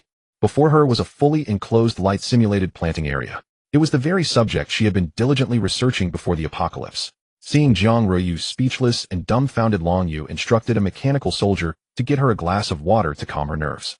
Professor Jiang, there's no need to be so surprised. Take a look. Is there any aspect of my soilless cultivation technology that requires improvement? Jiang Ryu swallowed hard, recalling her research from the past 2 years. Soilless cultivation had always held an enticing and vast potential. However, its technical requirements were stringent and the investment in equipment was high. The production, consumption, funding, and technology in Long Country had always faced limitations. These limitations constrained many production models, still adhering to foreign practices. She had always emphasized the need to conduct research and experiments in conjunction with local realities, forging a path of soilless cultivation that was tailored to local conditions. Yet due to the differences in natural resources, nutrient solution formulas, and types of fertilizers in her country, there had never been a breakthrough. This is organic, ecological soilless cultivation. Jiang Ryu, being an expert in this field, pointed out the areas Long Yu did not understand right away. Currently, most practices were still at the hydroponic stage of soilless cultivation. However, by using colored substrate organic ecological soilless cultivation technology, it was possible to produce food that met the standards for AAA-grade green products. How exactly is this biological technology achieved? Jiang Ryu had published various papers on soilless cultivation technology in the agricultural field. She was well aware of the core points of soilless cultivation. It required flexible adjustments based on the climate of each region, as well as the quality of soil and water and fertilizers. This was extremely difficult to achieve. For instance, the southern regions should focus on deep liquid flow cultivation. The southeastern coast should utilize floating board capillary and nutrient film technology, while most northern areas with their hard water quality faced greater challenges in hydroponics and needed to primarily use substrate cultivation. Such flexible adjustments had astonishingly been fully realized in this plantation. Moreover, there were many aspects she could hardly comprehend, especially the automatic monitoring and management system for nutrient solutions here, which was technologically far superior to what they had developed over decades. She felt that the knowledge she had learned was woefully outdated. Upon seeing this plantation, Jiang Ryu felt an overwhelming urge to stay here every night, immersing herself in research. The vast amounts of knowledge contained within could, if included in her doctoral thesis, create a sensation among experts and scholars worldwide. Not only that, Professor Jiang, suddenly the voice of the artificial intelligence, Xiaoyi, chimed in. In addition to agriculture, there are corresponding soilless cultivation technologies in horticulture, forestry, and flower production and development. This marks a completely new stage of development. Jiang Ryu's pupils constricted as she muttered, "Indeed, the prospects for development are immensely broad, and there is so much I do not understand within this." Long Yu noted that before arriving at the refuge, Jiang Ryu had thought she was merely going to farm. Now she was completely in awe of this high-tech soilless cultivation technology. It happened so quickly. To be honest, Jiang Ruyu initially held little hope for this place. Her life depended on the other party as she was only responsible for working. Yet unexpectedly the technology here left her greatly shocked. Professor Jiang, this area will be entrusted to you for management. I hope you will not let down my expectations. Jiang Ruyu had only one response. Let me research here. Dying here is not a problem. Her voice was exceptionally firm. This was the dedication of a scholar pursuing knowledge. This plantation had evidently surpassed her understanding, and even before the apocalypse, she had only one goal: to pursue the truth. What is there to fear in the infinite pursuit of truth? The joy of progressing further is unparalleled. She was willing to dedicate herself to the future agricultural field. After taking Jiang Ruyu on a tour of the plantation, Long Yu called down Qin Bingxue and Yu Lei, who were still preparing food upstairs. Upon hearing Long Yu ask them to come down for a tour, the two hurried down in their pajamas. Upon seeing the plantation, both of them were filled with awe. So, does this mean we will no longer have to worry about food in the future? Long Yu explained exactly. This is Jiang Ruyu, a professor from the Agricultural University, and she will be responsible for managing this area from now on. Hello. Hello, Professor Jiang. Upon seeing another newcomer, the two girls quickly greeted her. They genuinely admired Long Yu's keen eye for talent. Not only had he secured a plantation, but he had also brought in an expert to manage it, demonstrating remarkable foresight. This was largely thanks to the drone's information, which informed Long Yu that Jiang Ruyu was stuck at school. All right, everyone has finished the tour. Now I will take you to visit another area. Long Yu smiled mysteriously. He carried the energy crystals collected today and loaded them into the refuge system. Shall we help me upgrade the survival parameters? Name refuge no. 1 inch, survival 3, defense 1, offense 1, upgrade complete. The refuge emitted a buzzing sound. Another part of the underground villa was transformed into an underground garage integrated after the upgraded refuge absorbed it. Crisp mechanical sounds echoed. In the next moment, the original underground garage was transformed into a breeding area, still about 500 square meters, divided into several breeding zones. Here chickens, ducks, fish, pigs, cattle, and sheep could be raised for production. Each area of the breeding zone was equipped with the most advanced industrial breeding technology, capable of comprehensively simulating the living environment and temperature of the animals, maximizing resource utilization to produce high-quality meat. In simple terms, this was technological farming. Jiang Ruyu had studied breeding before. She had also learned about animal and plant-related knowledge during her graduate studies. Seeing Jiang Ruyu ready to speak, Long Yu gestured for her to share her thoughts anytime. Jiang Ruyu said, I believe that under the right conditions, a complete ecological chain can be opened up. For instance, beneath these livestock, we could also raise some rats and cockroaches which can digest kitchen scraps and other household waste. Moreover, they are rich in protein. As she spoke, Yu Lei nodded vigorously. Professor Jiang is correct. They are rich in nutrients and can be used to produce energy bars and nutritional meals at a low cost. Raising them is quite economical. Energy bars. Jiang Ruyu looked at Yu Lei in astonishment. She thought to herself, why are there so many talented individuals in this cutting-edge field in this refuge? Not merely someone eloquent and charming, but a true high-achieving scholar endowed with genuine expertise.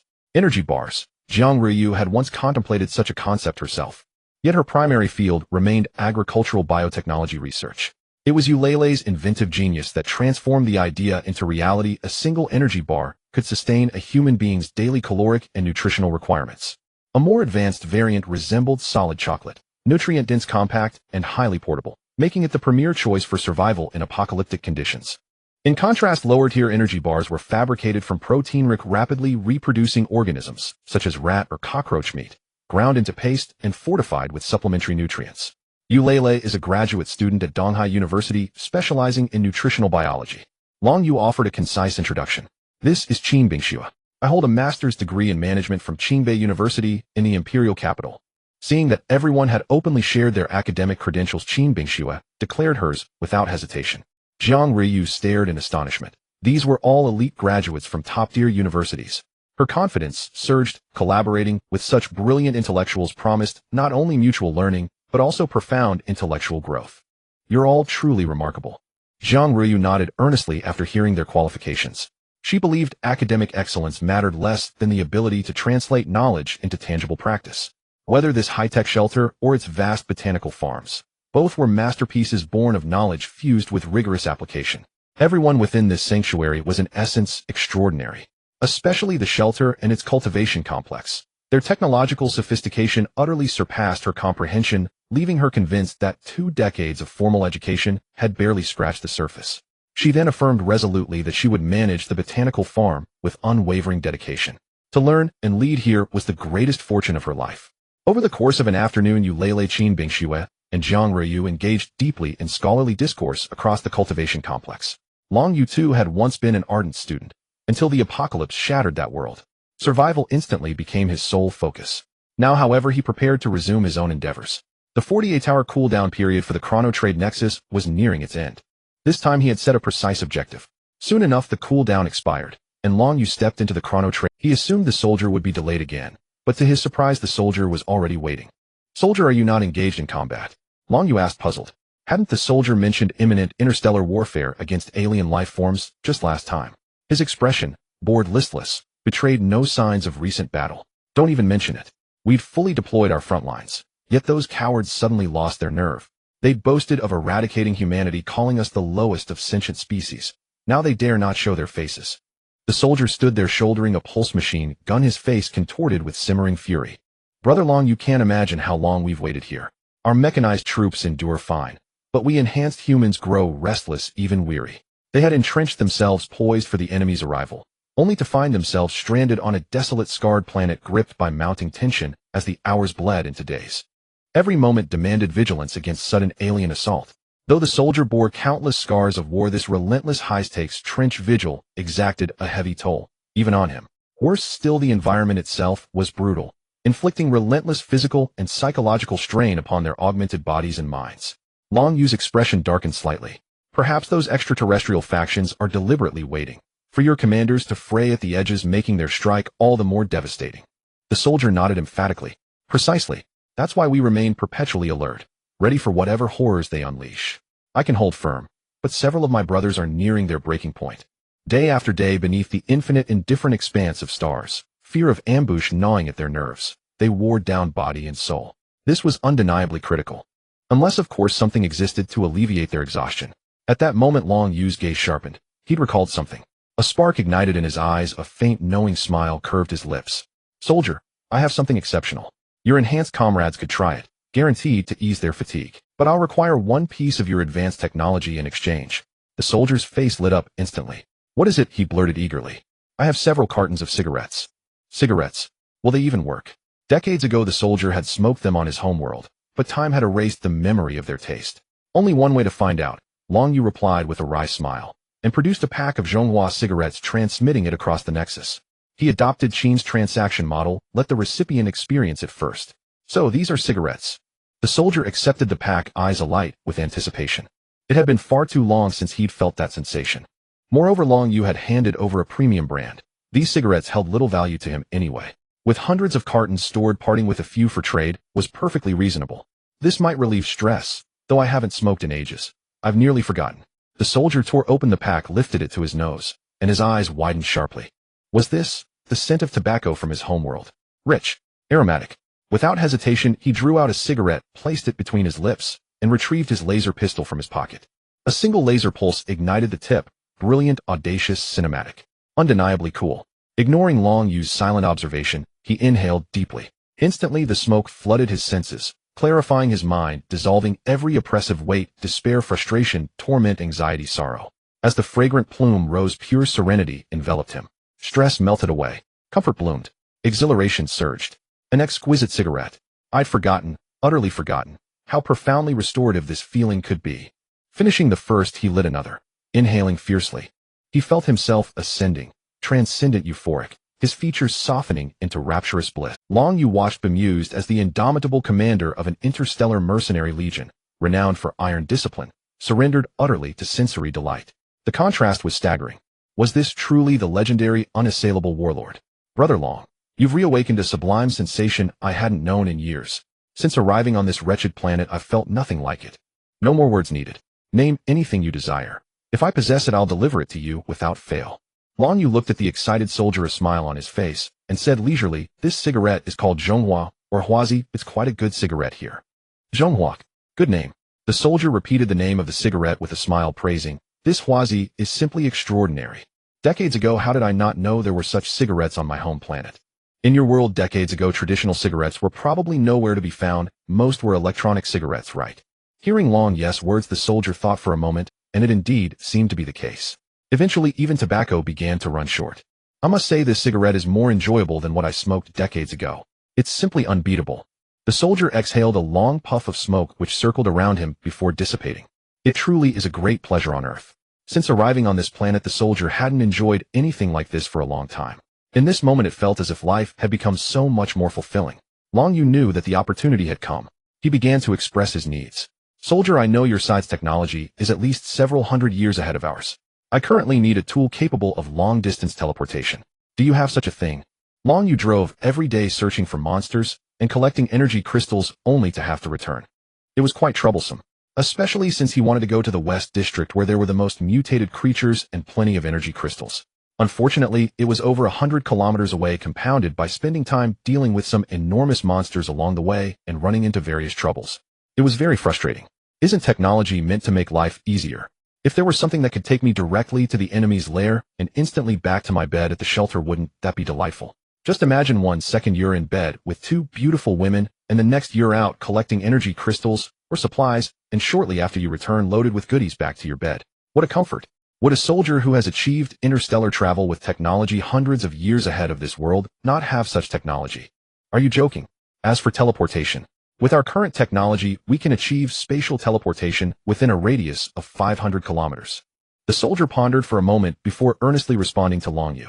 Our mechanical soldiers use this technology for combat. It allows our troops to become time-space soldiers. As long as they are within 500 kilometers, our forces can launch surprise attacks on the enemy at any time. This means their soldiers can instantly reach the battlefield using spatial teleportation provided the distance is sufficient. Of course, it can also be used for strategic tactical deployments. For instance, letting close combat soldiers use spatial teleportation to infiltrate the enemy's rear. Oh, sounds good. Long Yu clearly became interested upon hearing this. Can you elaborate? What exactly is this technology? How is it used? All right, just a moment. The soldier said, pulling out another box from his cigarette pack and lighting another stick before continuing. This technology is called the spatial teleportation matrix. While smoking, he began to explain to Long Yu. The spatial teleportation matrix, as the name implies, is a technological device that enables spatial teleportation. It can break the barriers of spatial distance. With the current level of technology, it can be used anytime and anywhere within a radius of 500 miles without any limit on the number of uses. This equipment is divided into 2 types.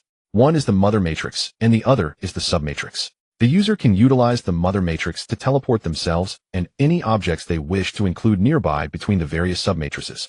Of course, the holder must first place the submatrix at a designated location and check the surroundings to ensure that there will be no unexpected issues after teleportation. However, there's no need to worry on my side. There are special troops responsible for placing the submatrices. Brother Long, don't worry about the placement of the submatrices. I have 2 types of soldiers who specialize in placing the submatrices and scouting the surrounding situation. I will send you all these soldiers. One type is called Bloodhound, which has a strong ability to sense nearby enemies and can track their traces. The other type is called Robot Pathfinder, skilled in using grappling hooks capable of climbing various structures and creating cableways for various displacements. There are many similar reconnaissance soldiers. If Long Yu wants them, Mr. Soldier can send them to him immediately. These are all our excellent reconnaissance soldiers responsible for placing the submatrices ahead and allowing our team to reach the battlefield quickly. Long Yu completely understood why Mr. Soldier could survive and thrive on other planets, achieving victory after victory, not only because of powerful technology, but also due to outstanding troops. This is a hyperdimensional army soldier. Brother Long, this spatial teleportation matrix is incredibly important to us. However, since you are giving me such a precious item from your side, resolving a major issue for our army, I will definitely trade it with you for the matrix. Long Yu felt he had made a profit. In fact, the soldier also made a great deal. With so many Zhonghua cigarettes to distribute to his modified brothers, it would help alleviate their feelings of depression and anxiety.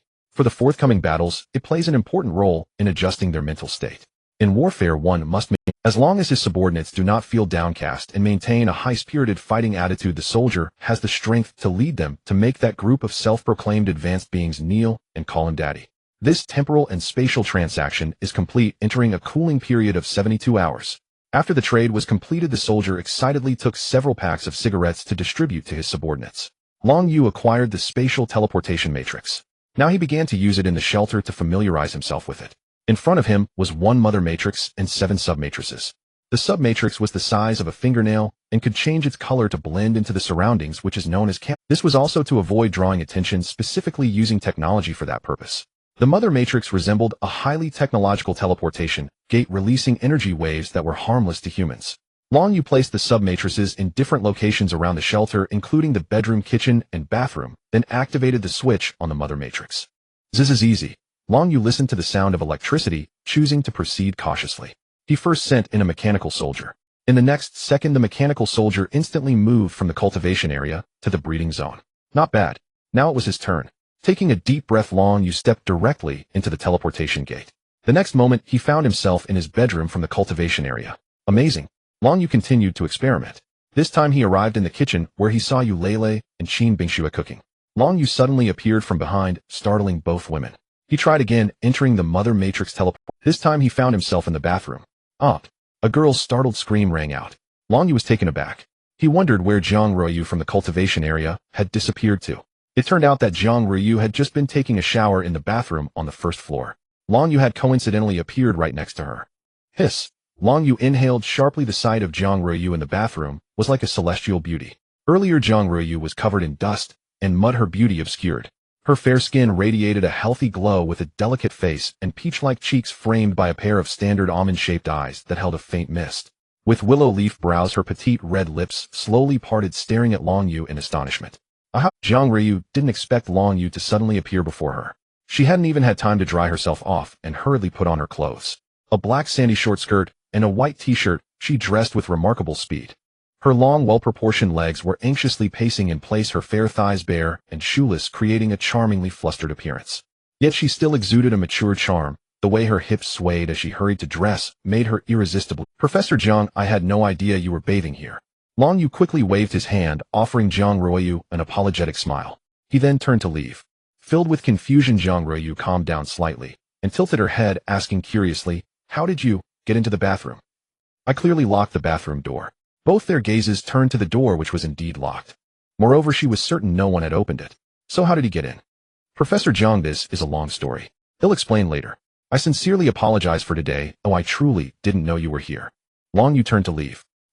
Wait a moment. Long Yu's steps halted. Zhang Ruoyu called out to Long Yu. Could you help me get a new one? My intimate clothing is all at home. I haven't changed in a long time. Zhang Ruoyu's face turned as red as a ripe apple. Long Yu was taken aback. Indeed, Zhang Ruoyu had been trapped at Sioux City Agricultural University for quite some time and hadn't washed or changed her intimate clothing. Sure, I have plenty of supplies here. We'll find you some. Long Yu opened the door, rummaged through the space storage ring, and indeed had collected quite a few women's undergarments at Eulele's request. He walked into the bathroom, bringing over a bag of intimate clothing for Zhang Ruoyu. Upon seeing it, she was stunned for a full 2 minutes. She looked up awkwardly at Long Yu. What are these? Some were lacy, some were thongs, and others were quite playful. Long Yu glanced down. Professor Zhang, there are normal styles in here. You can wear whichever you like. Oh, all right. Zhang Ruoyu nodded, and surprisingly chose a lacy one to put on. Unexpectedly, Professor Zhang had a unique taste. At noon, Eulele and Qin Bingxue prepared a lavish meal. After dining and resting for a moment, they began to attend to serious matters. In the planting area, Zhang Ruoyu sat at a small table writing her research report and management insights from the past few days. After Long Yu arrived, she even asked him to review it. One must say Zhang Ruoyu's meticulous approach to her work was admirable. Professor Zhang, please continue. I have other matters to attend to. Long Yu summoned Soldier 76. Chief, what task do you have? Please instruct me. Long Yu put away his smile, adopting a serious expression. Regarding the spatial transmission matrix, I tried it out, and it was completely fine. What we need to do next is take your mechanical soldiers outside to eliminate mutated creatures and collect more energy crystals. He had already dispatched bloodhounds to the nearest North District to set up submatrices. He also sent out scout robots to the West District, more than 100 kilometers away, where mutated creatures were most abundant, to set up submatrices there as well. The bloodhounds arrived first in the North District. Therefore, their task in the afternoon was to head to the North District and eliminate the mutated creatures. Chief, we've received word from the North. The mutated creatures, there are gigantic mutated ants. Show everyone so they understand what kind of creatures we will face this afternoon. Understood. Knowing oneself and one's enemy leads to victory in every battle. Long Yu acted very prudently. Despite knowing his soldiers were strong, he still made sure they understood the attack patterns and fatal weaknesses of those mutated ants. Report, Chief. We will complete the task. Zhang Ruoyu, watching each sturdy mechanical soldier under Long Yu's command, felt incredibly shocked. Such overwhelming strength, only with such powerful troops might they stand firm in this apocalyptic world. North District, the open-air park shelter. A large number of mutated ants surged toward the expansive shelter. Each mutated ant was the size of a van, ferociously lunging at the people inside, relentlessly biting with their teeth and claws, creating an exceptionally bloody scene. The guarding soldiers opened fire with all their might. Yet they still could not withstand the overwhelming swarm of mutated ants.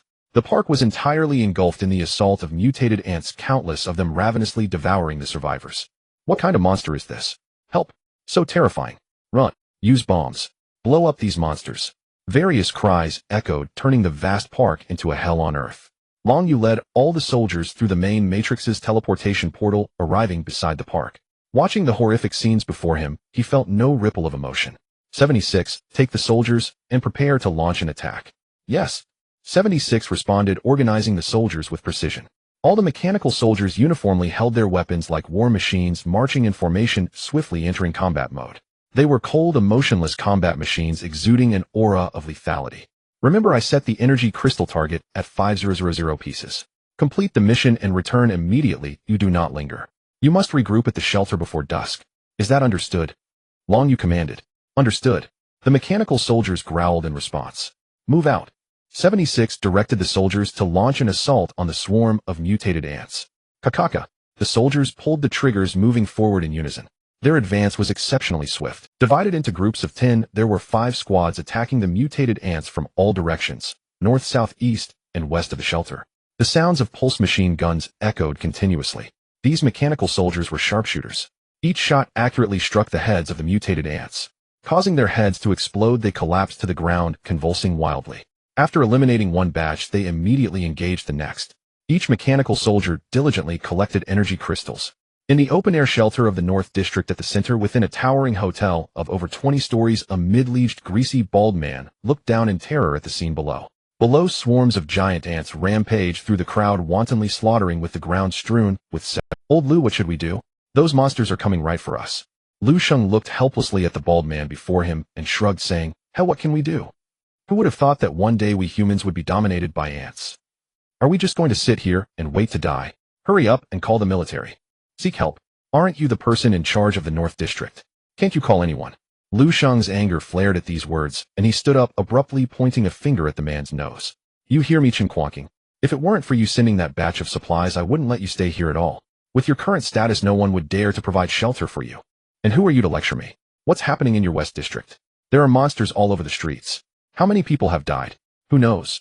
These ants coming here are also from your West District. Lu Sheng's anger grew as he spoke.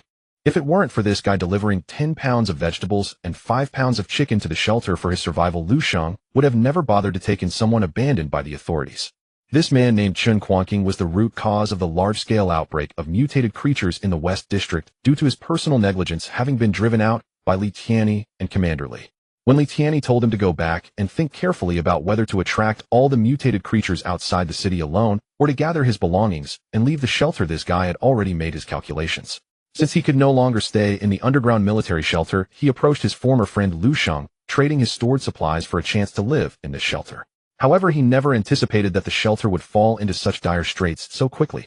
Chen Quanqing's face turned pale. He knew he couldn't just sit and wait. The mutated ants had already discovered that there were many humans left in this building, and they would surely gnaw at and destroy the structure, forcing the survivors out to be devoured.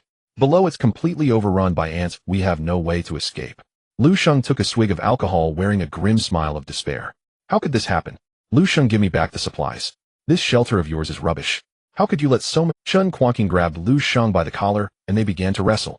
Just then a thunderous gunfire erupted out. Bang! Bang! Bang! Bursts of bullets with terrifying penetration swept through. The bodies of the mutated ants below were shattered, their heads exploding on the spot. The glass doors and windows of the hotel on the first floor shattered into pieces. The walls were shaken apart. The two looked down, stunned, staring at the mechanical soldiers they had never seen before. Rows of mechanical soldiers charged forward, fearlessly firing at the mutated ants, while several behind them wielded pulse-heavy machine guns, providing cover. What is happening? Thick crab. Is this the support from the authorities? Commander Li, have you sent some? Chen Quanqing frowned slightly and said, these are probably not Commander Li's troops. I've never seen this type of soldiers in the underground military shelter. The two noticed that the mechanical soldiers were still engaged in battle with the mutated ants. They were incredibly excited, grasping at this last straw, and hurriedly took their supplies downstairs. Below, 76 was calculating the number of energy crystals they had already collected. They still needed 200 more. Today's mission would be completed. Continue fighting. Once the mission is complete, return immediately. They obeyed their leader's order and pressed on. After killing 5 mutated ants in front of them, they had collected all 5,000 energy crystals. Captain, 5,000 energy crystals have been completed. Good, prepare to return. The mechanical soldiers turned and prepared to head back after completing their mission. Lu Sheng and Chun Quanqing stumbled down from the upper floor. Upon seeing the mechanical soldiers, they shouted anxiously, "Stop! Quick, stop! We are humans. Save us!" However, the mechanical soldiers seemed not to have heard at all, ignoring the two completely. Along the way, there were still many mutated ants, and cries for help echoed around them, but the mechanical soldiers turned a blind eye. Their gaze remained fixed on the mutated ants, not even sparing a glance at the two men. What's going on? Seeing the mechanical soldiers about to leave, Lu Sheng hurriedly ran forward. "I am the Disaster Prevention and Control Officer of the North District. You must be sent by the authorities, right? Are you from the Imperial Capital?" Lu Sheng approached, wanting to intercept them, because only they could save the North District from its plight. Looking at such powerful mechanical soldiers, he believed they were reinforcements sent by the military from the Imperial Capital. However, Soldier 76 and the dozens of mechanical soldiers beside him still ignored him. Both men were puzzled and extremely angry. "Since you are the military, how can you just watch humans die here? What are you doing?" Upon hearing this, 76 suddenly turned his head and stopped, causing Lu Sheng to fall silent in fear. "We do not save worthless. You should fend for yourselves." This was also the leader's order. After collecting 5,000 energy crystals, they were to return immediately. As for the survivors, they could only fend for themselves. The shelter only took in those of value, those who could create value. Moreover, their mission was not about saving people. It was to kill those mutated creatures and obtain energy crystals. "You?" Lu Sheng was stunned. "What kind of survival rule is this? Who are these people?" "Not good." Lu Sheng, come back quickly. Chun Quanqing noticed that there were still mutated ants behind them that hadn't been dealt with. However, these mechanical soldiers acted as if they were programmed, no longer firing their guns and simply leaving. The two could only sneak back into the hotel dejected. Inside, they continued to bide their time, waiting for the official rescue. "Old Chun, what do you think these people really are?" Chun Quanqing recalled what he had heard at Commander Li's underground military shelter. He seemed to have heard that Commander Li had been searching for a certain individual rumored to possess profound strength. Perhaps these mechanical soldiers were his doing. Furthermore, they had preliminarily located the approximate location of that individual. However, there had been no actions from Commander Li's side. "Old Lu, I think they must be the people Captain Lin is responsible for finding." In an instant, he suddenly had a new idea, a method for him to redeem himself. Not long after, Commander Li decided to deploy over 1,000 elite soldiers and more than 100 armored vehicles to break the siege in the North District. Lu Sheng, upon learning this, was immensely grateful to the soldiers. They were finally saved. Chun Quanqing began to calculate in his heart. "Old Lu, lend me 50 brothers. I want to take a trip to the royal gardens." "What do you mean?" Lu Sheng did not understand what the other party intended to do and of course refused. Chun Quanqing smiled broadly as he draped his arm over Lu Sheng's shoulder. "Old Lu, you don't know. Right now, Commander Li has been wanting to recruit someone. I was in a meeting earlier, and I know where that person is located. We are so close to the royal gardens now, I think I can give it a try. If I succeed, not only can I make up for my past mistakes, but I will also gain the admiration of Commander Li and his superiors. At that point, I will regain my identity and get promoted, which will be a simple matter, won't it?" Lu Sheng was. He had been staying in his own shelter, only occasionally attending meetings, aware of such a figure, but not knowing where he. "What does that have to do with me? Why should I help you?" Chun Quanqing smiled and patted his shoulder. "Old Lu, you are foolish. When I bring that person before Commander Li, I will definitely mention you, and Commander Li will remember your contribution. You won't have to stay in this garbage shelter anymore." "What a shelter in a park! Whoever stays here is bound to suffer. The high-ranking officials all stay in underground military shelters. Only you have been assigned to this exposed place. Don't you wonder why? It's because the leaders do not value you enough. Old Lu, trust me, when I achieve great merit, you will surely benefit from helping me." Lu Sheng fell into deep thought. It seemed to be true. The powerful figures in Sioux City all resided in underground military shelters. Yet he was assigned here, responsible for overseeing this place. However, this exposed park-like shelter was utterly inadequate. Even without mutated creatures, a few hundred zombies could easily breach this place. Commander Li really values that guy. Lu Sheng began to have thoughts. "Are you saying that if you bring that guy to Commander Li, he will indeed regard you highly?" Chun Quanqing nodded vigorously, waving his hand. "That is for sure. Commander Li has stated that every effort must be made to bring that person to him. Moreover, that person's strength is formidable. Having him join us will greatly enhance our official power." Lu Sheng took a deep breath. If this matter was accomplished well, there would indeed be a chance for them to receive commendation from Commander Li. This would be a great achievement. "All right, I will give you 50 soldiers. You must go and return quickly, and you must persuade the other party." Chun Quanqing took over 50 soldiers and boarded an armored vehicle heading straight for the royal gardens. He had heard that the other party resided here. But for some reason Commander Li had been hesitant to take action. This time he could take the initiative. This was a great opportunity to gain merit. Next to the villa in the royal gardens, Chen Quanqing began searching for the whereabouts of Long Yu with the soldiers. Brother Yu, there are people above wandering around as if they are looking for something, Yu Lei said, sitting cross-legged on the sofa staring at the monitoring screen. Qin Bingshu's expression tightened. It's military personnel. It seems they are here to find Long Yu. Everyone knew what was at stake. Should I go out and drive them away? Anyway, they can't come in, but doesn't matter if we ignore them. The two women discussed. Long Yu looked at the person on the monitoring screen and said lightly, Feng, send me that person's information. Could this bald, greasy uncle really be an official? After a while the drone Feng sent all the information about Chen Quanqing. Long Yu looked at it, a barely perceptible smile playing at the corners of his mouth. They'll go meet him and see what he's doing here. This was a good opportunity to express his stance in front of such people and prevent officials from continuing to seek him out. On the ground, Chen Quanqing hunched over, rubbing his hands together. His purpose this time was simple. Under the banner of the government, he aimed to appeal to humanitarianism and democratic principles, trying to persuade the other party and recruit him. Though he heard the hope was slim, he had to give it his all. This was his only chance to restore his previous position and gain the recognition of the higher-ups in Sioux City. He heard that the other party was a young lad. If he piled on a bunch of high praises, then if the young one were spirited, he would follow him back, making up for past mistakes and getting promoted. At that time, he could still stay in that underground military shelter to learn a foreign language. Soon Long Yu walked out slowly with Soldier 76 and a dozen soldiers. Seeing Long Yu, Chen Quanqing felt a surge of joy. You must be the man that Commander Li and Captain Lin mentioned, right? Can we have a chat? Long Yu chuckled quietly without saying anything. Seeing this, the other party immediately cleared his throat, stood up straight, and took on a commanding demeanor, passionately declaring, Young man, you must have heard of us. We are the officials of Sioux City people under Commander Li, and we have been fighting on the front lines against disasters. We fight for all the common people of Sioux City, as surely you have seen this.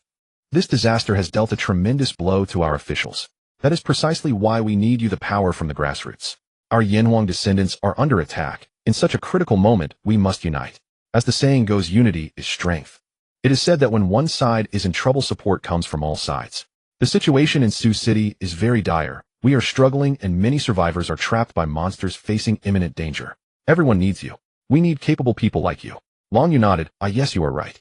Seeing this, Chen Quanqing was not angry. He simply placed his hands behind his back and spoke earnestly. To be honest, we are currently lacking talent, and you need to come with me. Moreover, I have heard that the supplies nearby have been exhausted by you. This won't do, young man. Now many people in our shelter need those supplies.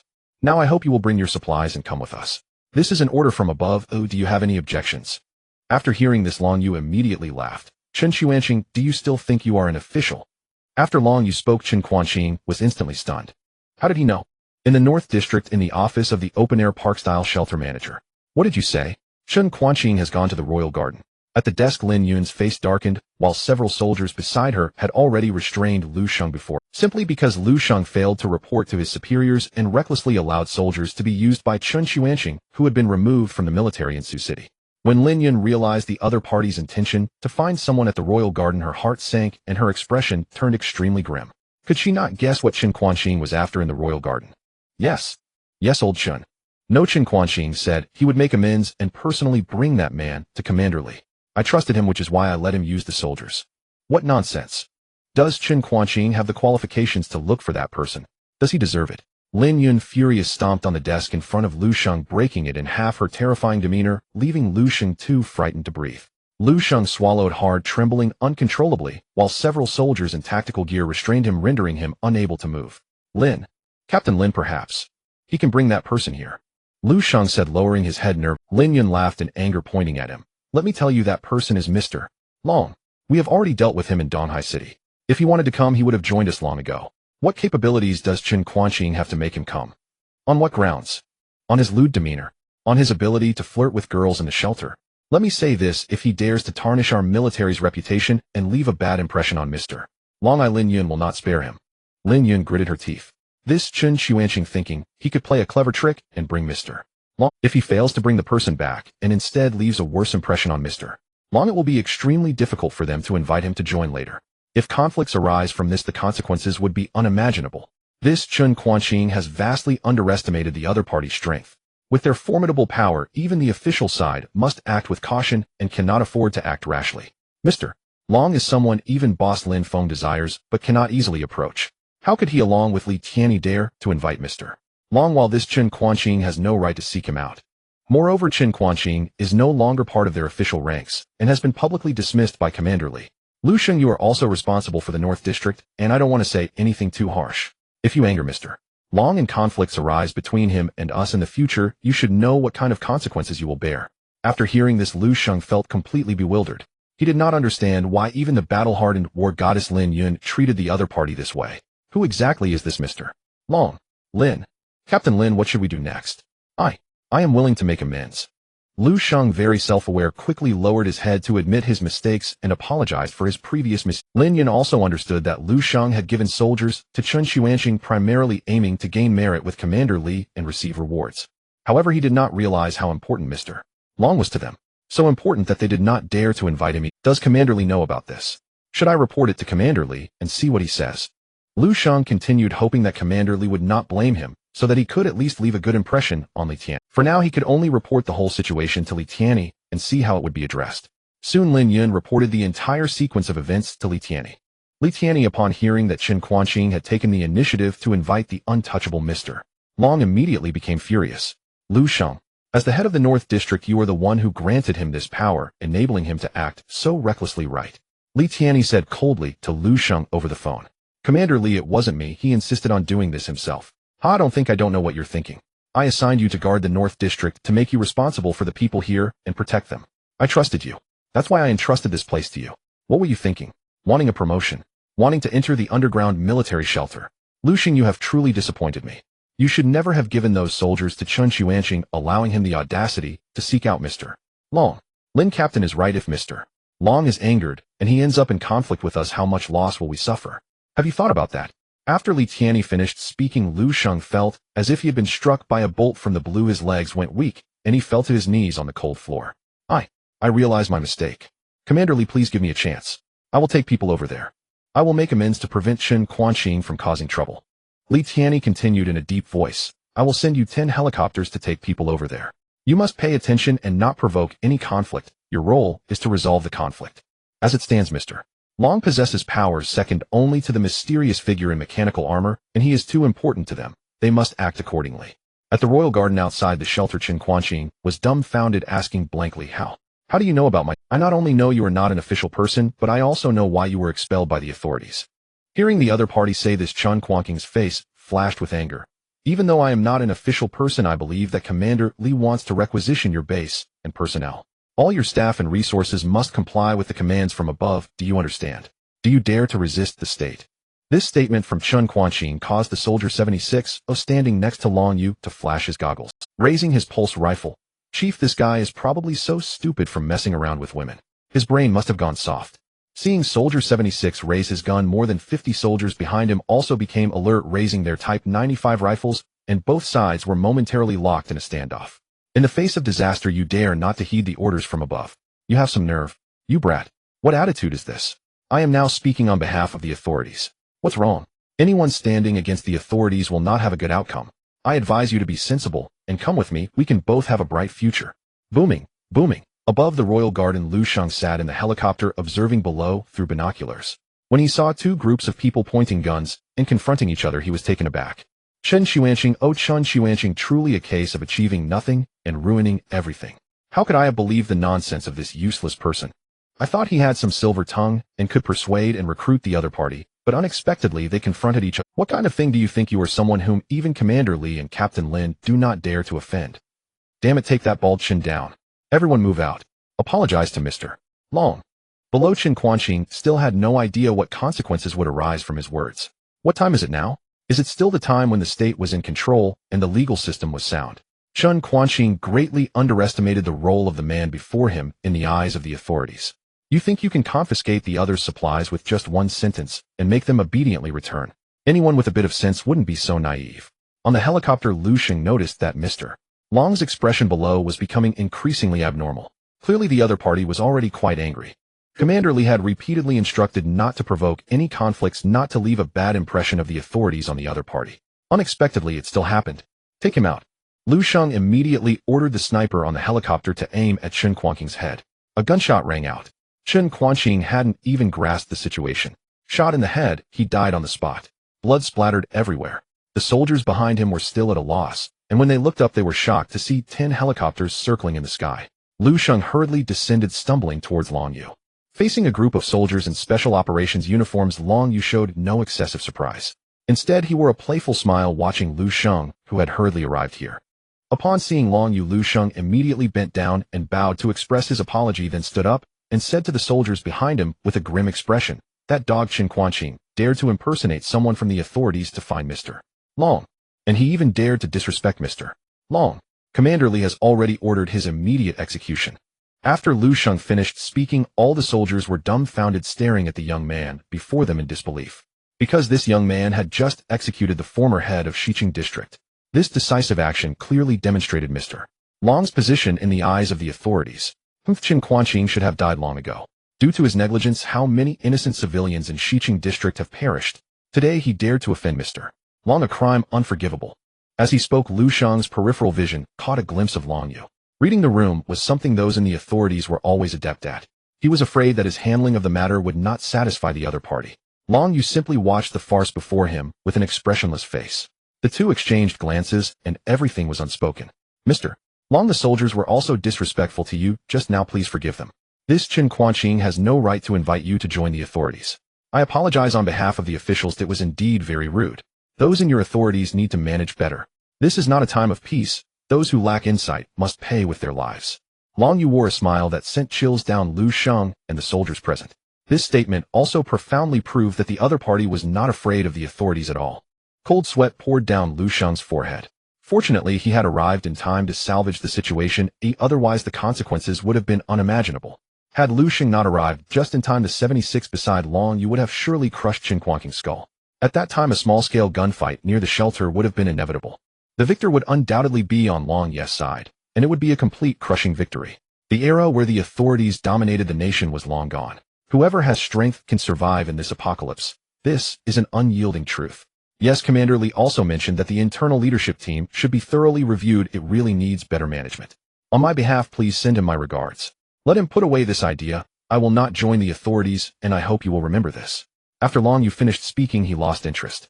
This farce should have ended long ago. He only came out to clarify his attitude and stance to these people. Then Long Yu and the 76 left, leaving Lu Sheng staring blankly at their retreating figures. Still leaving a bad impression on Mr. Long. It's over this time. It's completely over. Long Yu returned to the shelter. Yu Lele and Qin Bingxue had already watched the entire process clearly through the outdoor surveillance. Brother Yu, this Qin Quanqing is truly despicable. From what we saw, because of his negligence, nearly 500 citizens have died in Xiqing District. I also saw it. Xiqing District has become a paradise for mutated creatures filled with monsters. The shelters there have all been breached and cannot resist at all.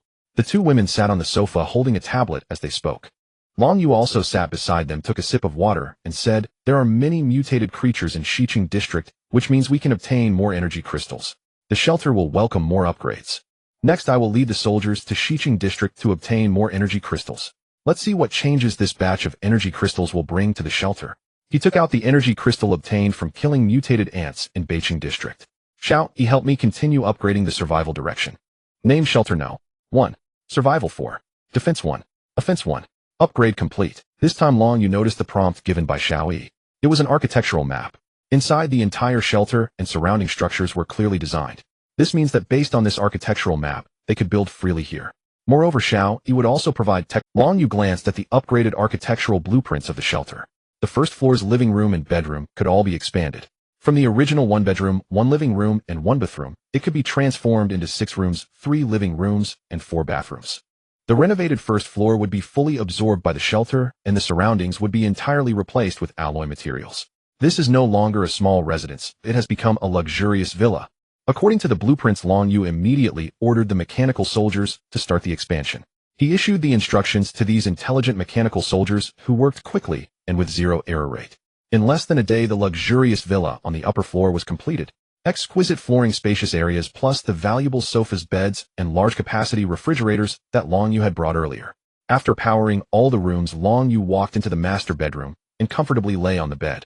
Before him was a 56-inch holographic projection screen. In the deep night, he could lie in bed enjoying a movie. Meanwhile, Eulele, Qin Bingxue, and Zhang Ryu all headed to their respective bedrooms. The once cramped space had become so spacious that everyone now had time to do their own things. All the various facilities and lights of the futuristic technological shelter began to operate. Long Yu lay on the sofa in the brightly lit flat enjoying a movie. In his arms was Qin Bingxue, who was completely restrained, looking at him with a charming expression. Master, what are we doing tomorrow? Tomorrow they would lead the mechanical soldiers to Xiqing district. For now, let's relax. The next morning Long Yu had already received intelligence from the drone on Feng's side. Li Tianyi, the commander of the underground military shelter in Sioux City, had decided to mobilize all forces for a large-scale sweep of the mutated creatures in the West District. This move was somewhat unexpected for Long Yu.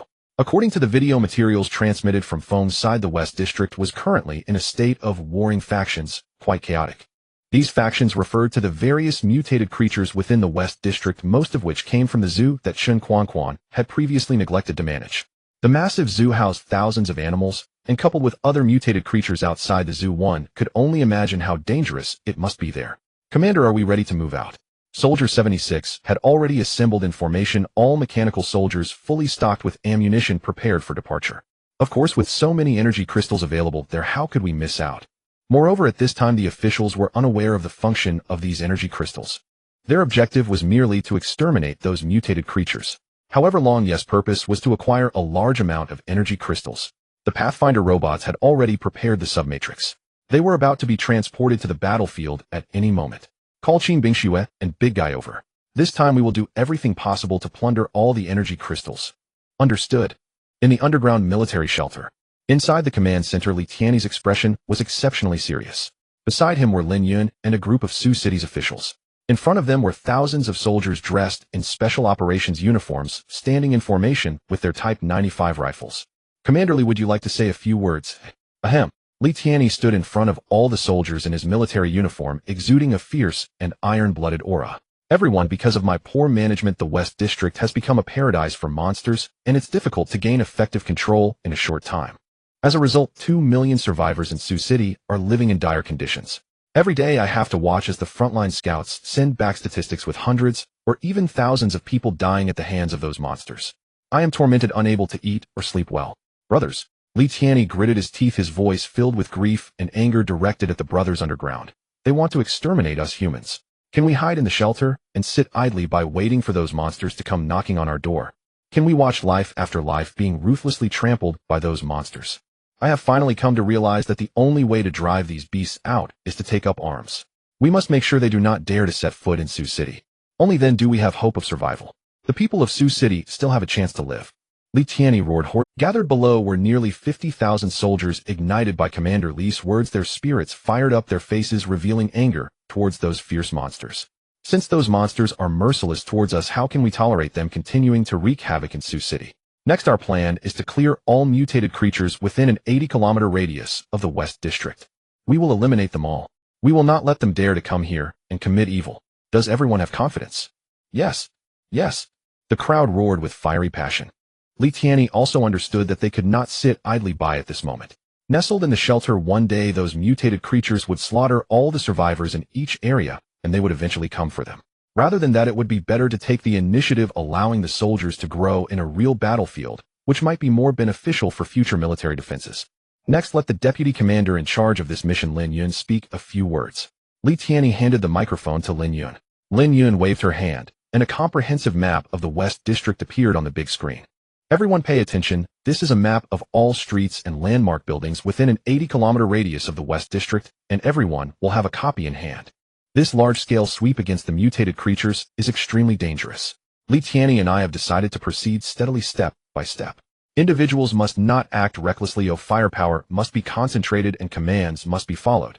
If you encounter creatures that are difficult to handle, do not recklessly fight them, wait for support from other teams, and remember to coordinate in combat. Understood? Understood. We will send 30,000 soldiers as the vanguard, entering from the southeast and northwest corners of the West District. You will need to converge in the central area with 10,000 soldiers focusing on supporting various directions, while the remaining 10,000 will be responsible for covering the retreat. Understood.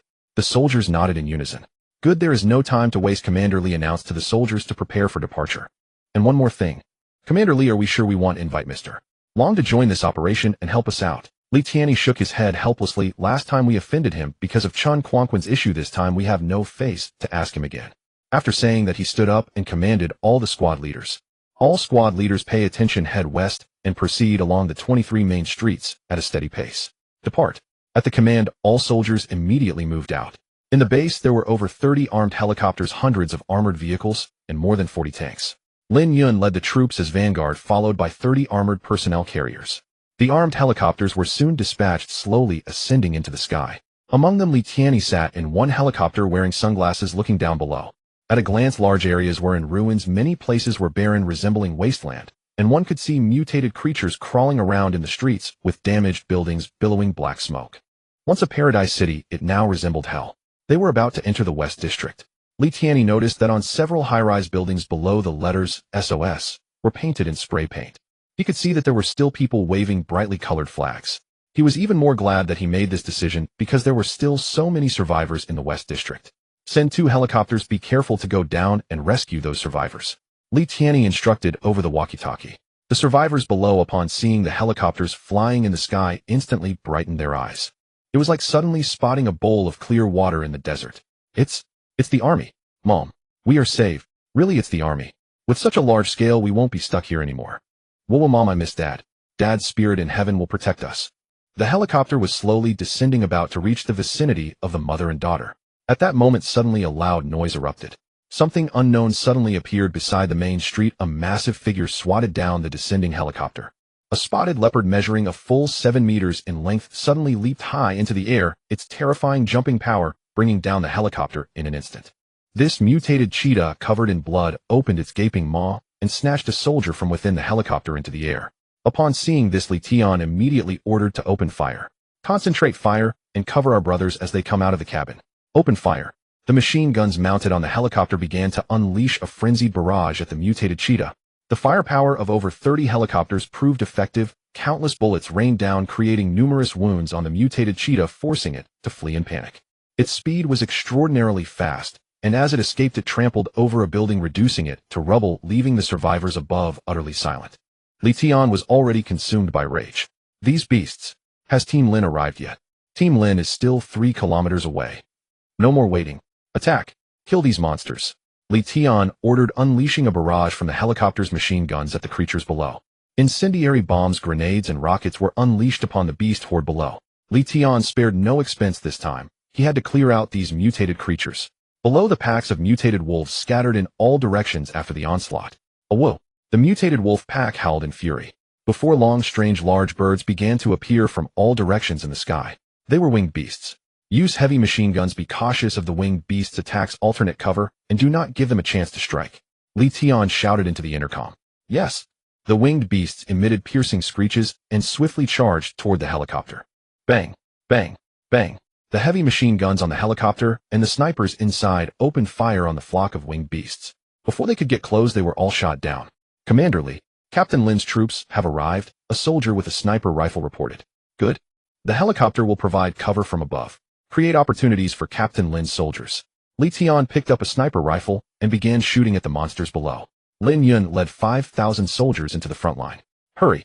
Everyone stay calm, advance steadily, and be wary of monster ambushes. Lin Yun stood on an armored vehicle, binoculars in hand, scanning the front. There were indeed a significant number of mutated creatures here. The wolf pack had already scattered under the firepower of the armed helicopters. But to the north there were still a few ferocious beasts. The bodies of these mutated creatures were as tall as a 10-story building, their terrifying size unmistakably imposing. Captain Lin, over there. A tiger. Xiao Bei stood beside Lin Yun, pointing at a figure in the distance, eyeing all their soldiers with predatory intent. To the right were 5 mutated male lions, and to the left were several mutated white tigers. They would be quite troublesome to deal with. Bring out the bombs. Install them 500 meters ahead, and well hold our ground here. As long as they dare to come over. Yes. Xiao Bei led hundreds of soldiers cautiously forward to install the bombs. Minutes later, the mutated creatures charged toward them. The bombs exploded, creating intense sparks and a deafening roar, proving highly effective. The 2 frontmost mutated white tigers had their limbs blown apart, collapsing to the ground. Open fire. The soldiers launched a fierce assault on the approaching monsters. Keep firing once we finish this batch. Advance 1 kilometer. Continue installing bombs and build new defensive structures. Lin Yun commanded. This step-by-step strategy was proving to be greatly advantageous. This method, targeting the giant creatures, was beneficial for concentrating firepower and eliminating them one by one. The soldiers from all directions continued to employ this approach. They had already advanced a kilometer quickly. The casualties numbered less than 100. Captain Lin, you're doing great. Keep moving forward and clear those monsters. Li Tian watched from above. Suddenly his brows furrowed. There were simply too many mutated creatures ahead. Thousands, no. It seemed there were tens of thousands. Moreover, they were insect-like. The entire area was overwhelmed. Right beneath the soldiers' positions, hundreds of mutated centipedes and millipedes suddenly emerged. The venom within them quickly overwhelmed the soldiers constructing the defensive structures. Captain Lin, it's centipedes. Be careful, they are poisonous. Before a few soldiers could finish speaking, their bodies had already begun to rot, the potent venom turning them into corpses. Thousands of mutated centipedes launched an assault on the soldiers. Incendiary bombs. Prepare the incendiary bombs. Hundreds of soldiers ignited incendiary bombs taken from the armored vehicles and hurled them at the swarm of mutated insects. The ground instantly turned into a sea of flames. There are too many. Keep throwing. Burn these bastards to death. One incendiary bomb after another along with high explosive grenades were thrown. This halted a large-scale invasion of insects. However, the frontline soldiers suffered significant losses. The recently released poisonous centipedes and millipedes had already turned over 2,000 soldiers into corpses in an instant. Meanwhile, soldiers in all directions faced similar situations. After the sudden attack of the mutated insects, they had only advanced a little over a kilometer and had already lost nearly 10,000 soldiers. Damn it! Li Tian cursed loudly from the helicopter. It's still our scouting that fell short. Brothers, keep the helicopter moving forward. We must thoroughly investigate the situation on the ground. The roar of anger echoed. The sounds of gunfire rang out from all areas as they continued to push forward. 1 kilometer. 3 kilometers. 10 kilometers. 20 kilometers. The helicopters surveyed from the skies while the soldiers held their ground steadily. After traveling nearly 20 kilometers, Captain Lin, take a head count. There are still 5,700 left. Li Tian's expression was exceptionally grave. There were still 40 kilometers to go. Now only a little over 5,000 remained. Commander Li, how many of these monsters are still ahead? Lin asked Li Tian, who was scouting from the helicopter. Li Tian surveyed the area ahead. There are about 3,000 left, and they are very difficult to handle. Ahead there were creatures resembling prehistoric giant crocodiles. There were even giant elephants. Such creatures were tough to deal with even with artillery. Captain Lin, lend me a motorcycle from the armored vehicle. Li Tian moved his body and parachuted down. Commander Li, what? What are you going to do? No more fighting. If we keep going, all our brothers will die here. Lin Yan was confused. Commander Li, do you mean? Retreat. You all retreat. I've observed that area. It is filled with huge creatures. I will go in alone and lure them all out of the city. Commander Li. Their ammunition was running low. Continuing to fight would only increase casualties. Because they were all big fellows, if I attract their attention, there's a chance I can lead them all out of the city. Chen Quanqing is my subordinate. I must take responsibility for my subordinates and for the millions of citizens in the West District. You must not advance any further. That is an order. After Li Tian finished speaking, he rode the motorcycle and sped forward. Soon the mutated creatures ahead immediately noticed that a human had come here to meet their doom. The mutated creatures standing in the center were all terrifying. The mutated crocodiles and giant elephants were impervious to the heavy machine guns mounted on the helicopter. After all, Sioux City was his territory, and he was very familiar with the layout here. He led the horde of mutated creatures rushing toward him. Li Tian intended to lure them all away far enough to let them leave this place first before thinking of other ways to deal with them. He had already made up his mind that if he died, the position of commander would be handed over to Lin Yan. Before departing, he had already written a letter of farewell. He had not fulfilled his responsibility for Sioux City, allowing over 1 million lives to be lost. This time, he would trade his own life for the temporary peace of Sioux City. In this way, the survivors here would still have a slim chance of survival. Taking a detour, he found that the further he went, the more mutated creatures appeared ahead. Before him, hundreds of giant wolves encircled him. He bravely navigated through the pack of wolves until he arrived at an empty town. All the mutated creatures had gathered here. Exiting the town meant reaching the outskirts of the city. I am about to succeed soon. Li Tian wiped the sweat off his face, preparing to continue riding swiftly. At that moment, dozens of soldiers in mechanical armor suddenly appeared from nowhere. Commander Li, thank you for gathering all these mutated creatures here. Standing before the mechanical soldiers was Long Yu with mantis blades on both arms. You are that. Mr. Long. The implication of Long Yes' words was clear. You can withdraw now. It was time for his hunting hour. Li Tian had no idea how the other man had appeared here. Earlier, Lin Yun had asked him about it, but fearing he had already offended the man once with the matter of Chen Xuanxing, he had avoided further contact. He never imagined that Mr. Long would suddenly appear right here. Could it be that this man had come here deliberately to rescue his troops? Had he known Li Tianyi's whereabouts all along, and lain in wait solely to lend a hand at this critical moment? At such a perilous juncture he had arrived alone, accompanied by only a handful of soldiers, his audacity nothing short of celestial. Li Tianyi was profoundly awestruck. After all, they faced over 1,000 colossal mutated beasts, giant mutated elephants, rhinoceroses, and crocodiles, creatures whose thick armored hides rendered conventional firearms utterly useless, like scratching an itch. A long-forgotten surge of emotion welled up within Li Tianyi. Mr. Long's unwavering resolve, traversing vast distances to aid them, was deeply moving. Yet the situation was dire beyond measure.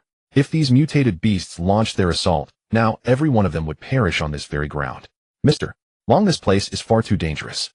Take your soldiers. We'll jointly lure them out of the city, then I'll request missile strikes from command to eradicate them in one decisive blow. Li Tianyi spoke with solemn gravity. There was no time to lose. The mutated beasts were moments away from charging toward them. Long Yu frowned, faintly puzzled by the other man's words. Commander Li, you've misunderstood. I never intended to draw them all out of the city. I mean to eliminate them all, right here. What? Li Tianyi stared, eyes wide with disbelief. Eradicate them all? On what basis? On the strength of his mere 50-odd mechanized soldiers. Granted, those mechanized soldiers might surpass his own troops in capability, but even his force of 50,000 had suffered devastating losses against such monsters. How could 50 men possibly prevail? Even if each soldier felled 10 colossal mutants, they could not possibly overcome over 3,000. Mr. Long, there's no time to hesitate. This is our best chance to draw them out. Follow me now. Long Yu remained unmoved. He had come here because his scout drones had reported that Li Tianyi had lured all the mutated beasts to this location. It presented the perfect opportunity to annihilate them en masse and harvest energy crystals in abundance. Scattered across the terrain, these beasts would have posed greater logistical challenges for his mechanized units. Thanks to Li Tianyi, all the mutated beasts had been gathered into this open, desolate town. So Long Yu had ordered his scout drones to deploy a submatrix here, enabling his forces' swift arrival. His primary objective was to maximize energy crystal yield. Ignoring Li Tianyi, Long Yu issued orders to Soldier 76, deploy the unit. Prepare for combat, immediately. Eliminate every last one without mercy. Grant these monsters not a single breath of life. Having delivered his command, Long Yu strode forward, flanked by Qin Bingxue and the Hulking One. Bingxue, Hulking One, you two accompany me. We'll strike down the most formidable first. The hunt had begun. Long Yu surged ahead, vanishing into stealth mode, like an arrow loosed from its bow, plunging straight into the heart of the mutant horde. Before him loomed several giant crocodiles, dozens of times his height, unaware that death had already drawn near. Activating his cybernetic interface, lightning crackled along the mantis blade as Long Yu slashed it deep into the nearest crocodile's armored flank. Amplified by the rotor module he'd acquired earlier, the strike erupted into a dozen simultaneous slashes. Without pause, he leapt 8 meters into the air and struck twice more at the beast's neck. In an instant, the supposedly indestructible Leviathan was cleaved into glistening ribbons of flesh. Electrified and charred, it collapsed heavily to the ground. Qin Bingxue wasted no time. Drawing her traditional Tang sword, she charged a mutated mantis, initiating a furious clash of steel upon steel. Her superior strength prevailed, as she severed the mantis in a single decisive stroke. Turning, she saw the Hulking One astride a mutated elephant, vastly larger than himself. Perched atop the colossal beast, he rained heavy blows onto its skull. The elephant shrieked in agony, whipping its trunk like a colossal whip, the elephant lash. The Hulking One nearly flew off, but seized the beast's razor-sharp tusk with one hand. With the other, he pulled out a rocket launcher and fired point-blank into the elephant's eye. Then, another uppercut sent the elephant tumbling head over heels. Back atop its back, he hammered blow after blow, until the mutated giant was reduced to raw pulped meat. Long Yu wasted no time. Having dispatched the crocodiles before him, he blinked, reappearing instantly before another, and slashed left and right with his mantis blade. Enhanced by the rotor, the beast crumpled, severed into jagged fragments. In rapid succession, all mutated crocodiles fell. But the hunt was not yet over. 500 meters ahead stood towering mutated kangaroos.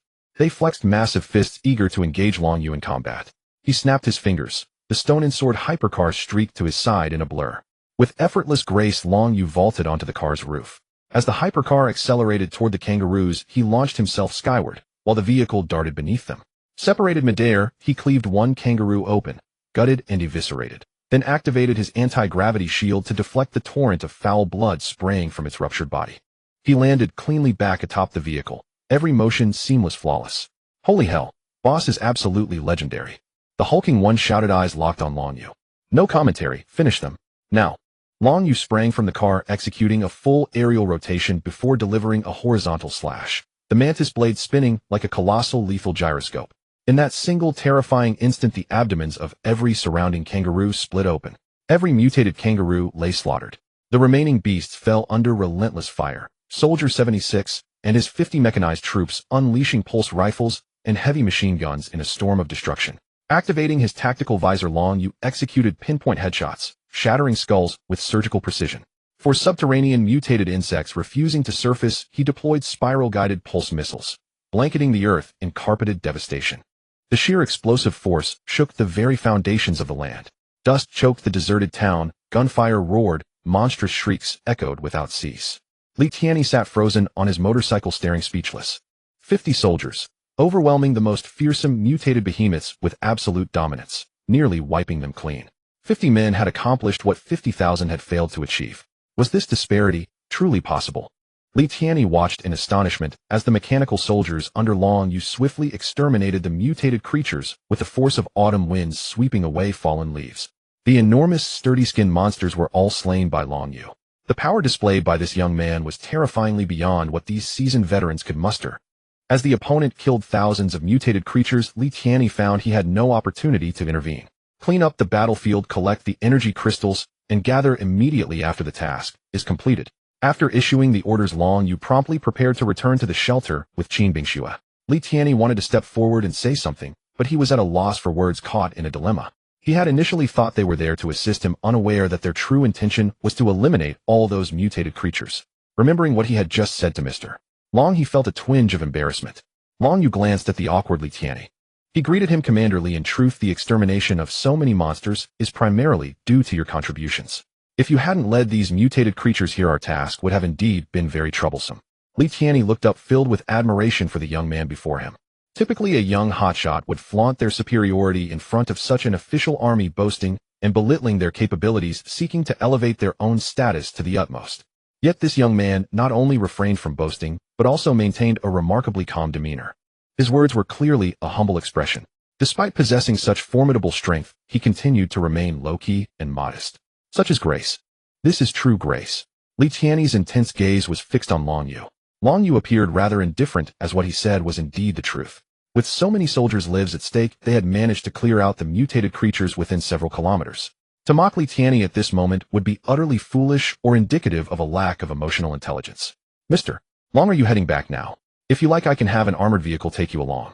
Li Tianyi took out his radio, preparing to connect the signal. Just then he heard Long Yu and the soldiers turning to leave, and he waved goodbye, saying, Commander Li, there's no need for that, we shall leave first. As soon as he finished speaking, it was as if a beam of light darted past Li Tianyi. He blinked in astonishment, and when he focused, he realized that over 50 people had vanished without a trace. What happened? Where did they go? After years of service, he had never witnessed such a strange occurrence. Could there be a mechanism nearby? Returning to the shelter, they had collected approximately 5,000 energy crystals. All of these were acquired from the soldiers exterminating the monsters. Additionally, the official soldiers from Sioux City had also gathered energy crystals, which Lin Yun had collected as well. They were still unaware of the purpose of these energy crystals. Thus, some of these needed to be submitted to the Chinese Academy of Sciences, Disaster Prevention Centers, Biological Research Departments, and other relevant agencies for study. The next 5,000 energy crystals could be used to upgrade the shelter. This time, Long Yu decided to change the direction of the upgrade. Currently, the mutated creatures appearing were manageable, and even the mist that was to come would not pose a threat to the shelter's defense system. Having lived a second life, he was well aware of these creatures' combat abilities. The shelter's defenses were sufficient. Now it was time to choose the direction for offense. Choosing this direction would allow for more convenient collection of energy crystals if they possessed offensive capabilities, enabling a repetitive cycle. Furthermore, he was curious about what would occur after upgrading in this offensive direction. Shall he select the offensive direction for the shelter and proceed with the upgrade? Survival 4, defense 1, offense 2, upgrade complete. The next moment, a violent tremor shook the ground. For a brief instant, it felt as if an earthquake had struck. Master, the shelter has been upgraded. Please proceed to the 3rd underground level for inspection. Oh. The 3rd underground level had actually appeared. One must admit the upgrade system of this shelter was truly advanced. At level -3, the entrance was marked with the bold words Armory. Seeing this, Long Yu quickened his pace and hurried inside. The interior was dimly lit, and he could hear various machines at work. Shall he turn on the lights? Soon the lights above flickered to life. Long Yu could see an armory workshop for production, assembly lines, and various machinery. Master, an armory has been established here. Currently, there is one bullet production line, one automatic rifle production line, one pistol production line, and one grenade shell production line. However, the shelter lacks sufficient raw materials, and you need to collect more. Immediately, Xiao Yi listed the relevant materials needed. Some chemicals as well as steel and auxiliary materials, etc. Long Yu gazed at the production line before him, lost in contemplation. An upgrade to level 1 and an armory appeared. No wonder it is classified as the offensive direction. With these weapons and equipment, their offensive capabilities would significantly increase. But one thing, these weapons and equipment were still not advanced enough. Was there a possibility that further upgrades in the offensive direction could yield even more advanced weaponry? Long Yu asked Xiao Yi. Xiao Yi explained that all upgrades would build upon the existing foundation, whether it was living areas or weapon defenses, they would only become more refined and powerful. This means there is definitely that possibility.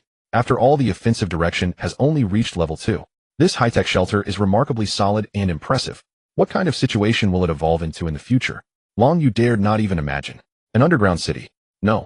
A sci-fi underground kingdom. The underground world. Big guy, here. The big guy hurried over to Long Yu.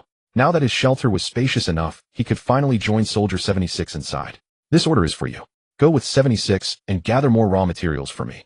There were many abandoned armories in Sioux City with plenty of raw materials to utilize. Understood, we will head out right away. The two turned to prepare for departure.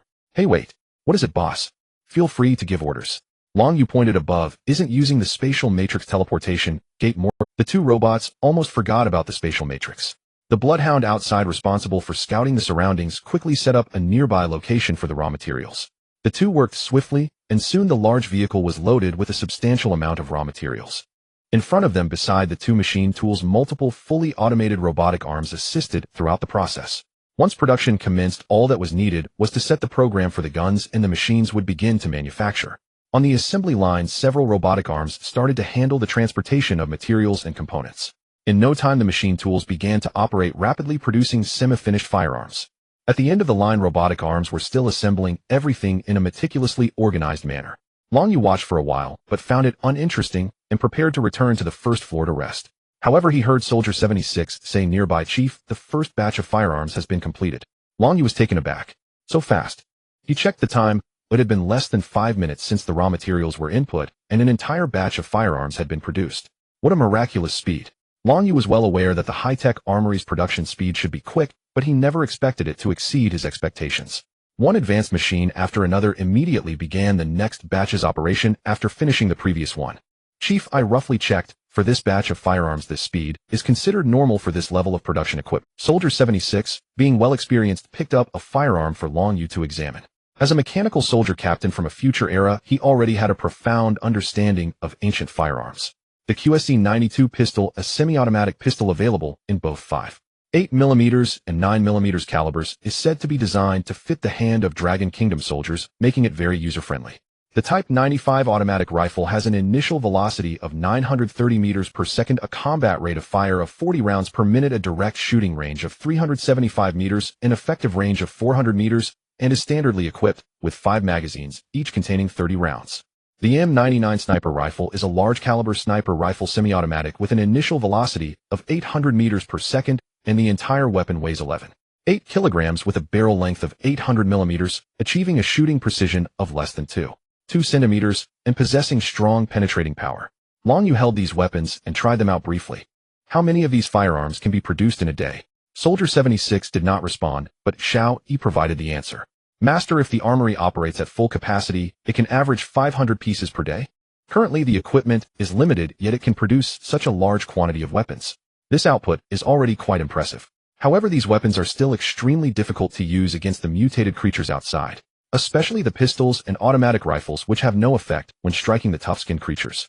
Once these batches of weapons are produced, we need to focus on developing some weapons with strong lethality. Master, we can produce grenades, and we just need to find the raw materials." "Don't worry about the raw materials. The Pathfinder robots and bloodhounds outside can go look for them. We can also produce rocket launchers, incendiary bombs, high-explosive grenades, steel ball grenades, white phosphorus grenades, and high-temperature pressure grenades. All of these can be manufactured." Long Yu nodded in agreement. The mutated creatures have not been fully dealt with, and it is essential to stockpile some weapons with massive lethality. The more we have, the better. We can also produce some melee weapons such as dogleg knives, throat cutters, and trident knives. Aside from some rocket launchers and grenades, these weapons are not particularly useful. Especially those firearms, the ones with the mechanical soldiers far surpass these guns in power. It's sufficient to keep a few, while there's no need to store more. As for melee weapons, there is even less need. His mantis blade and the ancestral tang knife from Qin Bingshi's family are far superior to these. Due to the limited directions of the shelter's offensive capabilities, his main focus remains on continuing to gather energy crystals and upgrading. Long Yu was also planning for longer-term strategies. As the cooldown time of the time-space trading space was about to end, Long Yu returned to his bedroom early and lay on the bed to watch a movie. An hour later, the time-space trading space opened. He was curious about what good items this soldier would bring him. Soon he entered the time-space trading space. On the big screen, the soldier was still absent as he had been when they first met. He could understand that at this time the soldier was likely engaged in battle with the alien monsters. Buzz, buzz, suddenly the signal on the big screen flickered. However, the connection was somewhat unstable. Indeed, there was a significant battle happening on the soldier's side. Long brother, please wait. Wait a moment. Those little bastards are coming. Our troops are dealing with them.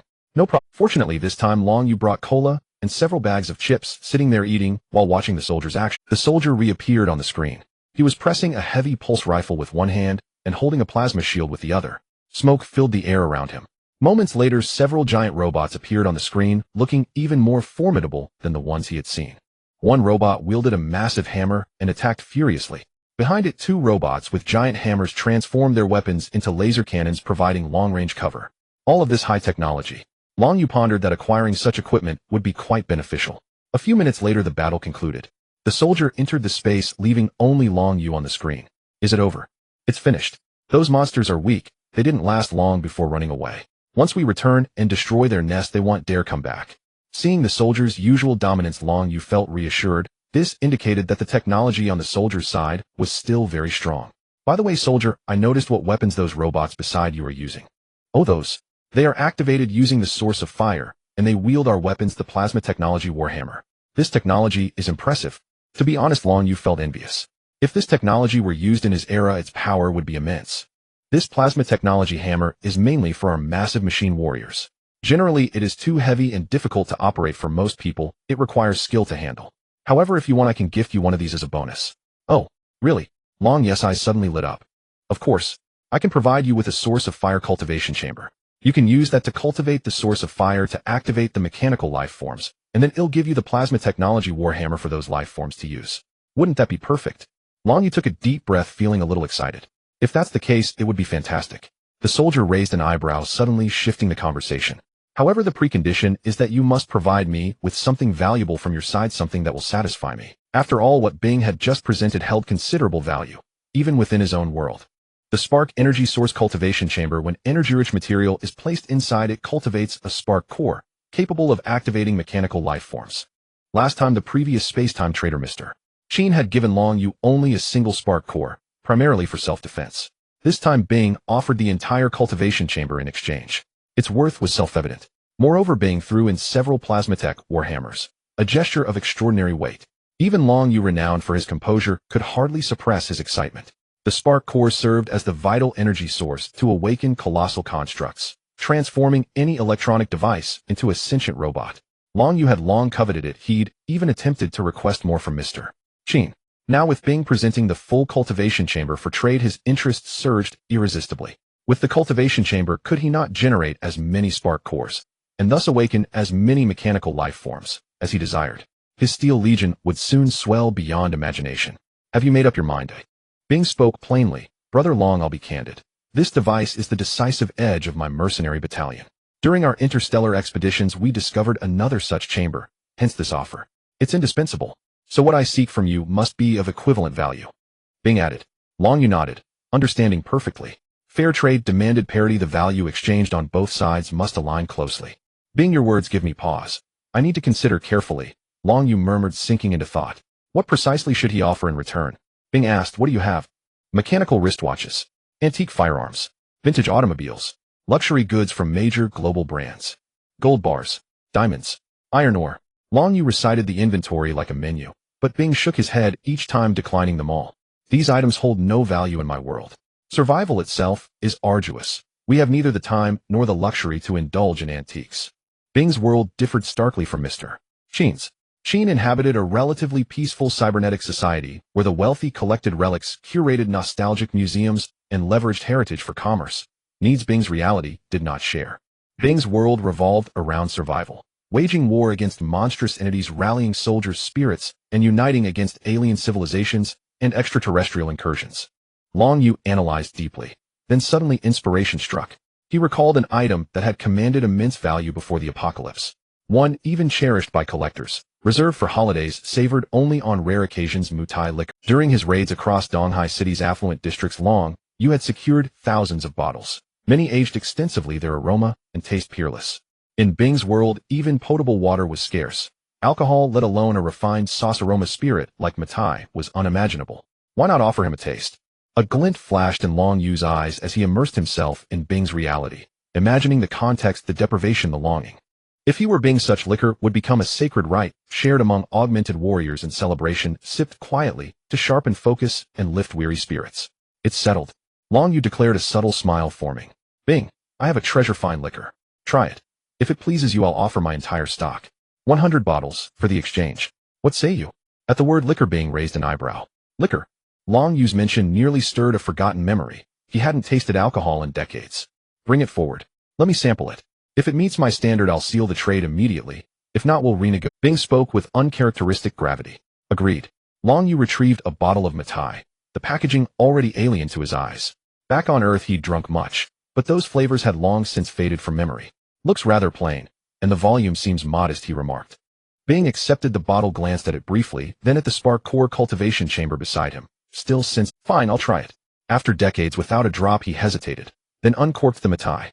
The instant the seal broke, his brow furrowed. He froze utterly still. A mere whisper of scent, rich, profound, exquisitely layered, floated to his nostrils, a fragrance he hadn't encountered in 30 years. He widened his eyes, studying the bottle intently. Is this aroma truly emanating from the liquor? Impatience overtook him. Without another word, he wrenched the cap fully open and cast it aside. No rush, Bing. Savor it slowly.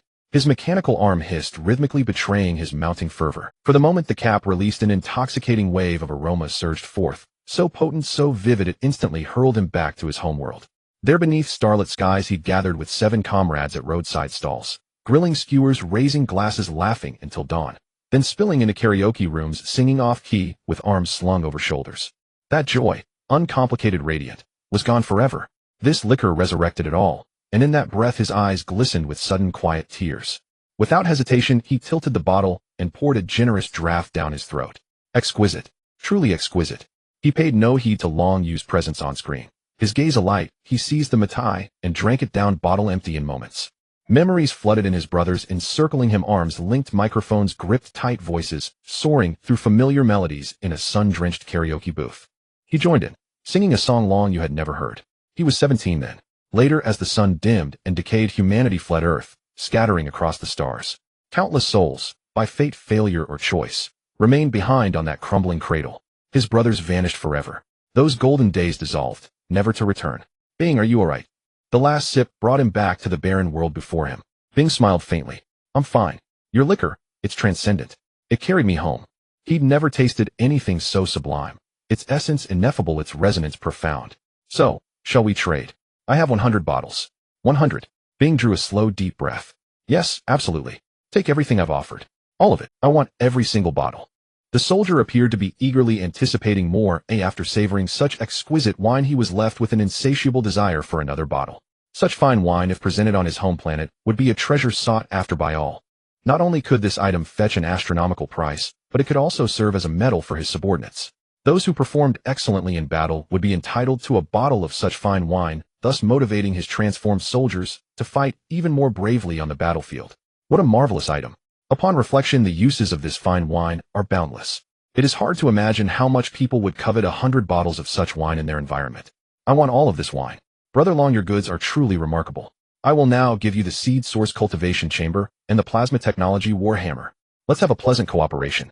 With a wave of his hand, the seed source cultivation chamber appeared before Long Yu, adorned with some unknown linguistic symbols and pictographs, its material composition a mystery. The entire structure formed a regular cuboid with an immense amount of source code within. The time-space transaction was completed, entering a cooling period of 82 hours.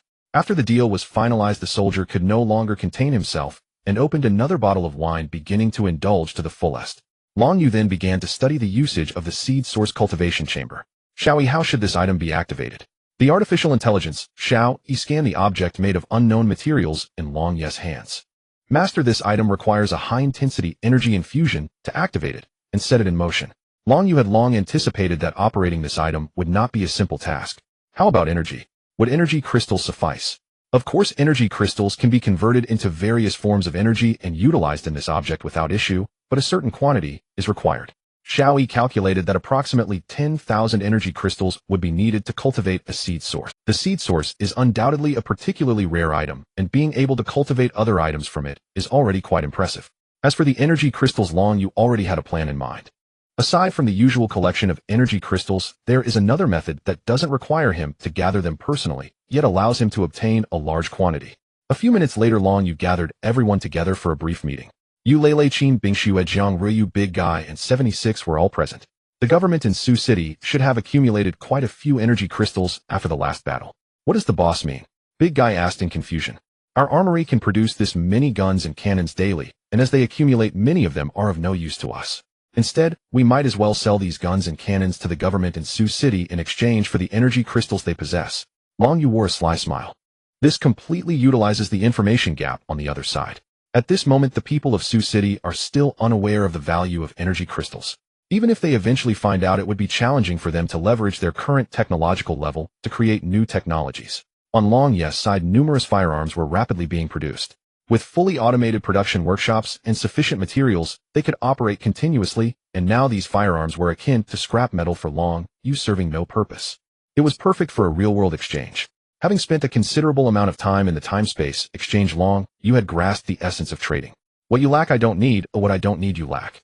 It's a perfect opportunity for exchange. Brother Yu, what should we do? We will follow your arrangements. We need someone with rich negotiation skills to discuss with the government of Sioux City using their surplus energy crystals in exchange for the firearms we do not require. The more energy crystals the better, as we have an endless supply of firearms. After Long Yu finished speaking, without any hesitation, Qin Bingxue suddenly stepped forward, stating that she could handle this matter. Long Yu was quite confident in Qin Bingshu's negotiation skills. She had years of management experience at an oil refinery and was a top student in management at Qingbei University. This sort of matter was a piece of cake for her. All right, Bingxue, then this task is entrusted to you. After confirming this, everyone discussed the method of the trade. Big Guy still had some doubts and suddenly asked, Boss, why don't you personally negotiate with them for this sort of matter? They treat you so courteously, wouldn't that be better? Long Yu smiled wryly and shook his head. If I do that, the officials will think I'm going to cooperate with them in the future, and they might keep seeking me out for various matters. Moreover, they may consider my identity, which could affect this transaction. This matter must be discussed by Qin Bingxue with them without revealing our identities. Long Yu decided to complete this transaction anonymously. The main point was to keep the other party from figuring out his identity, ensuring that only he would have the opportunity to approach the officials, while it would be difficult for the officials to contact him. It was akin to him being hidden away while the other party was in plain sight, allowing him to easily control the situation, which was a very stable approach. In the afternoon, Long Yu began their plan. First, he used drone technology to infiltrate the wireless communications of the Sioux City official office. He wanted the other party to understand his intentions. In the office, Commander Lee, the higher-ups have issued another order instructing us to quickly drive all the mutated creatures out of the city and lure them into the uninhabited areas. The higher-ups are preparing to launch missiles for bombardment. Lin Yun was reporting next to Li Tianyi, who was studying the current situation in Sioux City and was at a loss. After the large-scale sweep in the Western District last time, their soldiers were now few in number, and most critically, their weapons and ammunition were also insufficient. It was genuinely difficult to gather all the mutated creatures from the other districts and eliminate them with missiles. This task would be quite hard to accomplish. Commander Lee, why not let me handle this? Just give me 2,000 elite troops, and I'll lead those mutated creatures out of the city. Lin, I trust your abilities, but after the last battle, our weapons and ammunition are scarce. You know, the ammunition needed to deal with those monsters is beyond estimation. Isn't the underground armory in the shelter still producing? It has been producing all along, but as you know, our armory has outdated equipment and insufficient energy supply, which severely limits our daily production of ammunition.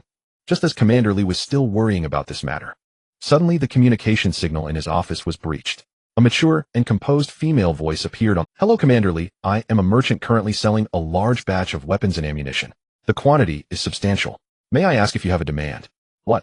Li Tianyi was a bit bewildered. How did the other party know that his army was lacking in weapons and ammunition? What hacker? How did they suddenly infiltrate the base headquarters? Xiaobei, go investigate what's going on. No need to investigate. You just need to know that I have many things you desire here. Qin Bingshu's exceptional negotiation skills were precisely on point, handling the relevant nuances perfectly. She revealed no personal information while making the other party feel that she sincerely wished to trade with them. In front of Long Yu, she was entirely different from when she was among these official people. This time she resembled a queen of business negotiations, expressing herself clearly and constantly applying pressure about their lack of weapons and ammunition, prompting the other party to reassess their needs. They indeed needed ammunition too much. Whether to accomplish their superiors' tasks or to continue gathering survivors, it was impossible to combat mutated creatures without ammunition. Can you trust me? Qin Bingshu's voice was cold and somewhat deep. May I ask how to address you? Just call me Mr. Qin. Mr. Qin. This voice is clearly female. However, they understood that the other party likely did not want to reveal too much of their identity. All right, Mr. Qin, we have reviewed the information you sent regarding the firearms and ammunition, which meets our standards. How shall we proceed with the transaction? I will send you the location shortly. You need to prepare 10,000 blue crystals dropped by monsters packed and placed at the designated spot. Once you arrive there, you will quickly see the firearms you need. When will the transaction take place? Qin Bingshu replied, I still need to confirm this. I will let you know soon. Upon hearing this, Li Tianyi was slightly taken aback. Did they need to confirm with someone? Could it be that the other party was not an individual, but an organization? This wasn't too surprising. After all, how could a factory capable of producing so many weapons be the work of a single person? However, they were very curious about the other party's identity. Was the other party concealing their identity to avoid detection by the authorities? Or were they deliberately keeping a low profile?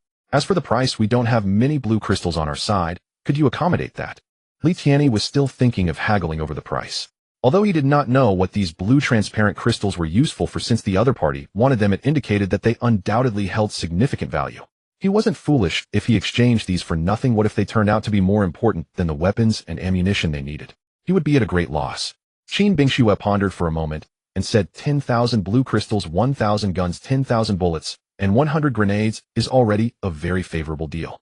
However, considering that this is our first business transaction, we will also give you an additional batch of firearms. She then sent another batch of new firearms to the other party. This was a newly manufactured batch from Long Yes Arms factory. 500 shotguns DBD-09, a 4mm shotgun with an effective range of 100 meters, powerful and with a wide impact area capable of exerting extraordinary effectiveness in close combat. Lin Yun and Li Tianyi gasped in astonishment upon seeing the additional 500 shotguns. To be honest, they felt a bit greedy. This type of shotgun was incredibly suitable for fighting mutated creatures. What do you think? Deal. With these firearms and ammunition, they could solve the tasks assigned by their superiors without worrying about the depletion of weapons and ammunition. The signal was cut off, and the two began preparing for the transaction. Little did they know these were actually items discarded by Long Yu. The output of the factory could continuously increase. These items had piled up here and were of little use, so it was better to exchange them all for energy crystals. Thus, engaging in arms trade posed no risk at all. Moreover, Long Yu was giving away 500 shotguns for free, which was purposeful. These shotguns required compatible ammunition, and once the authorities received the firearms, they would definitely need to engage in a second transaction with Long Yu, otherwise the firearms would be mere decorations. Master, you are indeed a bit cunning. Qin Bingshu teased with a smile. Hee, without your guidance. Stop it. The transaction with the authorities was completed swiftly. In terms of efficiency, Long Yu was undoubtedly the highest. With his spatial matrix, all he needed was for the Pathfinder robot to help scout the right locations, then transmit all the weapons and ammunition through the mother matrix. Afterward, he waited for the other party to place the energy crystals and had the Pathfinder robot transport them back, taking less than a minute. This batch of 10,000 energy crystals was now in hand. This was quite comfortable. He didn't even need to go outside to hunt those mutated creatures. Bingshu and next you and Eulele need to release a message on the online forum in Sioux City stating that anyone with energy crystals can exchange them with us. They were continuously producing firearms, and by using them for exchanges, many people urgently in need of firearms would gather energy crystals to trade with them. Not long after, Eulele helped Long Yu post a message on the forum. 100 blue crystals can be exchanged for a gun plus several bullets. Or 100 blue crystals can be exchanged for a grenade. To all organizations that have collected blue crystals before, hurry up and purchase. Then various types of firearms were attached. Once this message was posted on the forum, it shocked people in all the shelters of Sioux City. What the hell? Is this an official organization? How could there be so many guns? Where did they get all these guns? And grenades? This is definitely an arms factory. Gun dealers. And shotguns. I want to get one for self-defense. The main issue is that the blue crystals are too hard to obtain. I picked up a few outside before, but didn't have time to collect them. Oh, regretful. I want some grenades to blow up those beasts outside. Unfortunately, I don't have any blue crystals.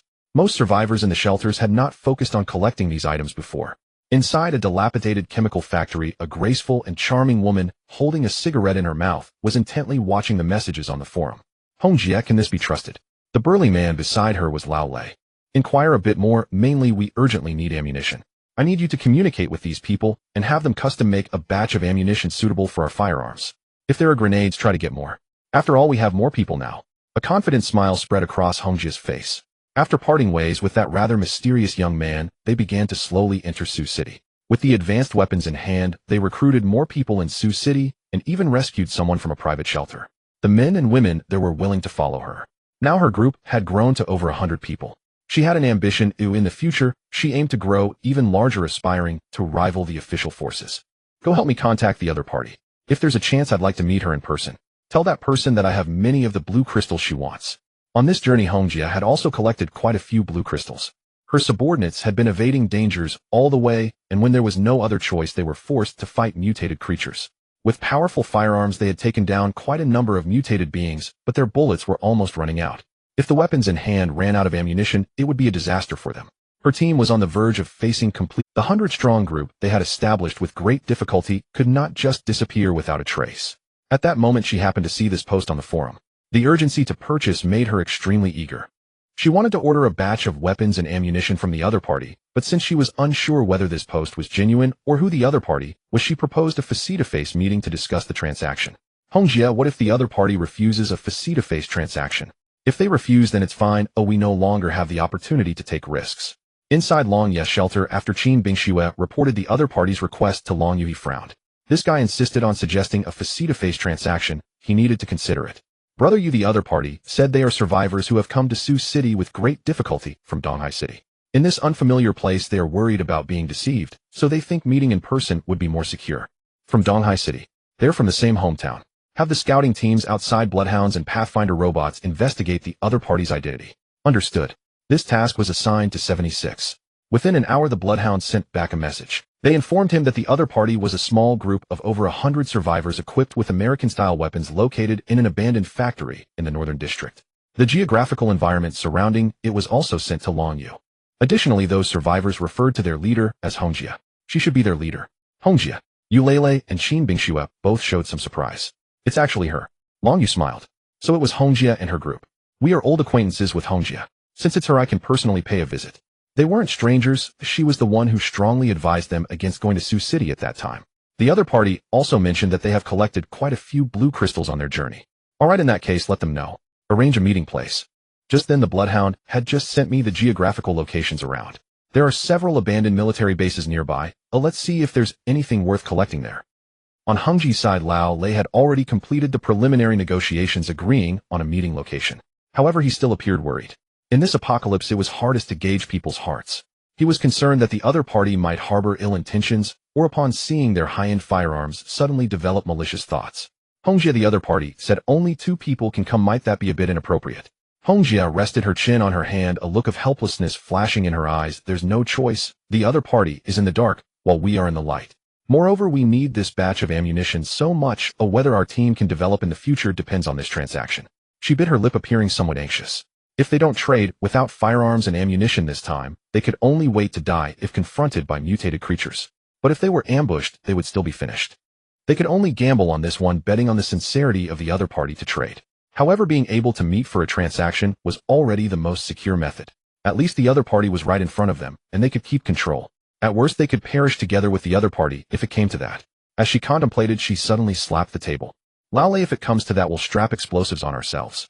If the other party has nefarious intentions and wants to kill us and steal our goods, we'll go down together. Lao Lei gritted his teeth and nodded firmly. There's no other way.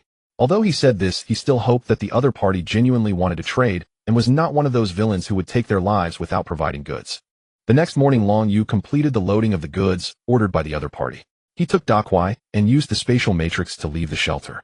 Sitting in the Stone Sword sports car, Long Yu held a newly cultivated fire seed in his hand. As he got out of the car, feeling a faint sense of excitement. Last time, while completing the transaction with Hongjie, he also planned to search the surrounding area to see if there were any suitable objects to place the fire seed which he could bring back and prepare for activating after the cultivation chamber completed its next cultivation.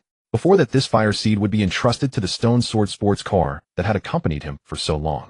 What kind of mechanical life form would it become after loading the fire seed? Long Yu felt curious. He then activated the fire seed in the Stone Sword sports car, transforming it into a mechanical life form. Immediately, with a series of mechanical sounds, a massive robot entirely black as ink and exuding a metallic aura appeared.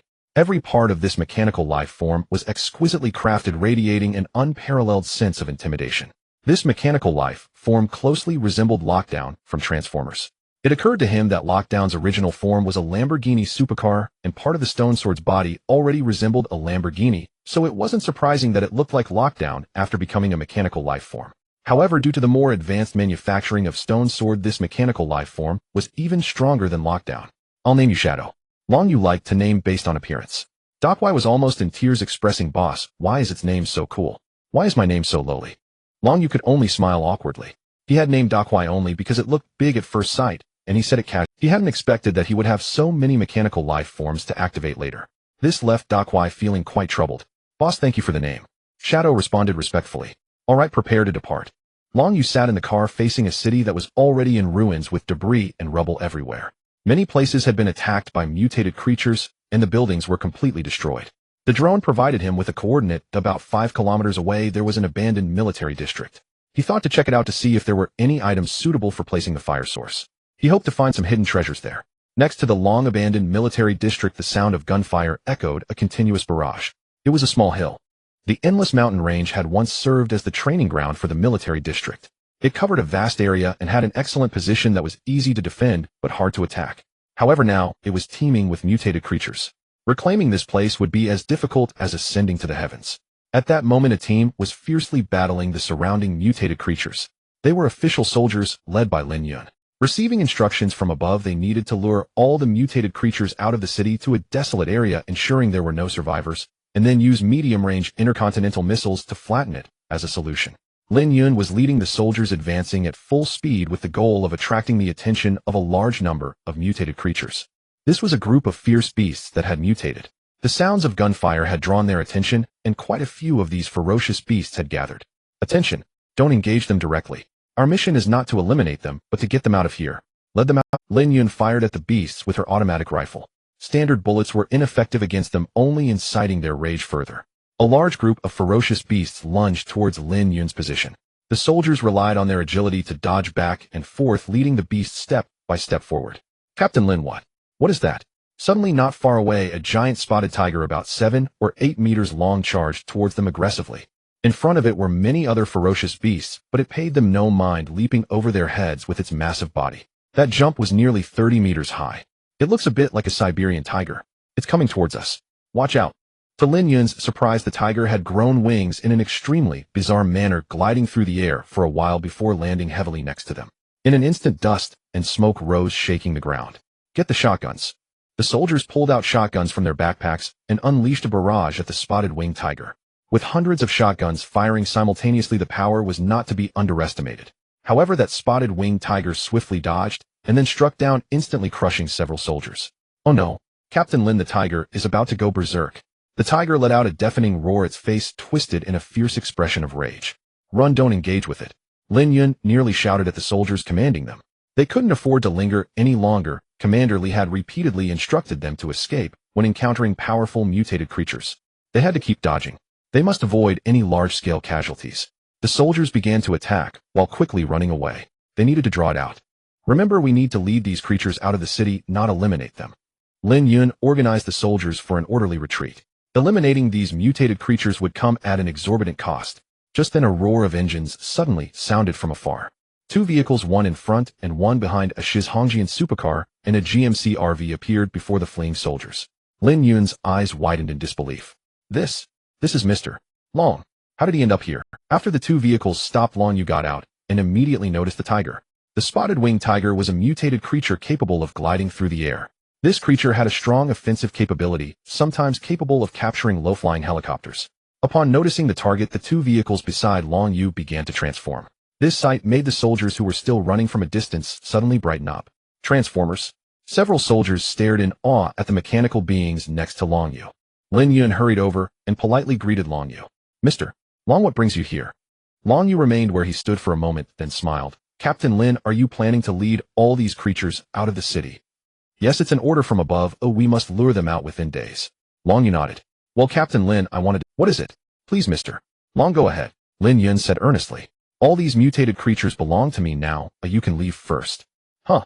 Lin Yun was slightly taken aback, confused. Long Yu did not explain further, but instead ordered his large companion Shadow to immediately engage. They began to clear all the mutated creatures, collect energy crystals, and then enter the military district.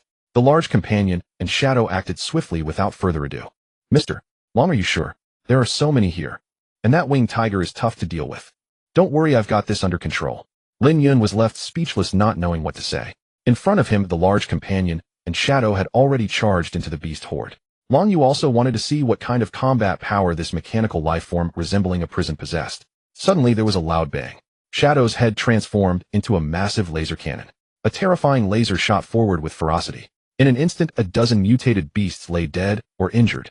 The soldiers felt the overwhelming pressure from the robot, especially from that laser cannon, which was too ferocious. Lin Yun stood by her mouth agape. All right, then we won't disturb Mr. Long. Lin Yun felt that they were completely useless here. It would be better to shift their focus to another location. There were still many mutated creatures in other urban areas. Time was of the essence, so they didn't delay. After bidding farewell to Long Yu, all the soldiers left. As they retreated, Xiao Bei couldn't help but glance back at the place where the robot was fighting. Captain Lin, just how powerful is Mr. Long? With just 2 robots, they completely overwhelmed those monsters. Not only the robots under his command, but his personal strength is quite formidable too. Stop looking, we have other tasks to attend to. After Lin Yun's team left, Long Yu activated his Mantis Blade and joined the fight. Compared to before, every strike from Long Yu was even more ferocious. He took down the spotted winged tiger with a single blow. In just a few minutes, he eliminated all the mutated creatures. Fortunately, the energy crystals produced here numbered as many as 7 or 8,000. Along with those collected earlier, he could nurture more life forms. Inside the military district, everywhere was filled with damaged protective nets. Tanks and armored vehicles were overturned, lying crookedly on the ground. Most of them had been destroyed. Finally, amidst the ruins, he discovered a fighter jet. It was a Long Nation warplane, the J-35. The J-35 fighter jet was covered in dust, as if it had just endured a considerable battle. Check it out. How is the condition of this fighter jet? The large man and Shadow walked over carefully, examining the aircraft. They discovered that aside from some internal functional damage, the fuselage was relatively intact. It was likely due to an invasion of mutated creatures in this area that the military failed to retrieve the fighter jet for repairs. Shadow scrutinized the jet and said earnestly, "Boss, leave it to me, I can fix it." Really? The large man was somewhat puzzled. "Xiao, you understand this stuff?" "Boss, I'm decades ahead of you. It's normal for me to know a bit of technology, right?" The large man nodded thoughtfully. Indeed, he was from the future. The J-35, a fighter jet with high stealth capability, advanced situational awareness, and high maneuverability, had entered the ranks of the world's most advanced fighter jets. The main weapon bay was located under the fuselage with side-mounted combat weapon base. The diamond-shaped nose and the overall golden-coated canopy were perfect applications of active control technology, slightly surpassing the F-22. It was among the top tier of fighter jets worldwide. The large man was assisting Shadow in repairing the fighter jet, while Long Yu placed energy crystals into the seed cultivation chamber for nurturing. Minutes later, a seed appeared. "Boss, the internal control system has been fully repaired, and all other equipment is functioning normally." "Very well. Transforming such a fighter jet into a mechanical life form would undoubtedly yield extraordinary capabilities. Long Yu came here to find a suitable mechanical life form.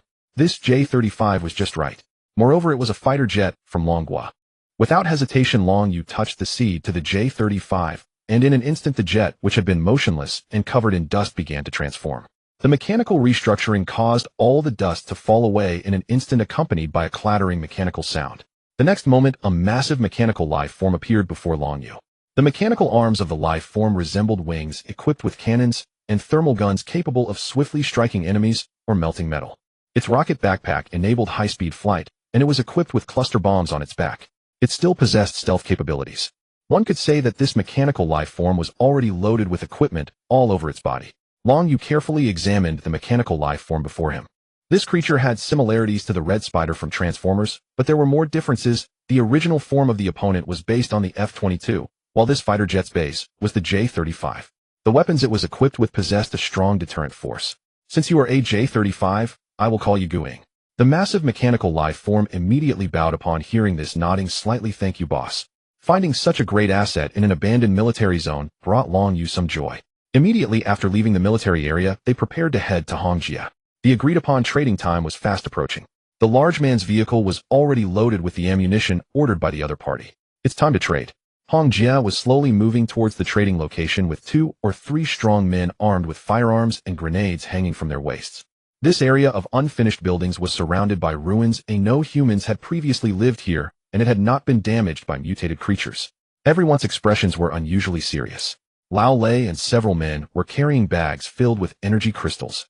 Hongjia, it should be this place. The other party requested to trade here. Hongjia ordered her subordinates to immediately check the surroundings for any bombs or similar devices.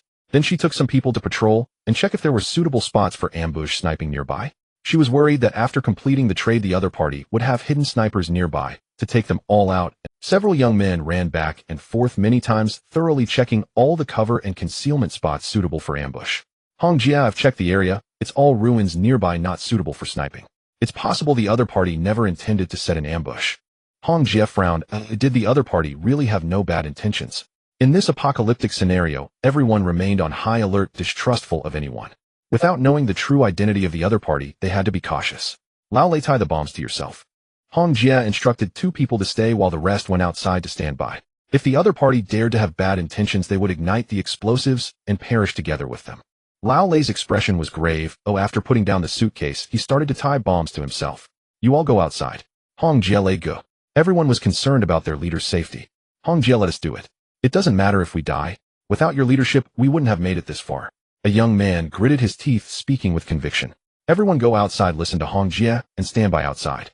Lao Lei lowered his voice, and only then did everyone exit. Long Yu rode on the Shizhong sword accompanied by the large man, while the Guing flew in the sky. The speed of Guing was even faster than theirs. Upon arriving at the designated location, it sent a message to Long Yu. Boss, those people are already on standby in the unfinished building.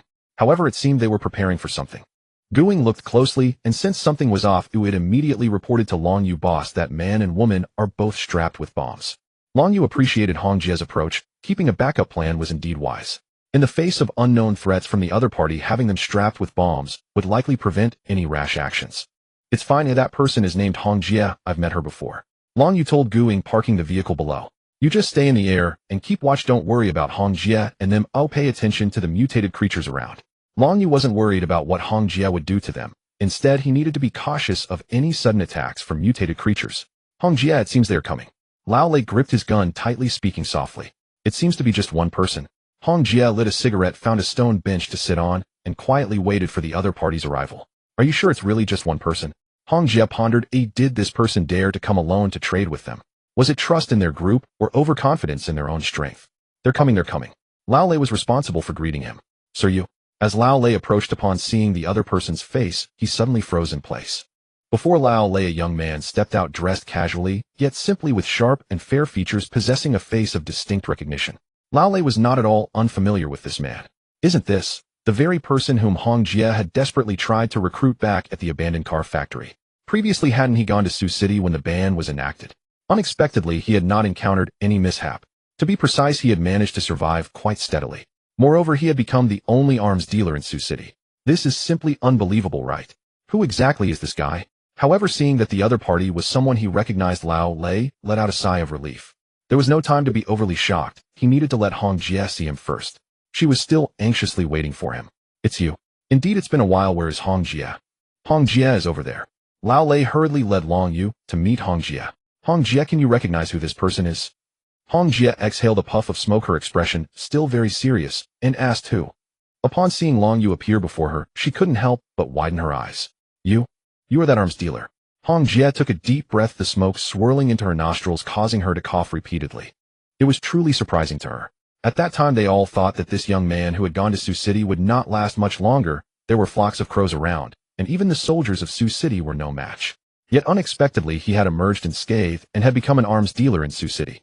The key question was, where did he acquire so many firearms and the ability to customize bullets? What exactly is this young man's background?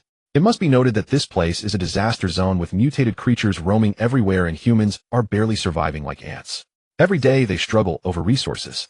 This young man before them was actually selling firearms and ammunition, not only refraining from using precious resources in this apocalypse for exchange, but also opting for blue crystals that they couldn't fathom. This guy's identity is too mysterious.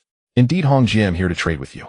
Originally, I had no intention of conducting face-to-face transactions, as it would waste my time. However, knowing that it was you, I agreed to your request. Long Ye's words took Hong Jie by surprise. Was this to give her face? Hong Jie scrutinized the young man before her more closely, feeling that he was even more unfathomable. To be able to enter from the outer walls swarming with mutated crows, and then sell firearms in Sioux City, his strength was undoubtedly remarkable. Little brother, seeing you makes us feel much more at ease. We were previously worried that you might have ulterior motives. Hong Jie awkwardly explained to Long Yu. Since they were old acquaintances, Hong Jie relaxed her tensed heart somewhat. Her vigilance also eased considerably. She then placed the shotgun she was holding on the ground, inviting him to sit. Hong Jie, I really came here to do business. I heard that you have many blue crystals. Oh right, Lao Lei quickly brings some over for the little brother to take a look. Long Yu briefly checked the goods. After ensuring everything was fine, he also took out the ammunition from his backpack. It was the customized bullets for the 10,000 rounds of shotguns ordered by Hong Jie. Upon seeing these bullets, Hong Jie's eyes clearly lit up. The other party had truly prepared them for her intact and undamaged. Lao Lei, seeing the bullets, joyfully approached, wanting to load them and give them a try. However, upon seeing this, Hong Jie immediately frowned and stopped him. Hey, how can you test it in such a place? What will we do if we attract those monsters? Lao Lei slapped his forehead, repeatedly apologizing. Long Yu chuckled and walked over to take Lao Lei's gun, firing 2 shots outside, confirming that there were no flaws. I wanted to attract monsters. Is he really not afraid of attracting those mutated creatures? Rest assured, if there were any mutated creatures nearby, they would have been dealt with long ago. Long Yu chuckled. If any mutated creatures dared to come here, the big fellows below Shadow and the hawks in the sky were always on standby, responsible for dealing with such things. Both Hong Jie and Lao Lei stared at him in a daze. Hong Jie, you should believe me now. If you want to order bullets again, next time as an old customer, I can give you a discount. My people will send you the location and you can just drop it off at the designated spot. This will save a lot of hassle. Long Yu explained to Hong Jie. Both of them were somewhat incredulous that the survivor who once lived with them had become the extraordinarily mysterious arms dealer of Sioux City. Putting aside how he survived in a place full of mutated creatures, where did this factory that could produce so many weapons and bullets come from? Both she and Lao Lei knew that most of the factories in this vast Sioux City had long become ruins, or the production equipment inside was severely damaged, unable to produce anything. It was too perplexing. Brother, how about you join us with Hong Jie? You provide us with weapons and ammunition, and we provide you with combat power. Lao Lei mistakenly thought that Hong Jie was about to strongly recruit him into their team, and hurriedly spoke on behalf of his boss, hoping that the other party could join. At that moment, Hong Jie tapped Lao Lei from behind with one hand, and shook her head. Only then did Lao Lei close his mouth. Hong Jie, our transaction has come to an end. I'm preparing to head back. If anything comes up, use that contact method. I hope we have a pleasant cooperation. Long Yu did not heed a single word of Lao Lei's, and after bidding farewell to them, got into the Stone Sword sports car. After seeing Long Yu leave, Lao Lei asked in confusion why they didn't let him join. Hong Jie lit a cigarette for herself, wearing a helpless smile. Lao Lei, are you foolish? The other party clearly has much greater strength than us. Why would he want to join us?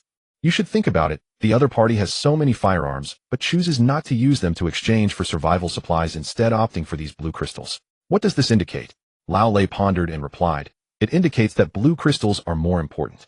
Hong Jie nodded. That's one point, and another is that the other party might not be lacking in survival supplies at all.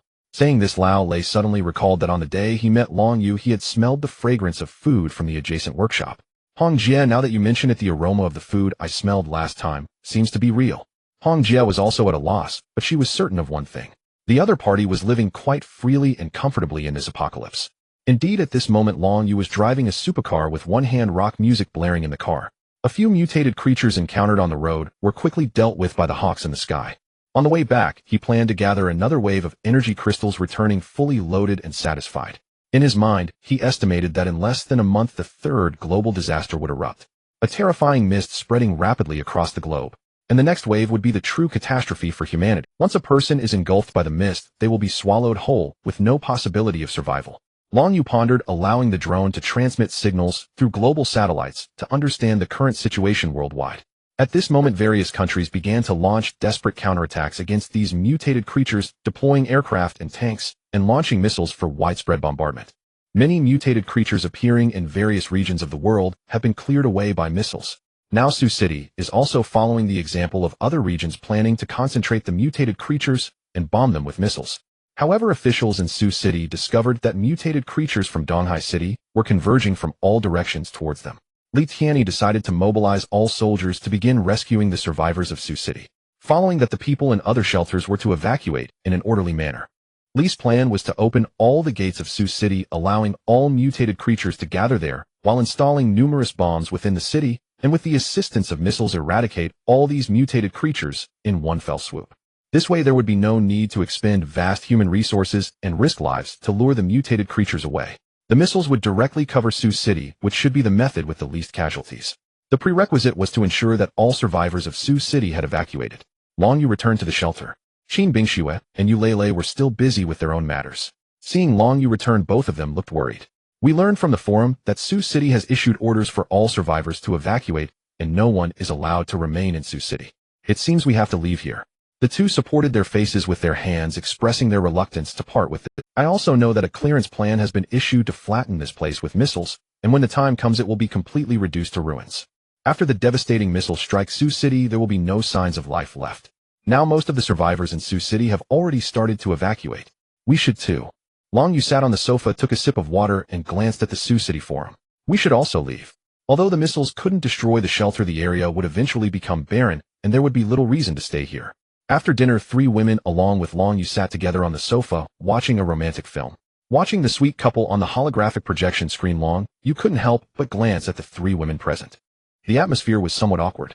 He opened his laptop and continued to check the messages sent by the drone. Since the outbreak of the zombie crisis, more than a dozen cities nationwide have been threatened. Coupled with the subsequent crisis of mutated creatures, over 20 cities have been abandoned, like Donghai City. People began to be forcibly relocated. Most areas had become the territories of mutated creatures. Of course, Long Country was somewhat better off. The Sun Country and Pickled Vegetable Country were on the brink of extinction, with only a few small cities barely surviving. Many people began to migrate to other countries. Next, Long Yu focused his gaze on the imperial capital. In his past life, he survived in the imperial capital. This was because there were hundreds of thousands of troops defending it, with the latest completed electric arc protective nets set up all around and thousands of tanks stationed. Thus his next target became the imperial capital. Meanwhile, across the world, a white mist thousands of miles long appeared over various oceans. The mist continued to spread, almost covering the Pacific Ocean. Countries were too focused on clearing the highly dangerous mutated creatures to pay much attention to the encroaching mist. Some disaster prevention command centers conducted tests on the mist. For the time being, there were no abnormalities.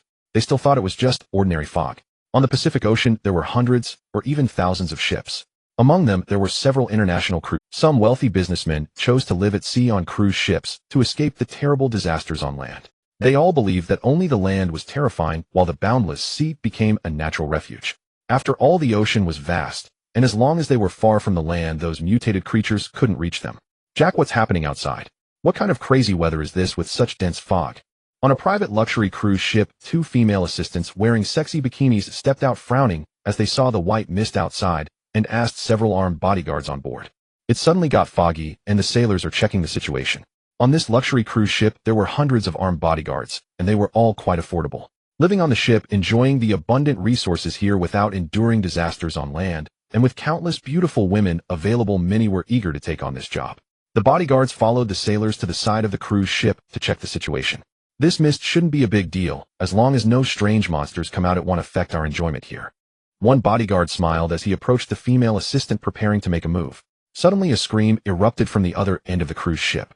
Oh. The bodyguards immediately loaded their guns and rushed over to check the situation. When they saw a sailor by the railing being dragged underwater by something unknown and a large amount of blood surging to the surface of the sea, the bodyguards were all stunned. Fuck, what's going on? Quick, call the disaster command center and ask them what's happening at sea. They became alert, crouching down to look around. The next moment, over 100 bodyguards found their bodies inexplicably severed by some sharp object. Blood splattered onto the deck. Then the entire ship unexpectedly capsized in the sea. Not only that, similar situations also occurred in various regions of the sea.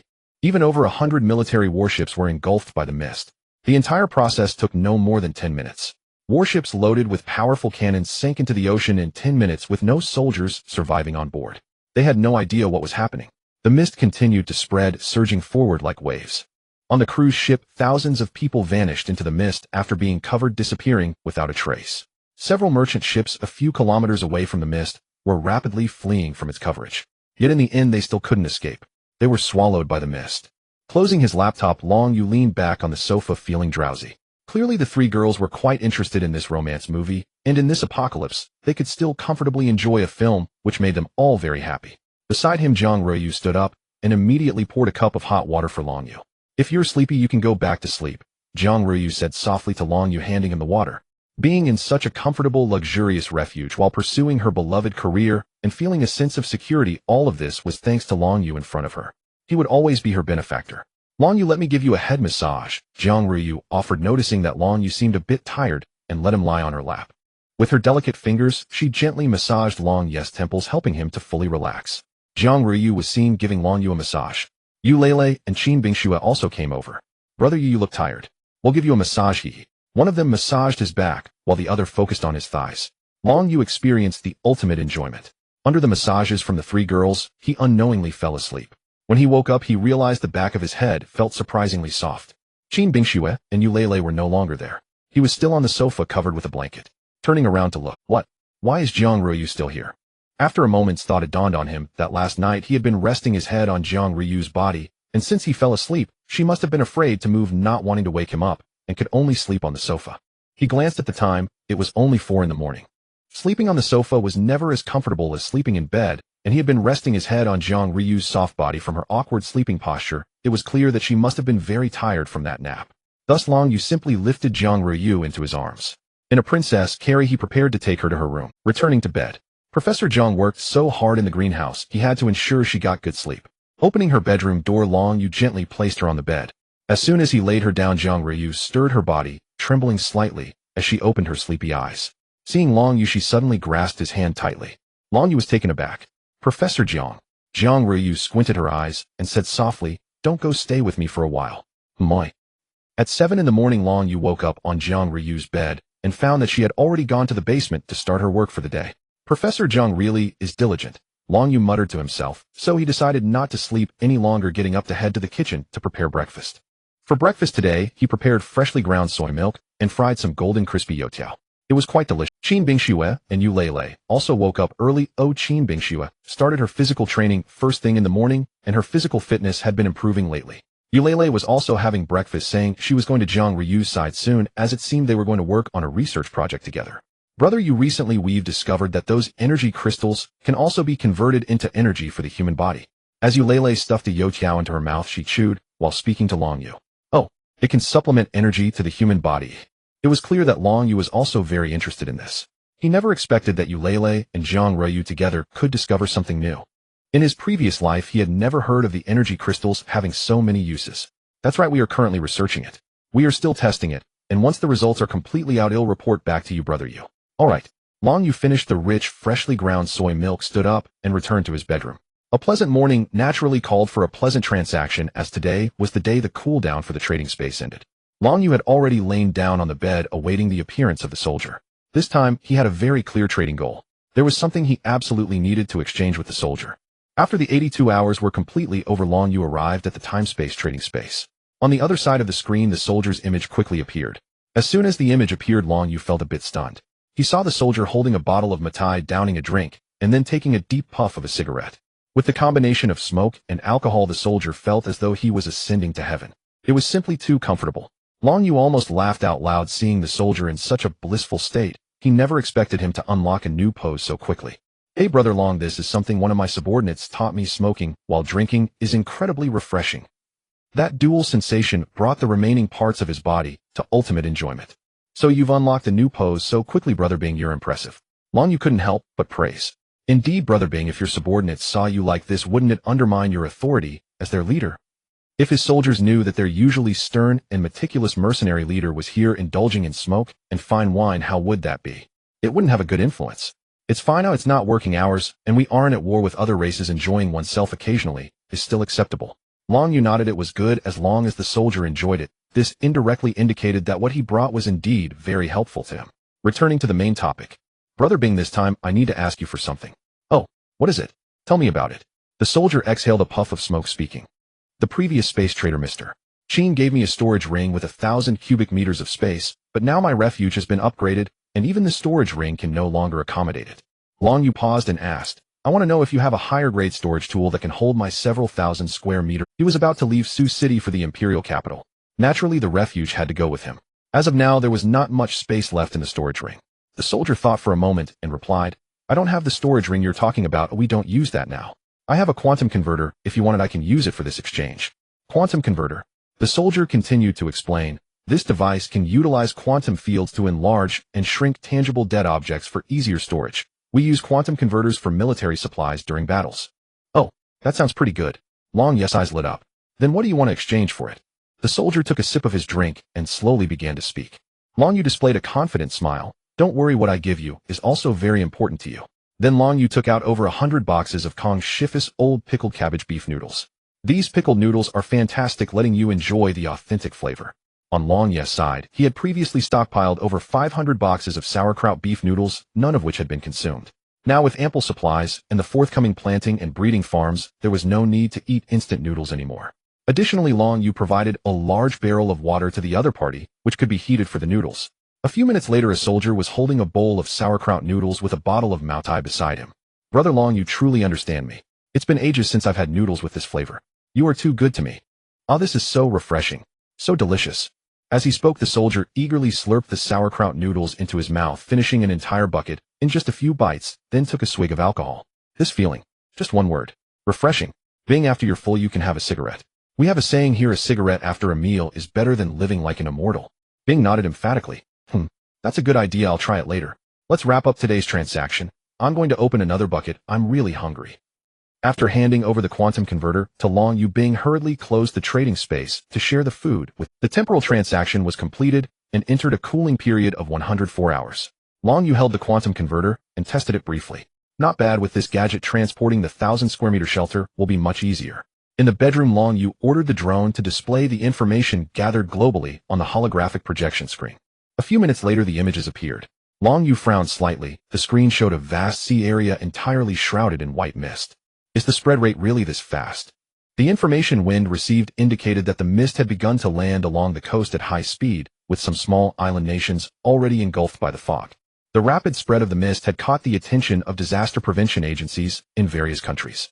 Experts in relevant fields concluded that one should not approach the mist lightly, as it may contain unknown entities. Currently, it was known that ships and cargo vessels swallowed by the mist showed no signs of life, none. To be honest, Long Yu also had no idea what kind of creatures existed within that mist. After all, he had survived for a lifetime, constantly evading danger. If he were swallowed by the mist, he would have been finished long ago. Therefore, he had not been in the mist to see firsthand what kinds of beings were inside. He was certain that whatever was in that mist was very powerful. One could say that it was several times, or even dozens of times stronger than those mutated creatures on land. Wind helped me detect how long it will take for the mist to reach here. Based on this speed, it will take about a week. Of course, various countries are currently deploying a large number of warships to try to block the mist's invasion, so there might be some discrepancies. But those mists could instantly engulf an entire warship. It seemed futile no matter how many were dispatched. Long Yu thought as he walked out of the bedroom towards the plantation. At this moment, Eulele and Zhang Ruiyu were staring at the display screen, filled with dense data. So has there been any progress with this energy crystal? Currently, we have determined that this energy crystal is harmless to the human body, but all of this is based on data simulations. No real experiments have been conducted yet. Mainly, there is no one here willing to take the risk to test these energy crystals on themselves. Alright, I have something. Long Yu called Qin Bingxue over to inform them. Soon they began to pack their belongings and prepare to evacuate. Everyone's expressions showed little surprise. They had long been prepared. Missiles were about to strike here, and Sioux City would become a barren wasteland. Are we heading to the imperial capital next? Qin Bingxue asked, as the imperial capital was her hometown. With her connections, she could help them settle down there. Yes, to the imperial capital, Bingxue. If you want to go back to your father, you can totally do that. Upon hearing Long Yu say this, Qin Bingshue's expression changed, looking very reluctant. No, I don't want to go to him. I don't care about his well-being. I want to stay by your side. Eulele and Zhang Ruiyu stared at her in shock. This was truly an act of great filial piety. If she went to Qin Weigua, he would immediately confine her, preventing her from going anywhere dangerous, making her stay indoors all day long. It would be utterly boring. Being by Long Yes' side, she could go out and slay monsters while enjoying life in the shelter. It was indescribably wonderful. Most importantly, being with this man helped her progress quickly. After all, she could practically engage in real combat with monsters every day here. Her strength had already surpassed that of her father Qin Weigua. Alright, without further ado, let's set off immediately on the coast of Long Country to conduct further investigations into the mist over the sea. The authorities issued orders to dispatch 3 elite fleets using full audio and video recording to cautiously approach the fog and assess the situation. They needed to understand what this fog was about and why it could swallow so many cargo ships and warships. A total of 3,500 soldiers fully armed with cameras on their heads and automatic rifles in hand headed toward the coastal bay. Ahead lay a dense fog. On the warship, a tall and muscular man looking fierce was conversing with someone. Fengzi, don't worry, after completing this mission, I'll meet up with you, call old Zhang, and that girl Lin Yan. We'll have a feast in the imperial capital, ha ha ha. On the other end came a very serious voice. Baldy, listen, this matter is serious. You need to stay alert. Don't think that just because you took down a few fierce beasts barehanded in Huaihai you're invincible. Nobody knows what is in that mist. The person on the other end in charge of relocating survivors in the northeast reminded him coldly. He was the captain of this mission, named Zhang Chong, a former vice-captain of the Dragon Country's Frogman team, now the naval commander of Huaihai City. He had a close friendship with Lin Feng, Zhang Chun, and Lin Yan, all of whom were top soldiers from the same military academy. Alright, I'll show you what's in this mist. I don't care what it is, but if it dares to mess with me, Zhang Chong, I'll make it taste the wrath of our Frogman team. Zhang Chong drew out his fire-blue dagger, its blade glimmering coldly, a symbol of his glory. Take it easy, when you return safely I'll treat you to a meal. Damn you stingy guy, you're willing to treat me. Then I must. His words were cut off. Suddenly the surrounding Frogman soldiers emitted a heart-wrenching wail. The sound seemed to pierce the air, sending ripples across the sea surface. In the next moment, the entire area fell into silence.